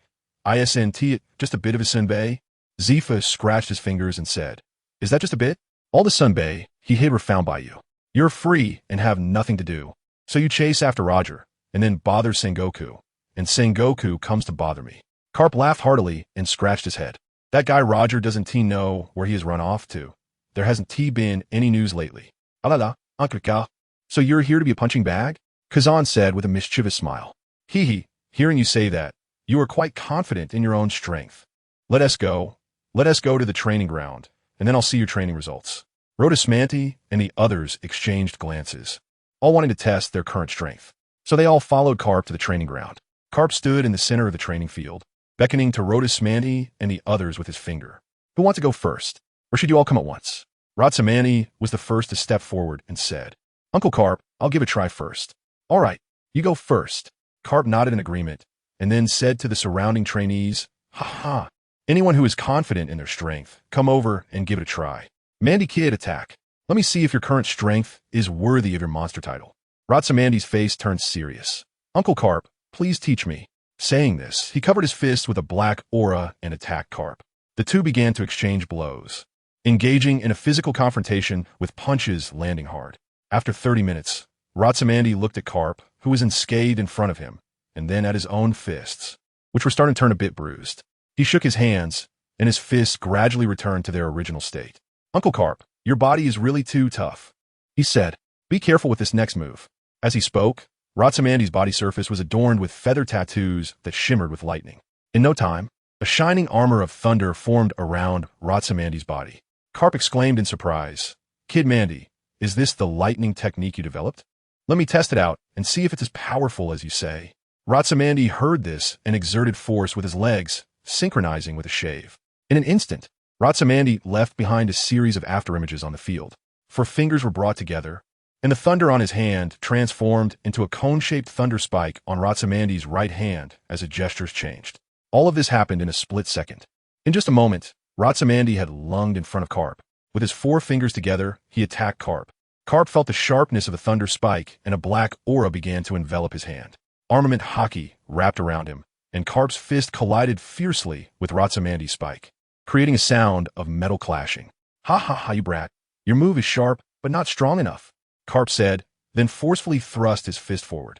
Instantly, Rhodesmanti's thunder spike began to yield like clay meeting steel. The spike slowly started to round off under Carp's pressure. Uncle Carp, it's not over yet. Try this. Rhodesmanti quickly retreated, wings flashing behind him. Feather kill. Ha ha ha, useless, Mandy Kid. Fistbone. Impact. Carp clenched his fist tightly and threw a powerful punch at the air, compressing it with immense force. A fist-shaped indentation formed. With just one hit, it scattered Rhodesmanti's feathers. Rhodesmanti didn't really believe that his feather attack would be effective, but it was enough to stall for a moment. He slowly gathered his pinky and ring fingers together. The remaining 2 fingers formed a sword, and the lightning spike began to become increasingly sharp and slender. At the same time, the sharpness of a lightning spike increased more than double. Dual phase, penetrating hand. As the lightning spike became thinner, the black domineering aura on Rhodesmanti's hand surged. Like black ink, it enveloped the lightning spike.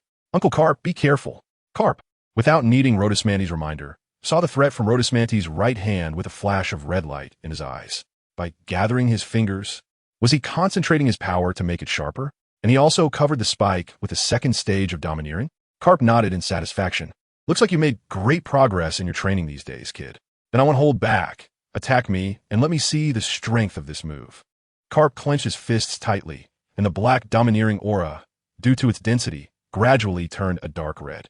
Dark red lightning surged wildly on Carp's fists. Kid, be careful. Fist bone, meteor impact. Seeing Carp charging at him, Rhodosmani also attacked Carp. Thunder body technique, lightning, penetrating hand. The black spike collided instantly with the black fist. In the collision, a large amount of black lightning uncontrollably spilled out in all directions. Zifa stood in front of the students, covered in black domineering aura. He casually dispersed the spilling lightning and looked at the two who were in a standoff. With a smile, he said, not bad. This kid Rhodosmani has really made progress in his recent training. But this is where it ends. As soon as he finished speaking, Carp's voice came through. Haha, the intensity has increased quite a bit, but it's still not enough. Saying this, his arm began to gradually exert force, and Carp's arm muscles bulged. The silver-white Navy uniform couldn't withstand such immense power and tore apart.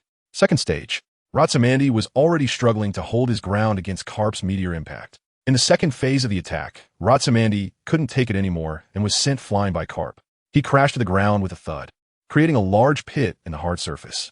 Carp stood at the edge of the pit, laughing and said, Is that little Mandy dead? If you're not dead, make a sound. Ha ha ha. Uncle Carp, aren't you being a bit too rough? Do you want to kill me? The uniform on Rhodosmani has been completely torn to shreds, yet he jumped out of the big pit unscathed. Wow, you little brat. Your recovery speed is impressive. You've only been down for less than 30 seconds, and you're already up? What a perfect punching bag. Rhodosmani scoffed at Carp's teasing, disdainfully curling his lips. Go find someone else for the training. I'm not participating. Ha ha ha. Carp was completely unconcerned about Rhodosmani's rudeness. After speaking, he looked at Sakazuki and the others. Which one of you will come? I'll go, Sakazuki said, as he also wanted to know how strong he really was. An hour later, Rhodosmani looked at Sakazuki lying beside him. You are really brave. Why didn't you use your devil fruit? Look at the mess you made after going head-to-head with Uncle Carp. Rhodosmani looked at the now chubby Sakazaki, teasing him. You're not me. Do you even know my recovery speed? Be careful not to stray from your own path by following others. Sakazaki scoffed, curling his lips in disdain, which pulled at the wound on the corner of his mouth, causing him to grimace in pain. Get lost. Who wants to follow your path? I just want to try my physical skills. Otherwise, do you think I haven't been using my fruit for a reason? Physical strength is the foundation of the fruit. After this, I have a rough understanding of my own strength. I'm planning to apply for early graduation in a year. What about you?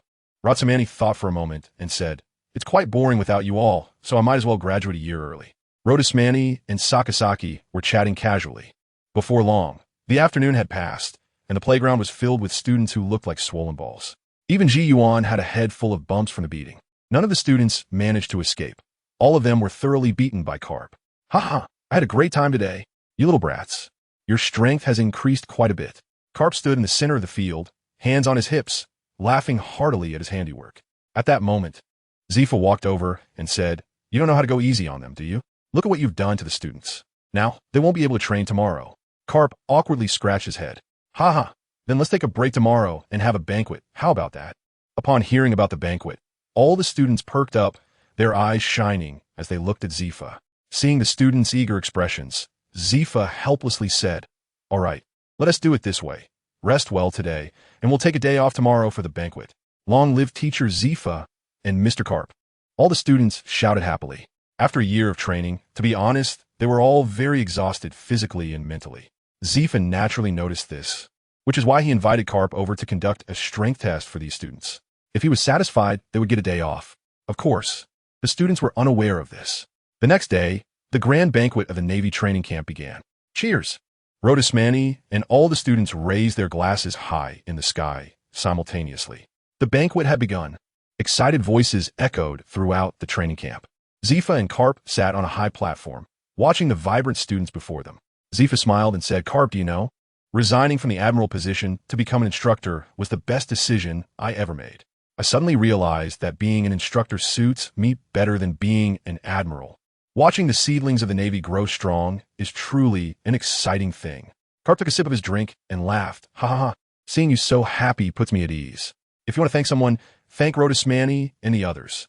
Without them, you wouldn't have become an instructor. Cheers. The two glasses clinked together, and Zifa and Carp exchanged smiles. For the future of the Navy, the grand banquet lasted for a day, during which Sengoku also came to join the fun. Training days are always short, and in the blink of an eye, a year had passed. What is going on with you all? You all applied for early graduation? Zifa held 7 application forms in his hand, looking at the 7 individuals before him.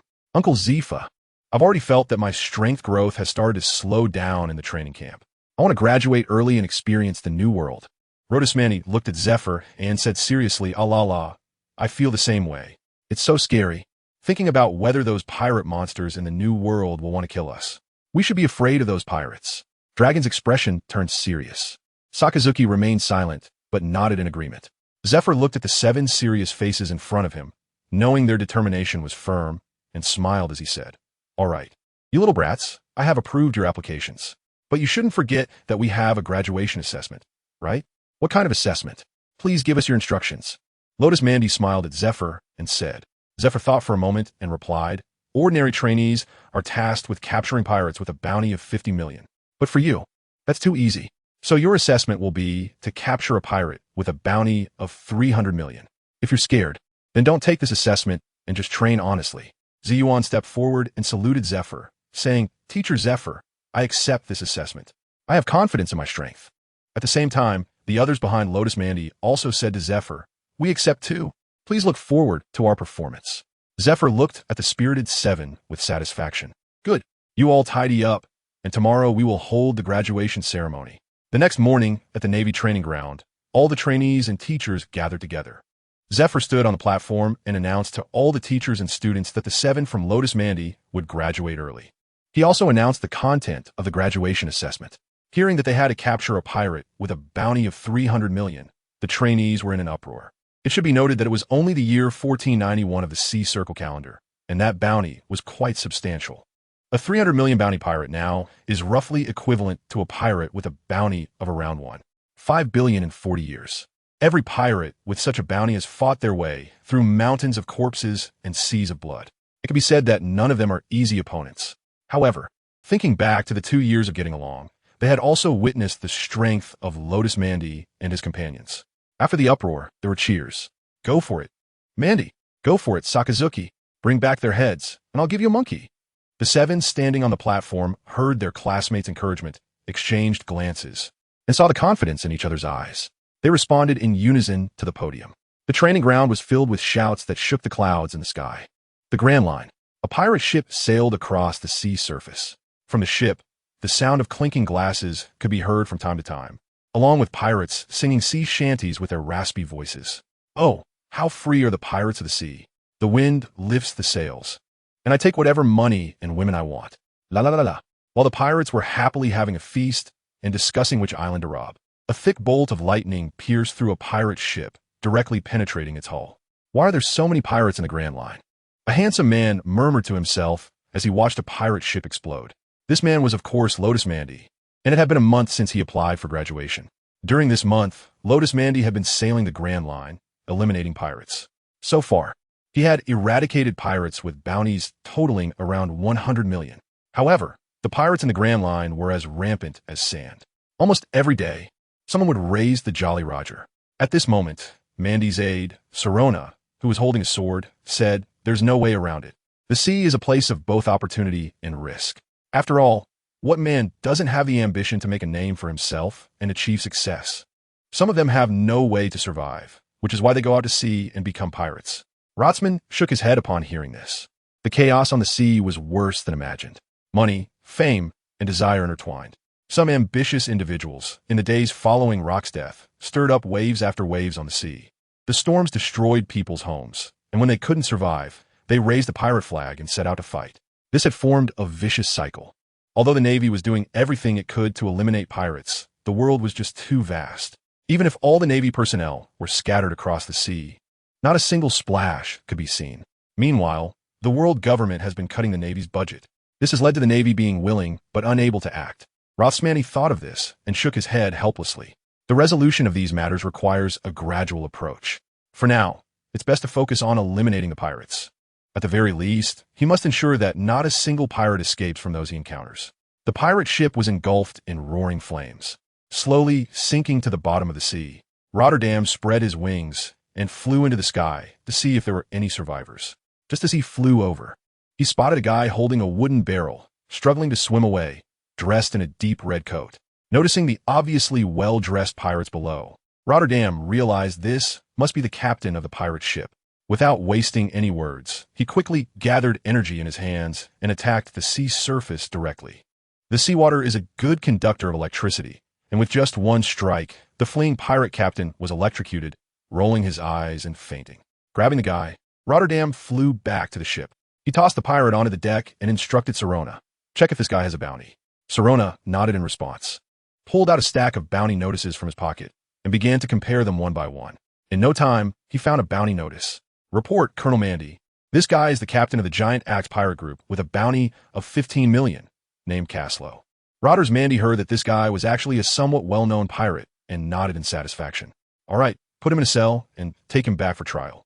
"Yes, Colonel Mandy." A few soldiers, upon hearing Rotters Mandy's order, took out several sturdy chains from the cabin, securely bound Caslow, and took him to the cell. "Where's Sirona heading next?" Rotters Mandy asked, looking at the sea. Sirona glanced at the sea chart in hand and then at the recording pointer, replying, "Ahead is the Drum Kingdom, a winter island." Hearing that it was the Drum Kingdom, Rotters Mandy raised an eyebrow. "Isn't that where Chopper boards the ship?" "It's only the year 1491 of the Sea Circle calendar now. Chopper shouldn't have arrived here yet, but his master, that witch, should still be quite young. The Drum Kingdom is an island of doctors, and that witch, Kureha, is the one with the highest medical skills on the island. I wonder if her medical skills have reached the level of 30 years later?" Rhodesmanty recalled memories from her past life, shook her head, and said, "Let's go to the island and find someone. This person's medical skills are said to be exceptional. Please ask her to go to the Navy headquarters and see if there is a way to treat Teacher Zephyr's condition." Sirona was slightly taken aback upon hearing this and said, "The person you are looking for can't be the witch Gareva, right? I heard she's over 100 years old, but looks only in her 40s. However, her temper is quite strange. It's said that she's difficult to get along with, and many people who go to find her face various challenges." Rhodesmanty shook his head and said, "Yes, this is the person we are looking for. Her temperament is odd, and with so many people looking for her, it shows she has quite a skill. Let's go first to the island and meet this Guliva." "Understood." An hour later, a warship docked at the port on the south side of Magnet Drum Island. Rhodesmanty reached out to catch the snowflakes drifting down from the sky. The Grand Line is truly magical. Just an hour ago, it felt quite warm. Upon arriving at this island, it has become so cold. Salona tightened the Navy coat around her and said, "The magnetic field of the Grand Line is chaotic, and a lot of cold air is being drawn in by the abnormal magnetic field. This has created the current situation in the kingdom of Magnet Drum. This island is not small. Where are we going to find that doctor?" "Let's take a walk. That doctor is quite famous, so we can ask someone," replied Rhodesmanty. Before long, Rhodesmanty and Salona arrived at a small town on the island. The pedestrians on the road, bundled up tightly due to the cold weather, hurriedly walked along the streets. Some children were playing and frolicking in the snow, building snowmen and having snowball fights. The aroma of various delicacies wafted from the food stalls by the roadside, filling the streets. Rhodesmanty and Salona were walking down the street, slowly savoring roasted snow pears while enjoying the lively scene in front of them. Suddenly, Rhodesmanty paused as a thinly dressed little girl appeared behind her, with dirty little hands. She reached out to touch Rhodesmanty's coat. Before she could make contact, the girl felt a pair of warm hands covering her head. Accompanying this was a gentle voice.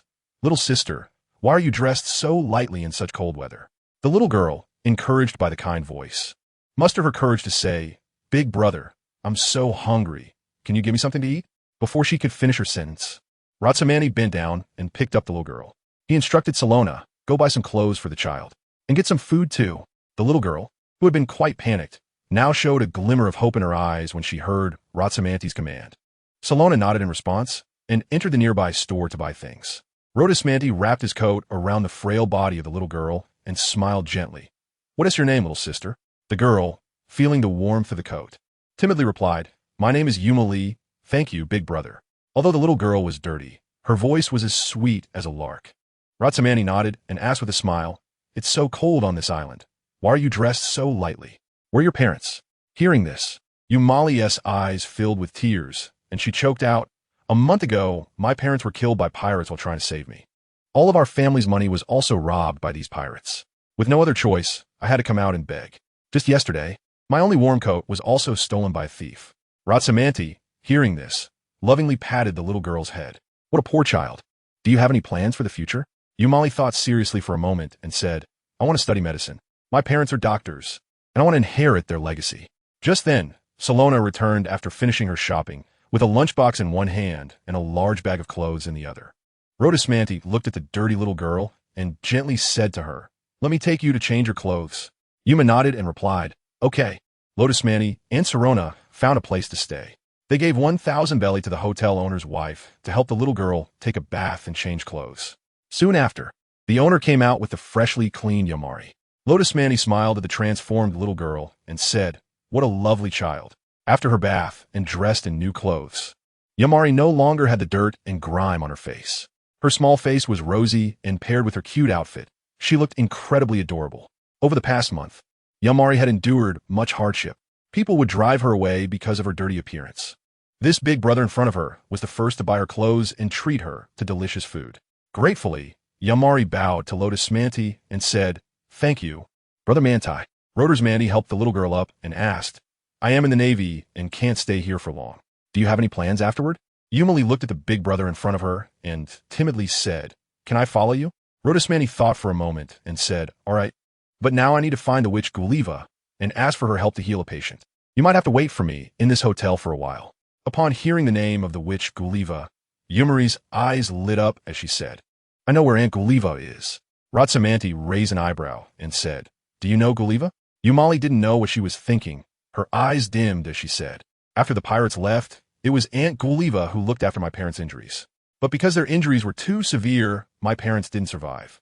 Aunt Guliva once wanted to take me with her, but my aunt stopped me, saying she would take care of me. However, after she got the deed to my house, she kicked me out." After saying this, Yumali could no longer hold back and cried out loud. Rhodesmanti gently comforted the little girl in her arms, saying softly, "Don't cry. Don't cry. I will help you get your house back. I will also make sure your aunt receives the punishment she deserves." As she spoke, Rhodesmanti looked at Sirona and said, "I will take Yumali to find Guliva. You go and investigate Yumali's situation for me. If the situation is true, take my orders and go find the mayor of the town to help Yumali get back her house." A Navy colonel has the authority to request cooperation from the member states of the world government for naval operations. And the Kingdom of Magdu is a member state of the world government. Sirona nodded in response, saying, "Yes, Colonel Mandy." Rhodesmanti gently comforted the little girl in her arms, saying, all right, no more crying. If you keep crying, you'll make your eyes go blind. I've already sent my people to investigate. If it's true, I'll help you get your house back." Yuma gradually stopped crying and said, "Thank you, big brother. Aunt Guliva lives on the highest peak of this island." As she spoke, she pointed to the north of the island, indicating the highest peak, and said, "Aunt Guliva lives there, but it's hard for anyone to see her." Rhodesmanti looked into the distance at the snow-covered mountains. Using Rhodesmanti's heavenly eye, he saw a castle standing tall on that mountain. Rhodesmanti nodded and said, "I'll take you with me. I just noticed that you seem to have quite a few frostbites on your hands, so it's perfect to ask Guliva to take a look at them." Yamari obediently nodded. Over the past month, she had experienced the warmth and coldness of human relationships, so she could naturally sense that Rhodesmanti had no ill intentions. After a while, Rhodesmanti and Yamari arrived at the foot of the mountain. Looking at the familiar castle on the mountain, Rhodesmanti's memories from her previous life gradually resurfaced.